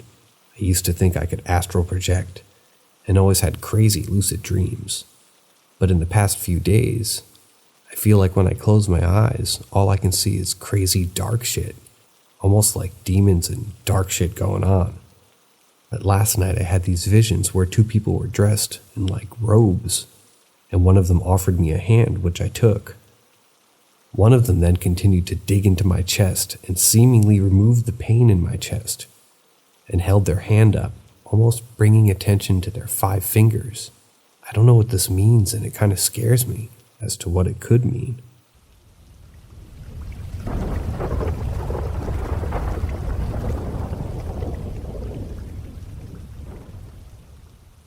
Paranormal encounter with lift. As a 17-year-old, I've lived in the same apartment building my entire life, but my family and I are finally moving out soon to a bigger flat. The building itself is not much older than me, but the elevator's always been kind of wonky and prone to breaking down. At times, it would activate on its own and go to a random floor, or doors would get stuck for no good reason, 10 seconds before finally closing, causing frustration for those inside. However, for the past year or two, I can't remember the exact duration, something strange has been happening with the elevator. It's been opening its doors on the ground floor every time I enter the building, as if it's waiting for me. At first, I thought it was a coincidence because, as I mentioned, the elevator is constantly malfunctioning. But it kept happening, every single time, like it was timing my entry to the building and opening its doors exactly when I took the first 2 steps toward it. It never missed the mark. It always opened on the exact step I took. The strange thing is that it only happens when I'm alone and returning to the building. It doesn't happen when I'm with someone else or leaving the building. It's like the elevator is waiting for me specifically. The odd behavior doesn't stop there either. It seems to get angry when I try to avoid it. By taking the stairs instead, the elevator doors would aggressively shut, as if it was trying to force me to take it. I've tried to test it, if it's just a coincidence, by opening the building's entrance door and waiting to see if the elevator would close on its own, but it never does. It always waits for me. At first I was creeped out and paranoid about the strange behavior, but now I've become so accustomed to it that it doesn't even faze me anymore. However, I can't help but worry that this strange elevator behavior will continue in a new building, since it also has an elevator. I don't believe in ghosts or supernatural phenomena, but this strange occurrence is still unsettling. I've tried to confide in my friends about it, but they don't take me seriously. I'm afraid to tell my parents because I don't want them to think I'm crazy or brush it off as nothing. This elevator's become a strange and unsettling part of my daily routine, and I wanted to share my story because it's been bothering me for quite some time now.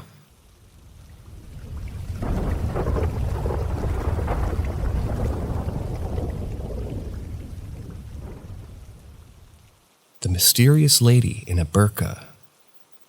Once upon a time, in a small apartment complex located in Bangladesh, a peculiar incident happened that left the residents of the complex perplexed and terrified.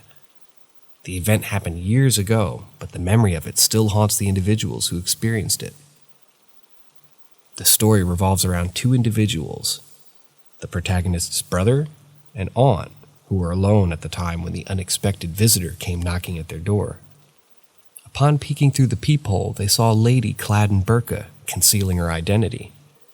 This sight in itself was enough to send shivers down their spines, but what happened next was even more bizarre.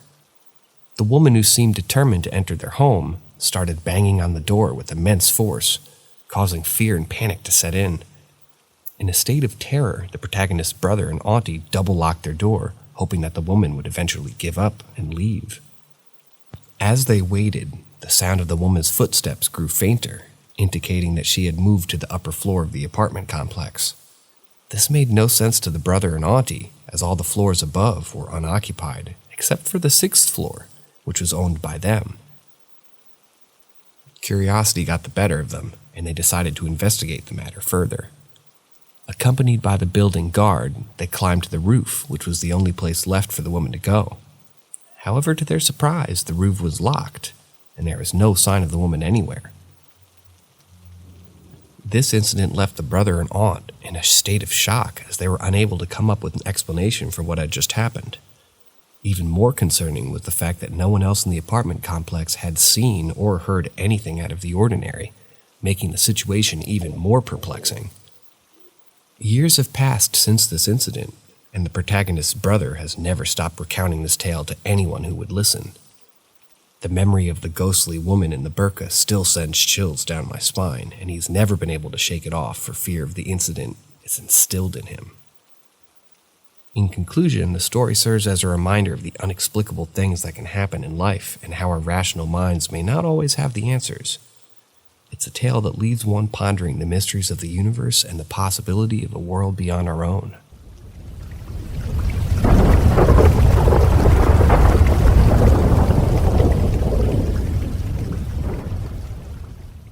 Can crystals be haunted?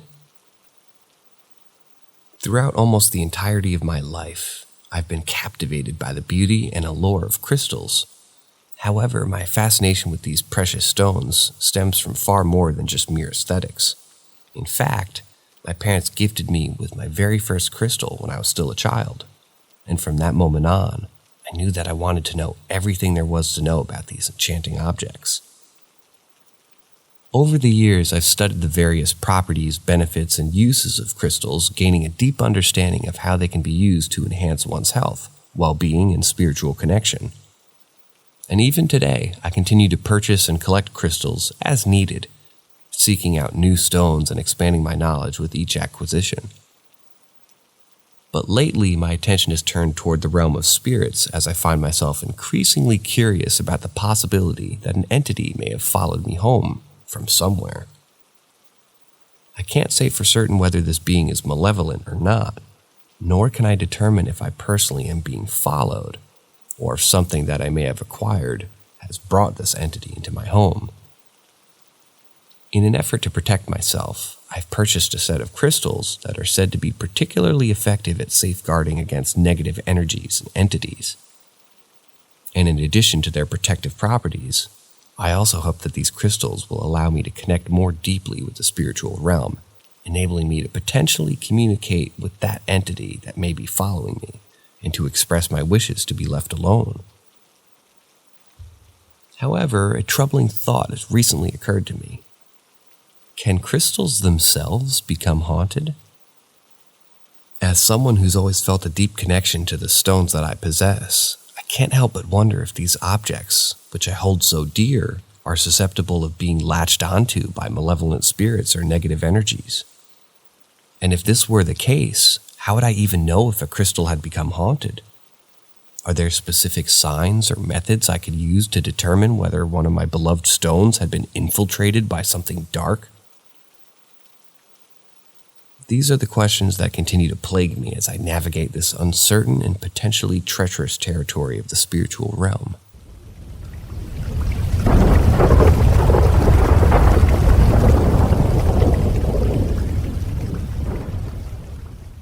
Me and my friend saw a girl in a white dress.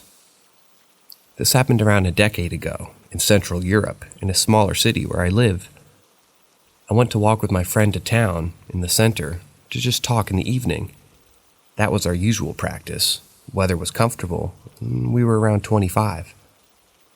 We were heading back to the middle of the talk, and I was listening. I felt a little weird. Something like someone gave me a little anesthesia or something. We were about to cross the road on Zebra, which is a roundabout with our usual moderate traffic and well lighted. It's an urban area. Diagonally to the left is church with a small green garden and bushes around, which somewhat block the view of the church entrance. There in front of the church, like 20 meters away from us, I spotted a girl, around 8 or 9, standing in a white dress, in something like a white nightgown. But the dress was torn apart, it had holes in it. Girl had arms, hanging, still next to the body. She had long hair also hanging, and she was looking straight down. She wasn't looking at us, but in front of the church entrance toward the road and the building on the other side. I had a thought that this was a poor girl from wartime. Then my friend interrupted me by jumping toward the road, which was at our right. He was on my left, so closer to the church. He mumbled something out of surprise. I forced myself to be very alert and realized that what might be happening, and I said to him, "I will not say anything now, but you tell me, what is it?" And he replied, "There's a girl in a white dress. I saw it." This is what scared me, and I was like, oh my God, I saw her too. But why are you afraid? She's just standing there, and there are people around. Then while we were crossing the road, we were looking toward that church entrance, and no one was there. And we just went forward as usual, past the bushes and the little road that leads to the church entrance, looking toward the church, and saw nothing. Then we continued walking home like nothing happened. That friend a few years later, after already finishing university, went to study to become a Catholic priest, and he is a priest today. At that time, he was still not sure if he could be a priest.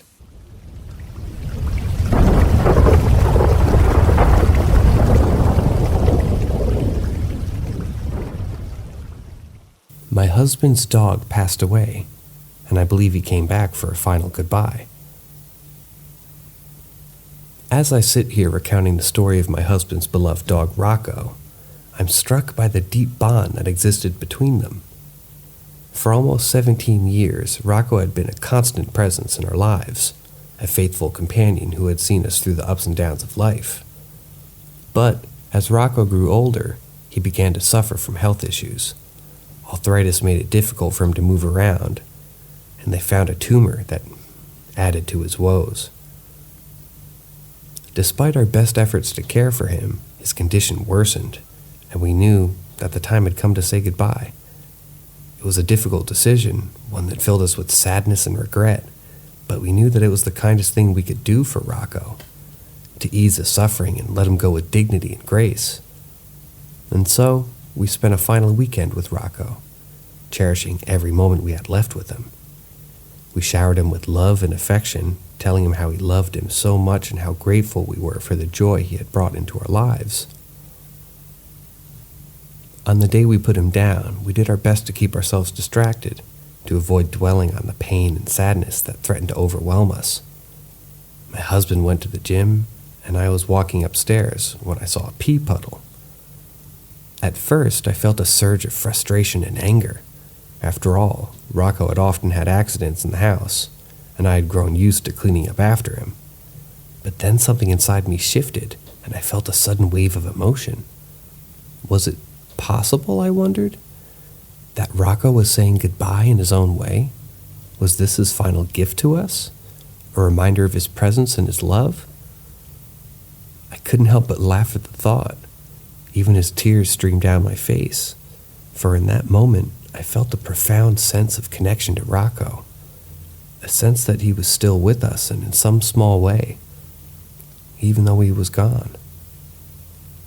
And as I look back on that moment now, I'm filled with a sense of gratitude and wonder.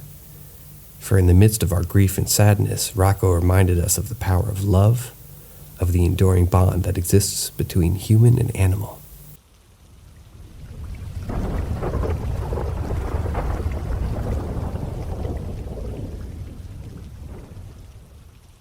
Visitation dreams. Have you ever found yourself lost in the ethereal world of your visitation dream? Those inexplicable moments where the veil between reality and the unknown blurs, leaving us with more questions than answers? I certainly have, and the experiences I've had have been nothing short of surreal. It all began when my father passed away, only 10 months before my mother. During that brief span of time, I had dreams of my father frequently. Always in the same room, which looked like his dream living room. He would speak of current events and share his thoughts on what was happening in the world. The dreams were so vivid that I could almost feel his presence next to me, comforting me in my time of grief. But when my mother passed away, something peculiar happened. The dreams of my father stopped instantly, as if he had left me to be with my mother. For over a year, I didn't dream of him at all.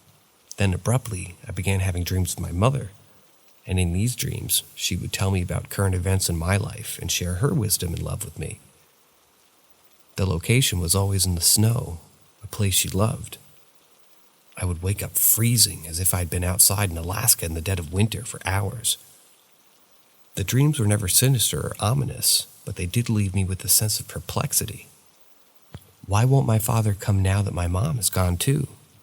Is there some reason that he's not able to visit me anymore? Or is it simply that my mother is the one who needs to be with me now? The questions continue to pile up with no clear answers in sight. Despite the confusion, one thing is abundantly clear to me. Even death can't sever the bond I had with my parents. The love and connection we shared in life continues to exist even beyond the grave. These dreams serve as a testament to the fact that, and maybe a reminder, that the love we have for each other transcends all boundaries, even those of life and death. As I attempt to unravel the meaning behind the dreams, I'm comforted by the knowledge that my parents are still with me, watching over me and guiding me through life. And while the dreams may be perplexing and enigmatic, the love that courses through them is undeniable, a beacon of hope in the midst of uncertainty.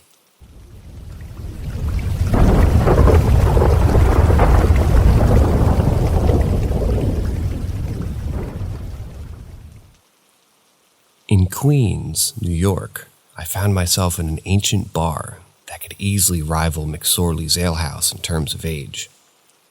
This establishment had been opened in the 1800s, and it was around 4 in the morning when the bartender began to wrap up and the last few patrons trickled out.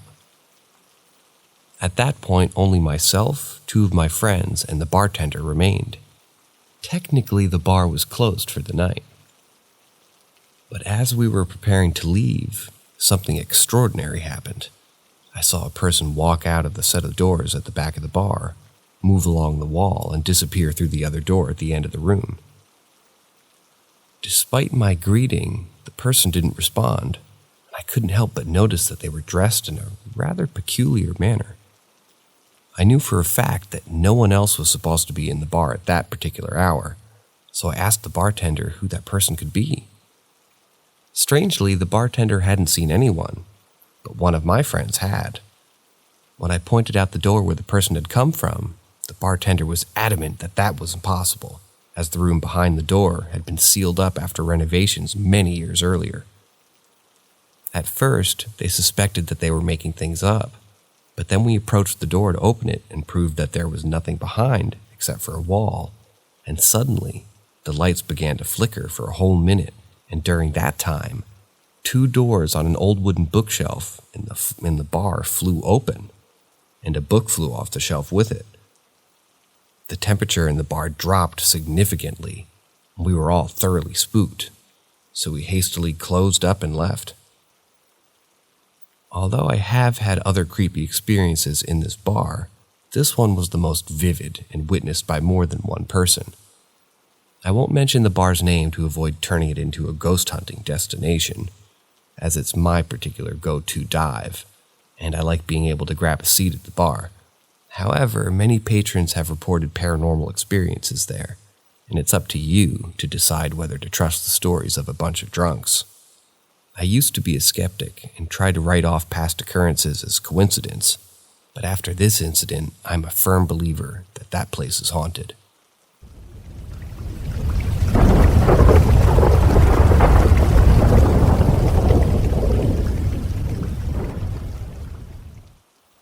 A toddler I was watching told me she couldn't sleep because of the burnt man. 10 years ago, an experience that still sends shivers down my spine occurred. I was in a romantic relationship with someone who had a child who was under 2 years old. One night while the child was away at her other parents' house, the then partner and I decided to mess with the Ouija board. At first, it seemed like harmless fun, but then things quickly turned eerie and unsettling. As we began asking questions, the board spelled out some truly chilling responses. The radio we were listening to even shut off abruptly, as if something sinister had taken over the room. We were both spooked but couldn't stop ourselves from asking more questions. The board spelled out the word like burn, pain, and hellfire, and all the responses were similarly disturbing. The spirit claimed its name was Zozo, and it seemed to revel in terrorizing us. But the real nightmares began when we picked up the child from the other parents' house. She was inconsolable and wouldn't sleep in her own room anymore. Even when we tried to comfort her by letting her sleep in our bed with us, she would cry and scream that the burning man was staring at her.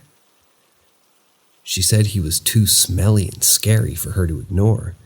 We were completely baffled by her behavior and couldn't shake the feeling that something sinister had attached itself through the Ouija board. Over time, more strange things began happening around our home. Objects would move on their own, doors would creak open and slam shut without any explanation, and we even started seeing strange shadows flitting around the edges of our vision. Our relationship began to fall apart, and the weight of the fear and paranoia that had taken over our lives. Eventually, I couldn't take it anymore, and I decided to break the lease early and move back home. The memory of that terrifying experience still haunts me to this day, and I'll never be able to look at a Ouija board the same again. It's a chilling reminder that sometimes, when we mess with the unknown, we're inviting things into our lives that we're not prepared to face.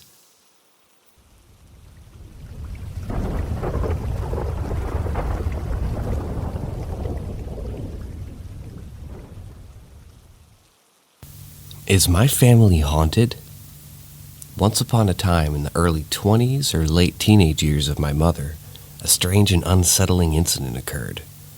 An experience that stayed with her forever. She was preparing herself to attend a party, and while in the bathroom, she had turned up the dial on the speaker to enhance her music listening experience. Suddenly, the speaker shut off, and when she checked, she noticed the dial was turned down, which meant that something or someone had moved it. However, she was alone in the house, so she couldn't explain how it happened. She left the house as quickly as possible, feeling unnerved and frightened. Fast forward to my own childhood and my parents' separation, which resulted in me visiting my father's home on weekends. My mother often confided in me about hearing strange scratching noises at my bedroom door.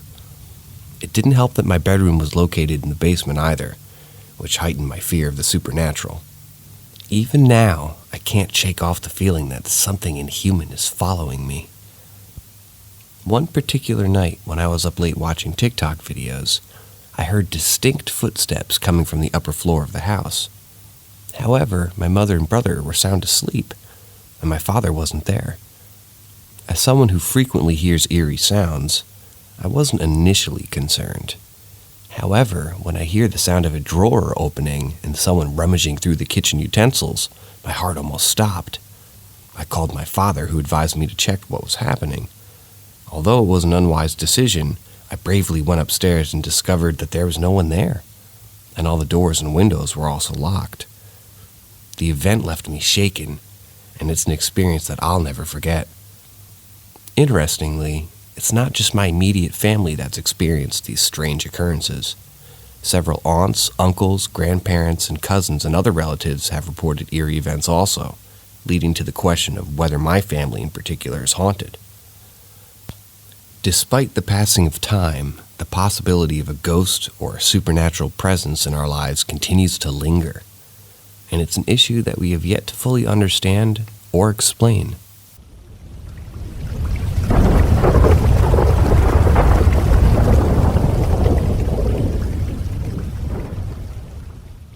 I think there's something following me. Lately, I've been experiencing a range of inexplicable sensations that have left me feeling confused, unsettled, and even a little bit frightened. It all started with a persistent tapping on my left shoulder that seemed to linger there for what felt like an eternity, making it impossible to ignore. The sensation was so persistent that I began to wonder whether there was something physically wrong with me, but I couldn't seem to find any explanation for it. Over time, the tapping continued, but with greater intensity. I began to feel something else, something that was hard to describe. It was like an impact, a soft punch that didn't really hurt, but left a strange feeling in its wake. It was as if something was trying to get my attention, to communicate with me in some way that I couldn't quite understand. As if this wasn't enough, I began to hear whispers and see movements out of the corners of my eyes. My belongings were also being moved from where I left them, making me feel as if I was going crazy. I tried to rationalize the situation, thinking that maybe perhaps it was just my imagination running wild and I was experiencing just some kind of mental illness, but I'd never had any problems like this before. I got to the point where these experiences started to impact my daily life, and I knew that I had to do something about it. I began to research possible explanations for what was happening to me, but I couldn't find anything that made sense. I decided to try to ignore the sensations and movements, hoping that they would eventually go away on their own, but they persisted, and I knew that I had to take on more drastic measures.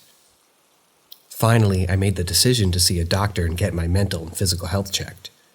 I knew that it was possible that I was suffering from some kind of mental illness, or maybe there was something physically wrong with me that was causing these experiences. I was pretty scared and unsure of what to expect, but I knew that I had to take action. After some time, most of the experiences stopped, but I still intended to follow through with my plans to get my mental and physical health checked. I want to make sure that this isn't a one-off occurrence and that I'm taking care of myself in every way possible. I hope that by sharing my story, others may be experiencing similar sensations and movements and will feel less alone and know that they're not going crazy.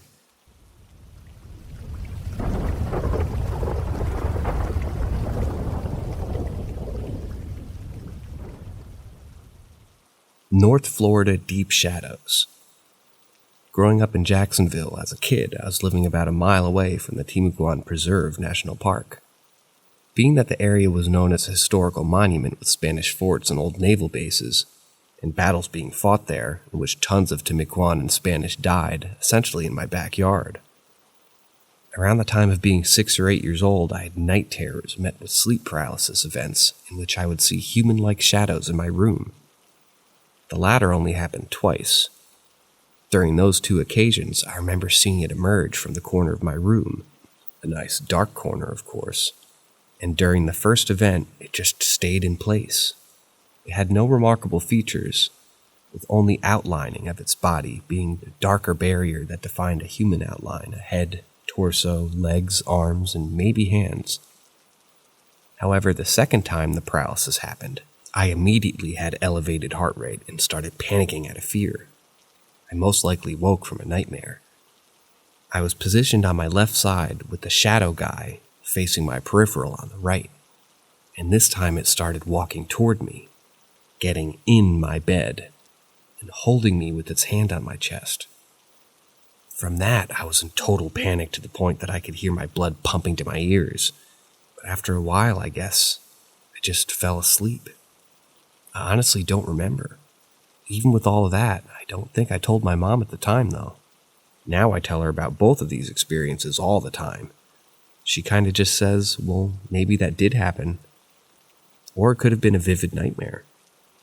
Nowadays, I look back on it with a sort of mystified perspective. Growing up, our household was really stressful as a child. There was a lot of parental verbal fights on a daily basis, especially with my dad being an alcoholic. And no, he didn't abuse me, at least physically.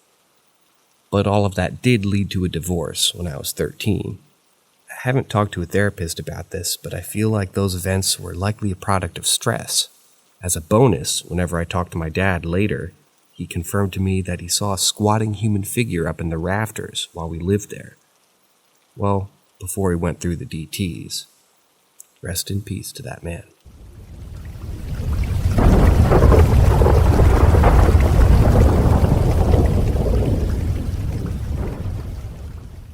First ever ghost experience. It was the year 2022, and I was in my first room watching some videos when all of a sudden the light turned off for a split second. I thought it was just my parents playing a prank on me, but when I told them they were completely disinterested, I shrugged it off and continued watching my videos. However, a few minutes later, I heard some objects falling off the hallway table. I was skeptical of what had just happened, but I decided to investigate. As I walked down the hallway, I felt a chill run down my spine. The air around me felt heavy, and I couldn't shake the feeling that I was being watched. About an hour later, as I was taking a look at my airsoft gun, I saw 2 pairs of shadowy legs under my door. My heart raced as the legs walked into my room, where the light had turned off earlier. I tried to open the door to confront whoever was in my room, but to my horror, there was no one there. I searched the room for any sign of life, but there was nothing. The feeling of being watched only intensified, and I knew something wasn't right. I searched the room again, but to no avail. I thought it might have been one of my pets, but I couldn't find them anywhere in the room. I couldn't shake the feeling that I was being watched and that something sinister was lurking in the shadows. Every time I entered the room, the feeling of dread and fear consumed me, and I could feel my heart racing in my chest. Days turned to weeks, and weeks turned into months, but the paranormal activity never ceased. Strange noises and objects would move on their own, and I could feel a presence watching me from the shadows. I tried everything to get rid of the entity, but nothing worked. It was as if the entity had taken control of my home, and I was powerless to stop it.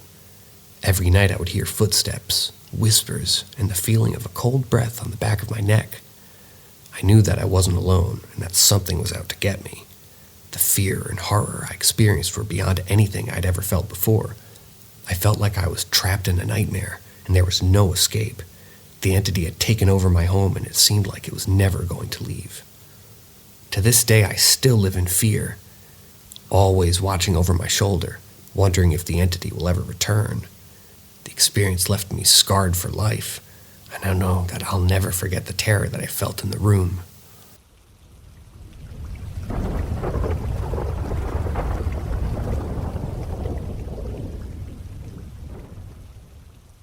My daughter was born with mild tracheomalacia, a soft windpipe.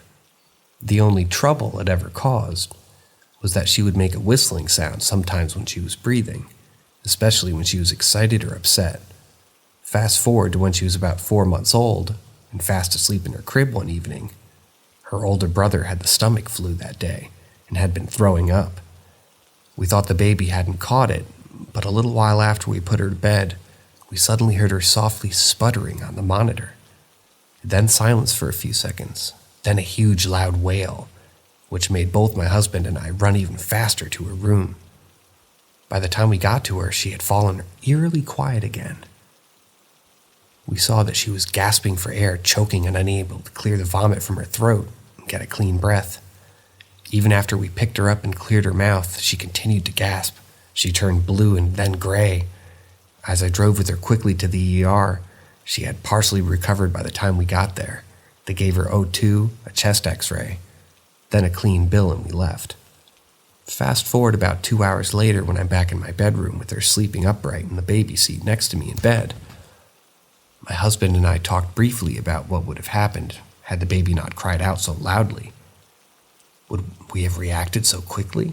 Would she have recovered? I'm in and I'm about to sleep myself because I kept checking her.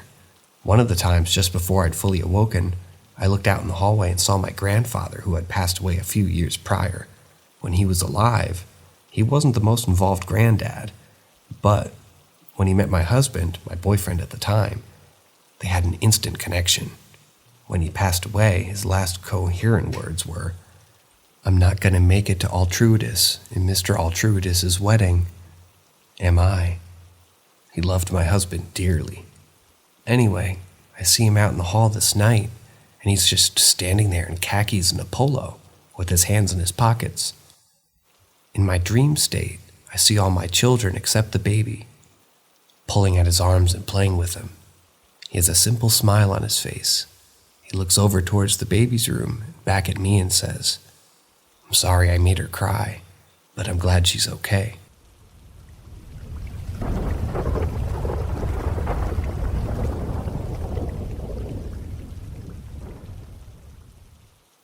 Any stories of haunted malls from retail workers or ex-retail workers?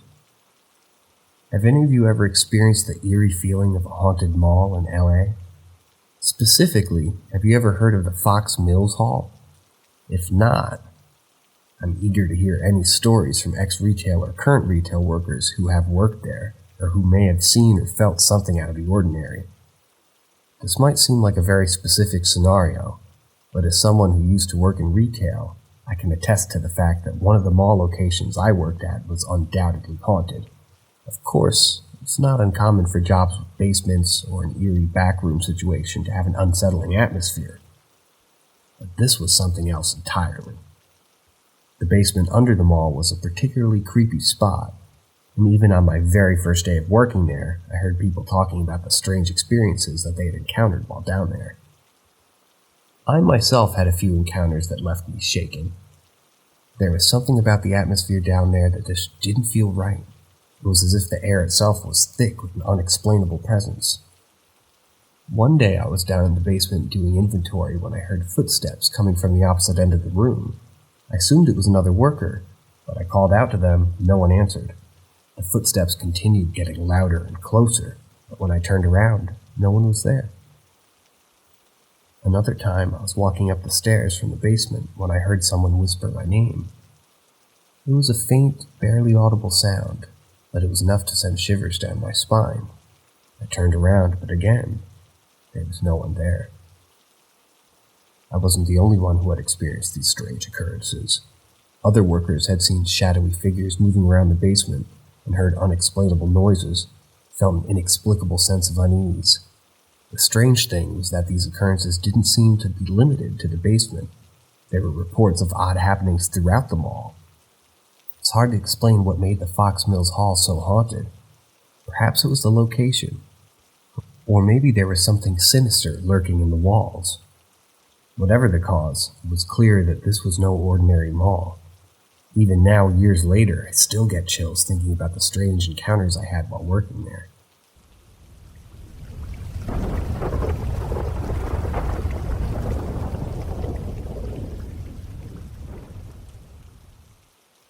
screaming girl in my basement.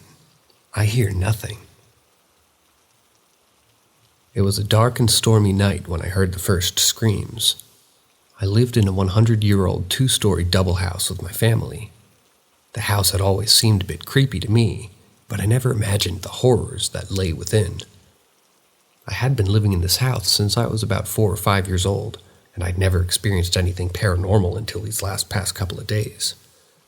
It started with a call from our neighbor, who sounded frightened, claimed to have heard screams coming from the basement of our house. We thought it might be us.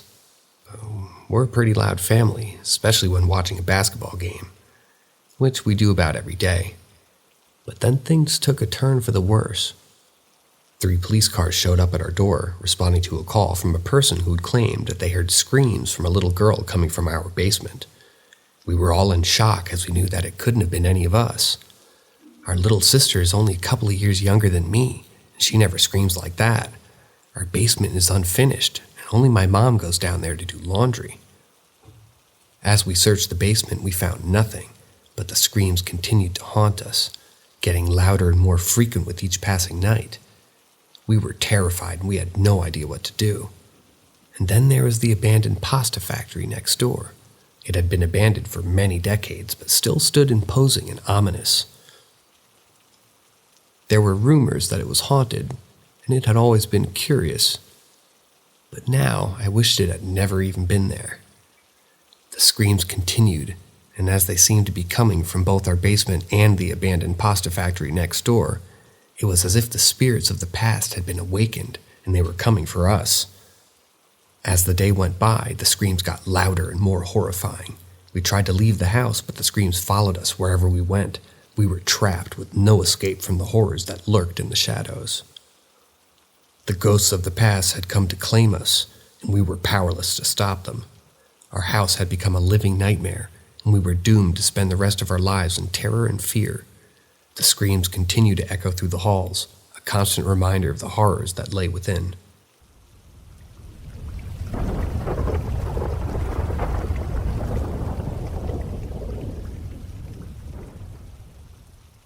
French-Latin voice in my girlfriend's room while she sleeps.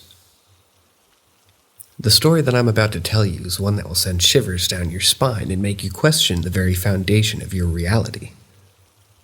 It all started on Valentine's Day, when I decided to install a camera in my girlfriend's room. We were in a medium-distance relationship, and I wanted to be able to check up on her whenever I could. My girlfriend has struggled with mental issues her whole life, and I wanted to be there for her in any way that I could. She had mentioned feeling alone at times, and we both thought that installing a camera would be a good way for me to keep an eye on her and for her to feel less alone. Additionally, she often had trouble sleeping and would have nightmares. I would be able to watch over her and call her if she was ever having bad dreams. For weeks, everything seemed to be going smoothly. I would check up on her every so often, and she seemed to be doing okay. But then about a week ago, something strange happened. I heard a singing voice coming from my girlfriend's room, a voice that sounded French or Latin in origin. It was a woman's voice, high-pitched and whispery, and it sounded malicious. The voice lasted the entire night, and I couldn't shake the feeling that there was something truly sinister about it. What made it even more unsettling was the fact that there was an emphasis on certain words, as if the voice was trying to convey a message. I tried to record the sound, as I usually do, but for some reason I couldn't. It was as if the voice didn't want to be captured on film. My girlfriend's family originally came from France, and she used to be very spiritual, which only added to the sense of unease that I was feeling. As if it wasn't enough, I heard the voice again just a week later. This time, I knew it was something, and that it was seriously wrong. The voice sounded like a motherly figure, and then in the words it spoke, it seemed to carry a deep and ominous meaning. I didn't know what to do. Should I tell my girlfriend? Would she think that I was crazy? Or is this some kind of supernatural occurrence that I couldn't explain? The more I thought about it, the more I realized that I was in over my head. As I sit here typing out this story, I can't help but wonder what'll happen next. Will the voice return? Will I be able to capture it on film? Or is this something that I'll never be able to explain or understand? Only time will tell.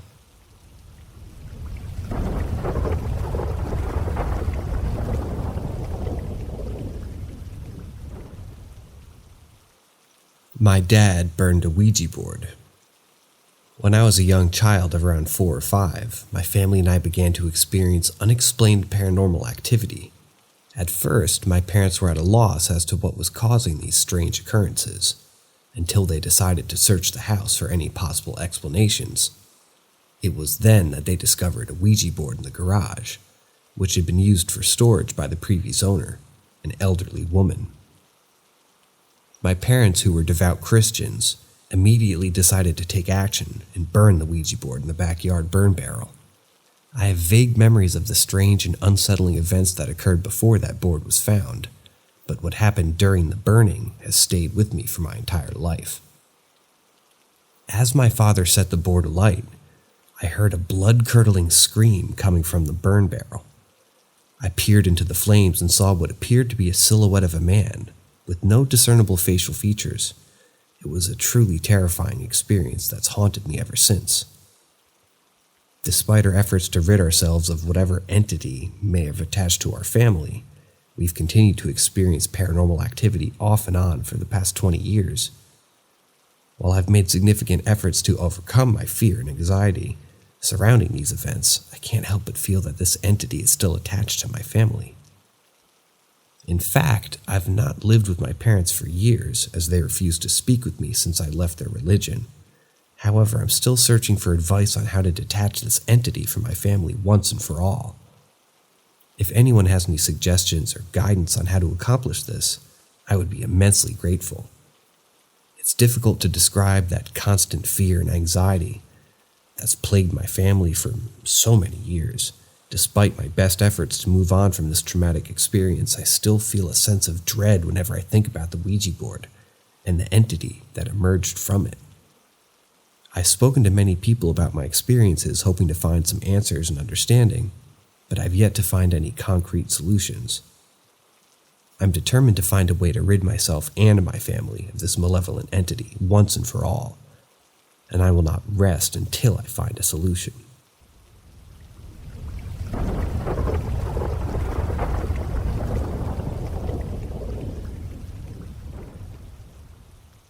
There is something at my work.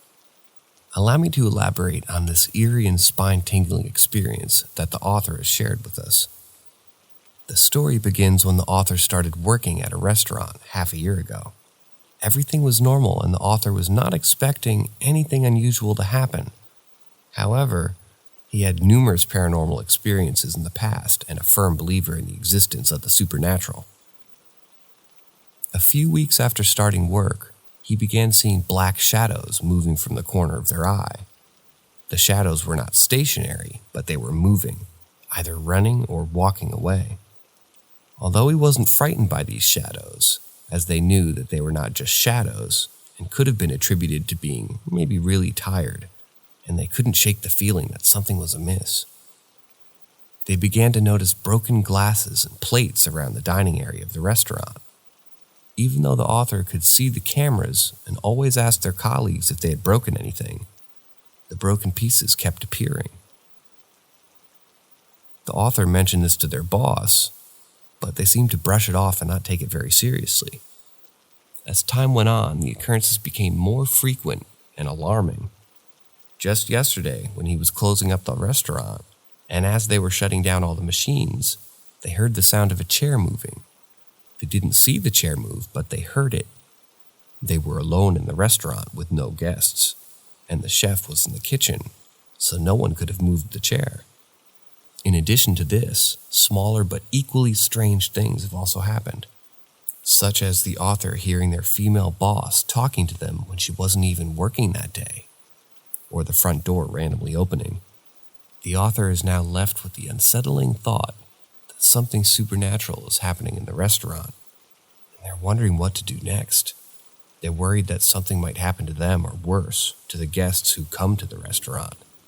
The author's experiences remind us that there is more to this world than what we can see, and that sometimes it's better not to brush off our intuition, but to listen to it and open the possibility that perhaps the supernatural actually exists.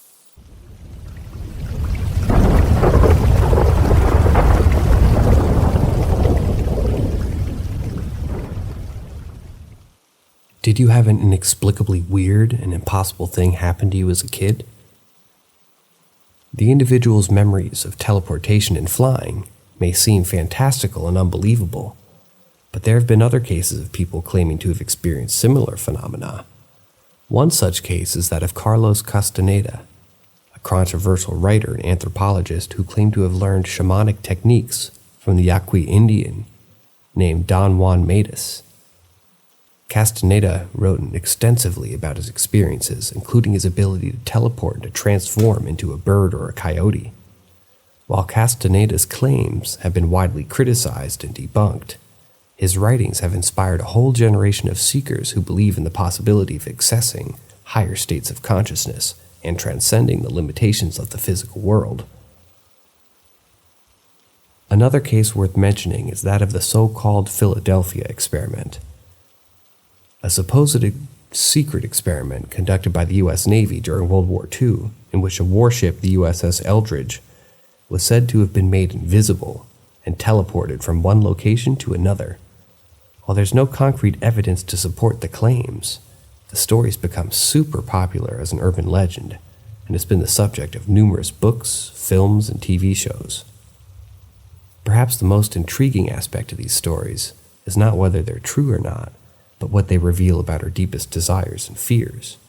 The idea of being able to teleport or fly may seem like a childhood fantasy, but it also taps into our yearning for freedom, adventure, and transcendence. At the same time, it reflects our fear of being trapped in a mundane and limited existence, and our longing to break free from the constraints of time and space. In a way, the fact that these stories persist and continue to fascinate us is a testament to the enduring power of the human imagination. Our ability to envision new possibilities, to dream of a better world, and to explore the unknown is what's driven us to achieve great things throughout history. Whether or not we ever truly teleport or fly, the fact that we can imagine is a testament to the boundless potential of the human mind.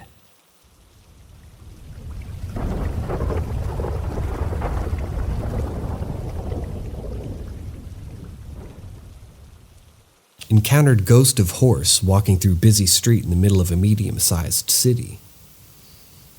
It was a chilly evening in December, and I was leaving work after a long day. The sky was getting dark, and it was still slightly overcast. A typical workday for the most part. I was eager to get home, curl up with a good book, and forget about the stresses of the day. As I drove through the main road of the city, I noticed that the traffic was still a little congested due to the remnants of rush hour. I sighed, resigned to the fact that I'd have to endure a bit more of a commute before I could finally relax. But then something caught my eye. At first I thought it was a trick of the light or my imagination, but as I got closer, I realized that I was looking at a pair of horse legs.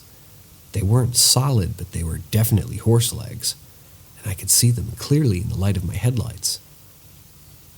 As I watched in amazement, the rest of the horse's body materialized before my eyes. It was a beautiful animal with a shiny coat and a proud stance. I could see its head, its mane blowing in the wind, and its eyes seemed to look straight through me. It was a breathtaking sight, and I couldn't believe what I was seeing. The horse walked slowly across the street, taking its time, as it had all the time in the world. It lasted about 30 seconds and then disappeared into a large field. I sat there for a moment, stunned, trying to process what I had just witnessed. It was obvious to me that it was a spirit of a deceased horse, and I was baffled as to why it was there. I decided to do some research and found out more about the area where I had seen the ghost horse. To my surprise, I discovered that until the 1930s, the whole area was a working farm. It seemed that the horse had decided to stick around its old stomping grounds and continue with its normal way of life, walking the same pasture and the roads that he always did. I drove by the area many more times, hoping to catch another glimpse of my non-corporeal friend, but I never saw him again. Hopefully the memory of that magical evening stays with me, and I often think about the beautiful ghost horse that I had the privilege of seeing. It made me wonder what other secrets and mysteries this world holds, just waiting to be discovered.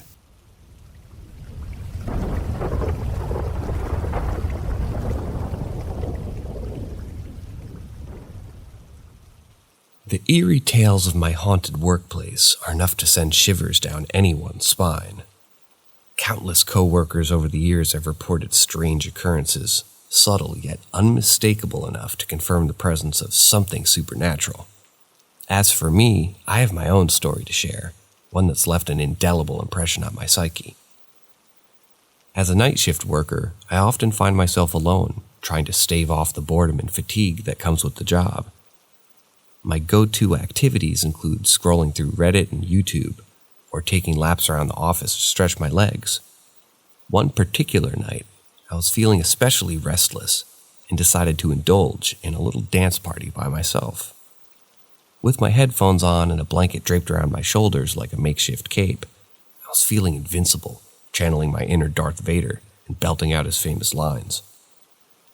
It was during one of these laps that I felt a sudden tug on my collar and blanket, as if someone or something had grabbed hold of me.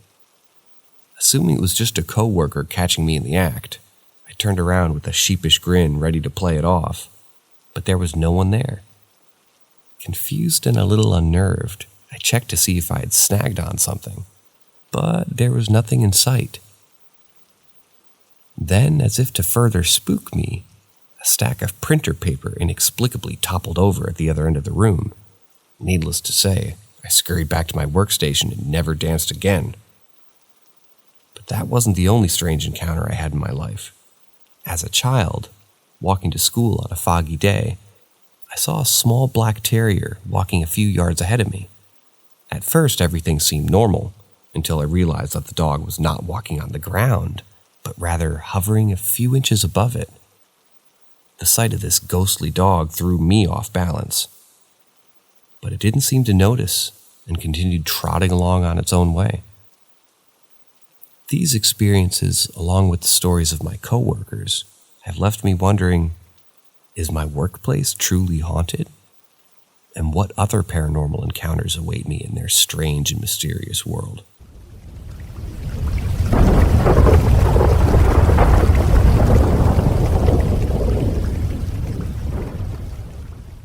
My college apartment. The story is from about 4 or 5 years ago. So the story begins when I was going to college for automotive. I shared an apartment with 3 other guys from my class. It had 2 large floors. The main floor had the living room and the kitchen, and the upper floor had the bedrooms. We all worked jobs and at different hours of the day, so at any given time there was maybe 2 of us to use the apartment at a time. But most of the time I was in the apartment by myself because of my work schedule. When I was home alone, I would hear footsteps upstairs. When I'd be in the kitchen cooking food or in the living room watching TV or playing games, or when I was upstairs in my room studying, I would hear voices from downstairs. Most of the time, I would stop, and I'd look around to see if any of my roommates were home, but I wouldn't find anyone in the apartment. When this all started happening, I asked all my roommates if they had heard anything with the apartment when they were all home alone. They all had similar experiences. We all sat and talked about it for a little bit before we all went to bed that night. It was about a week or 2 after we all sat down and talked about it, and things started to get more weird. We would be woken in the middle of the night by knocks and other noises. We also started to wake up with random scratches on us, and some of my roommates started to get angry for no reason at all. So another roommate decided to sage the apartment, and as we were doing it, I was recording on my phone, and when we got done, we lifted the apartment for a bit, and I left my phone on the table to record while we were gone. When we got back to the apartment, it had a different feeling than it did before we left, a more calming feeling. So we went to bed. It wasn't until the next morning that I went over to the recording on my phone after I transferred them to my computer, and I was shocked what I found on the recordings. As I was listening to them, I found some EVPs saying things like, "Look here," "Go away," "Stop," "Leave," and more. Shortly after that, we all moved out of the apartment into a new one. Till this day, I have no idea what was or still is in that apartment.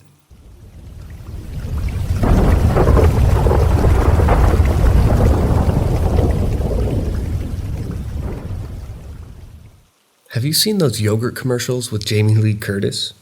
As near as I can tell, the primary appeal of the product is that it'll help you have a safe and happy bowel movement. That's fine, I suppose. It might be a major selling point for some people, but anytime I see that particular brand of curdled dairy, all I can think about is, well, you get the idea. This is relevant, I promise. So, I'm at the grocery store one day, intent on purchasing the supplies necessary to make the most amazing BLT on the face of this planet. One such ingredient is cream cheese, which coincidentally tends to be stocked right next to the yogurt. As I was searching for the suitable supply, this odd rumble became audible, almost like a growl of a wild animal laying in wait. At first I ignored it, thinking it was nothing more than a piece of unseen machinery activating. But as it grew in volume, it took on a sense of being undeniably alive. I remember looking around, wondering if someone's service dog had detected a threat, but I was alone. That's when things got terrifying. The growl grew in intensity, and I could swear that I heard words accompanying it, saying something to the effect of, "Cover you in shit." As the last syllable was uttered, the yogurt exploded at me. Packages and serving-sized containers came flying off the refrigerator shelves, while the growling voice repeated, "Cover you in shit." Suffice to say, it didn't help me in my association with that particular product, and it reduced me to a screaming mess. Someone must have heard the commotion because an employee came running in to check on me. When I described what had happened, he got this really nervous look on his face and apologized to me. There I was, expecting to be chastised for vandalizing the display, and learning, based on the worker's reaction, that this sort of thing had apparently happened before. Now, when I've described this in the past, people have offered the suggestion that someone, maybe a crazy homeless guy, had gotten to the back of the store and was enacting a bizarre vendetta against yogurt. There's only one problem with this theory. The area suggested was one of the sort that was stocked from the front, not the back. Supposedly, there is nothing behind the shelves but a concrete wall.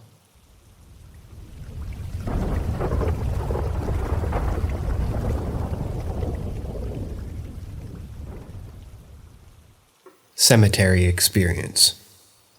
Traveling back in time to Yugoslavia in the 1980s, more specifically in Macedonia, I have an eerie story to tell you. It all started with my dad's friend, who was a teenager at the time, and was part of a group of friends that used to hang out together. The story takes place in a cemetery, as they used to go there often, being in a rural area surrounded by mountains and forests. One dark night, while they were walking along the cemetery, they noticed some strange figures in the distance. Being the daring teens that they were, they started walking towards them, and as they got closer, they could see that these people looked human, but their clothes were outdated, as if from another time period. Not being intimidated, my dad's friend yelled, "Hey!" to get their attention, but they just kept on walking, not paying them any mind. Feeling provoked, the group of friends continued walking towards the strange group, yelling and trying to get their attention.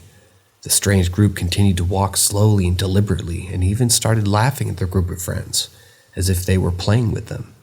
This made the group of friends angry, and they wanted to confront them and possibly mug them. "What village are you from?" yelled my dad's friend, but still no response. The group started picking up the pace, then running and eventually sprinting.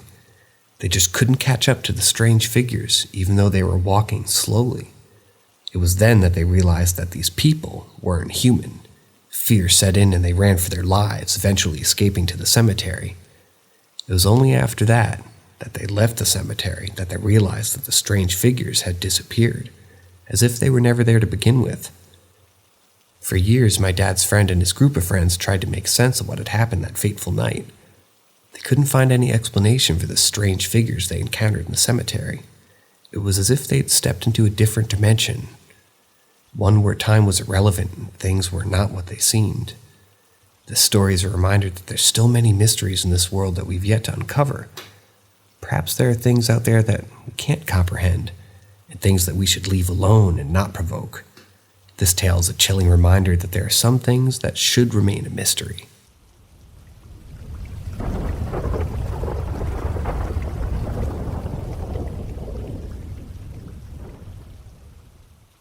Question about orbs.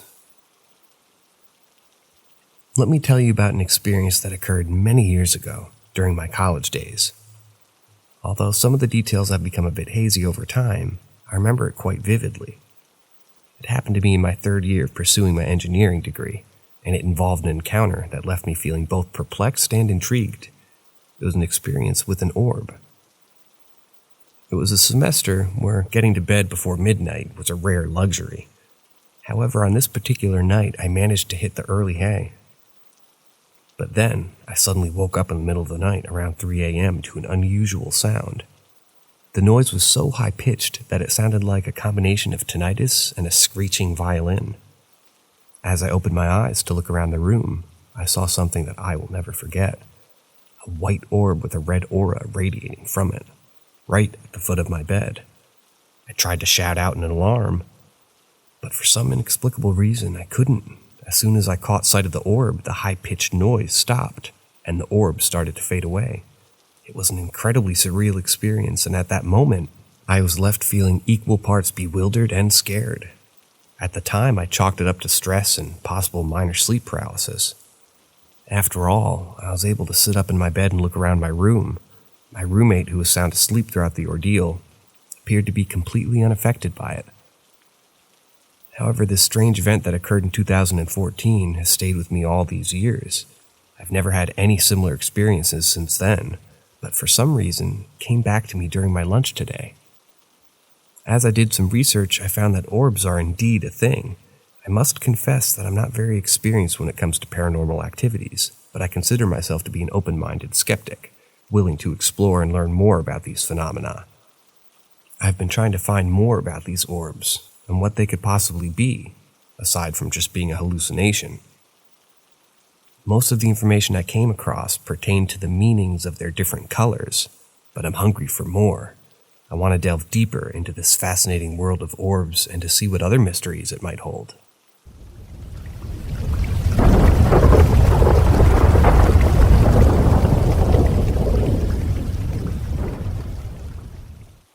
The cats are interdimensional beings.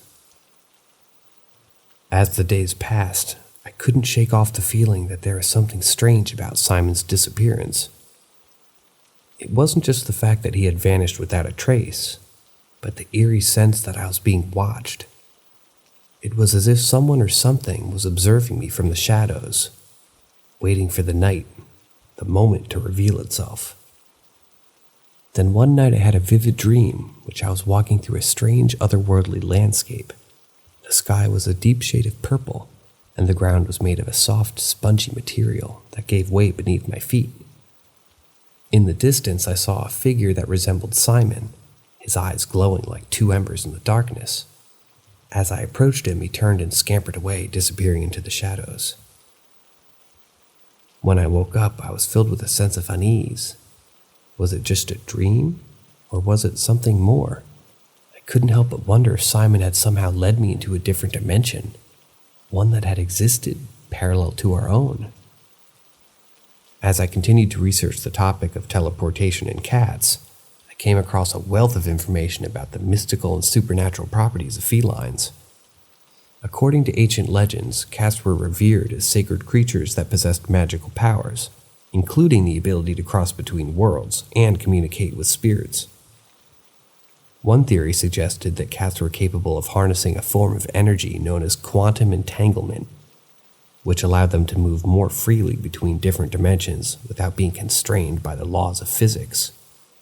Another theory proposed that cats were actually extraterrestrial beings, sent to Earth to observe and guide humanity in its evolution. Whether or not these theories had any basis in reality, one thing is clear. There was much more to cats than meet the eye. As I looked at Simon's empty food dish, I couldn't help but wonder where he had gone and what secrets he had taken with him. The mysteries of the universe were vast and unfathomable, and I realized that perhaps we're all just scratching the surface of what's truly possible.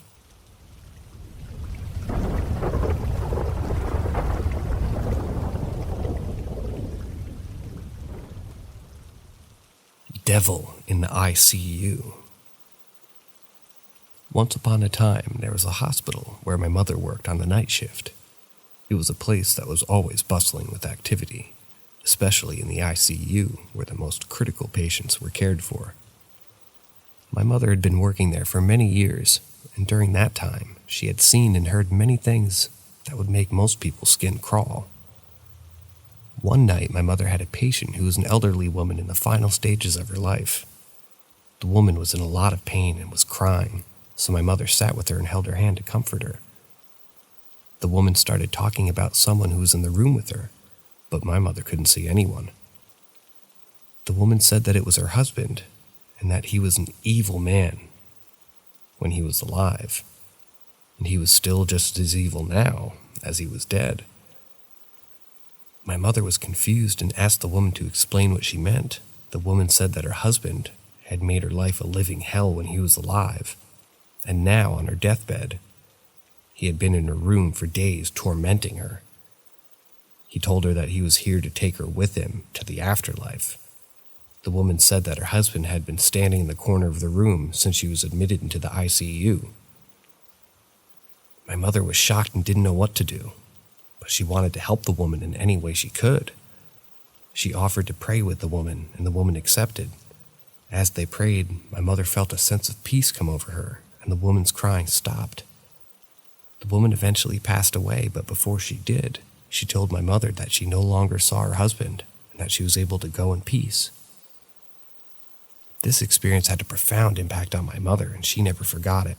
She began to realize that there was more to life and death than what we could see and understand. She also became more aware of the spiritual realm and the fact that there are forces beyond our control that can influence our lives. My mother's experience taught her to be more compassionate and empathetic towards others, especially those that are going through difficult times. She learned that sometimes the best thing we can do for someone is to simply be there for them and offer our support and comfort.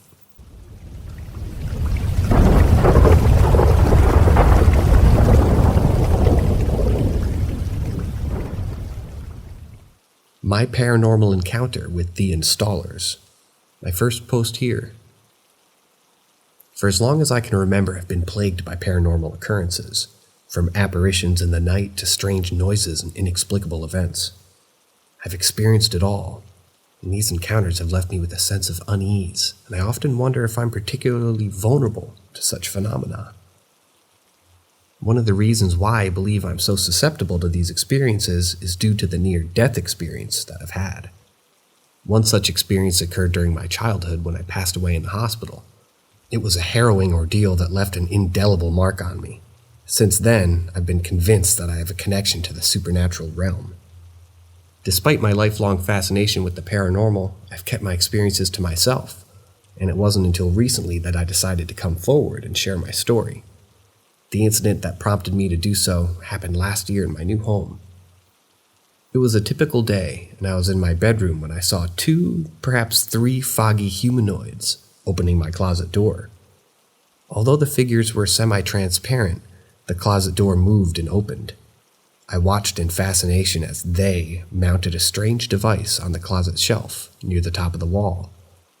Once they had finished, they turned to look at me, and one of them even smiled. Then, as sudden as they had appeared, they turned into wispy apparitions and disappeared through the exterior wall.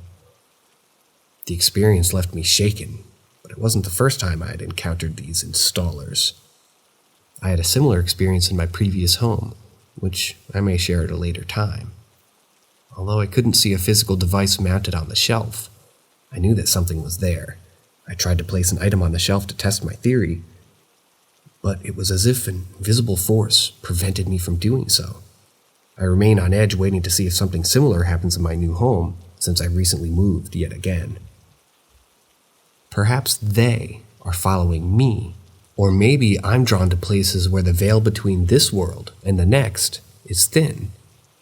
Whatever the reason, I'm certain that my encounters with the paranormal are not yet over.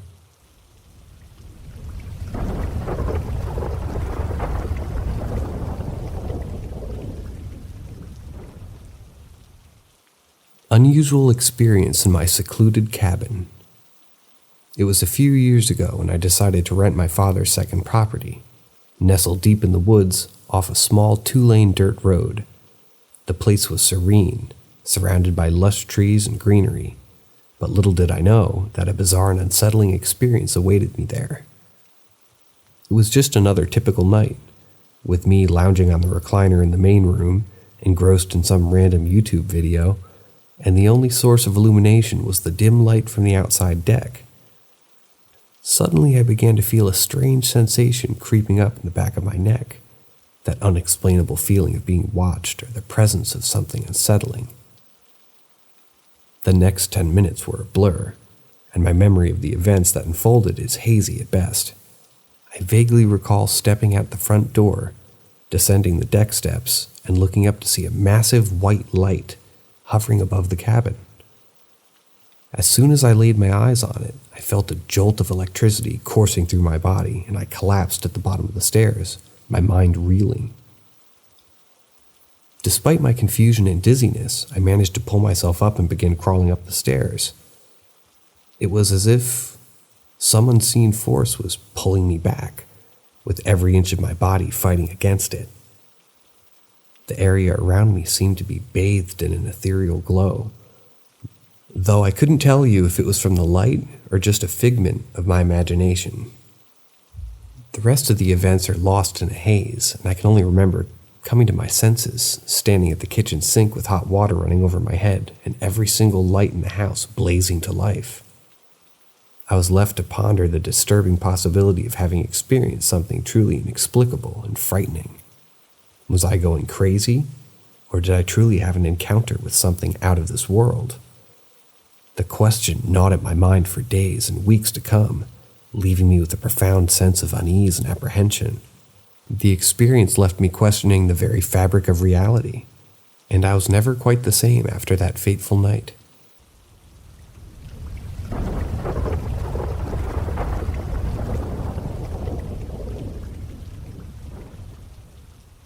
My first experience up close.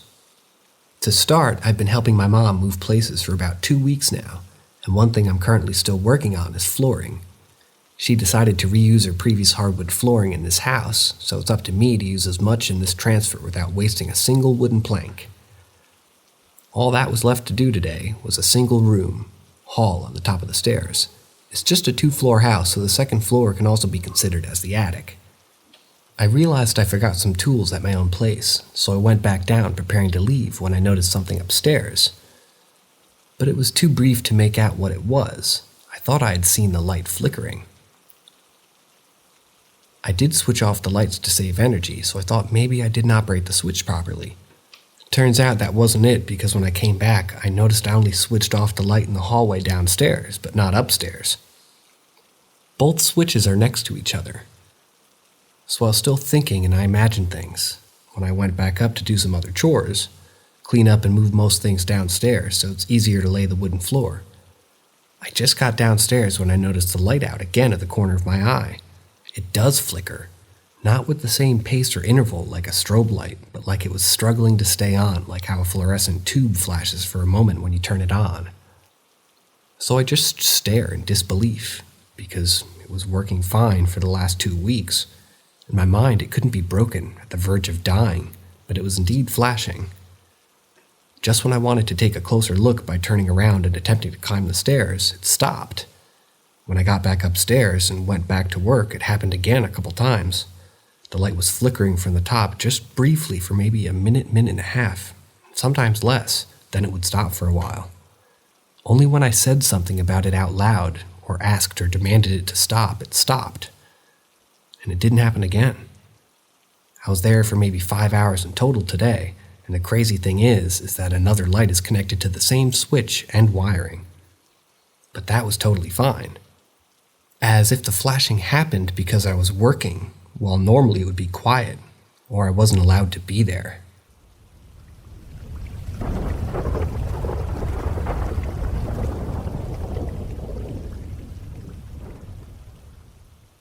My ghost is a real pain in the ass, and I need him to leave my house.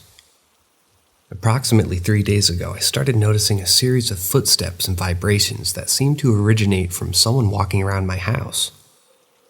However, as time progressed, this entity has become a constant annoyance, pestering me to no end. Despite my age of 71, and my status as a non-veteran living alone, I'd never believed in the existence of ghosts and the like. However, the situation has caused me to reassess my beliefs, as this thing has become as real as the rain is to me. Despite being invisible to me, this entity has been causing me endless aggravation. He now spends the majority of his time in my house, and I'm unable to make him leave. He vibrates my bed so much that it shakes me awake, forcing me to sleep on the couch instead. He's even gone so far as to become more daring, continuously walking around and vibrating the floors, forcing me to tell him to sit down and be quiet. His arrival has become so obvious that I can pinpoint his exact presence by the noises and sounds that he makes. Initially, I was unafraid of him, but he started to creep me out on a few occasions. I've tried being cordial to him, but it doesn't seem to work. Now I curse him like hell because I no longer care about being polite. Unfortunately, that doesn't seem to have any effect either. I need this entity to leave me alone and vacate my home once and for all. The situation has escalated to the point that it's the craziest thing I've ever witnessed. At first it was fascinating, but now it's made me mad as hell, and I'm powerless to stop him from coming and going as he pleases, and I can't do anything to make him listen to me. As I write this, he's present, and I can't stand the sight of him. I've exhausted all of my options and I have nothing else to try. Therefore, I'm willing to pay somebody who can assist me in getting rid of this entity. He must leave, no matter how it's accomplished. I was happy before he arrived, and I won't be content again until he's gone.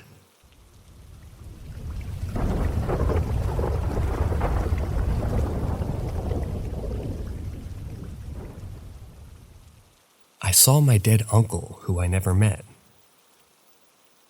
When I was a child around 6 or 7, I had an experience that I'll never forget. My uncle had passed away recently, and my parents decided to take a trip to his grave. My younger sister and I were in the car with my dad while my mom got out to visit the grave. It was midday and the sun was shining brightly, but what happened next would send shivers down our spines. As my mom got out of the car, my sister and I saw a short old man with a top hat, black jacket, and shorts. He started playing peekaboo with us, and we were laughing uncontrollably. My dad noticed and called my mom back to the car. When she returned, both my parents asked us who we were playing with, and we innocently replied, "The man over there." And to our surprise, both my parents turned to each other, each with horrified expressions. They asked us to describe the man and what he was wearing, and we told them what we saw. To their amazement, that's exactly what my uncle was wearing when they buried him. The memory of that encounter still sends shivers down my spine. But that wasn't the end of it. Over the years, my family and I experienced more paranormal occurrences that we couldn't explain. We would hear unexplained footsteps, doors would open and close on their own, and objects would move inexplicably. We even saw apparitions of people who had passed away. These occurrences happened so frequently that we started to accept them as part of our lives. My mom in particular always had a special sensitivity to the paranormal. She would often see spirits or hear their voices, and she would relay messages to them from people who needed to hear them. One day my mom told me that my uncle had come to her in a dream and thanked her for taking care of his grave. He said that he was happy and at peace, and that he was always watching over us. It was a comforting message, and it made me feel better knowing that my uncle was still with us in some way. In conclusion, my childhood experience with my uncle's ghost was just the beginning of a lifelong journey with the paranormal. But despite the fear of uncertainty, it also brought a sense of comfort and connection to the afterlife.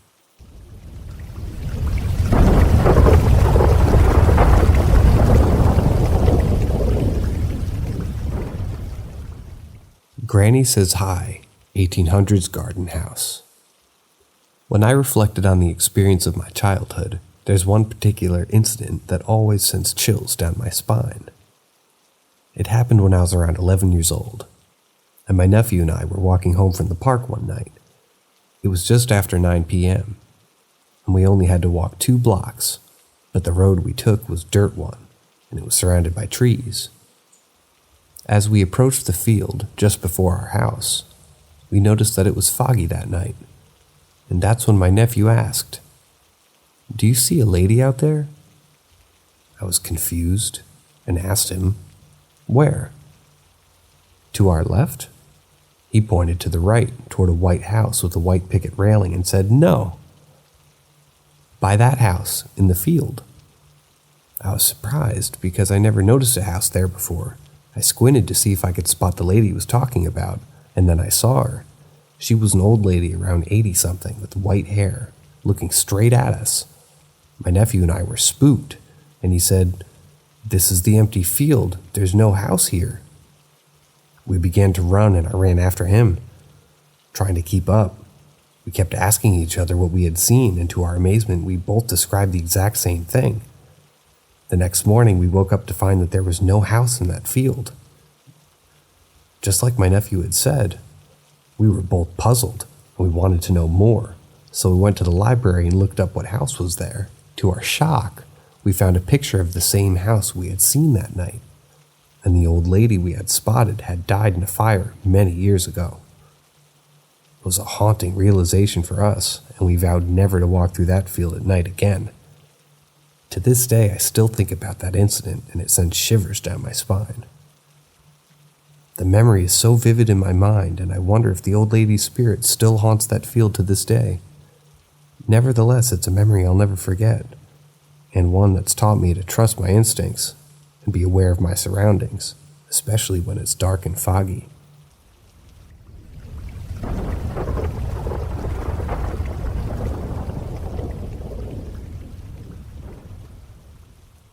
Terrifying experience. Meaning? It was a time when I was a self-confessed night owl, staying up until the wee hours of the morning, enjoying the peace and quiet of the nighttime. It was during one of these late-night sessions, sometime a few years ago, that I experienced one of the most vivid and strange events of my life. It must have been around 3 or 4 a.m. when I was lying in my bed staring at the ceiling with an echo of lucidity. I remember feeling like I was suspended between two spaces, almost tiptoeing on the edge of consciousness itself. As I lay there, I looked over at my window, which had undrawn curtains that allowed the faint glow of moonlight to filter into my room. And then out of nowhere, I saw 2 softly billowing figures appear to flow into the space behind my curtains. There was no airflow, no explanation for their sudden appearance. It was as if they had simply materialized out of thin air. The figures were fluid and graceful, moving like flowing water as they strafed from the outer edge of my window to the center of my bed. I watched in amazement, unsure of what was really happening, but completely transfixed by the strange display before me. And then, with a sudden jolt, I felt myself sliding violently on my back toward the figures. It was like an unexplainable force was pulling me toward them, drawing me closer and closer until I was right on top of them. In that moment, the figures vanished, leaving me wide awake and extremely uncomfortable. I sat upright in my bed, heart racing as I tried to make sense of what had just happened. The experience was impossibly vivid, and I still think about it often, wondering what it all meant and whether there was some deeper message or lesson to be learned from it. To this day, I'm still haunted by that strange night and the mysterious figures that appeared in my room. It remains one of the most bizarre and unexplainable experiences total, leaving me with more questions than answers and a deep sense of wonder at the mysteries of the universe.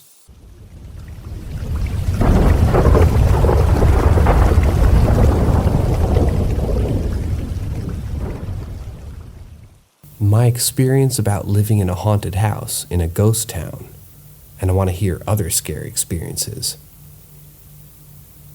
When I was younger, I had an experience that still haunts me to this day. It all started with my sister, and we were on vacation with her aunt to a small ghost town in South Dakota. I was around 12 at the time, and we experienced what was one of the scariest things I've ever encountered. There were several other instances that happened during our stay, but I want to focus on the one that scared me the most. It was still light outside around 2 p.m., and her aunt had gone out to get groceries with my cousins. My sister and I stayed home, hanging out in the living room while I played a game on my laptop. Suddenly we heard a door close upstairs. It made us both jump. But we didn't think much of it at first. A few minutes later, we heard the water from the sink in the restroom upstairs start running. This was strange because no one was supposed to be up there. I sat there for about a minute, waiting to see if it would turn off or if I could hear someone moving around, but there was nothing. Suddenly we heard the sound of a cup being filled with water and then just dropped on the floor. It happened 5 or 6 times, each time a cup being filled with water and then falling to the ground. My sister and I were frozen with fear, unable to move or even speak. Finally, my sister mustered up the courage to go upstairs, and I followed her. I ended up in front of her, slowly walking up to the restroom where we could hear the cup fall one last time. I opened the door and found nothing. No water, no cup, nothing. It was just empty, regular restroom. After we wrapped our heads around what had just happened, we ran downstairs, and I tried to open the door, but I felt like I was getting choked up. Then we heard the restroom door close and the water turn on again. We were both terrified and ended up opening the door and waiting outside, crying our eyes out. Looking back on that experience, I still can't explain what happened that day. It was something that I'll never forget. It still sends shivers down my spine to this day.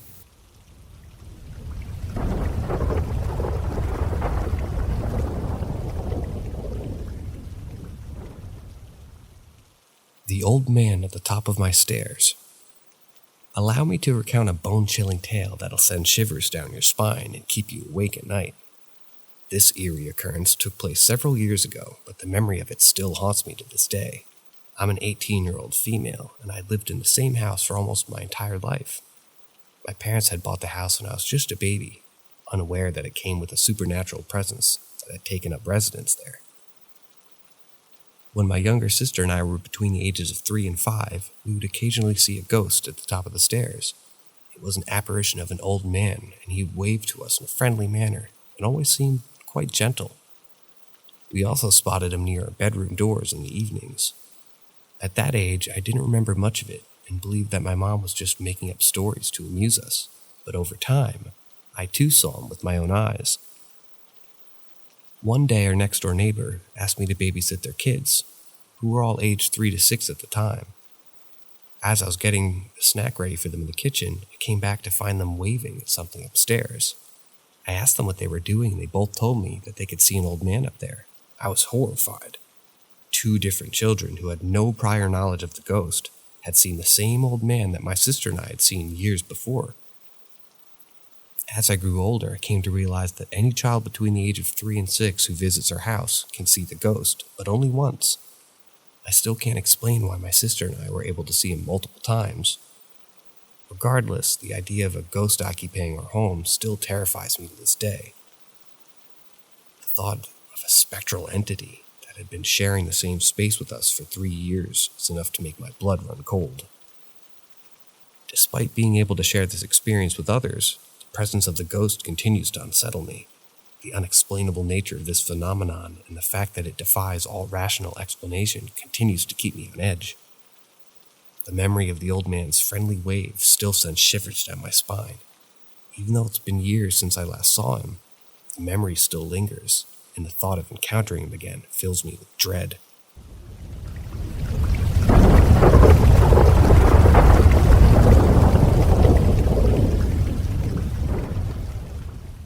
Strange experience. Yesterday, as I lay on the upstairs couch hoping to take a nap, I felt myself slipping into a state of relaxation. My eyes were partly closed, and I could see the beautiful colors of the sunlight filtering through my eyelids. As I faced the direction of my westward window, I saw something peculiar. There was a yellow-colored shape, and it seemed to be climbing through the second-story window. At first, I thought it might be a trick of the light or maybe my imagination, but as the figure came into focus, I knew that it was real. The shape was almost 3 feet tall and had an unusual appearance. It was a bright yellow color, and it seemed to glow in the sunlight, and it stood out against the orange-colored background. As it approached, I could see that it had horns, but they were more like those of a young bull. The shape also had a large, droopy nose that made it appear somewhat comical. At this point, I opened my eyes completely, and to my surprise, there was nothing in the room with me. The window was closed, and there was no sign of the yellow shape that I had just seen. I tried to tell myself that it was a figment of my imagination, but I knew that what I had seen was real. I closed my eyes again, hoping to get some rest, but as soon as I did, I noticed the yellow shape moving closer to my spot on the couch. I began to feel uneasy, and I thought to myself, please, not now, I'm too tired. The shape continued to approach until it was only a few feet away from me. I could see it clearly now, and I noticed that it was still waving at me with a friendly gesture. Just as I was beginning to feel afraid, the yellow shape suddenly stopped moving. It turned around slowly and began to walk back toward the window. As it climbed out, I saw it stop and wave at me one more time before disappearing below the windowsill. The whole experience left me feeling shaken and confused. I couldn't explain what I had seen, and I wondered if I had somehow fallen asleep and I was dreaming. But the memory of the yellow shape remained vivid in my mind, and I knew that what I had witnessed was real. I couldn't help but wonder what it all meant, and if I'd ever see the yellow shape again.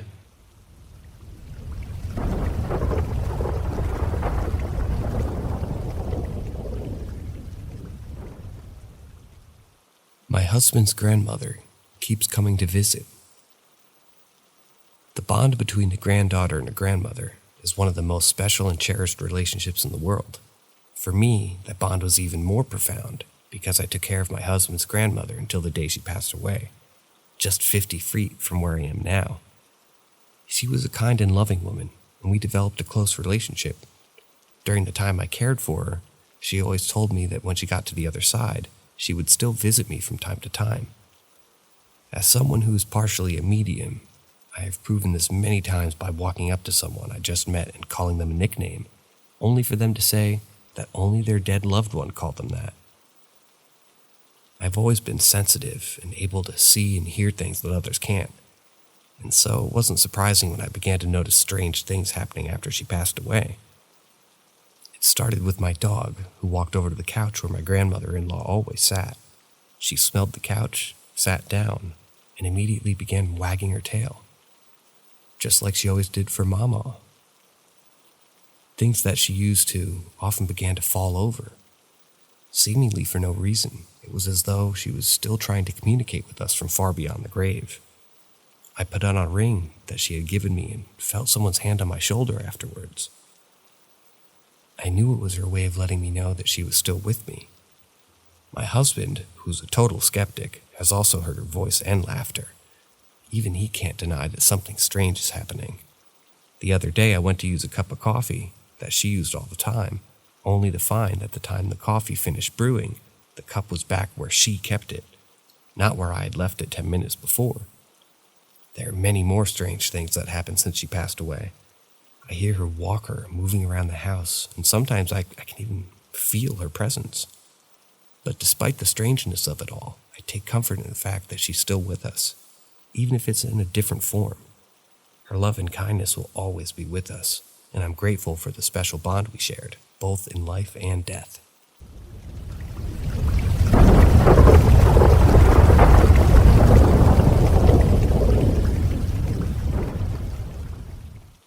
I can hear baby noises outside my bedroom window in the nighttime. Living in a rural area can be idyllic, but it can also be unsettling, especially at night. As someone who tends to get hot when they sleep, keeping the window open has become a nightly ritual. However, lately, my peaceful nights have been disturbed by an inexplicable and eerie phenomenon. At first, I tried to brush it off as my imagination, but the noises persisted, growing louder and more frequent as the night went by. It was always the same sound, babbling and faint baby noises. I tried to record it on my phone, hoping to capture some evidence of what was causing the sounds, but every time I played it back, the noises were too faint to be picked up.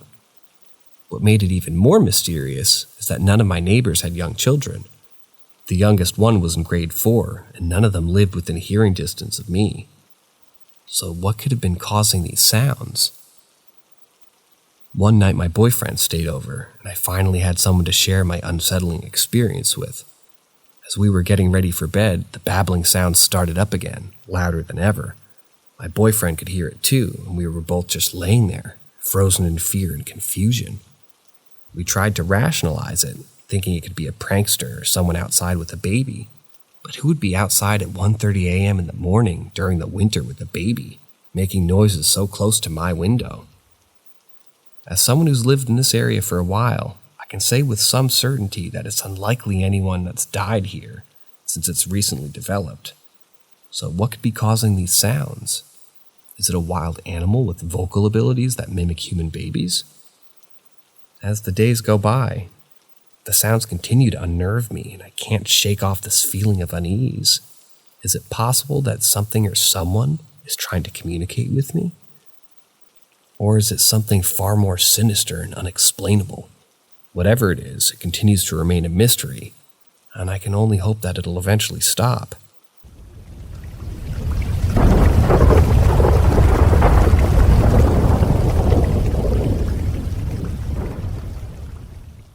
Sleep paralysis?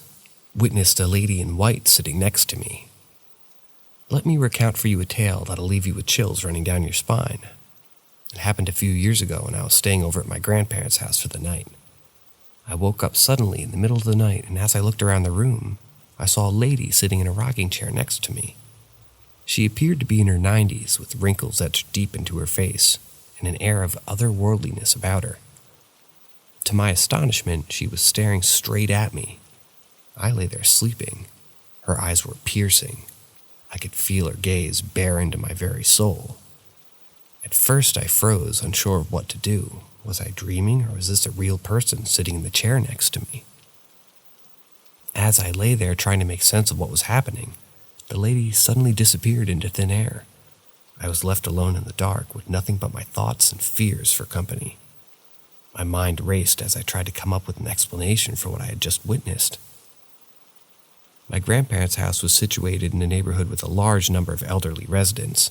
I wondered if perhaps the lady I had seen was a former resident who had passed away. Could it be that her spirit is still lingering in the house, unable to move on in the afterlife? The explanation left me with a profound sense of unease, and I've often wondered since. What were the lady's intentions? Was she simply observing me, or was there something more sinister at play? I've asked myself whether it was a case of sleep paralysis, where the mind wakes up before the body, leaving the person in a state of partial paralysis and hallucination. However, the experience felt too vivid and real for it to be just my imagination playing tricks on me. In the end, I'm left with more questions than answers. Was it a paranormal encounter, or was there a rational explanation for what I witnessed? Despite my fears and doubts, one thing remains clear to me. The world is a mysterious and wonderful place, full of inexplicable phenomena that may never fully be understood.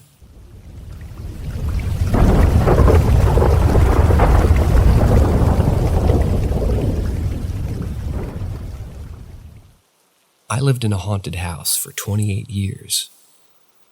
Once upon a time, I resided in a home that was haunted by an abundance of spirits. According to a medium who informed me that there were occasionally as many as 20 ghosts present in the house. And it was situated right beside a cemetery, which may have played a huge role in the frequent paranormal activity that occurred within the home. As someone who's sensitive to the supernatural, I've always been able to see and hear spirits, which led to numerous spine-tingling encounters over the years. One of the most vivid experiences I had was seeing a Confederate soldier appear in my bedroom. He turned to look at me, smiled, and then vanished without a trace. It wasn't just me who had experienced strange things. Every member of my family who lived in that house also had their fair share of ghostly encounters. Some of the occurrences I personally experienced, including having my back rubbed, doorknobs turning by themselves, my foot being grabbed, hearing footsteps upstairs when no one else was home, and having items mysteriously vanish, only to reappear on the counter 6 months later. Multiple members of my family have reported seeing ominous black shadows, while others have been touched or had their names called out by disembodied voices. Even after my parents passed away, the presence was still felt within the house. They have been seen on security cameras, and the objects have moved with no one present. Despite all these unnerving experiences, I never felt truly threatened by the ghosts that co-inhabited our home. We had an unspoken agreement. They didn't bother us, we didn't bother them. Even my husband, who was initially skeptical of the supernatural, eventually became a believer after hearing footsteps in the hallway while everyone else was asleep. After so many years of living with these otherworldly inhabitants, it became a normal part of our life.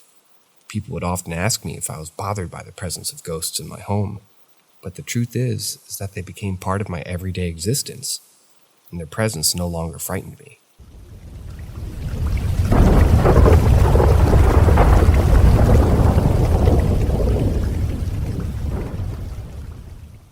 Let me tell you a tale of the dark and twisted power of the Ouija board, a tool of the unknown that can wreak havoc on those who dare to toy with it. It was a few years ago when a group of foolish young teenagers stumbled upon the board and began toying with it without any regard for the power that it held. They made the fatal mistake of not saying goodbye, and now the consequences have caught up with them. For years, the narrator had been experiencing strange occurrences in their home.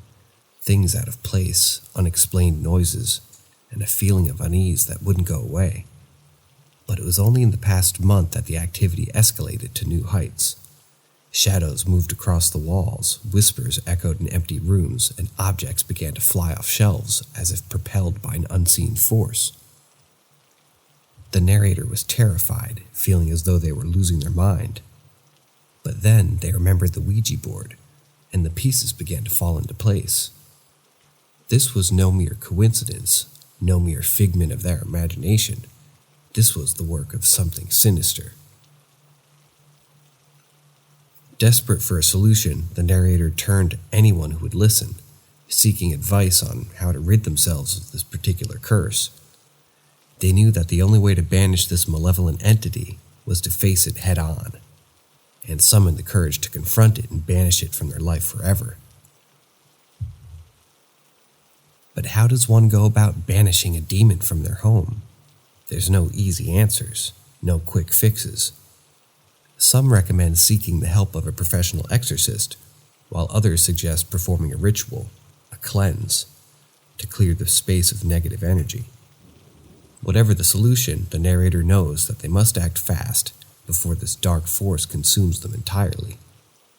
They must be brave, they must be strong, and they must have faith that they can overcome this terrifying ordeal. Only then can they hope to reclaim their life and rid themselves of the haunting presence that's taken hold.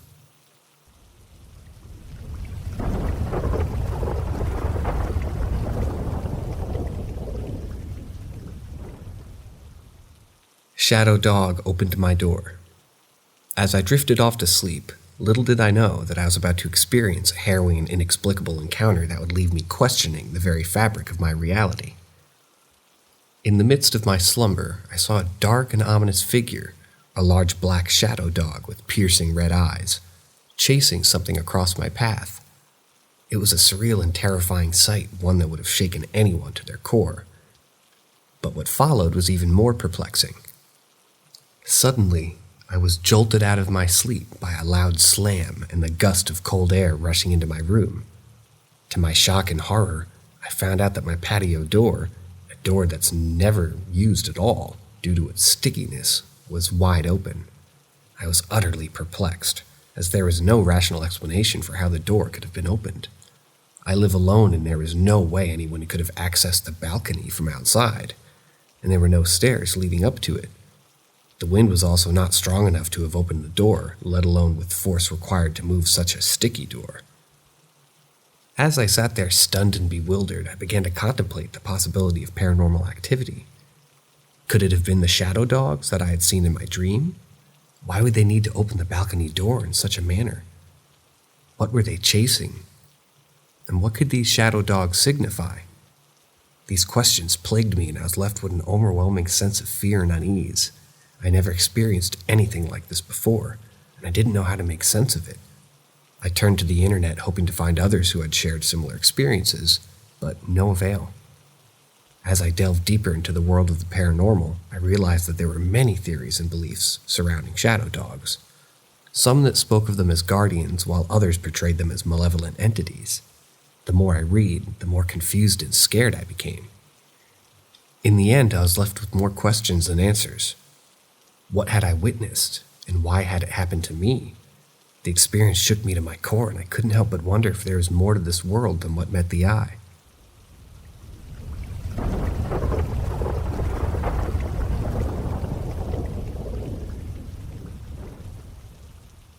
I'm having trouble sleeping at night and reading. As I sit here in my house, I can feel the weight of my troubles bearing down upon me. At first, I thought it was simply I was going insane, that my mind was slipping away from me, and I was losing my grip. I questioned my sanity and wondered if I was schizophrenic, but even as I contemplated this possibility, I knew that something was much more sinister. It all started with whispers, faint sounds that I could barely hear at first, but as time passed, they grew louder and more insistent, until they became impossible to ignore. I could hear voices imitating my parents, and strange sounds that I couldn't explain.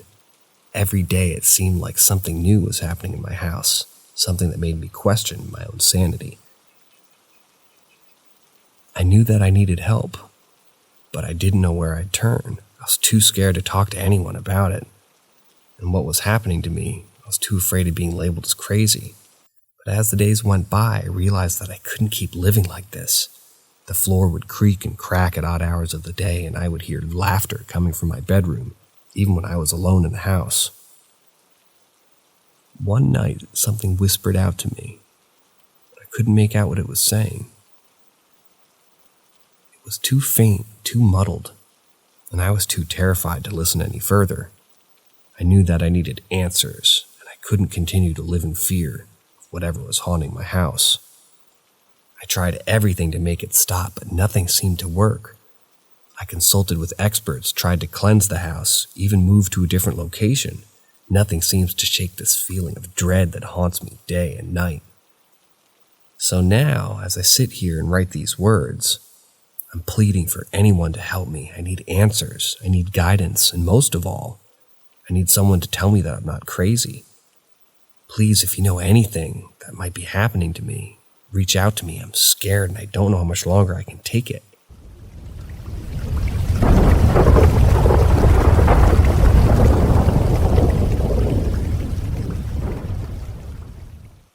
Little old lady.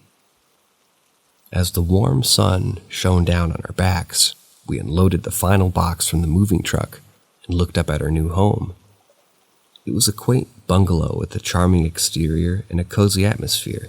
It had been previously owned by an elderly lady who had lived here alone for years, before moving to long-term care 2 years ago. According to the locals, she had passed away last summer.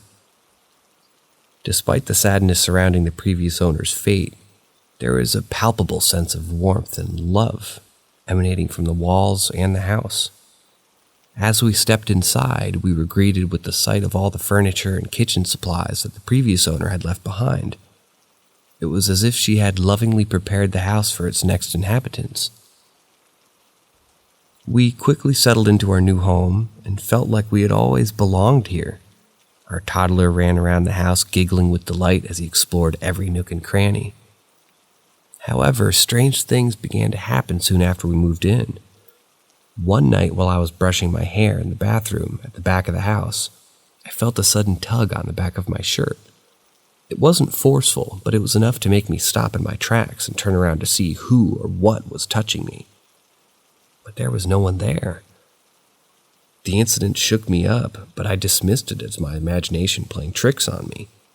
However, last week I experienced something even more unsettling. After taking a shower, I noticed a handprint on the wall above the towel rack that had not been there before.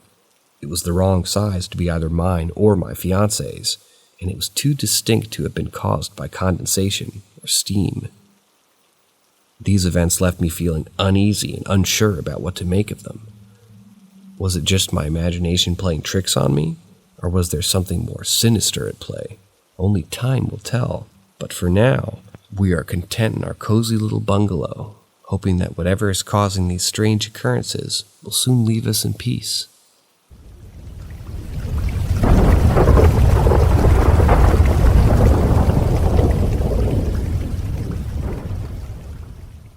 My first ghost sighting. Recently, I've been ruminating on my experience with the paranormal, and it's led me to delve into the genesis of my eerie encounters themselves. As I recount my inexplicable encounter, I hope that my recollection of events can illuminate the mysteries of the unknown. During my formative years, when I was around the tender age of 7, my bedroom was situated at the terminus of a lengthy hallway, and my brother's quarters were adjacent to mine. Between our rooms lay a section of a wall that was innocuous and ordinary, or so I thought. One day, I was bustling down the hall to my room, a spring in my step and a smile on my face, when something unfathomable transpired. As I strode forward, my eyes scanning the area, I noticed an inexplicable phenomenon unfolding before me. A face. Yes, a face had materialized on the previously unremarkable wall that separated our rooms. This was no hallucination or mere figment of my imagination, for the visage before me was crystal clear, almost tangible. The face wore thick aviator-style glasses that were striking in their magnificence, curly hair on the sides that lent in at an air of sophistication, and a smile that cracked, and amiably yet eerily toothless. In that moment, I was seized by fear, and I sprinted back to my mother, shrieking about the alarming face that had appeared on the wall. My mother, ever the skeptic, retrieved a photograph of my great-grandmother and my Nana, showing it to me and inquiring whether the face in the picture was the same as the one that had startled me. I was struck dumb, for I had never laid eyes on the photograph before, yet it was undoubtedly the same face that had manifested itself on the wall. Despite my attempts to rationalize the incident and convince myself that it was a figment of my overactive imagination, I knew deep down that the face was as real as any other tangible object in the world. This was the genesis of my surreal journey into the realm of the paranormal.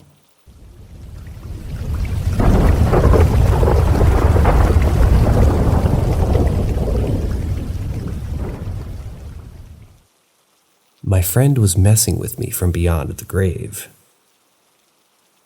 Let me tell you a story about a small Midwestern town with a population of around 500 people. I, being in my early 20s, work in an adjacent town that's about 10 or 15 minutes away. 1 week ago, a good friend of mine, whom we'll call L, passed away unexpectedly. The entire community was devastated by his loss because he was a well-loved and respected member of the town. Every morning on his way to work, I passed by his girlfriend's house. Today, as I was driving my usual route, I couldn't help but feel like Elle paid me a visit as I passed by her house. It felt like he was watching over his girlfriend and thought, now's my chance to fuck with him. Just like he used to do when he was alive. I mean, why couldn't he do things like this in the afterlife, right? As I continued driving, something strange happened. On my keychain, I have a key locator, which is basically a tiny speaker that beeps when you press the button on the remote. Suddenly, as I was passing by his girlfriend's house, the beeper started going off. The hairs on the back of my neck stood up, and I was momentarily scared shitless. But then I realized that it was probably Elle, and I could almost hear him laughing at me as I sat in the car. At first, I thought it was just a coincidence, a stray signal from something in the car that set off the beeper. But something in me just knew that it was Elle and he was trying to communicate with me. Maybe it was his way of letting us know that he was okay, and wherever he is now, he's watching over us. The past few nights, I haven't been able to sleep, thinking about Elle and his sudden passing. But after this experience, I feel a little bit better. It gives me a sense of relief and closure, knowing that he's okay and watching over his girlfriend. I know it may sound crazy to some people, but I truly believe that our loved ones can communicate with us from beyond the grave. And for me, this experience was another reminder that there's so much we don't understand about the afterlife and what truly lies beyond.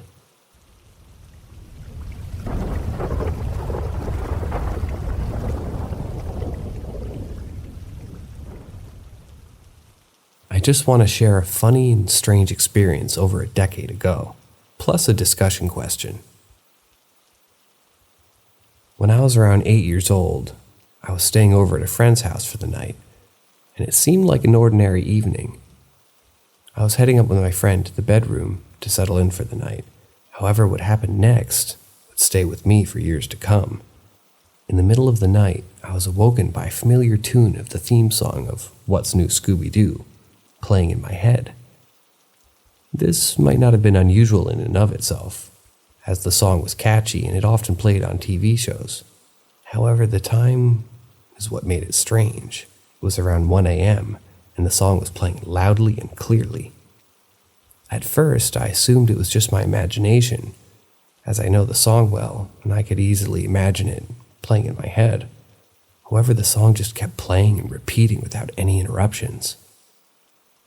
If it was all in my head, I would have been distracted by another song or something at some point. Feeling curious and a bit spooked, I decided to investigate. I snooped around the house, all the while still hearing the song at the same volume, but couldn't find any TV or radio playing the song. I was completely baffled. After about 20 minutes of listening to the song repeat endlessly, I eventually tried to go back to sleep and the song finally stopped. It was as if someone had suddenly shut off the source of the music, and the silence that followed was deafening.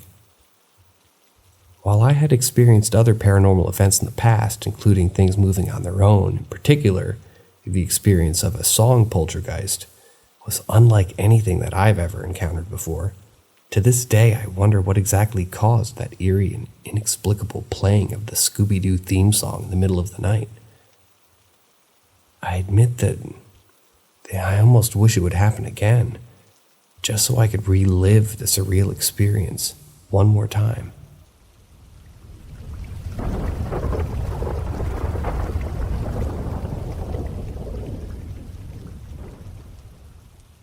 Visitation dreams.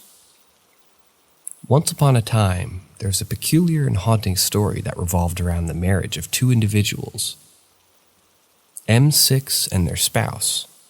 M6's husband had a close friend named Zach, who had passed away long before they had even met. Despite never having met Zach or seeing a photograph of him, M6 found himself inexplicably drawn to him in their dreams. Every December for the first 3 years of their marriage, M6 would dream about a blonde boy whom they didn't recognize. They couldn't understand why they would have such a vivid and recurring dream about this unknown individual. However, fate had a strange way of revealing the truth to M6. One day, M6's husband was going through some old high school pictures and stumbled upon some graduation photos. As they were flipping through the images, M6 suddenly recognized the blonde boy from their reoccurring dreams. Curious, they asked their husband who the boy in the photograph was, and to their utter amazement, their husband revealed that the boy's name was Zach. Not only that, but he had tragically passed away at the young age of 19, the day after Christmas. M6 was left in awe and disbelief, realizing that the boy had been dreaming about and since December was in fact the same Zach who their husband had lost so many years ago. The revelation was both eerie and comforting at the same time, as it seemed to provide a sense of closure for M6's husband and a connection with his dear friend who had passed away so young. From that day forward, M6 continued to dream about Zach every December, but the dreams took on different tones. They were no longer filled with confusion and uncertainty, but rather a sense of familiarity and comfort. The story of M6 and their connection to Zach serves as a reminder that even in death, our loved ones can continue to contact us in mysterious ways. It highlights the power of dreams and the role they can have in helping us process our emotions and experiences, even those that we might not fully understand.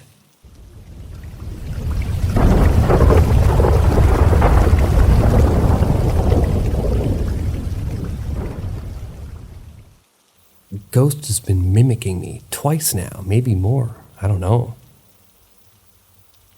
When it comes to unexplainable occurrences, some people may be more skeptical and dismissive, while others are open-minded and intrigued by the possibilities. For the latter group, stories like this one can be fascinating, and perhaps even a bit eerie. The story takes place in a family home where the narrator lives with their mother, stepfather, and sister. It was around December, a time when people believed the veil between the physical world and the spiritual world is quite thin, and paranormal activity can increase. One night the mother was awoken by the narrator, who supposedly came into her room and said they were going to the bathroom. The stepfather heard the voice as well, but didn't see anyone in the room. The mother got up and went to check on the narrator, only to find them sound asleep in their own room. What makes this story even more intriguing is the fact that the narrator has seen several people saying that child ghosts often mimic other people. This raises the question, was the voice of the mother and stepfather actually the narrator, or was it something else entirely? Could it have been a ghostly presence in the house, mimicking the narrator's voice in an attempt to make contact? It's also worth noting that the narrator mentions feelings like people may think they're crazy for sharing the story. This is a common fear among those that have experienced paranormal phenomena, as there can be a stigma attached to such experiences. However, it's important to remember that everyone's reality is unique, but just because something can't be explained by science or logic doesn't mean it isn't real. As the narrator continues to live in the house, they may experience more strange occurrences and continue to wonder about the mysterious voice that woke their mother up that night. It's impossible to say for sure what happened, but one thing is certain.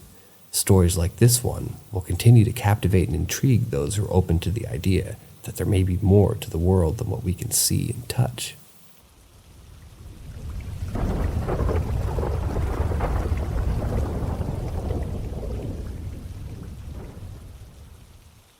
I've always believed in the spirit world, but never experienced it myself until my daughter. As a child, I'd always been fascinated by the spirit world. I would eagerly watch shows, read books, and enjoy videos about ghosts and other paranormal phenomena. It was clear to me, even then, that children and animals have a special sensitivity to these things, and I was always intrigued by their experiences. As an adult, I found myself in a unique situation. My partner's house was haunted by not one, not two, but 3 spirits. His mother had told me countless stories about the strange occurrences in the house, and although I spent a lot of time there, I'd never experienced anything truly unsettling, just the occasional feeling of being watched or seeing something out of the corner of my eye. But there was one presence in particular that I had always felt, a male energy that seemed to linger in the basement. My partner's uncle had passed away 3 years ago, and I often saw shadows moving around in that area of the house. One day, while playing with our 2-year-old daughter in the living room, something strange happened. She suddenly looked forward towards the door and began to cry. She, I guess, was scared. My partner and I stopped what we were doing and asked her what was wrong, and she said she saw a ghost. At first, we were skeptical. After all, she was just a toddler who probably picked up the idea of ghosts from Halloween cartoons. But then my partner picked her up and faced her towards the door, and she immediately started screaming and grabbing onto him tightly. I quickly took our daughter into my arms and tried to comfort her, assuring her that the ghost wouldn't hurt her and everything was totally fine. Then I asked her to tell the ghost to leave, and to my surprise, she did. As soon as she said the words, she seemed to calm down and relax. I have to admit, I was more scared than she was. I'd always been fascinated by ghosts, but I'd never experienced anything like this firsthand. It was a strange and surreal experience, but it only deepened my interest in the spirit world. I couldn't help but wonder what other stories were out there, waiting to be discovered.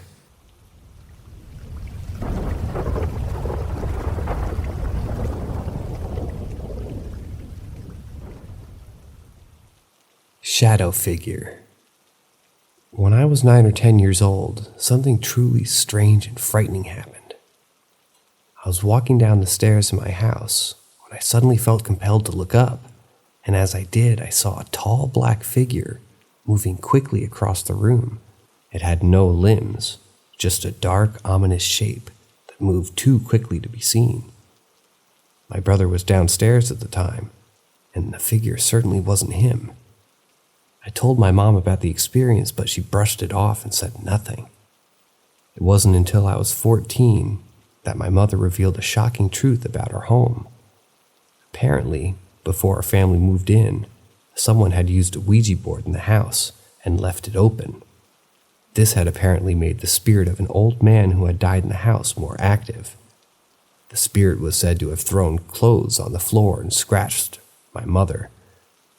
When my mother didn't catch on, the spirit started to target the children because they were younger and more vulnerable. Despite my mother's claims that the spirit had been expelled by a priest, I continued to experience strange occurrences in the house. You could hear noises coming from the walls and see objects moving out of the corner of your eye and experience bangs in the night. Even more frighteningly, you would hear whispers of your name and other strange things. I was convinced that whatever was in the house was not truly gone, despite the priest's best efforts. In fact, I had a nagging feeling that the spirit is still present and watching over me, waiting for the right moment to make its presence known once again. This has me feeling a constant sense of unease and anxiety, wondering where the spirit will strike next. The memory of the black figure that moved across the room all those years ago has never left my mind, and I'm haunted by the fear of what might be lurking in the shadows of my home.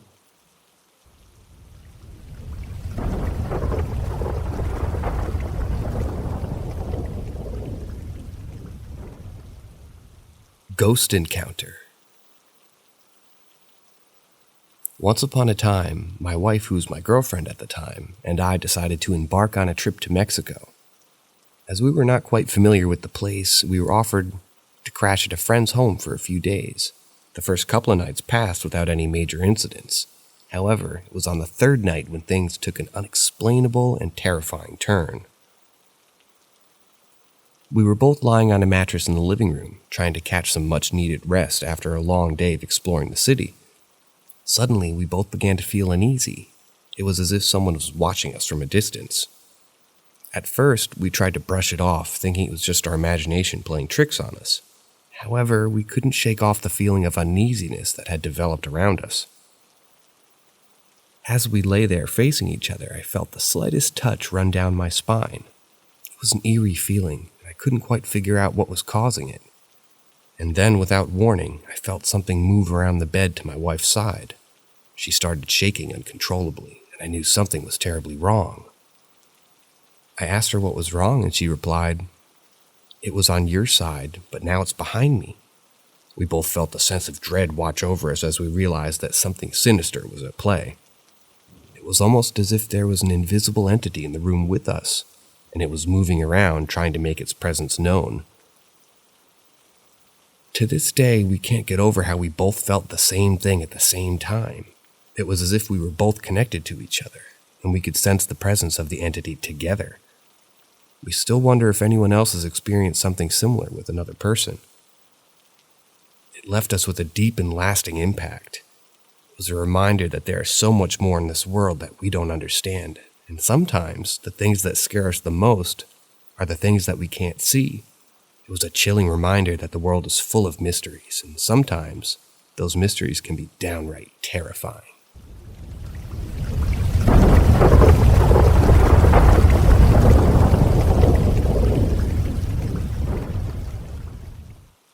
I have a friend, let's call her Jane. And she knows someone who owns a small business.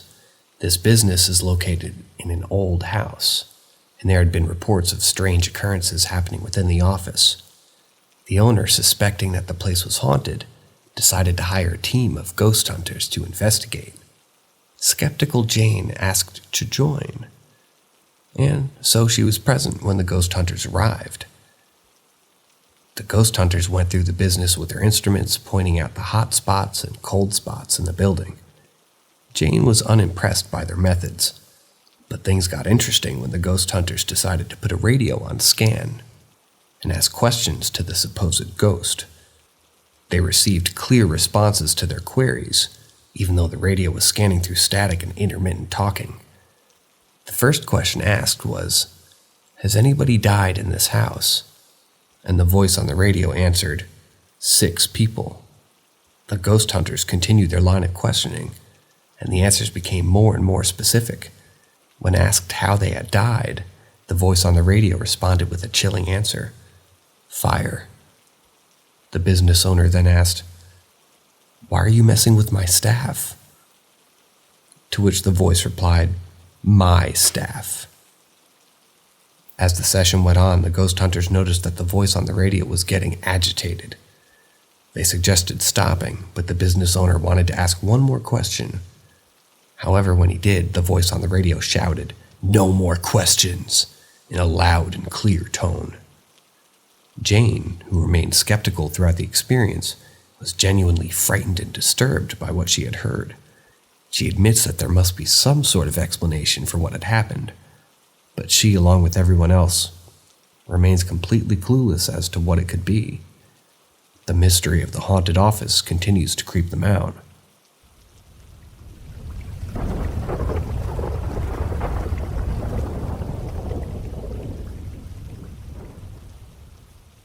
My childhood home, unexplained occurrences and paranormal encounters. As you continue to reflect on the strange occurrences that happened in your childhood home, new memories and details flood back to you, painting a more vivid picture of the otherworldly presence that resided there. You recall the sensation of being watched, even when you were alone in your room. It was as if there was a pair of eyes following your every move, but when you turned to look, no one was there. This feeling was particularly strong in the attic, where you always felt like something was lurking in the shadows. There were also strange smells that would come and go without explanation. Sometimes it was a sweet floral scent, while other times it was a musty, unpleasant odor that made you feel sick to your stomach. It was as if the entity in the house was trying to communicate with you through your senses. But perhaps the most unnerving experience was the time you woke up in the middle of the night to find an old woman sitting at the foot of your bed. She wore a long white gown and had a serene expression on her face. You couldn't see through her, but you could tell she was not of this world. You tried to scream, but no sound would come out.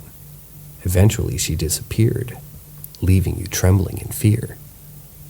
These experiences have stayed with you throughout the years, and you share them with others, and you realize that many people have had similar encounters.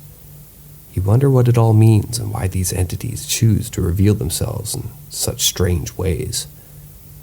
Despite the fear and uncertainty that these experiences brought, you can't help but feel a sense of gratitude for the time you spent in that house.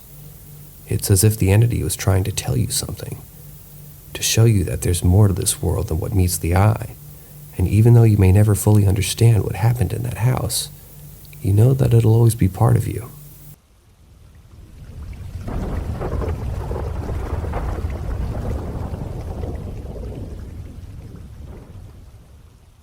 Welcome to Paranormal M, the channel where we explore the world beyond our understanding. Subscribe and turn on notifications to be the first to know about our latest unexplainable stories. We hope you're ready to be transported into a world beyond your wildest dreams. As the anniversary of my dad's passing approaches, it's impossible not to reflect on the dream I had around the same time last year. It was a dream that has stayed with me and felt incredibly vivid, even though I usually don't recall my dreams with such clarity. In the dream, I saw my father, and it was as if he was standing right in front of me. I could see him so clearly that it felt like I was wide awake, even though I was still asleep. This was surprising, as I tend to sense things rather than see them in my dreams. However, this dream was different, and I felt like I was truly seeing my father after so many years. What struck me the most was that he looked different. He had aged in a way that felt both realistic and unexpected. His hairline was higher, and his hair had turned gray, with wrinkles adorning his face. It was as if he had aged with time, even though he had been gone for so many years. In the dream, he didn't say anything, nor did he do anything. He just stood there, looking at me with a sense of calm and serenity. This was unusual, as he had been anything but serene in life. However, seeing him like this was also comforting in its own way. I lost my father when I was 12 years old, so it was almost like I got to meet him as an adult. The dream was a poignant reminder of his presence in my life, even though he was no longer physically with me. As I approached the 15th anniversary of his passing, I can't help but wonder if I'll have a similar dream this year. It's strange how these dreams can bring comfort and closure, even when we least expect them.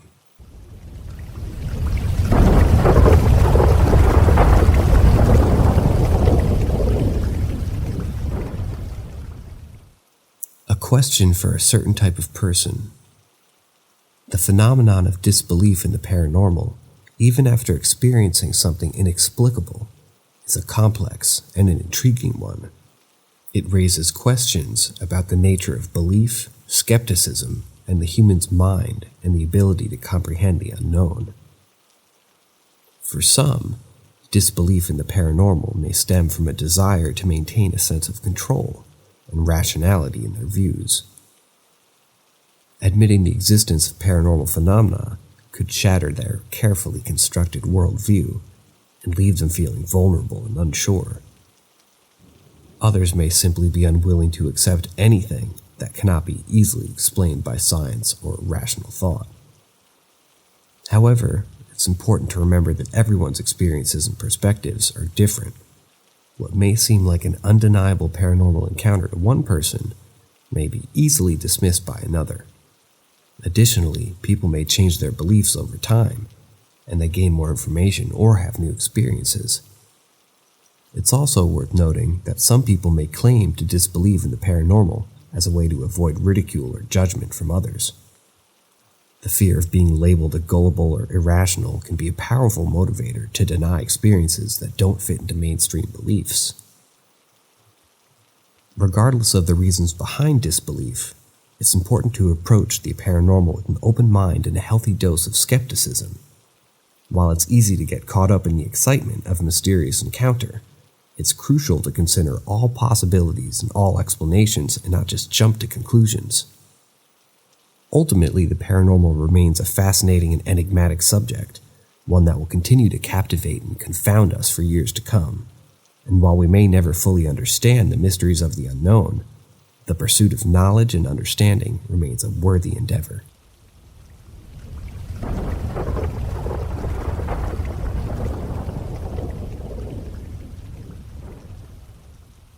Seeing my dead uncle in the chow hall when I went through basic training in the military.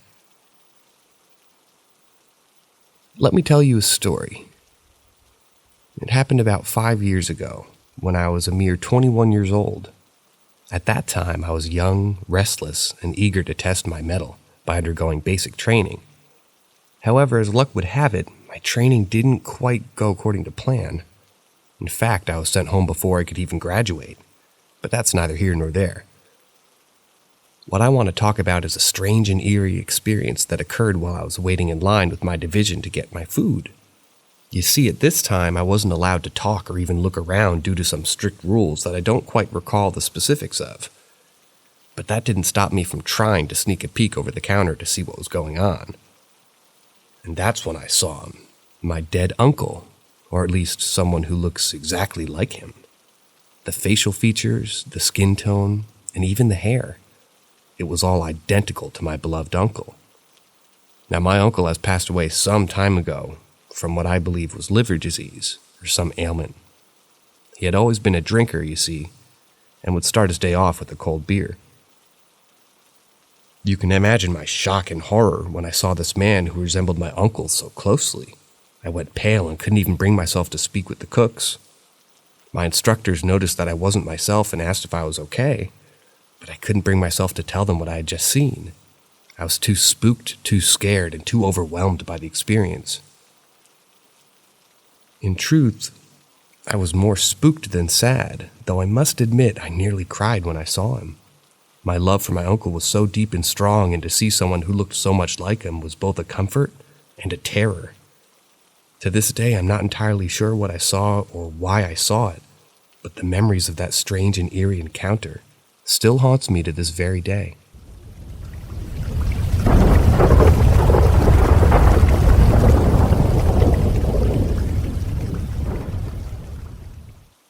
Ghost sleep paralysis, dream, experienced before and during the earthquake we had here in New York this past Monday. On Monday, I was jolted awake by the feeling of something sitting on me at the end of my bed. At first, I assumed it was just my imagination playing tricks on me, but as I opened my eyes, I realized that nothing was there. I tried to move, but I felt paralyzed, unable to do anything. It was as if my body was frozen in place. As I lay there, trying to regain control of my body, I felt the bed shaking violently, accompanied by a loud rumbling noise. I thought that it must be a case of sleep paralysis, and I tried to calm myself down by taking deep breaths. After a few moments, I managed to roll over and try to get back to sleep. However, just as I was about to drift off, my phone rang. I answered it, and it was my brother, his voice full of panic. He told me that he had just experienced an earthquake. I was stunned. The feeling of something sitting on my bed, the shaking and the noise, it all made sense now. I realized that I had been awakened by the earthquake, and that the feeling of something sitting on my bed was just my mind's way of processing the seismic activity. Now, looking back on the incident itself, I can't help but feel that it was incredibly strange. I'm usually a very skeptical person, but there was something about that night that defied explanation. The fact that I had felt something on my bed just before the earthquake, and then received a call from my brother about it moments later, was just too much of a coincidence. Perhaps there's a deeper meaning to this experience, or perhaps it was just a strange and unusual event that defies explanation. Either way, it certainly left an impression on me, and I'll never forget that eerie feeling of something sitting on my bed on that Monday night.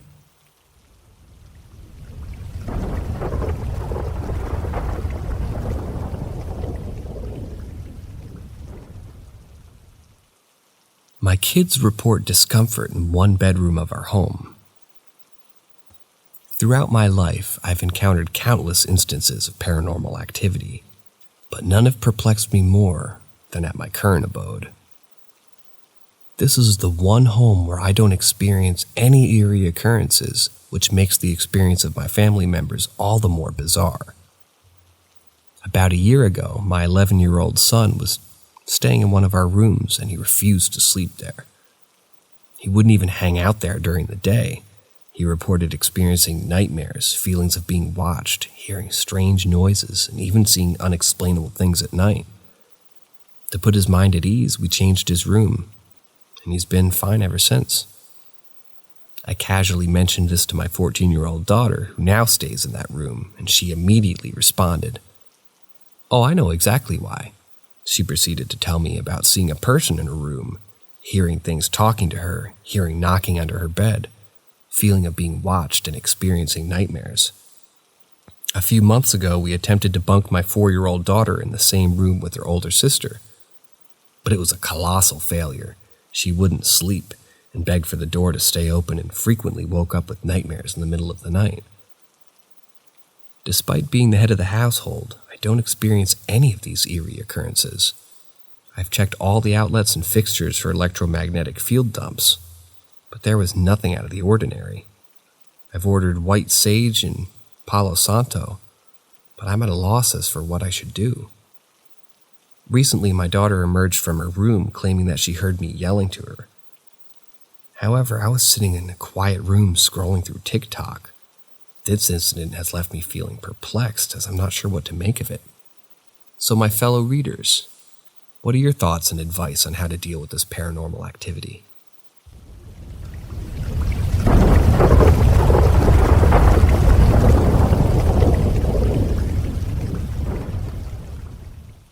Unnaturally fast shadow figure. During the eerie night of October 31st, 2020, an unforgettable event occurred to me and a group of my friends while we were out and celebrating the spooky holiday of Halloween. It was a rather uneventful evening as we strolled along the streets, chatting and laughing, but little did we know that our night was about to take a chilling turn. Suddenly, out of nowhere, we spotted a mysterious shadow-like figure dashing from one bush to another with astounding speed. Each time it reached a bush, it would pause for a moment, waiting until we weren't looking, before moving on to the next one. With each passing moment, the figure crept closer and closer toward us, leaving us frightened and perplexed as to what to do as it got closer. Almost as if it was defying the laws of physics, Its movements were incredibly odd and seemed to be crouching and taking abnormally long steps, with legs that seemed far too lengthy for any human. Eventually, the figure made its way toward a narrow alleyway, and it was there that I caught sight of it up close. It was an incredibly tall figure, towering above me at a height of around 6.6 to 7 feet. However, due to the darkness of the alleyway and the shadowy nature of the figure, it was difficult to discern its exact features. I was completely unnerved by the experience and decided to retreat back to the safety of my home. But the unsettling experience didn't end there, as when I arrived home, I noticed that the bins outside my house had been moved, sending a shiver down my spine. The hours passed, and there were no further sightings of the shadowy figure, but the strange and unsettling events of that night have remained etched into my mind ever since. Despite the fact that I have no concrete explanation for what we witnessed that night, I'm convinced that it wasn't a mere figment of my imagination. Many others have reported witnessing similar strange sightings in that area, leaving me to wonder if maybe there's more to this mystery than meets the eye.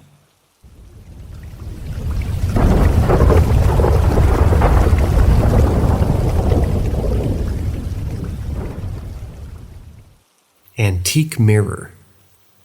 One day my husband and I decided to visit his mother at her friend's house in the countryside, which wasn't too far from our own residence. The house was quite old and had a distinct 1930s feel to it, though it could have even been older than that. The house was filled with antiques and it had an eerie feel to it. Apparently, the previous owner of the house, who had lived there for many, many years, passed away upstairs. I couldn't remember the exact cause of death, but I think it was old age. As we were exploring the living room, my eyes were drawn to a massive antique mirror that had dominated one wall. Being a bit vain, I couldn't resist taking a look at myself in it. However, just as I was admiring my reflection, I felt something poke behind my neck. It was like a bony finger slowly prodding the back of my skull. I was completely freaked out by this sudden and unexpected sensation. Immediately, I turned around and asked my husband and mother-in-law if they had touched me, but they both denied it. I was sure that they hadn't, as I would have seen their reflection in the mirror. It was as if something or someone was trying to taunt me for looking into it. I wondered if it was the spirit of the previous owner, or even the mirror itself, that was responsible for the eerie sensation. From that moment on, I couldn't shake off the feeling that something was watching me in the house. It was almost as if the antique objects in the house had a life of their own and they were communicating with me in their own way. I couldn't help but wonder if the house was haunted or if the previous owner's spirit was still lingering. The experience has left a lasting impression on me, and I found myself unable to forget about it for weeks afterward. It made me wonder about the power of objects and how they can retain the energy of people who once owned them. It also made me more mindful of the potential for supernatural phenomena in our daily lives, and how we should always be open to the unexpected.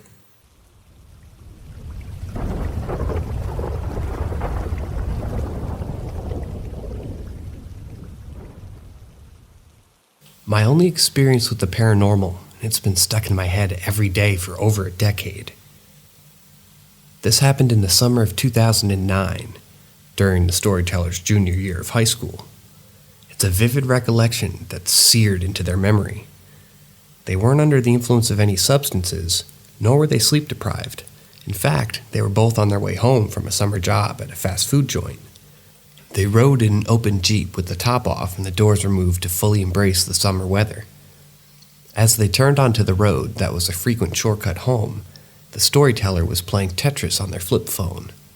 They were chatting with their best friend John about their shift that night when suddenly John slammed on the brakes so hard that the storyteller's phone and food flew off their lap. The storyteller looked at their left to ask what the problem was when they saw John staring ahead, eyes bulging and face drained of color. As the storyteller looked ahead, they saw what could only be described as a hunched-over hooded figure with a small pointed head, about 7 feet in front of them crossing the road. It appeared to be using a walking stick and had a limp. The way it moved wasn't natural, and it seemed to glide rather than walk. It turned its head to look at them as it crossed the road, but they couldn't discern any facial features. The storyteller and John were both transfixed and watched as it crested over the hill towards the children's cemetery. The storyteller had the impression that it was female, but they couldn't explain why. The storyteller and John have discussed this frequently, but they've not found anything online that describes what they saw. Most of the ghost stories they've come across are one-person accounts and lack detail. Therefore, they welcome any feedback or comment that anyone may have, whether it's a question or a private message. Any input that would be immensely appreciated. This event is stuck with the storyteller, and it's a vivid memory that they'll never forget.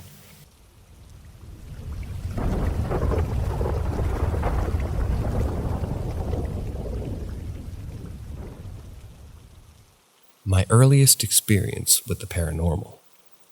As I reminisce about my childhood, a particular memory comes to mind. It was when I was just a young boy, barely 6 or 7. I used to visit my aunt quite often, and I relished the time I spent at her place. She had a beautiful backyard with bunnies hopping around, and her food was simply delightful. One night, as I lay in bed, I had a dream so strange that it woke me up abruptly.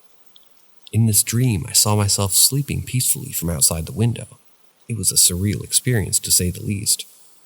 When I opened my eyes, I couldn't help but check if there was anything unusual outside the window, and of course, there was nothing. However, I sensed something strange in the room with me. I couldn't see anything clearly, but I felt a presence, and it seemed to be focused on the bed. As I moved my gaze towards the bed, I noticed a shadow in it. At first, I thought it was my shadow, but it wasn't moving when I waved my arm around. Instead, it started mimicking my movements, as if it was trying to communicate with me. As I watched in wonder, the shadow started messing up its hair, and to my surprise, feathers started falling out of it. I couldn't believe my eyes. It was a shadow creature. The shadow creature seemed to have noticed my presence and started copying my movements. It was like having a friend in the room with me, even though it was a shadow creature. After a few minutes of this peculiar interaction, the shadow creature finally dissolved into the bed. I couldn't help but feel the sense of mixed relief and awe. I had heard stories about shadow creatures and how terrifying they can be, but I had experienced something completely different.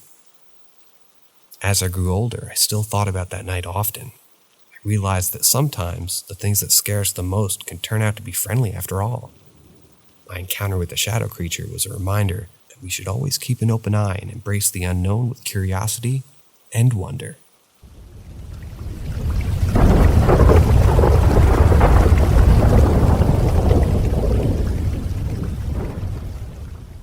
Hearing a ghost for the first time. It was a strange feeling, living in a house that was haunted by supernatural forces for nearly 3 decades. The unexplained events, the eerie sounds, and the inexplicable sightings had all become part of my life, and I had learned to accept them as a fact of life. But one night something happened that shook me to my core. It was a night like any other. My husband and I were having an argument, and we were both upset. We were facing away from each other, and I was having to try to calm down when I heard my name being called out. It was a faint voice, barely audible, but it was there. I assumed it was my husband, who must have been calling out to me for help. I turned around to face him and saw that he was half asleep, his eyes barely open. He looked at me and said that he had not called out to me. It was then that I realized the voice I heard was not my husband's, but something else. Something that was not of this world. I was scared, and I didn't know what to do. I could feel the presence of something that I couldn't explain. I knew that it couldn't sleep in my room that night.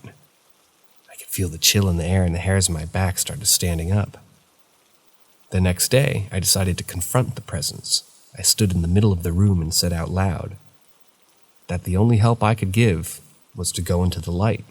I could feel the presence slowly dissipating, as if it was being absorbed by the light. The room became warmer and the chill disappeared. From that day on, I never heard any more voices, and the house felt normal again. It was as if the presence had been appeased and moved on. I was so relieved, but it also felt like a sense of loss.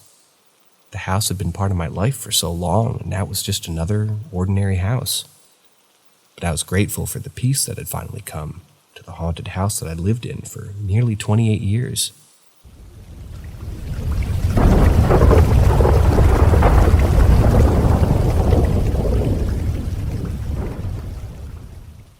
can I make myself more prone to paranormal experiences? Let me tell you a story about a series of strange events that have happened to one person over the course of their life.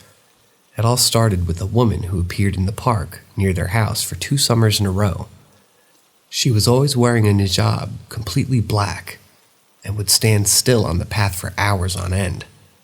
It was an eerie sight, and the person couldn't help but feel like there was something not quite right about her presence. But that was just the beginning. One morning, they woke up to find that the landing light, which they'd always left on at night, was already on. It was as if someone had turned it on while they were sleeping. The strange thing was, everything else was still dark, and it took a moment for their eyes to adjust to the sudden change in light. It was almost as if they had woken up in a different reality, one where the light was already on. The next experience was even more paranormal. They were house and dog sitting for their nan and granddad, and one day they heard football chants coming from the bedroom. They went to investigate and found that an old 70s-era TV had turned on by itself.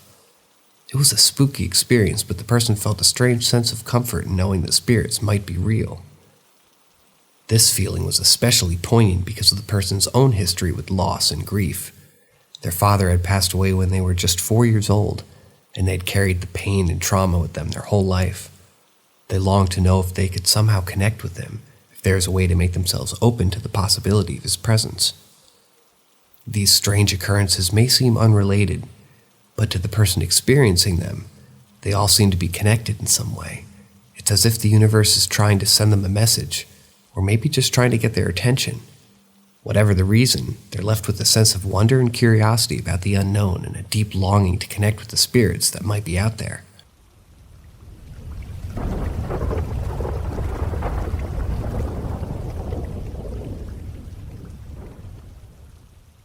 My grandmother's missing necklace appeared in my bedroom days after she passed. My grandmother was diagnosed with lung cancer about 10 years ago. I was absolutely devastated, as she was my favorite person on earth. She lived 3 hours away from me, so I only saw her once before she died. Before I saw her for the last time, I decided to get rid of an old, clunky jewelry box where I kept all my necklaces, which I never wear, and bought a jewelry tree instead. I went through all my pieces of jewelry and discarded stuff I didn't want and organized the remaining pieces on the tree. During my last visit with her, I asked her where the necklace was. I was curious because she always wore it when I was a kid, but I hadn't seen it in years. Please know I wasn't asking because I wanted it. I was just reminiscing. Not really my style anyway. She had me look all over the house in various rooms and boxes and drawers and couldn't find it. My aunt thought she may have given it to her niece and forgotten about it. Flash forward to the day of her funeral, I was getting ready in the bathroom and decided that maybe I would wear a necklace, which again I rarely do.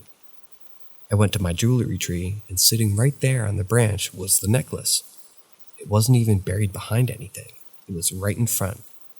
Started welling up immediately and asked my husband if he had put it there. He looked at me dumbfounded and said no.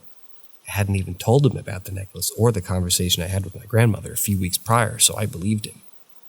To this day, I have no idea how it ended up in my jewelry. I wore it to the funeral that day, but haven't worn it since. I still have it. My aunt and dad can't explain it either. Neither were at my house in the days between us, and they wouldn't pull a stunt like that. If I hadn't just cleaned out my jewelry box, I would have just thought perhaps she gave it to me, maybe long before, and I'd forgotten. But there's no mistaking it. It was not there before she passed away.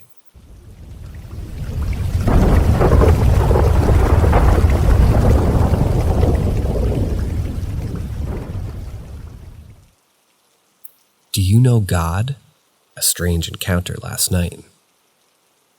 Last night I decided to head out to pick up some smokes from a local shop.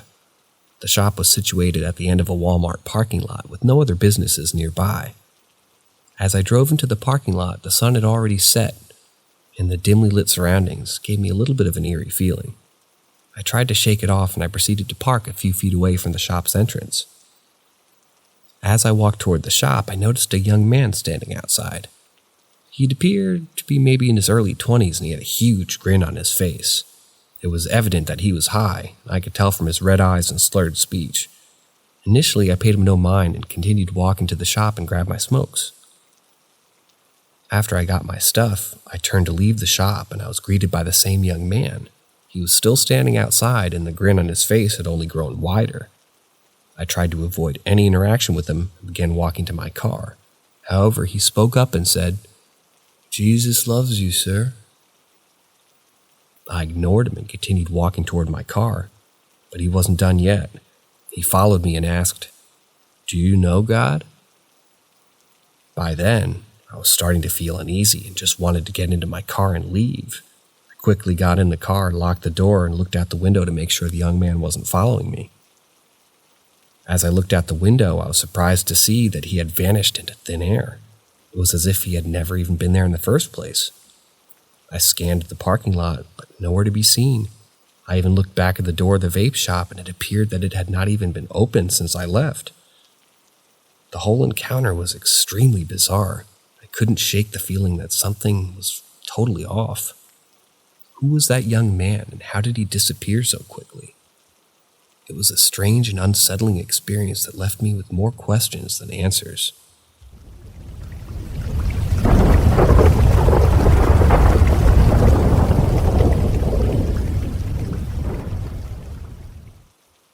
Are there any convincing paranormal television shows?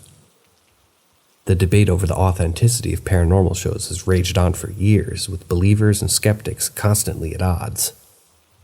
As someone who enjoys watching shows like the Holzer Files, I find myself constantly questioning the validity in the claims being made by the investigators. It's a difficult balance for these shows to strike, as they need to provide entertainment while still staying true to the events that are actually being portrayed. Despite this challenge, there are a few shows that stand out to me as particularly convincing. One such show is Paranormal Lockdown, which follows a team of investigators as they spend 72 hours in a haunted location. The show is unscripted, and the team uses a variety of different tools and techniques to try to communicate with any spirits that may be present. The show's emphasis on the scientific method of investigation, combined with the team's willingness to engage with the paranormal, creates a compelling and convincing viewing experience. Another show that I find intriguing is The Dead Files, which takes a unique approach to the paranormal investigation. The show features a retired homicide detective and a psychic medium working together to investigate paranormal activity. The show's format is unique, with the medium providing insights and impressions while the detective conducts a more traditional investigation. This allows for a multifaceted approach to the investigation, making the show both compelling and convincing. Of course, it's important to approach these shows with an open mind. While it's impossible to say for certain whether the events portrayed in these shows are real or not, they can still be a fascinating glimpse into the world of the paranormal, whether you're a believer or a skeptic. These shows are sure to spark your imagination and keep you entertained, so sit back, relax, and let yourself be drawn into the mystery and intrigue of the paranormal world.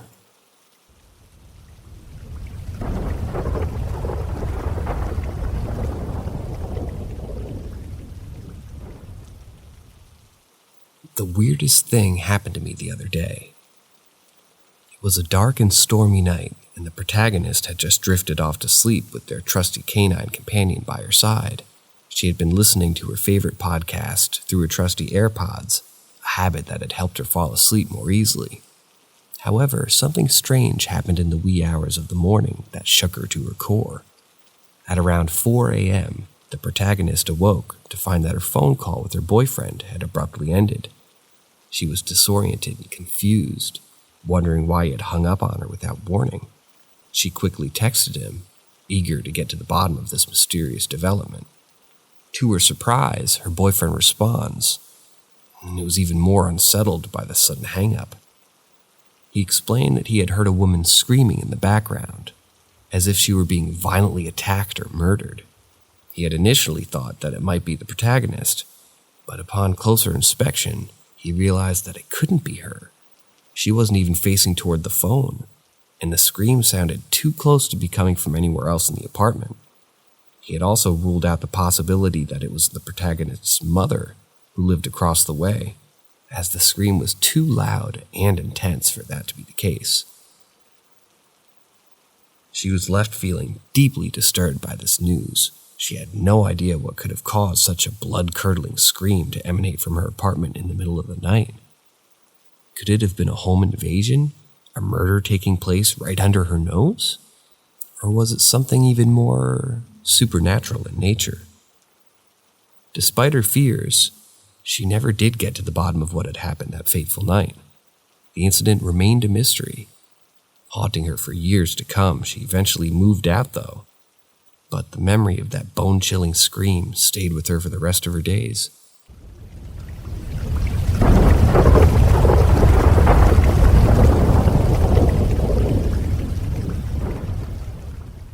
Backroad Ghost Car.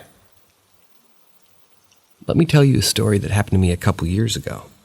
It was a cold winter night and I was driving home from work.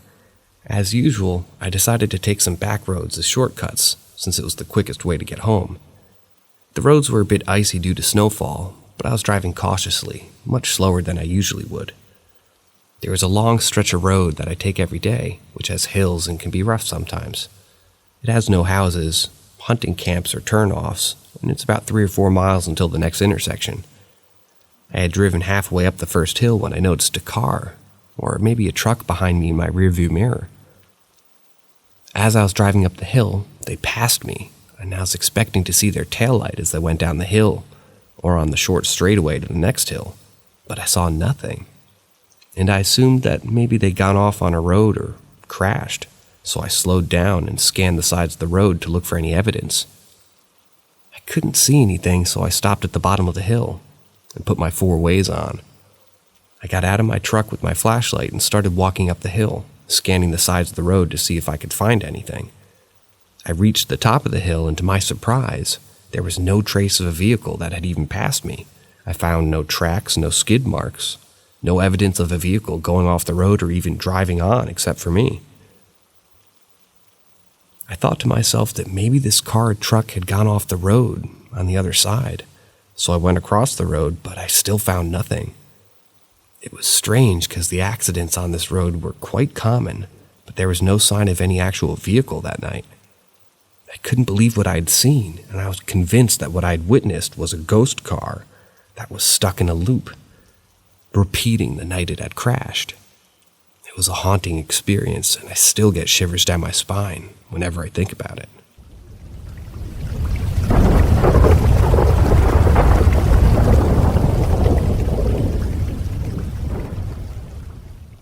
My mom's ex-fiancé came to visit me. When I was just 10 years old, my mother's ex-fiancé was diagnosed with lung cancer. It was a devastating blow to my mother, as she had always cared deeply for him and their relationship had ended amicably. Despite the situation, my mother was determined to make the most of the time they had left together, and she wanted us to meet him before he passed away.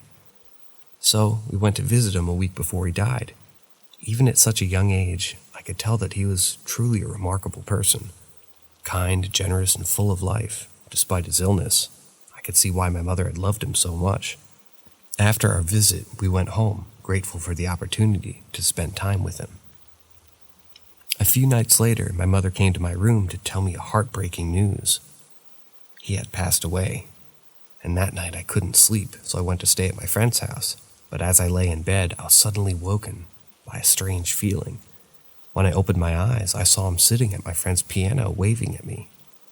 At first, I thought I was dreaming, but my friend woke up and asked me who I was waving at. I didn't know what to say, so I just shrugged it off and I went back to sleep. The next day when I got home, I told my mother what had happened. To my surprise, she told me that my younger sister had seen him too, but he was standing at the end of her bed.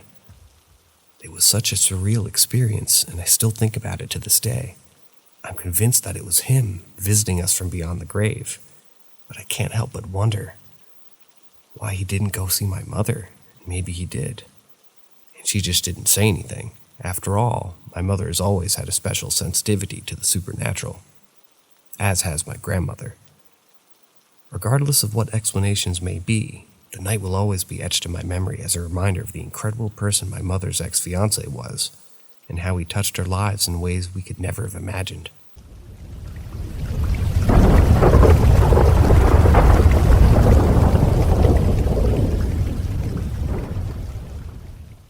My husband swears he heard my voice, but I was gone. It was a strange and eerie experience that sends shivers down my spine when I think about it. I had gone for a couple of hours and my husband was at home waiting for me to call him so he could come and pick me up. While he was waiting, he heard something that left him baffled and confused. He swears that he heard me singing, which is something I often do while maybe doing a sink full of dishes. However, he knew I wasn't home, and he couldn't understand how my voice could be coming from the kitchen. It was a perplexing situation that left him scratching his head and wondering what was going on. To add to the misery, my 16-year-old son came upstairs and said that he thought I was home because he heard my voice a few minutes ago. This left us all dumbfounded and wondering what was happening. How could two people hear my voice when I wasn't even there? Was it a doppelganger or something else entirely? My husband would have been in the room right next to the kitchen, so he heard it as plain as day. The only reason he didn't come in there was that he was waiting on a call from me to come and get me. We were all left with the uneasy feeling that something wasn't quite right. As we tried to make some sense of what had happened, we began to explore the possibility of a supernatural explanation. Was it a ghostly apparition of me that they had seen or heard? Or was it something more sinister, like a malevolent spirit trying to trick us? Despite our best efforts, we never found an answer to what happened that day. It remains one of the most mysterious and unexplainable experiences we've ever had. Even now, years later, we still talk about it and try to make sense of it all. But in the end, we have to accept that some things are just beyond our understanding, and perhaps it's best to leave it as a mystery.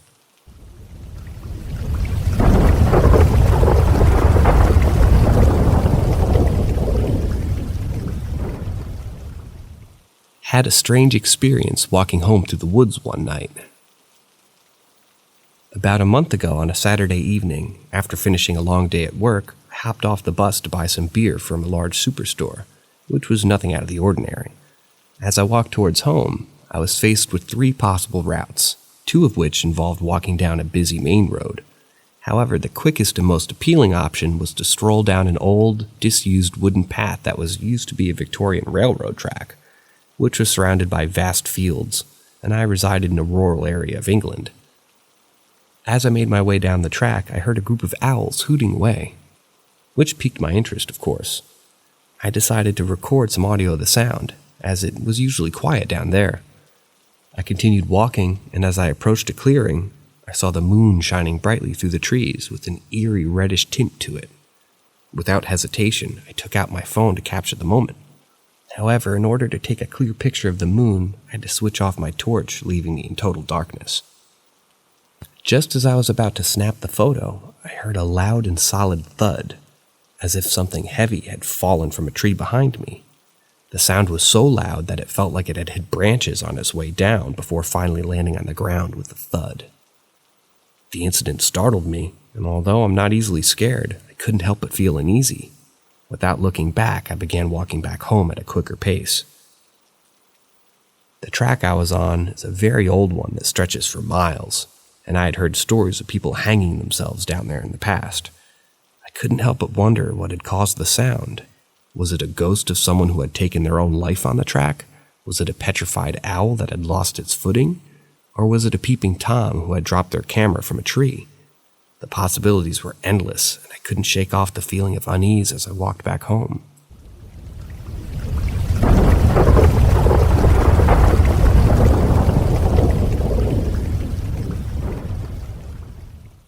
There was a restaurant in my hometown called Madison's. It was built in an old hospital. It's now converted to many businesses. Madison's and the rest of the bottom floor in particular had been the morgue.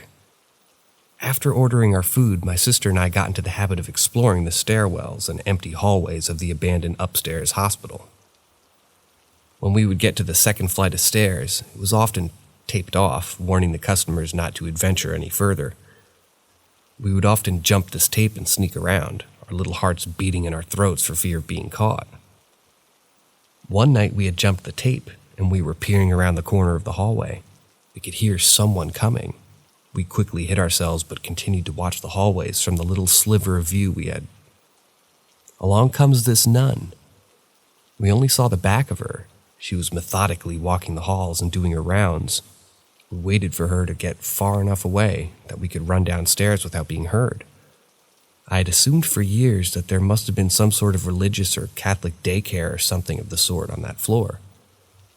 Fast forward about 10 years, and I'm randomly on Google looking up ghost stories and haunted places in my hometown. I see an article about a nun ghost who walks the halls of the old Catholic hospital that's now converted into restaurants and various businesses. I realized that there haven't been nuns since back in the early 1900s. At this point, it dawns on me that my sister and I saw back there. Maybe it was a ghost. We weren't afraid at the time. She seemed so real. Ever since then, I believe fully that paranormal activity is a very, very real thing. I personally believe in these ghosts, and they only reveal themselves when they're the least expected and not instigated.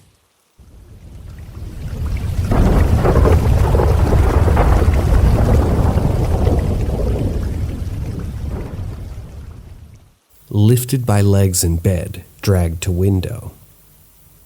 One night I had fallen asleep under the covers, and I had a dream that someone was trying to come in through the window, and I woke up to a closed window and no one there.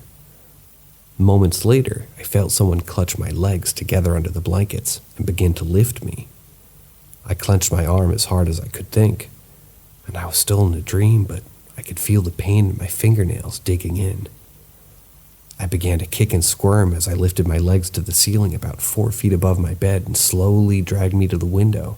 About 2 feet backward, I grabbed onto my sheets with my left hand, trying to hold on from being taken. I couldn't break its grip, still clenching my left arm. It dropped me in the corner above the bed on the floor. I reached for a flashlight on the wall. When I shined it at the window, nothing was seen. Arm still showing my red fingernails, thinking I'm going to wake up soon. But I was already awake. Went back to sleep to wake with the flashlight I held in my hands while I slept. The whole time this was happening, my 10-year-old German Shepherd was barking and growling up a storm, staring at where something or someone would be holding my legs.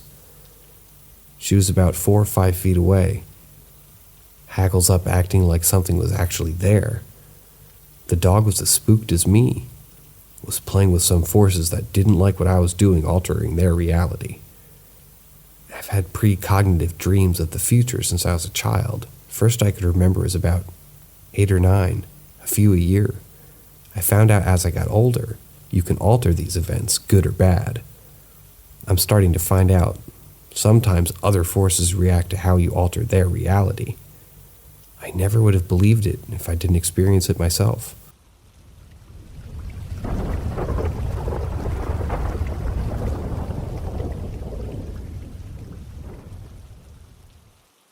We used to live in a haunted house. In the depths of my memory, I can recall a time when my family lived in a 3-floor building. Our family was large, and we all had our fair share of experiences within the walls of that house. I'll start with my own experience, which was brief but unnerving. Often I would hear loud footsteps coming from the 3rd floor, as if someone was running or stomping with all their might. But when I investigated, there was never anyone up there. Additionally, I would hear the sound of a large wood block being dragged across the floor and knocks on the window, and in the bathroom the lights would mysteriously turn off and then back on again. My brother, who slept in the guest house separate from the main building, once woke up at 2 or 3 a.m. to see a baby crawling toward him. He was so frightened that he jumped out of bed and didn't return until sunrise. Another brother of mine went to watch a movie in the same guest house. After he finished and unplugged the TV, he left the room, but moments later he heard the sound of the TV still playing despite it being unplugged. My sister claims to have seen the wood block being dragged by an unseen force. Although I had only heard it being moved before, she saw it. And my mother, during her prayer sessions, would often feel someone standing behind her, whispering into her ear. In addition to all these experiences, we would occasionally see a black cat roaming around the house, even though we had reportedly kicked her outside. Overall, the house seemed to be filled with a multitude of unexplainable occurrences, each one leaving us feeling uneasy and unsure of what to do next. Though we eventually moved out of the house, the memories of those strange events continue to haunt us to this day.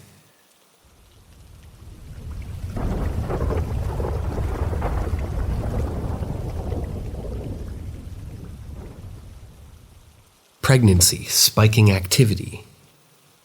Throughout the generations of my family, a peculiar phenomenon has been observed, a recurring activity that happens every time someone in my family gets pregnant. It's as if the universe itself acknowledges the creation of the new life, and a subtle but palpable energy manifests in the environment. My parents have always recounted how they would hear 3 knocks and just feel a presence during both my sister and my time in the womb.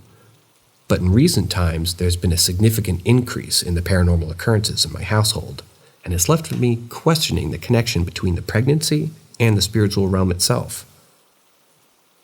The inexplicable events that have transpired have left me unnerved and bewildered. One night while I was in the bathroom, I distinctly heard 3 sharp knocks on the door, which sent shivers down my spine. The air around me felt charged with an otherworldly energy, and I had an unshakable sense of presence in my room. It was as if something or someone was trying to communicate with me. To my astonishment, my sister, who had recently announced her pregnancy at 3 months, experienced an even more intense encounter. She witnessed a crocodile being lifted up and dropped on its own, a sight that left her both terrified and mystified. This bizarre occurrence has only added to the strange and eerie events that have taken place in our home, leaving us with many unanswered questions.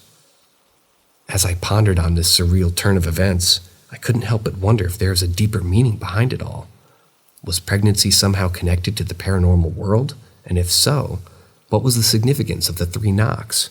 Was there a message trying to be conveyed, or was it merely a coincidence? I turned to the knowledge of members of this subreddit for their insight to this unexplained phenomenon.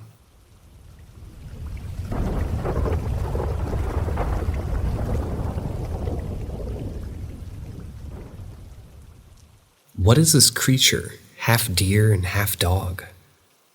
Last night I experienced something truly bizarre and unsettling, and I'm hoping that someone on this forum can help me to understand what it is that I saw. I'm new to Reddit and I'm unsure of where else to turn, but I'm desperate for answers and explanations.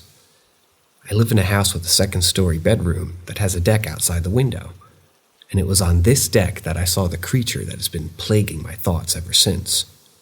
In the middle of the night, I awoke to find a creature standing outside my window, staring directly at me while I slept. It had the head of a large deer, but its body was that of a medium-sized black dog. Standing about 2 feet tall on its hind legs, I felt an overwhelming sense of unease and discomfort as I looked at this strange and otherworldly creature, as there was no logical explanation for how it could have climbed up to the 2nd story of my house. Feeling bewildered and disoriented, I vocalized my concern to my partner, asking why there was a deer staring at us through the window. But as soon as the words left my mouth, I realized that the eyes were not actually open. And that was not looking in my bedroom, but instead something else entirely. Despite this realization, I was fully awake and aware of my surroundings, able to move and speak with ease. This couldn't have been sleep paralysis, as I had full control over my body. To make matters worse, the creature disappeared just as quickly as it had appeared, leaving me feeling rattled and shaken. I spent countless hours researching the possibility of some sort of fae or other supernatural creature that might fit the description of what I saw, but I've yet to come across anything that fully explains my experience.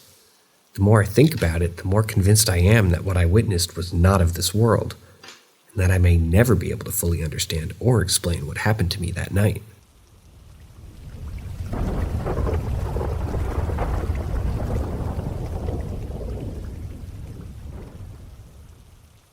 I just moved here, and I'm already ready to move out. Me and my family had just moved into a beautiful new home in a peaceful neighborhood, and we were excited to start our new chapter there. However, things started to get a little strange as soon as we moved in. It started with small things being misplaced, doors creaking on their own, but we tried to brush it off as a normal house settling or maybe the wind. But then, tonight happened. I was in my room just hanging out when I started to hear a strange noise. It sounded like someone was trying to open my door, but I figured it was just my little sister playing a prank on me. I called my mom and asked her to tell my sister to stop, but my mom told me that my sister and little brother were already asleep next to her. The noise didn't stop, even as I was on the phone with my mom, and that's when I knew something was off. Feeling uneasy, I left my room and went to my mom's room. I laid on the floor, trying to shake off the fear, but then I heard a knocking on my door. It was faint at first, but then it got louder and more persistent.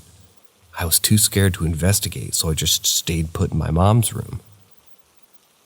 Earlier that day, when I was taking a shower, I noticed something strange too. The door to the bathroom was slowly creeping open, and I thought it was just the wind or something. But then after I turned the shower head, it just turned back by itself. And that was when I realized that something was not right in this house. I'm scared and I don't know what to do. It's not just me. My whole family's been experiencing strange things since we moved in. We've tried to ignore it, but tonight was a deal breaker. We need to figure out what's going on and fast before things get even more out of hand.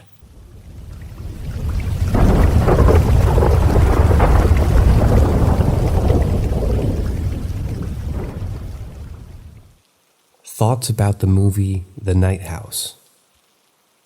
As I sit here reflecting on the movie I just watched, I can't help but be struck by the sheer brilliance of the way the ghost or demon was represented. The use of geometrical figures throughout the house was a stroke of pure creative genius, a way to convey to the audience that something was undeniably wrong and mysterious within the walls of the house. It was a clever way to communicate to the audience that the protagonist was not seeing things the same way the spectator was seeing them. And she was in a different angle altogether. The subtle but powerful message was not lost on me, and I found myself drawn into the story in a way that I haven't experienced in a long time. And then there is the last scene of this movie. Without giving away any spoilers, let me just say that it's nothing short of shocking. I couldn't believe what I was seeing, and I was left reeling long after the credits had rolled. It was a masterful representation of the ghost or demon or whatever you want to call it, and it left me questioning everything I thought I knew about the supernatural. Throughout the entire movie, the use of geometrical figures in a certain angle was an accurate and effective way to represent the ghost or demon. It was a subtle but powerful tool that helped to convey the otherworldly presence in a way that was both eerie and captivating. I couldn't take my eyes off the screen, and I found myself completely engrossed in the story. All in all, I was blown away by the movie's representation of the supernatural. It was a masterful piece of storytelling that left me on the edge of my seat from beginning to end. I can't recommend it highly enough, and I'm sure it'll be a long time before I can see anything that'll top it.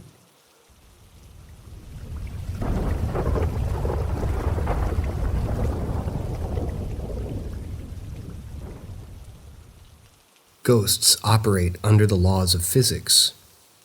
When contemplating the concept of time travel, one must consider the intricacies of space and energy. It's not just a matter of traveling through time, but also traversing through different points of space. The idea that beings leave imprints and attachments of consciousness energy upon death is intriguing. These entities, commonly referred to as ghosts, exist purely as energy, leaving behind remnants of their presence that can be detected through electronics and conscious energy. But where exactly do these entities exist? Do they reside in our dimension, a parallel dimension, or within a certain spectrum of reality that our brains can't perceive through our filters? These are questions that have yet to be fully explored by mainstream science.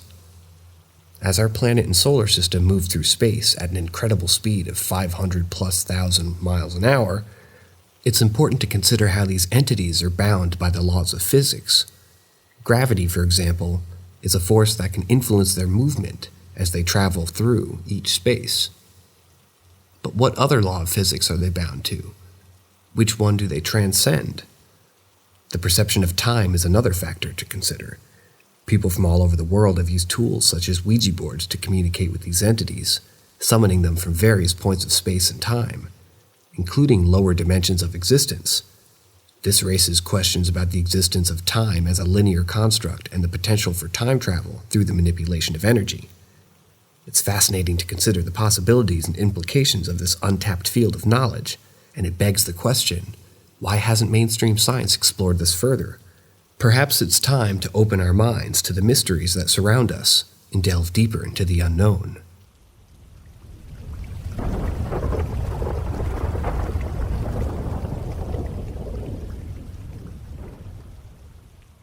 My dog and I saw a suited man in the other room, again. It was a quiet night and I was sound asleep when I was suddenly awoken by the sound of my dog barking frantically. My dog is usually very calm and sticks by my side, so her behavior was highly unusual. I sat up in bed and looked at my clock, which read 2 a.m. I was confused and a little bit scared, but I knew I had to investigate what was going on. As I got out of bed and made my way toward the living room, I could hear my dog digging frantically at the door. When I entered the living room, I was shocked to see a tall man in a dark suit standing there, staring directly at me. He had a distinctive look about him, like something straight out of a 50s detective film. I was terrified because someone was in my house, and I wasn't sure what to do.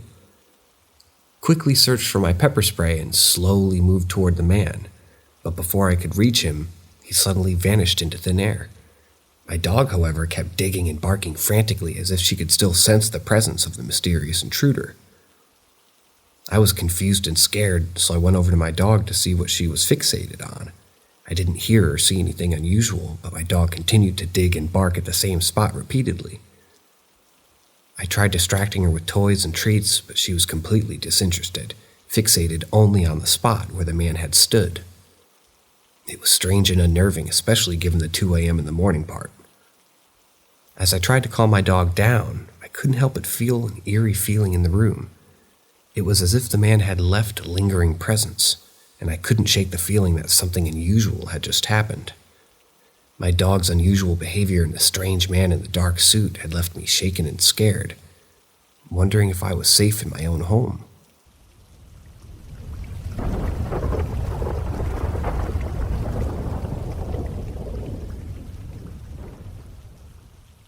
Something was in my kitchen last night.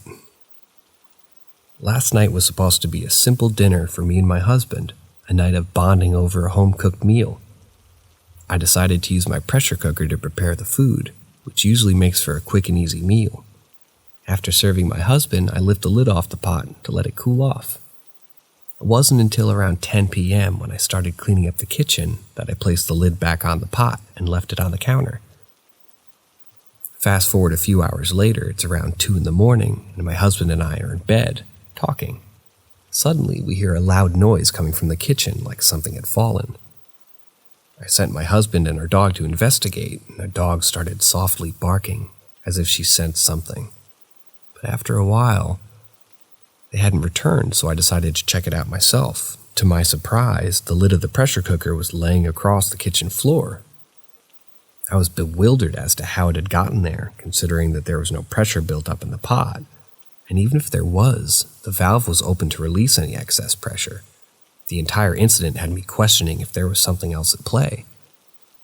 Today I called my mother and shared the story with her. She mentioned similar occurrences happening to her in her own home. But she had learned to ignore them as she was quite sensitive to the supernatural and paranormal. She even asked me if I'd seen anything paranormal in my house, to which I replied, "I've seen shadows around my home, but never sensed anything bad." My mother tried to calm me down by saying that those shadows could be shadow people, and sometimes they do things like this. But it still left me feeling uneasy. Have any of you experienced anything similar? It's a strange and unsettling feeling to think that there could be something beyond our own understanding at play, right?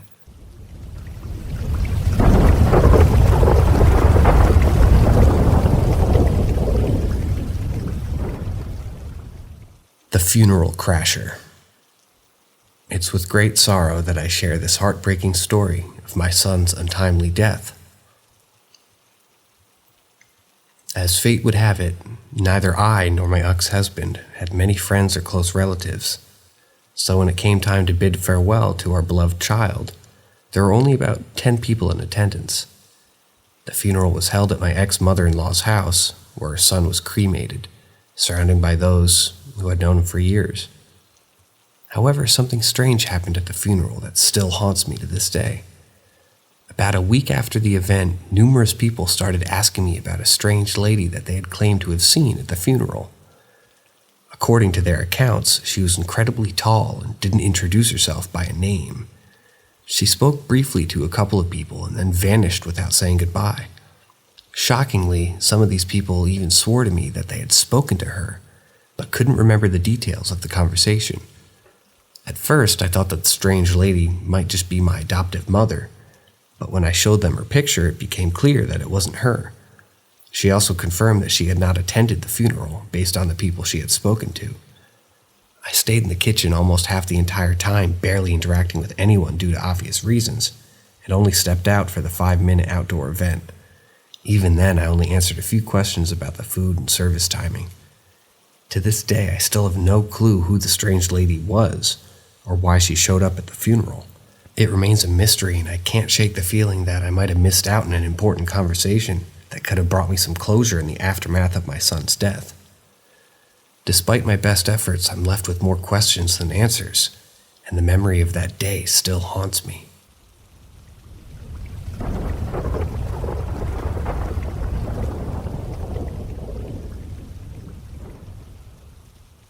So I bought a doll today with an attachment and just wanted to share what happened already.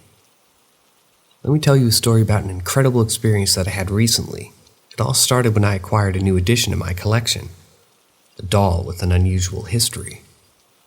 Upon getting her into my car, I immediately tested her with an EMF reader and a spirit box. The EMF was going crazy and the spirit box gave a clear message: don't.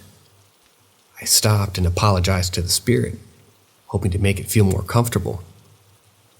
During the drive home, I spoke to the spirit of the doll, assuring it that it was in good hands now, and that it would be well taken care of. I treated it as if I were talking to a friend, hoping to ease any fears or doubts it might have. Once we arrived home, I placed the doll on top of my entertainment center, high up where it would be safe. I left it there for a while to get used to its new surroundings. When I returned to check on it, I decided to do another test with the EMF and spirit box. This time, the spirit box instructed me to hold it higher. And when I did, it asked, "What do you want me to do?" The spirit was causing the EMF to bottom out instead of spike, which was unusual. So I asked it to make the meter go the other way, and it did. Then the spirit bot asked me, "Am I dead?" I responded with a yes, and asked for its name. It replied, "Soon."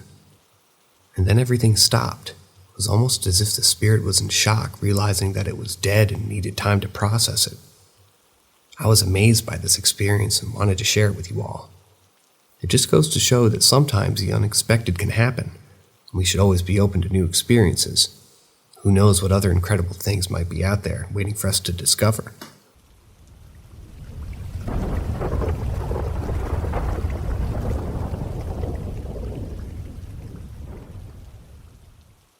I think I've been possessed or haunted. So to start, at the time I was around 11 or 12. I'm a person who loves mysteries and documentary type of stuff. I loved learning about spiritual things. I would watch this one YouTube, I think its name was Top 5, I'm not sure, but he would talk about things like top 5 scariest things caught on camera. He would post daily and I would watch his videos every single day. I would spend hours at a time watching those videos and never get scared or frightened in any way. But one day, as I was watching one of his videos, I start to get this eerie feeling. I start to feel off and unreal. I then go through a dissociative episode. It feels like I have to puke and I can't recognize myself. I shut my computer and start to flip. I was terrified to turn my computer on again after that. After a few weeks, I wanted to watch YouTube on my computer. It was my only device at the time. I turned my computer on and went to YouTube, and since I always watched the scary mystery videos, my recommended was all filled with them. As soon as I seen it, I immediately froze. I felt like I wasn't here, and I was terrified. I got a sense of deja vu and pure terror and panic. I felt every emotion in my body and was uncomfortable. Once I snapped back, I shut my computer and I was overwhelmed. I went to my mom crying and told her I was afraid, I was shaking, and I couldn't breathe straight. I was extremely paranoid after that. Something that day changed me. Now, years later, I still can't pull myself to watch those types of videos. Some of the fear's worn off, but I'm still worried about what happened and will it happen again?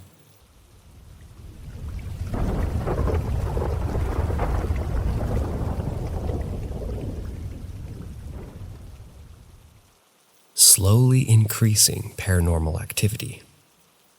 For the past 6 months, I've suspected that I was sharing a room with a ghost. At first, I chalked it up to my imagination. Then the shadow person sighting started. My bedroom has a bathroom. I keep the doors closed to it because there's a light in the restroom that comes on at night. It's dim unless your night eyes are active. It was cold in the bathroom one night, so I had the door open so the heat in my bedroom would warm it up. I'm reading a book when I think I saw movement in the corner of my eye. The light on my nightstand was on, so the light in the bathroom wasn't active, so I chalked it up to maybe the light flickering. A week later, it's another cold night, and I have the bathroom door open. All the lights are out, so the dim light inside the bathroom is on. The only other light source is my tablet. I spot something dark move at the edge of the bathroom door frame, and then the normal bathroom light flicks on for a second. The normal light is linked to some sort of fan that buzzes loudly in the ceiling. I hear it pop on for a very short moment and the light flickers. Now things are being moved around my room. I've woken up from a deep sleep to find the bathroom door open, the mini fridge open, and the microwave door open. I felt watched on one occasion. Occasionally, when I do use the restroom, I'll notice the shower curtain is closed, even though I only close it while taking a shower, and when I'm not using the shower, the curtain stays open. It hasn't shown any hostility towards me. It seems to just want me to know it's there. Lately, it's taken up a habit of hiding my phone or wallet. I look everywhere for them only to find it's in a spot I've checked several times before.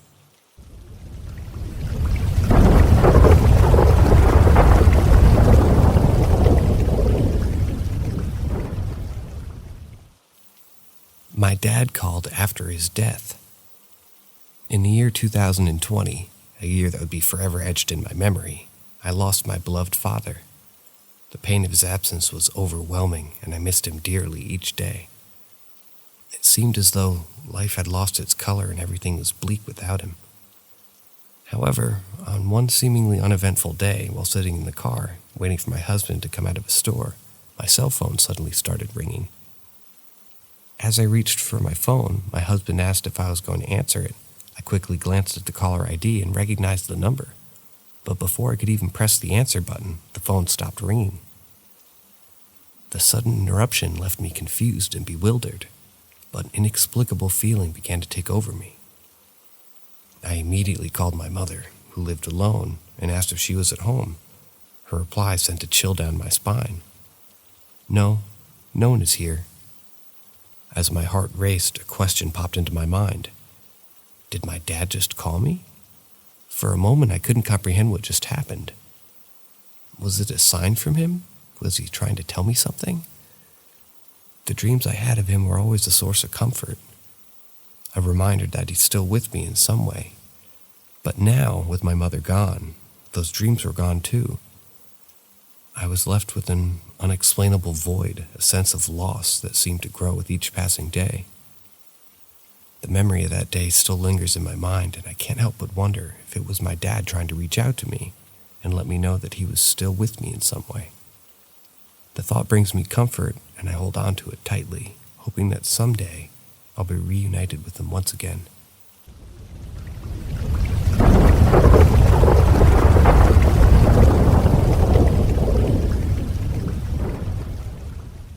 The Ghosts of the Burned House.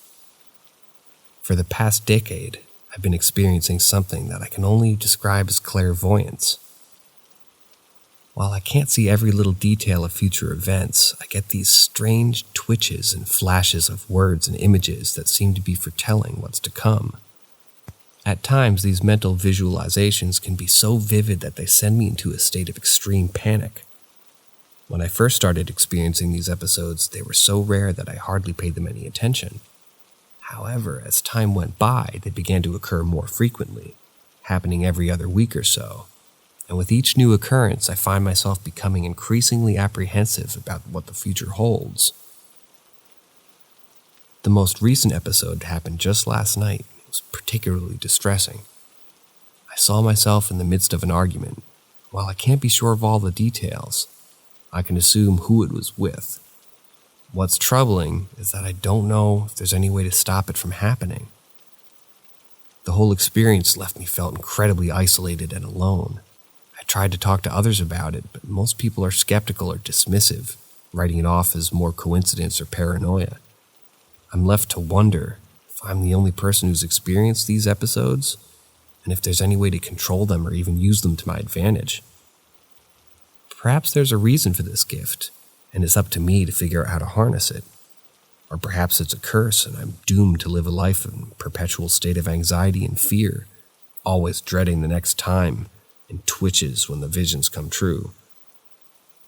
Whatever the case may be, I'm determined to find answers and discover the truth behind the strange and unsettling phenomenon.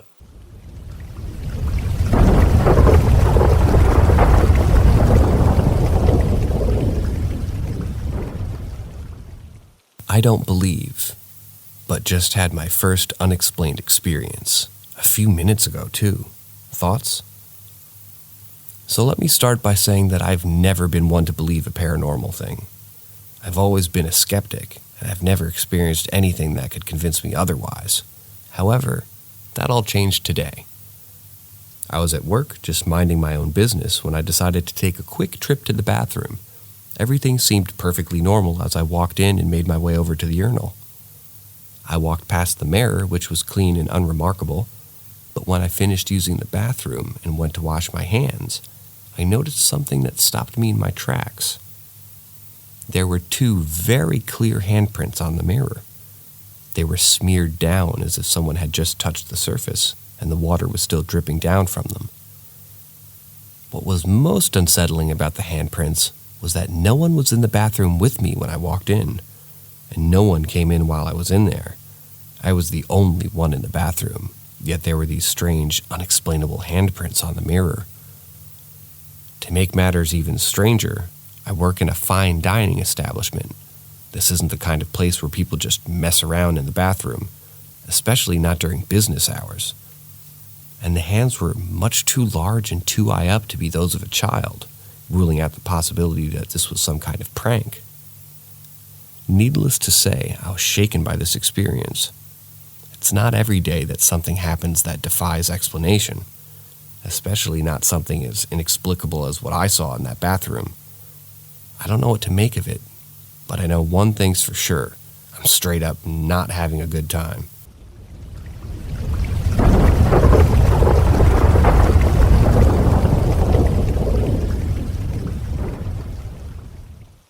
I'm waking up with random scratches on my body. This peculiar occurrence has happened before, and it appears to be repeating itself with no explanation. The circumstances are quite puzzling as it revolves around the manifestation of random scratches on the body. The memory of this phenomenon has been erased from the individual's mind, and there seems to be no plausible reason for it to occur. Approximately a year ago, the individual began to wake up with inexplicable scratches on their leg or hand.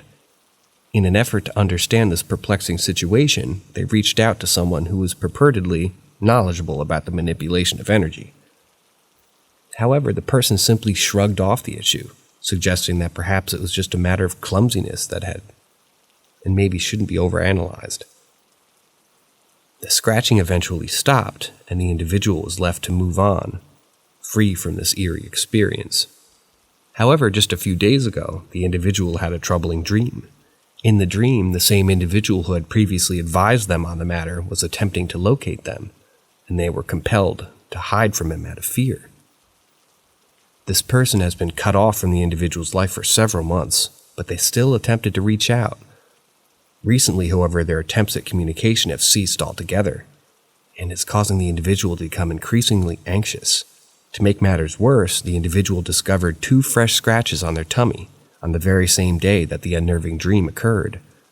To top it all off, the individual woke up today with yet another scratch on their face, adding to their confusion and frustration.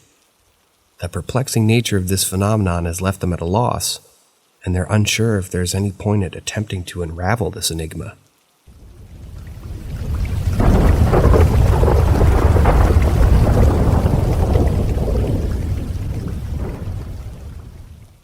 The Man in Black and Lady in White. Throughout my professional career, I had the opportunity to work in various nursing homes for an extensive period of 13 long years, during which I came across numerous spine-chilling incidents that left me with an eerie feeling. However, there was one particular phenomenon that seemed to repeat itself in every nursing home I worked at: the appearance of a man in black and a lady in white. As soon as these ominous figures made an appearance, the entire nursing home would be thrown into a state of chaos, with everyone frantically trying to count their patients as if trying to determine who might have passed away. It was as if these two figures were ominous symbols of death, and their presence was a clear indication that someone had left this world and moved on to the next. Out of all the nursing homes I worked at, there was one in particular that stood out to me. It was a place where an elderly lady had taken up residence, and she had the uncanny ability to predict death. Whenever she started singing Amazing Grace, everyone knew that it was about a matter of time before one of the residents passed away. Despite working in hospitals and nursing homes for such a long time, I'd never been able to shake off the feeling of fear and dread that these paranormal encounters left with me. To me, they were the most haunted places in the world, with their dark corners and eerie silence, making them perfect breeding grounds for the supernatural. Even to this day, I still shiver at the thought of those chilling experiences that I had during my time in the nursing homes, and the doubt that I will ever be able to forget them.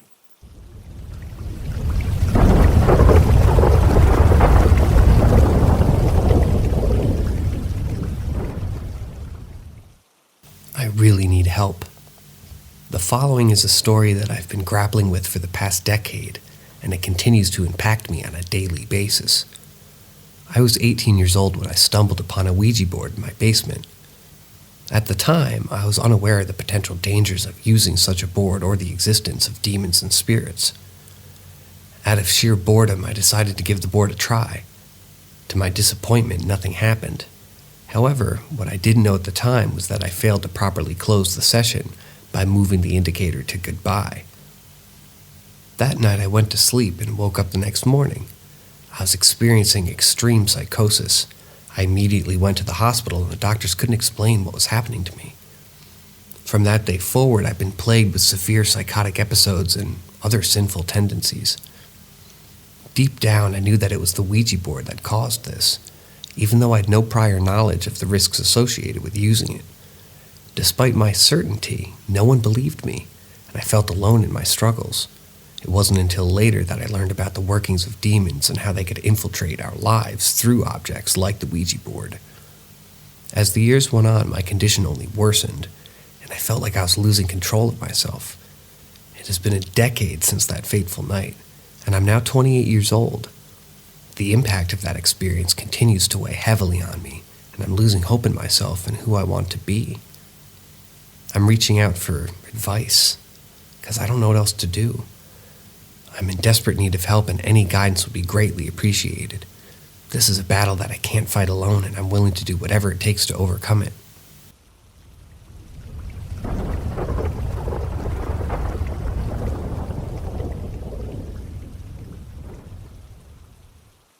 Can someone help me? I think there's a ghost in my house.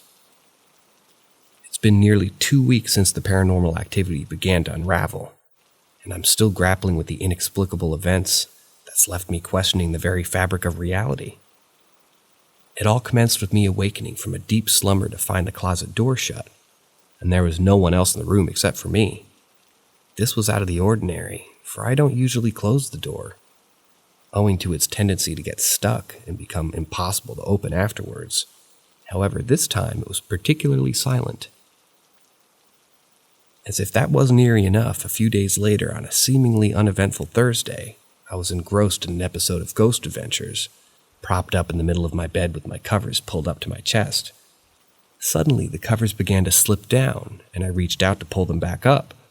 However, the moment I did so, I felt a weight on my legs, which were stretched out and straight up on the bed. I shuddered as a cold chill crept up my spine, and I quickly changed the channel to avoid any further distress. The following day, I stepped out of the shower. I caught sight of something that made my blood run cold. There were fingerprints on the mirror. I always lock the door when I'm showering to prevent anyone from intruding, so the appearance of fingerprints on the mirror was inexplicable and deeply unsettling. In the days that followed, there's been no new development, leaving me to wonder whether the unexplained events have ceased or something more sinister is afoot. The uncertainty of it all has left me feeling unnerved and vulnerable, and I can't help but wonder if the spirits of the departed have taken an interest in my existence.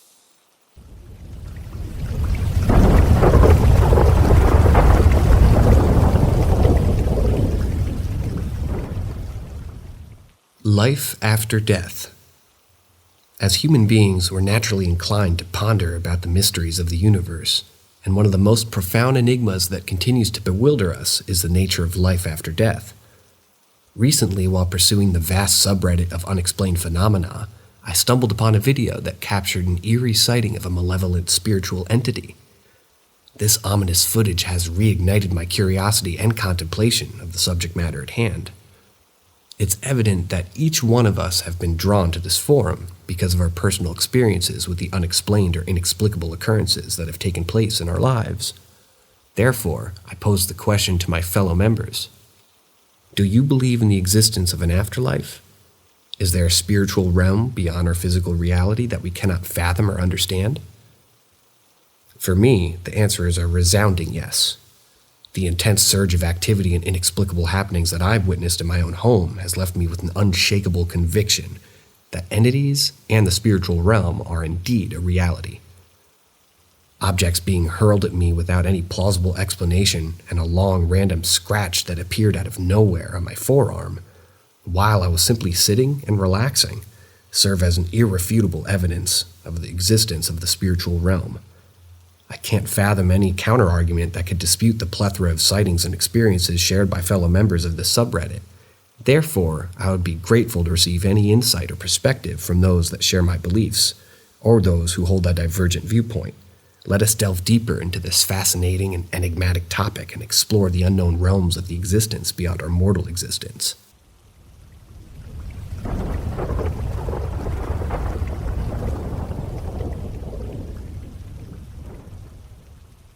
What are the odds? Approximately 2 years prior to purchasing my current house, a tragic event occurred in what is now my room, a murder-suicide. As a result, one might wonder if paranormal activity should be expected. Despite residing here for the past 8 years, little has occurred, save for the occasional sound of pots and pans being thrown into the kitchen floor. While I'm curious about the possibility of paranormal activity, I'm uncertain of the best course of action to explore this curiosity. One might argue that the odds of experiencing paranormal activity are heightened given the history of the house. After all, a tragic event occurred within these walls, leaving behind residual energy that could manifest in supernatural ways. However, I have found that the sounds of pots and pans being thrown onto the kitchen floor are easily explained away by natural causes, such as settling of the house or the occasional rodent. Despite my skepticism, I can't help but be curious about the possibility of paranormal activity in my home. There are various methods that one might employ to explore this possibility, such as conducting a paranormal investigation or hiring a professional to conduct an energy cleansing of the house. However, I'm hesitant to engage in these activities as I'm unsure of the potential consequences and I don't want to invite negative energy into my home. Ultimately, the decision to explore the possibility of paranormal activity in my home rests with me. While the history of the house may suggest that such activity is possible, my personal experiences have been relatively uneventful. Therefore, I must weigh the potential risks and benefits before deciding whether or not to engage in further investigation.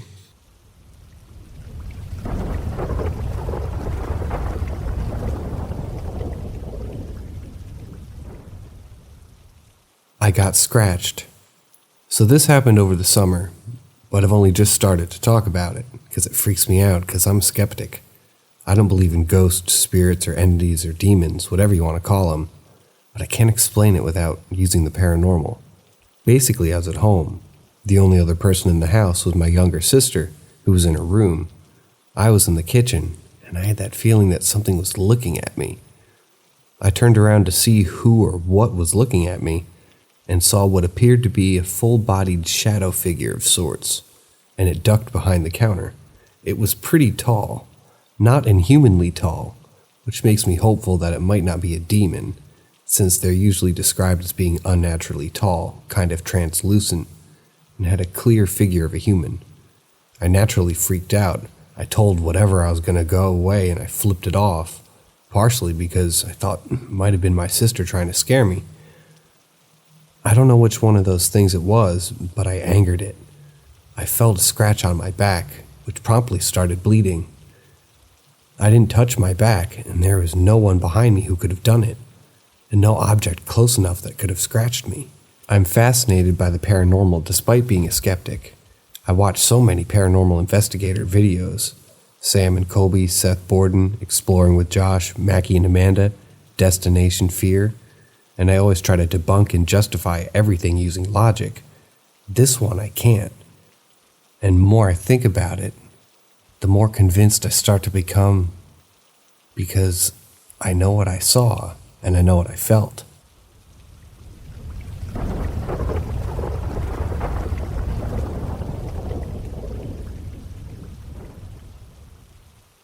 That one time when a voice helped me on an exam.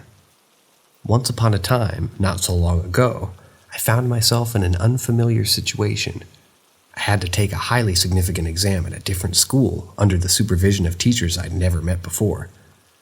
The exam syllabus had been disclosed to us beforehand, but the catch was that each of us had to randomly select a topic from a paper that we had to pull out of a container. Standing second in line, I was suddenly jolted by a voice that shattered my composure. Pull the first one.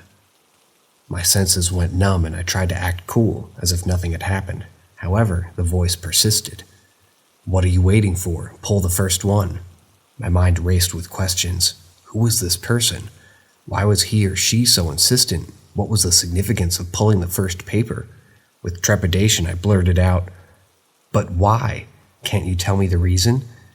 Stop wasting time and pull the paper."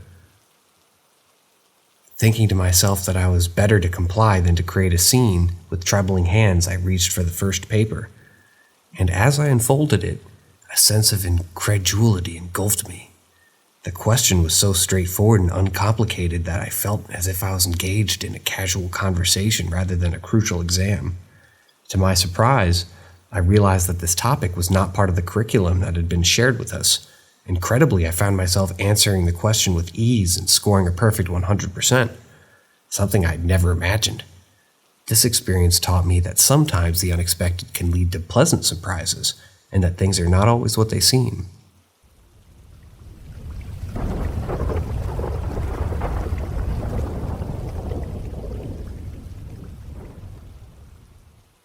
For nearly 2 years, my husband has taken the same route to work twice a day, every day.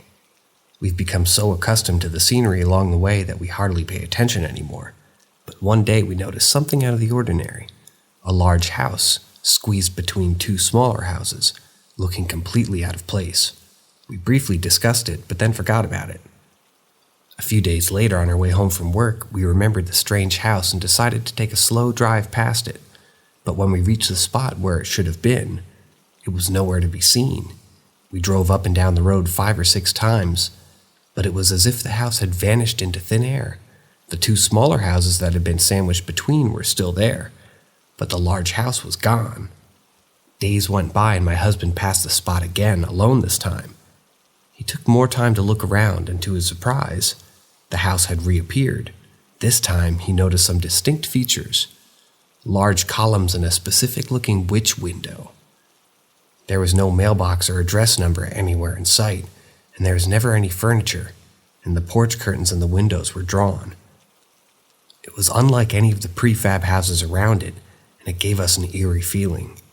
Since then, the house has continued to appear and disappear sporadically, almost as if it's playing a game of hide and seek with us.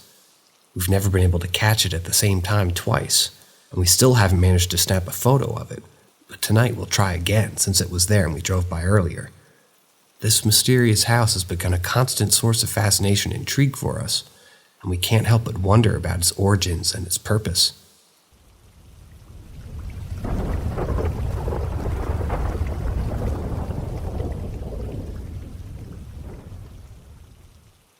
My dad talking to my husband's grandma.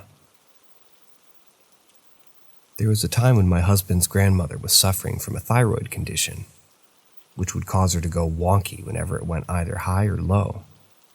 I remember the night my dad passed away in 2020, and I woke up at about 4:30 a.m. to find her having a conversation with someone and cackling loudly. Being someone who could see and hear spirits, I asked her who she was talking to which she replied, "That guy." It was strange because I could never see spirits of my own family members before, and I didn't know why. However, she proceeded to describe him to me, and it turned out to be the way he looked in a picture when he was in his 20s, which was peculiar because my grandmother-in-law had only seen pictures of him right before he passed away when he was much older. I was taken back when she went on to tell me 3 stories of my teenage years that only my dad would know. The weirdest thing of all was the night before she had told me she smelled cookies baking, and my dad loved chocolate chip cookies. After much more weird behavior, she was taken to the doctors, and sure enough, her thyroid was sky high. I do believe that she was talking to my dad, especially when she told me about my 2 suicide attempts when I was a teenager, which my husband didn't even know about. Now that she's back to normal, she can't recall anything she told me that morning. Thank God. It was a bizarre experience that I'll never forget, and it's made me realize that there's so much more to this world than we can see with our naked eyes.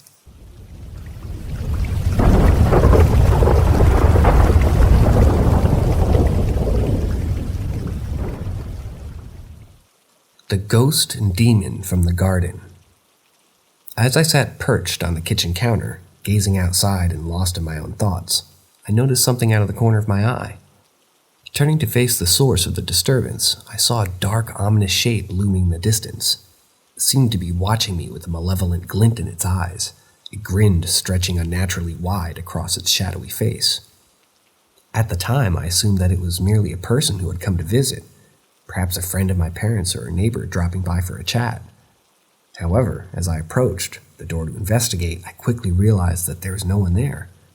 Confused and a little unnerved, I ventured outside to see if anyone was hiding nearby, but the street was deserted. Returning inside, I asked my older brother if they had seen anyone lurking around the house, but they informed me that they had left and my father an hour earlier, both of them. I was perplexed, but ultimately shrugged it off as nothing more than a strange and inexplicable occurrence. However, as I grew older and began to learn more about the paranormal, I began to wonder if what I had seen that day was something far more sinister than a mere figment of my imagination. The idea that a demon may have been lurking outside, its fiery red eyes fixated upon me, filled me with a deep sense of dread and unease. Over the years, I thought back to the days, countless times, wondering what it was that I truly saw. What I may never know for certain, whether it was a demon or simply a trick of the light. The memory has stayed with me, a constant reminder that there are things beyond our understanding that may be watching us from the shadows.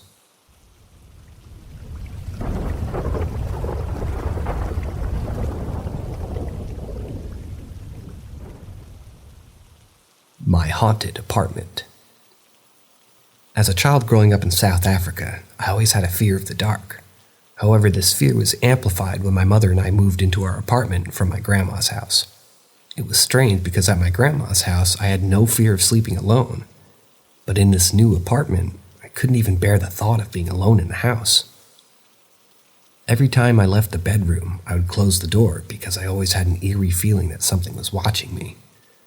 My mom would dismiss my fears, but I knew deep down that she was just trying to make me feel better. We moved to a new apartment complex, but that's when all hell broke loose. I started seeing shadows in the corner of my eye, and I would keep the main door open when I came home from school, so I could open the curtains and turn the TV on and make it less quiet. I kept a Bible by my side at all times, and whenever there was a blackout, I refused to stay inside, and I'd wait for my mother to come back outside. The complex had connected hallways, so it would become pitch black when there was a blackout.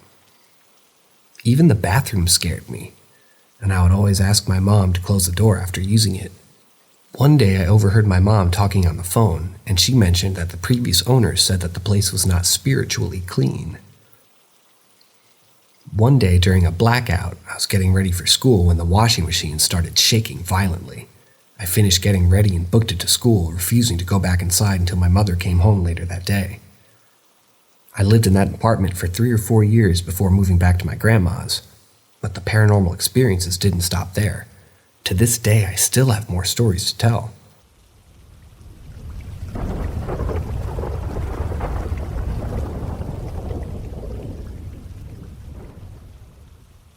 Stop making noises.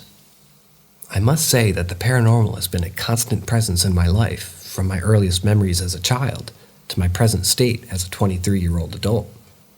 The range of my experience is wide and varied, but being suddenly yanked around, to being pushed down onto my back, to even being scratched by unseen forces. It seems that everywhere I go, except for one place, I've encountered paranormal activity. At first, these experiences would leave me feeling spooked and unnerved, but over time, I've grown accustomed to them. It's strange to say, but I've become desensitized to these occurrences. I suppose it's just like any other experience. The more you encounter something, the less it affects you. Currently, I'm living with my grandmother, who's in the early stages of dementia, and I'm taking care of her. One night, I was laying in bed, scrolling through my phone, when I heard a loud gasp or grunt at the end of my bed. There was nothing at the foot of my bed except some bins, and the sound was definitely human-like. Without any hesitation, I looked toward the end of the bed, took a deep breath, and said, "Shut up, bitch." It's not like that I'm trying to be rude, but honestly, I was too busy to be with any ghostly shenanigans. To be honest, it's just another day in my paranormal-filled life, but I can't help but wonder why I seem to attract these otherworldly entities. Is it something about me? Or am I just in the wrong place at the wrong time? Regardless, it's become part of who I am, and I'll keep on living my life, ghost encounters and all.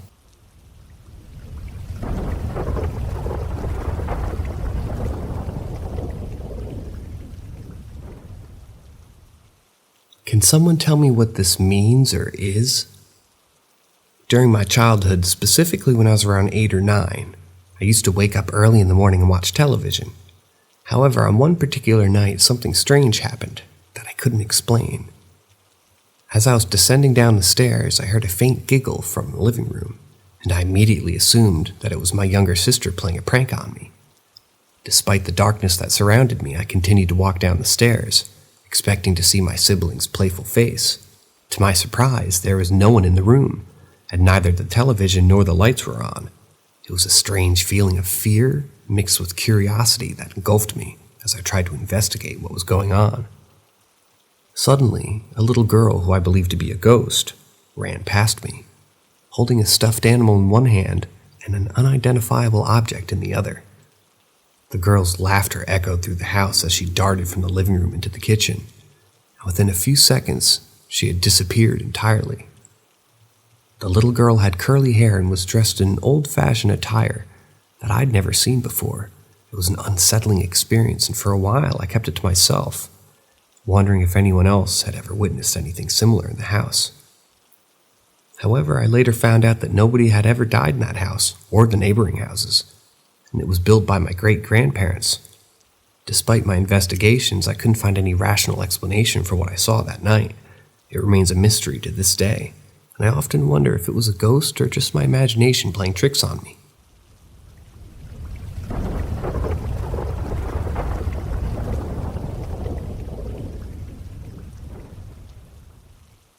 My aunt told me it wasn't my fault. The experience that I had was incredibly emotional and deeply personal.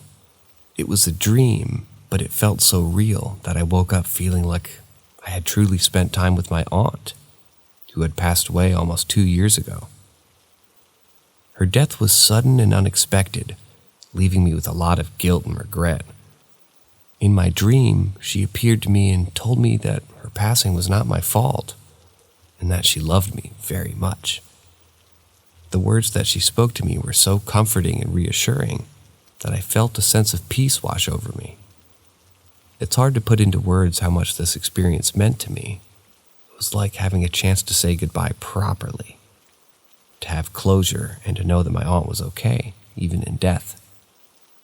I've always believed in the power of dreams, but this experience was beyond anything I've ever felt or experienced before.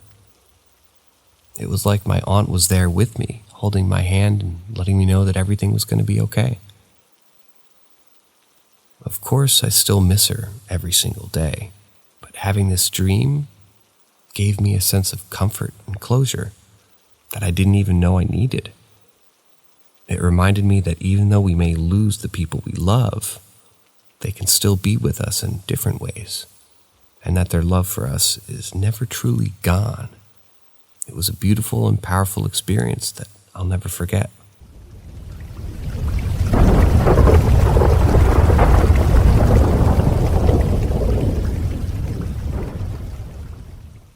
A ghost of my sister who is still alive. 15 years ago, I had an eerie encounter that stayed with me ever since. At the time, I lived in a haunted apartment, and I had played with the Ouija board a few times. Many paranormal incidents occurred during the stay there, which still leaves me shaken and fascinated by the unknown, and this led me to start a paranormal podcast to explore such phenomena further. I vividly remembered the night when I was about 14 and alone at home. I was sitting at the family desktop computer engrossed in my work when I felt a sudden presence behind me. I turned around to find someone who looked like my older sister, but dressed in 1800s attire, staring at me intently. To my horror, I realized that it couldn't be my sister since she was alive and well. I was paralyzed with fear and couldn't bring myself to move for the rest of the night. For years, I tried to rationalize what had happened. I thought about every possibility, including whether it could have been a deceased family member who resembled my sister, or if she had a twin who didn't make it. Despite my attempts to find answers, I'm still left with an unsolved mystery that haunts me to this day. I'm curious if anyone else has had a similar experience, or any insight into what might have happened that night. Perhaps there's more to the paranormal world than what we can perceive, and encounters like this may offer a glimpse into the unknown. As I continue to explore and investigate paranormal activity through my podcast, I hope to uncover more mysteries and connect with others who have had similar experiences.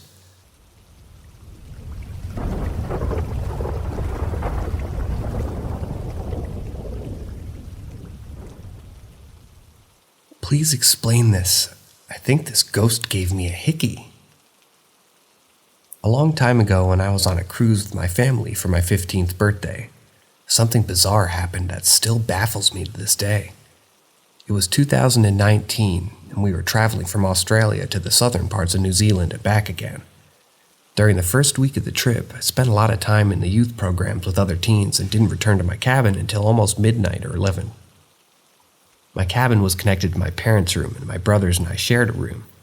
When I got back, my mom was still awake and quickly lectured me about the late hour.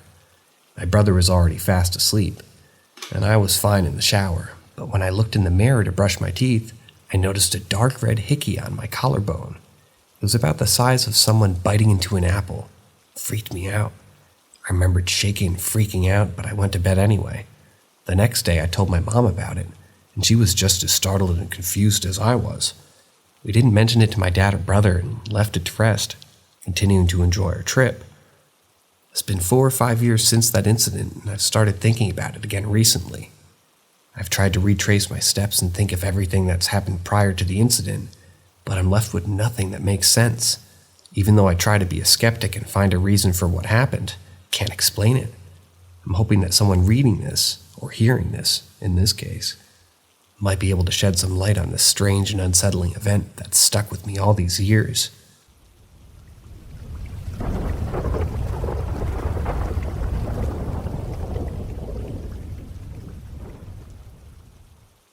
Time lost. Let me tell you a bizarre tale that's been haunting me since the American Easter yesterday. You see, I have a peculiar habit of sleeping in shorts or nothing at all. Locked in my room and entirely alone, it's an essential routine that I follow diligently. Now, coming back to yesterday, we begin the typical Easter celebrations around 11 and continue until approximately noon. We did everything from egg hunts to Easter baskets, from dyeing eggs to lunch, and all the traditional Easter things, but something strange happened that I still can't explain. I distinctly remember the egg hunt and the Easter baskets, but the next thing I knew, I was standing in the middle of the room in nothing but my sleep skivvies. It was already 4 p.m. and everyone was staring at me in disbelief. What's more strange is that I have no memory of the 4 hours in between. Despite the presence of trash in the bin, I have no recollection of the cleanup. Although there were dyed eggs all around, I have no memory of dyeing them. And although everyone insisted that I ate lunch, I have absolutely no memory of it whatsoever. It's not just my imagination playing tricks on me. No less than 4 people corroborated my story, and there were no drugs or alcohol involved. So the question that haunts me is, what happened? What could have caused such a bizarre memory lapse? I'm left with more questions than answers and a sense of unease that lingers. It's a strange Easter indeed.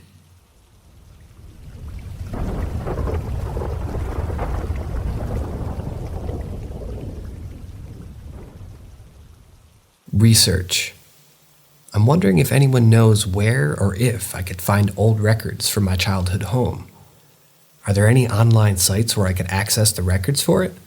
I can't go to the town hall or courthouse for a while, as I'm in the UK until May. I'm writing a book about the hauntings that went on in this house, and I'm trying to find some old history about it for some filler pages in the beginning of the book. There was a guy who my sister knew who did some research on the property and told us that there is an old farmhouse that got destroyed by a tornado sometime in the 1900s, and that a grandmother, mother, and little girl died. Apparently, the father and husband rebuilt the house on the same property. He died, and then someone else added to the house in 1988. I just wanted to do some digging to see how much of that is true, because not only will it help with the book, but it'll also give me some insight into the hauntings that went on in that house, especially the violent entities that were in the house. So the things I'm trying to look for are property information before 1988. Were there any deaths in the current house as well as the old farmhouse that was supposedly on the property? If available, names of the family who perished in the tornado. I want to see if they have any living family members. I know it's a long shot, but I'm going into full research mode with this.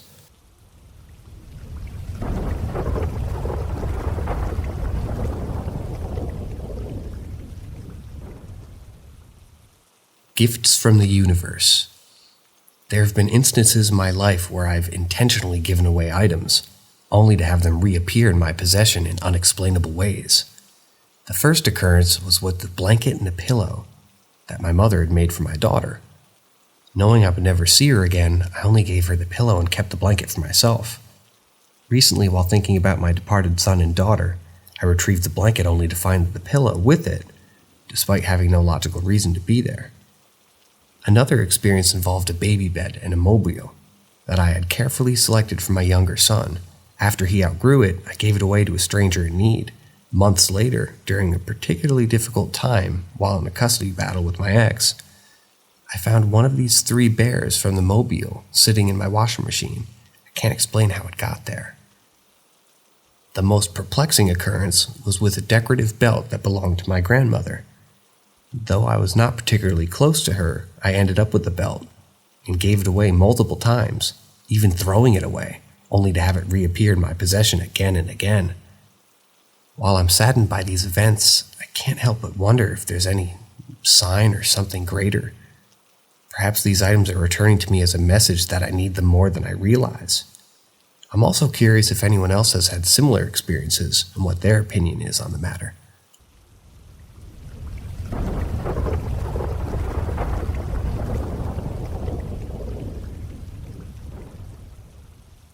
A shadow figure I saw when I was a kid. As an adolescent, I've never had any paranormal experiences to speak of, except for one that stayed with me to this day. It happened on my birthday when my mom's old boyfriend Scott took us to the cabin on a campsite, along with some of his friends. On one particular night, everyone wanted to check out an abandoned cabin on the campsite, so I had to go along even though I would rather have stayed in the cabin. But when we got there, I found that it was dusty and filled with old belongings that were left behind. I decided to stay on the first floor, but while I was there, I saw a shadow in the closet that made my skin crawl. It wasn't like any other shadow I'd seen before, and it didn't seem to have a source. I knew it couldn't have been one of Scott's friends, as the shadow was far inside the closet to have been cast from the outside. The shadow was completely still and didn't move at all. It was definitely not mine, as it was too small to have cast such a large and ominous shadow. I wasn't scared at the time, but I couldn't stop wondering what it was and why it was there. To this day, I have no explanation for what I saw in that closet. I do know that that cabin used to belong to an old couple, but whether that had anything to do with the shadow or not, I can't say. The experience has stayed with me all these years, and it made me even more open to the idea that there might be more to this world than what we can see and comprehend.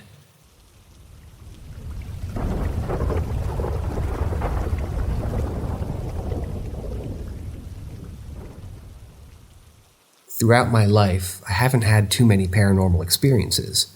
However, my recent encounter with the other side has left me with an unforgettable memory. It started when my step-grandma passed away. It was a sad and difficult time for her family, but what happened that night made me believe that there was life after death. The night she passed, my significant other was sleep-talking. He said something about Elizabeth, which was my step-grandma's name, and it caught my attention immediately. He had never heard her name before, so I knew it was something strange. Curiosity got the best of me, and I continued to have a conversation with him while he was sleep-talking. He mentioned that there was an old lady in the house, and my heart skipped a beat. But he continued to say that she was at the foot of the bed. At that moment, I was surprised that I wasn't scared. I felt like my step-grandma was stopping by to say goodbye. It was a bittersweet moment, but I felt grateful that she had thought of us in the transition to the other side. This experience made me believe that there's more to this world than what we can see with our eyes. It's opened up a new perspective on life and death, and I feel blessed to have had this encounter. Even though it was brief, it was a reminder that our loved ones never truly leave us. They may be gone physically, but their spirit lives on. It's comforting to know that they are watching over us and still present in our lives in their own special way.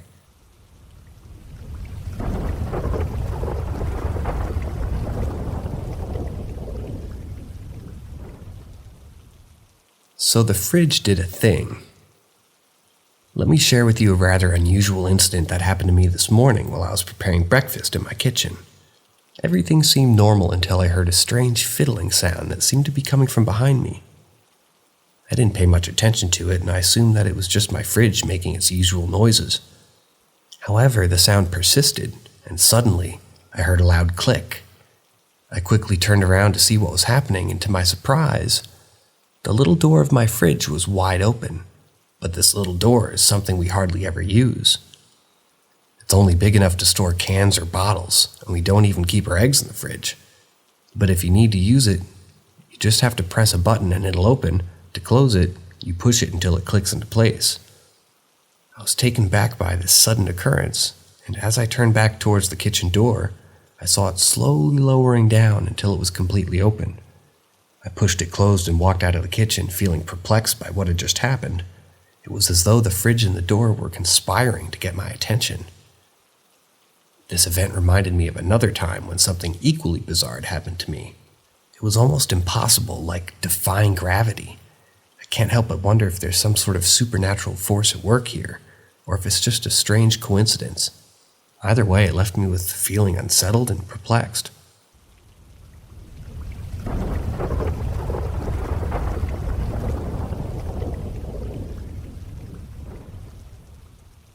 When I was a mere 8 years old, I had an incredibly vivid dream that seemed to take place in a restaurant booth. 3 girls unfamiliar to me were sitting with me at the booth and we were chatting and messing around. Though the dream lasted a considerable amount of time, the details were somewhat fuzzy, including the place where it was set, and even my own voice sounded different. Being a quiet child with no friends, it was certainly an unusual dream, but as a child, I simply shrugged it off and forgot about it in time. Fast forward 6 years to when I was 14 and I had a girlfriend who invited me and two of our friends to an ice skating rink on Skate City. We had a blast and then decided to sit at one of the booths and chat and relax. Suddenly, it all hit me with like a ton of bricks. This was exactly the same scenario as my dream 6 years earlier. The same 3 girls were there, sitting in the same positions, and even the booth had a glass wall to my right, just as I had seen in my dreams all those years before. What made it all even more astounding was that these girls were people I had only just met in the start of the school year, and I was living in an entirely different state at the time of my dream, with no knowledge of a place called Skate City. It was a truly surreal experience, as if I had somehow caught a glimpse of the future that was going to come 6 years later.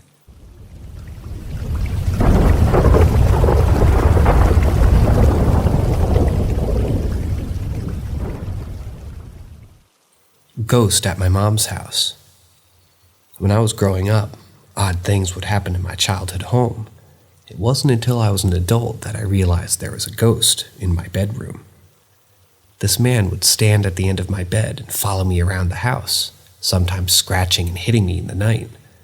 It was a terrifying experience, one that I wouldn't wish on anyone. Even now, my partner and children refuse to sleep in that room without me, even though I've told them the stories because it feels weird. My mom, on the other hand, is a diehard skeptic when it comes to ghosts. She doesn't want to believe that there's something in her house, but this morning she came downstairs to find all the photos on one wall had come off. They were on hooks and they were all hanging, and still on the wall and not bent, which means that the photos must have been lifted up off the hooks and flown across the room. Some of them fell straight down while others ended up 6 feet away. This event made my mom finally see that there's something in this house.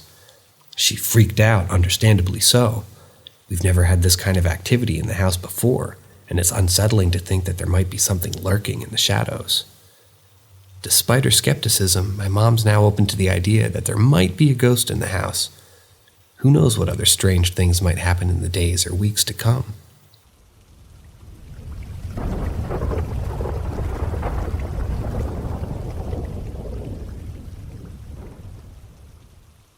A few years ago, I had an incredibly vivid and unforgettable dream about my cousin who had already passed away. The dream took me to a beautiful garden filled with lush green grass and vibrant trees and flowers. I remember feeling the warm sun on my skin and the gentle breeze rustling my hair as I walked around the garden, taking in the beauty of my surroundings. Suddenly, I spotted my cousin who was leaning against a tree. I was supposed to see him there, as I knew he had passed away 6 months ago. I approached him and asked him, "What are you doing here?"